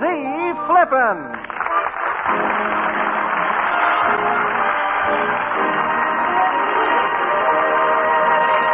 Thank you very much. Good evening, ladies and gentlemen. Hi, Fred. Well, hello, Jay. Well, what's the matter with you anyway? Why so downcast? I had a date with a beautiful girl last night. We had a spat. She left me and went home. You know, the trouble with you, Jay, is you just haven't got any savoir-faire. I haven't got what? Savoir-faire. I'm lucky if I have subway fare.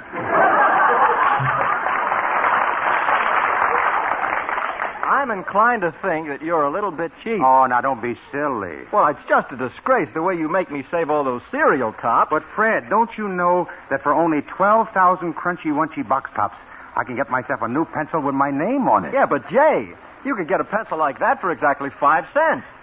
This is a fine time to tell me after I've eaten 11,500 boxes of crunchy wunchy. So, but wait a minute, ladies and gentlemen. Let's play Correction Please. From our studio audience, we've selected 5 persons. Each has been given $10 with the compliments of Ipana and Vitalis. During the game, they'll have a chance to double and triple that 10 whenever they get the bid on a set of statements. Later on, they have a chance on the big bonus prize of $100 in war bonds. And our contestants for tonight are a corporal in the Army from the Bronx, New York, a Navy signalman third class from Ohio, a lovely little civilian lady from Chestertown, Maryland, an airborne paratrooper from way down yonder in New Orleans, and a captain in the Pan American World Airways whose home is Prince Rupert, British Columbia.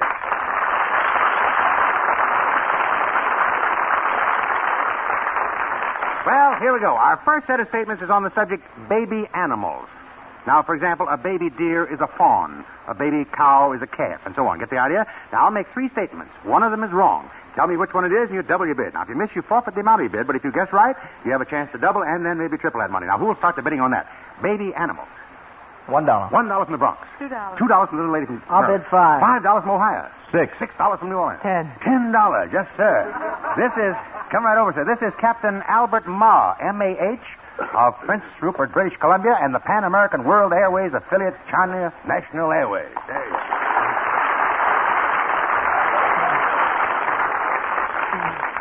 Born up in Canada, huh, Captain? Yes, sir. And you're of Chinese descent, aren't you? Yes. Chinese and Canadian? Yes. Which side is which? Well, on both. On both? Oh, both? I see. Tell me, Captain, on the Pan American Airways, you're the fellows that have been flying that CBI theater, haven't you? Yes, I've been flying the Himalaya Mountains there, the hump, which is known over here. Made over 400 trips across there, close to 500. Carrying ammunition and supplies? And yes, things like that? and dropping supplies to isolated Chinese troops and to the engineers building the Burma Road. My goodness, that's dangerous enough to fly over once, and you've been over there over 4,000 times? 400. 400? Right. I mean, whenever you talk about that thing, I magnify it. It sounds like 4,000 times. Well, tell me, you must have had quite a few thrills there, Captain. What are some of the thrills? You got time to tell me? Well, my biggest thrill was on the ground when I penetrated the Jap lines by foot to rescue my young sister from the Jap-occupied territory. My goodness, then got in your plane and went back over the hump again? Yes. Give me 5. Got to talk to you.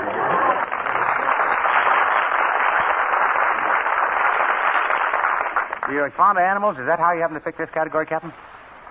Yes, I'm quite fond of animals. Yeah? You heard what the mama duck said to the baby duck.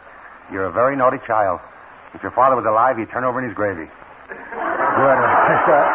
But that's not your set of statements. Here they are, Captain. You bid yourself 10. You've got a chance to double it for 20 and possibly 30. Now, here we go. Watch yourself. 1 is wrong. Number 1, a baby duck is a duckling. Number 2, a baby frog is a frogling. Number 3, a baby goose is a gosling. Now, 1 is wrong. Which is wrong? 1, 2, or 3? Well, a baby frog certainly isn't a gosling. Did you say then number 2 is wrong? Yes. You were right for $20. Yes, indeed.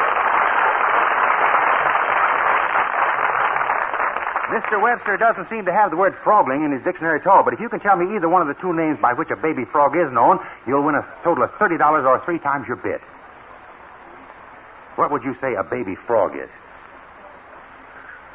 What'd you say it was? A baby frog? Yeah.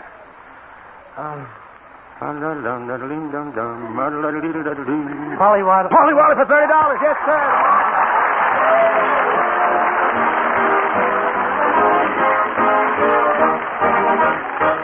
Now, here's a set of statements on letter writing. You all receive... Oh, he don't trust us, the Captain. He's counting it right away. I'm sure it's all there, Captain, because the people that own these products are loaded. They got plenty of money. Now, look, you all probably receive a lot of letters and write a great many. So you should be familiar with the facts used in these statements. Now, who wants to take a chance on doubling or maybe tripling his money on letter writing? $2. $2 from the Bronx. $4. $4 from New Orleans. I'll bid 6. You'll bid 6 from Ohio, the sailor said. $8. $8 from the Bronx. $8 once. $8 twice. $30. Oh, no, you can't do that, old man. No. That's in the second round you can bid up to 20. This kid is still flying over that hump here. I don't know. It's once for $8, twice for $8. $10. $10. Come over here. This is paratrooper Phil Waken, Waken of New Orleans, Louisiana, and the United States Army.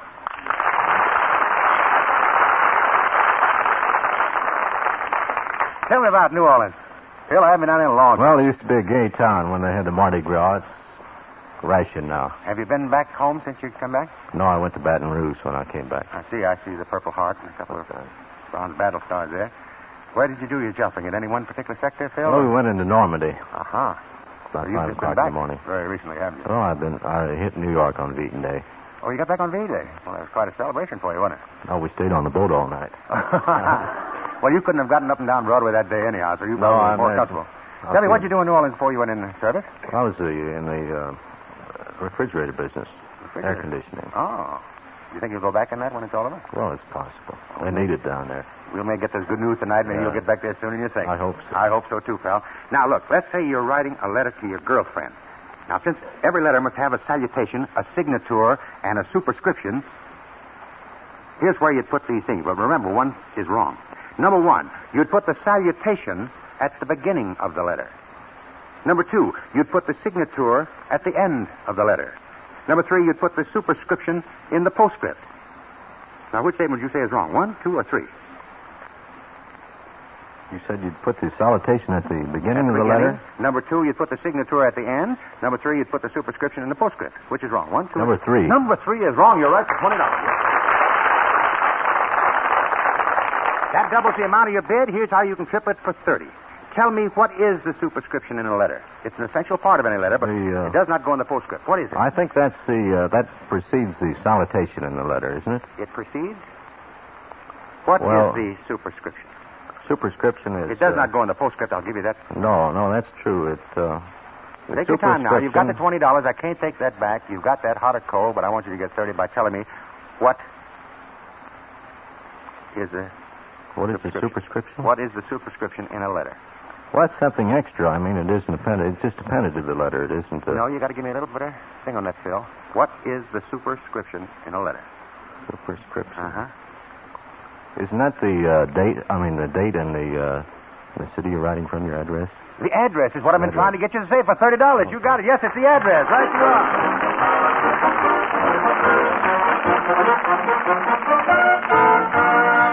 This one should be in the bag for someone because the subject is sacks. Sacks. I don't mean like the bags that I get. Sacks. S-A-C-K-S. Specifically words which have the letter sack in them, or words which are combined with the word sack, like sackcloth, coal sack, haversack, and so on. Now, who wants to bag a few extra dollars on this set? Let's have $4. $4 from the Bronx. $5. $5 from the little lady? I'll bet $8. You'll bid $8 a sailor. $8 you bid once. $8 you bid twice. Sold to the sailor signalman third class, Granville Pike of Orwell, Ohio, and the United States Navy.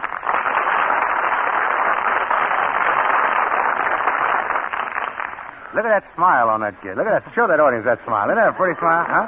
Hiya, fella. Tell me about Orwell, Ohio. Where is Orwell? That's just outside of Cleveland. Just outside of Cleveland, huh? What did you do in Orwell, or did you work in Cleveland before you went in the service? I was a student at Ohio State University when I was drafted. I see. Well, I see you've seen some service, so, I mean, they must have known what they were doing when they took you. How big a town is Orwell? I don't think I've ever heard of that one. Well, it's Granville? pretty small, just like I told you. It's the only place you can spread your legs apart and be standing over a whole city. Have you been back to Orwell since you've been back? Yes, I was just home on leave now, the first time in 16 months. Uh-huh. Was she glad to see you? Yes, she was. I bet she was glad to see that smile. I bet she can't wait till she sees it again. There's so many of them now. You're not one of those fellas that has a girl in every port. Oh, no, sir. You're the kind of guys that get port in every girl. I know. Well, here. Now, here we go. For $16 double, $24 triple. One is wrong. Tell me the number of it. Number one, a sad sack is a soldier who's a sorry sight and always out of luck. Number two, a knapsack is something that gives you round shoulders if it's too full. Number three, a doodle sack is the name of a trap used to catch doodlebugs. Now, correction, please. Which is wrong? 1, 2, or 3? Number 3 is wrong. Number 3 is wrong. You're right for $16. I don't know what you'd call a trap to catch doodlebugs, if anybody wanted to catch them, but doodle sack means something else. And you can raise your winnings to $24 if you can just give me a hint as to what a doodle sack is. I'll tell you this much. It makes a certain kind of music. This is sort of tough. A doodle sack. Doodle sack. That wouldn't be the bag on a bagpipe or something like that? It says here that IPAN and Vitalis are going to pay you $24 because they think it is. Yes, sir. You got it right there.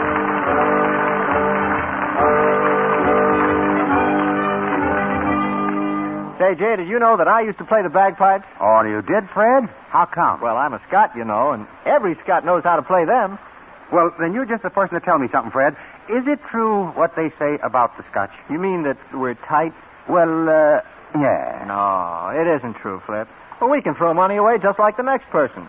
Why, for 2 cents, I'd throw a penny away. Jay, maybe you better make with a joke. Yeah, fair enough. If you make with the sense, huh? All right. Ladies and gentlemen, if it's a brighter, more attractive smile you want, then try Ipana toothpaste and gum massage. Now you're talking. Well, natch, Flip, because Ipana, when used with gum massage, is especially designed to help keep our gums firm and healthy. And it's firm gums, you know, that help make our teeth brighter, our smile more sparkling and attractive. So that's why so many doctors recommend this daily routine. Brush your teeth regularly with Ipana toothpaste. And every time you do, put a little extra Ipana on your brush or fingertip and massage it on your gums. Try that, friends, and then see how much healthier your gums, how much brighter your teeth, thanks to Ipana toothpaste and gum massage. And by the way, if your store is temporarily out of Ipana, remember that wartime shortages and the increased demand from the armed forces make it impossible for Bristol-Myers to keep every store supplied all the time. Just ask for Ipana again.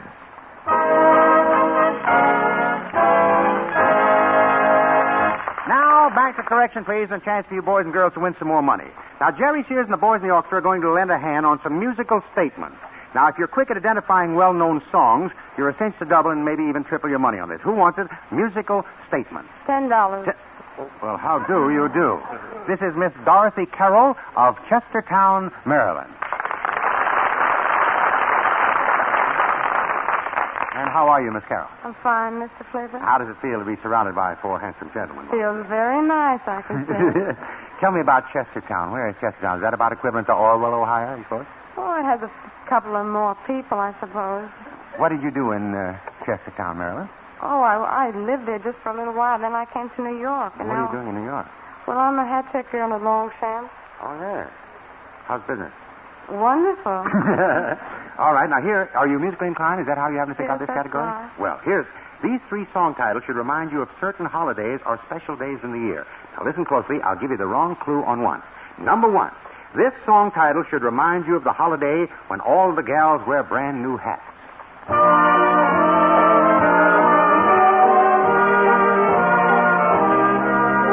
Number two, this song title should remind you of the holiday when the youngsters pop off firecrackers. Number three, this song title should remind you of the holiday when the family gathers around and eats turkey. Now, correction, please, about which song title do you think I gave you the wrong statement? Number one, number two, or number three? Number two. Number two is wrong. You're absolutely right. Yes, indeed. The boy should have played She's a Grand Old Flag or Yankee Doodle or something like that to remind you of the firecracker holiday, 4th of July. Now, you've doubled your bid. You've got 20. Here's how you can get 30. If you tell me with what special day in the year that second song is associated. Think of the title, and I'm sure you'll know the answer. St. Patty's Day. St. Patty's Day for $30. Yes, indeed. Now, here's a set of statements on comic strip characters and their girlfriends. Now, I'm sure you'll recall you're all familiar with these characters, so who wants to bid the highest? Do I hear an opening bid? $10. Well, come over. The boys are really leaping on me now. This is Corporal Julius J. Ehrlich, E-H-R-L-I-C-H, of the Bronx, New York City, and the United States Army. How is everything up in the dear old Bronx there, Julius? Just fine, just fine. Family still up there? Oh, yes. Is there a Mrs. Ehrlich? No. Still a single man. Still a single man. Are you? And happy. And happy, oh, I see. Are you doing a little shopping, though, Looking around. I see. What's the number one's name? Number one's name? Corporal Gertrude Hosley in the wax right now. Oh, swell. Both in the same service, That's huh? right. Good for you. Do you like comic strip characters? Yeah, not bad. You read Dick Especially Tracy? comic books. You read Dick Tracy? Yes, once in a while. You know, I don't think it was the coffee that knocked out Dick Tracy. What was it? I think he was sitting next to B.O. Plenty and became breathless. I think that's the whole thing. But here, you bid yourself $10. You've got a chance to double it for 20 and triple it for 30. Remember, one of the statements is wrong. Just tell me the number of the one that you think is incorrect. Number one, Mandrake's girlfriend is named Narda. Number two, the Phantom's girlfriend is named Deanna. Number three, Dick Tracy's girlfriend is named Breathless. Correction, please. Which is wrong? Three. Number three is wrong for $20 worth. Yes, indeed. You've doubled your money. Now try to triple it for $30, Julius, and tell me who Breathless is. Since she's not Dick Tracy's girlfriend, who is Breathless? Breathless. Oh, goodness. Yeah, Breathless. Now, I don't mean for you to be breathless. I mean, just who is Breathless? In the Dick Tracy strip, who is Breathless? Oh, that's that girl that's running around with $50,000 right now in her And that's not exactly chopped liver, is it? No, I don't think... Well, I can't give you that $50,000, but there's $30 because you're absolutely right. That's who Breathless is. Now, look, come on over here, everybody. I got an idea. Let's raise the ante and take off the $10 limit on the bidding. From now on, you can bid up to $20 if you've won that much tonight, and I'm very happy to say that all of you have. Now, the stakes are higher. The statements are tougher. We'll only have time for a few questions, so the faster we move along, the more you'll have a chance to get into the big money. But remember, if you miss, you forfeit the amount of your bid. Now, let's try this set on comparative sizes in terms of square miles, not population. Now, who wants to take a crack at this for a chance to double and triple his money? Let's have some bidding. These are about countries I think you know. Comparative sizes. $10. $10, 20. Yes, ma'am. Here's our little lady from Chestertown, Maryland, who was such an expert musically. Let's see now if she knows about comparative sizes. Be careful now. On your toes. I can't give you any help. You've got a chance to double for 40, triple for 60. Number one, Brazil is larger than the entire continental United States. Number two, Canada is larger than any other country in the Western Hemisphere. Number three, the Northern Hemisphere is larger than the Southern Hemisphere. Correction, please. One statement and only one is incorrect. Would you say it's 1, 2, or 3? I think it's number 3. Was that a guess?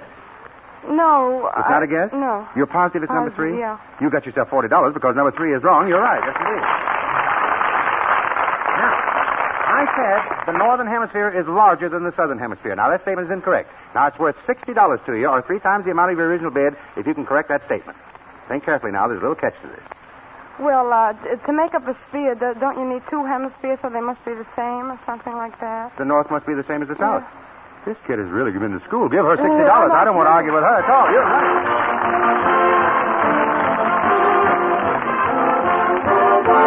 Now, today, August the 10th, is the birthday of Herbert Hoover, former president of the United States. So I have a set of statements here about him which you shouldn't find too difficult. Who wants to try his luck this time on bidding the highest on Herbert Hoover? $10. $10 from the Bronx. $15. $15 from New York. $16. $20 from Corporal Julius Ehrlich of the Bronx. Let's go. Is the little lady here from the wax? Yeah. Is she watching you? Yeah. Are you nervous? No. Don't get nervous. Money because you got a chance to get $40 and possibly $60. Here we go. Number 1, Herbert Hoover is the only living ex-president of the United States.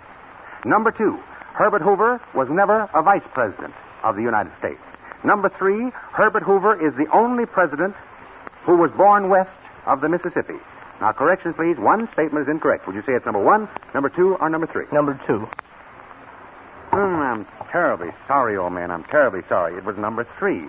Until President Harry Truman, who was born in Missouri, took the oath of office, Herbert Hoover was the only president, living or dead, who was born west of the Mississippi. His birth state was Iowa. Thanks for trying, but better luck on the IPAN and Vitalis bonus prize. I'm terribly sorry. Now, if you remember your Indian tribes, you can win plenty of wampum on this next set of statements. Our subject is Indian tribes and where they're located. For instance, I might say Iroquois is the name of certain Indians found in New York State. Blackfoot is the name of certain Indians found in Montana. You see what I mean? Okay, let's have some smoke signals for the highest bid on Indians. Indian tribes. Who knows they're Indian? $5. $5 from Maryland. $10. $10 from New Orleans. I'll bid 12. You bid 12 from Ohio, the sailor. $12. I'll bid 15. $15 from New Orleans. 16. $16 from my little friend, 18. Captain Albert Marr of Prince Rupert, sir. 18. $18 from New Orleans. $18 from New Orleans once. $18 New Orleans twice. Sold to Private First Class Phil Waken of the Paratroopers and New Orleans. Don't take your money out yet. You don't know whether you're lost or not. Come over here. Now, look out. I'm going to try to catch you on this. This is a little tough. You bid 18. You got a chance to double it for 36 and triple it for 54. Number 1, Cherokee is the name of certain Indians found in Oklahoma. Number 2, Chickadee is the name of certain Indians found in Oklahoma. Number 3, Chickasaw is the name of certain Indians found in Oklahoma. Now, correction, please. Which statement do you think is wrong? 1, 2, or 3? Number 2. Number 2 is wrong. You're right for $36. Now, Chickadee isn't the name of any Indian tribe at all, but the other 2 statements are true. You've doubled your money. Now triple it for $54 by telling me just what the word chickadee means. Chickadee is a member of the bird family, I believe. Would you say it was a small songbird? Yes. Would you say that? Yes. Would you say that? That's right. I would say give that man $54. Yes, you see, that's right. Now, this is a set of statements I call contemporaries, about famous people who lived at the same time. For instance, if I said Shakespeare and P.T. Barnum, the circus king, were contemporaries, you'd know that that was wrong because Barnum wasn't born for almost 200 years after Shakespeare. You see how it goes? Okay. Now, who wants to take a chance on bid the highest on contemporaries? Contemporaries. $10. $10 from the Bronx. 15. $15 from Ohio. 16 from my little friend from Prince 18. Rupert. 18 from the Bronx. 20. $20 from Orwell, Ohio. Come over here. This is signal in 3rd class from the Navy. Man who can stand on one side of Orwell with 1 foot and a man on the other side with the other foot. Look at that smile. That's killing me, that smile. Watch this, pal. This is a little tricky, but you got a chance to get 40 double, 60 triple. Number 1, the composers Beethoven and Bach were contemporaries. Number 2, the Western characters Buffalo Bill and Jesse James were contemporaries. Number 3, the ring champions John L. Sullivan and Gentleman Jim Corbett were contemporaries. Now, only one is wrong. Which is it, 1, 2, or 3? Think now before you speak.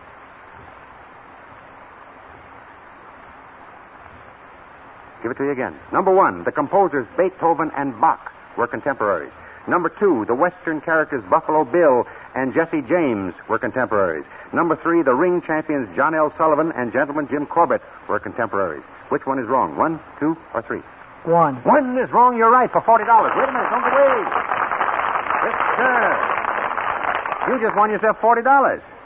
Beethoven and Bach were not contemporaries. One of them died 20 years before the other was born. Now, you can triple your bid and win a total of $60 if you tell me which was the older of the two at first try. Beethoven was the older. I'm terribly sorry, pal, but you got the 40. I can't take that back. But it was the other way around. Bach was born in 1685, making him 85 years older than Beethoven, who was born in 1770. Keep what you won on the double, and better luck on the bonus prize.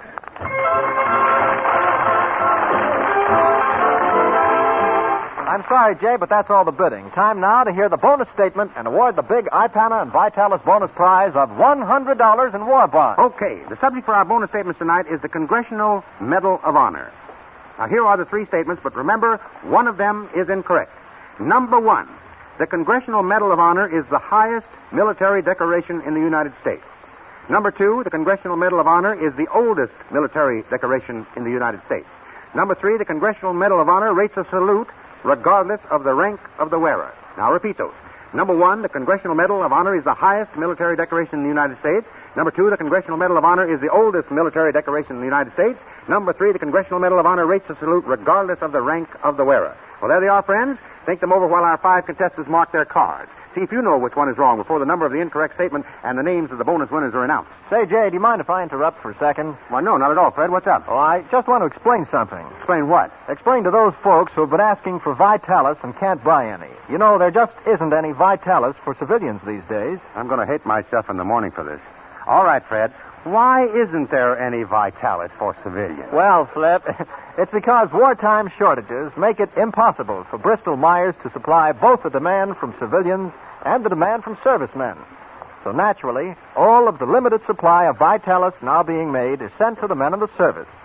But we sincerely hope that soon again you'll be able to enjoy Vitalis and the famous 60-second workout that loosens a tight, dry scalp, stimulates circulation, and helps prevent excessive falling hair. Until that time, be patient, won't you? And be assured that as soon as it's possible, you will again be able to buy Vitalis, the famous hair preparation that's been the standby of so many for so long.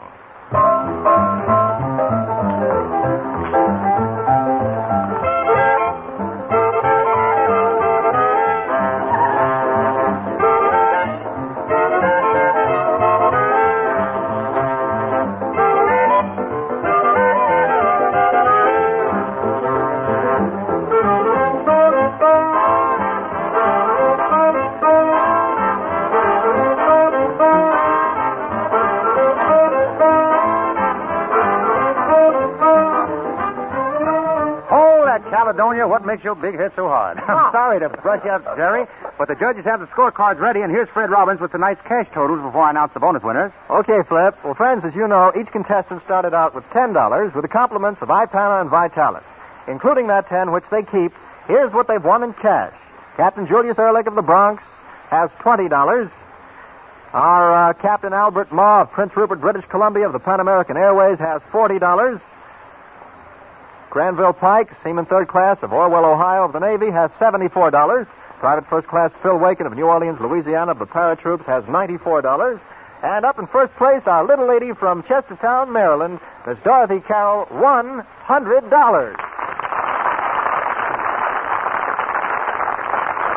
And back to the bonus statements. Remember, I said, number one, the Congressional Medal of Honor is the highest military decoration in the United States. Number two, the Congressional Medal of Honor is the oldest military decoration in the United States. Number three, the Congressional Medal of Honor rates a salute regardless of the rank of the wearer. Well, the incorrect statement is number two. Although the Congressional Medal of Honor is the highest award in the United States, the Purple Heart is the oldest. It was created by George Washington in 1782, 80 years before the Congressional Medal of Honor was established. And it is true that the Congressional Medal of Honor rates a salute regardless of the rank of the wearer. And believe me, ladies and gentlemen, it's a pleasure to salute it. And we have three who split the $100 bonus. Captain Julius Ehrlich, Private First Class Phil Waken, the paratrooper, and Miss Carroll is not going to get shut out anywhere because she splits the bond, too. The three of them split it, yes, indeed.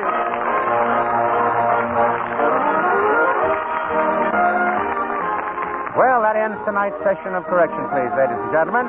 Until next week, same time, this is J.C. Flippin saying, don't forget the two products that make our Friday evenings together possible. Ipana for the smile of beauty, Vitalis for well-groomed hair. Ipana, Vitalis. And as for me, much obliged.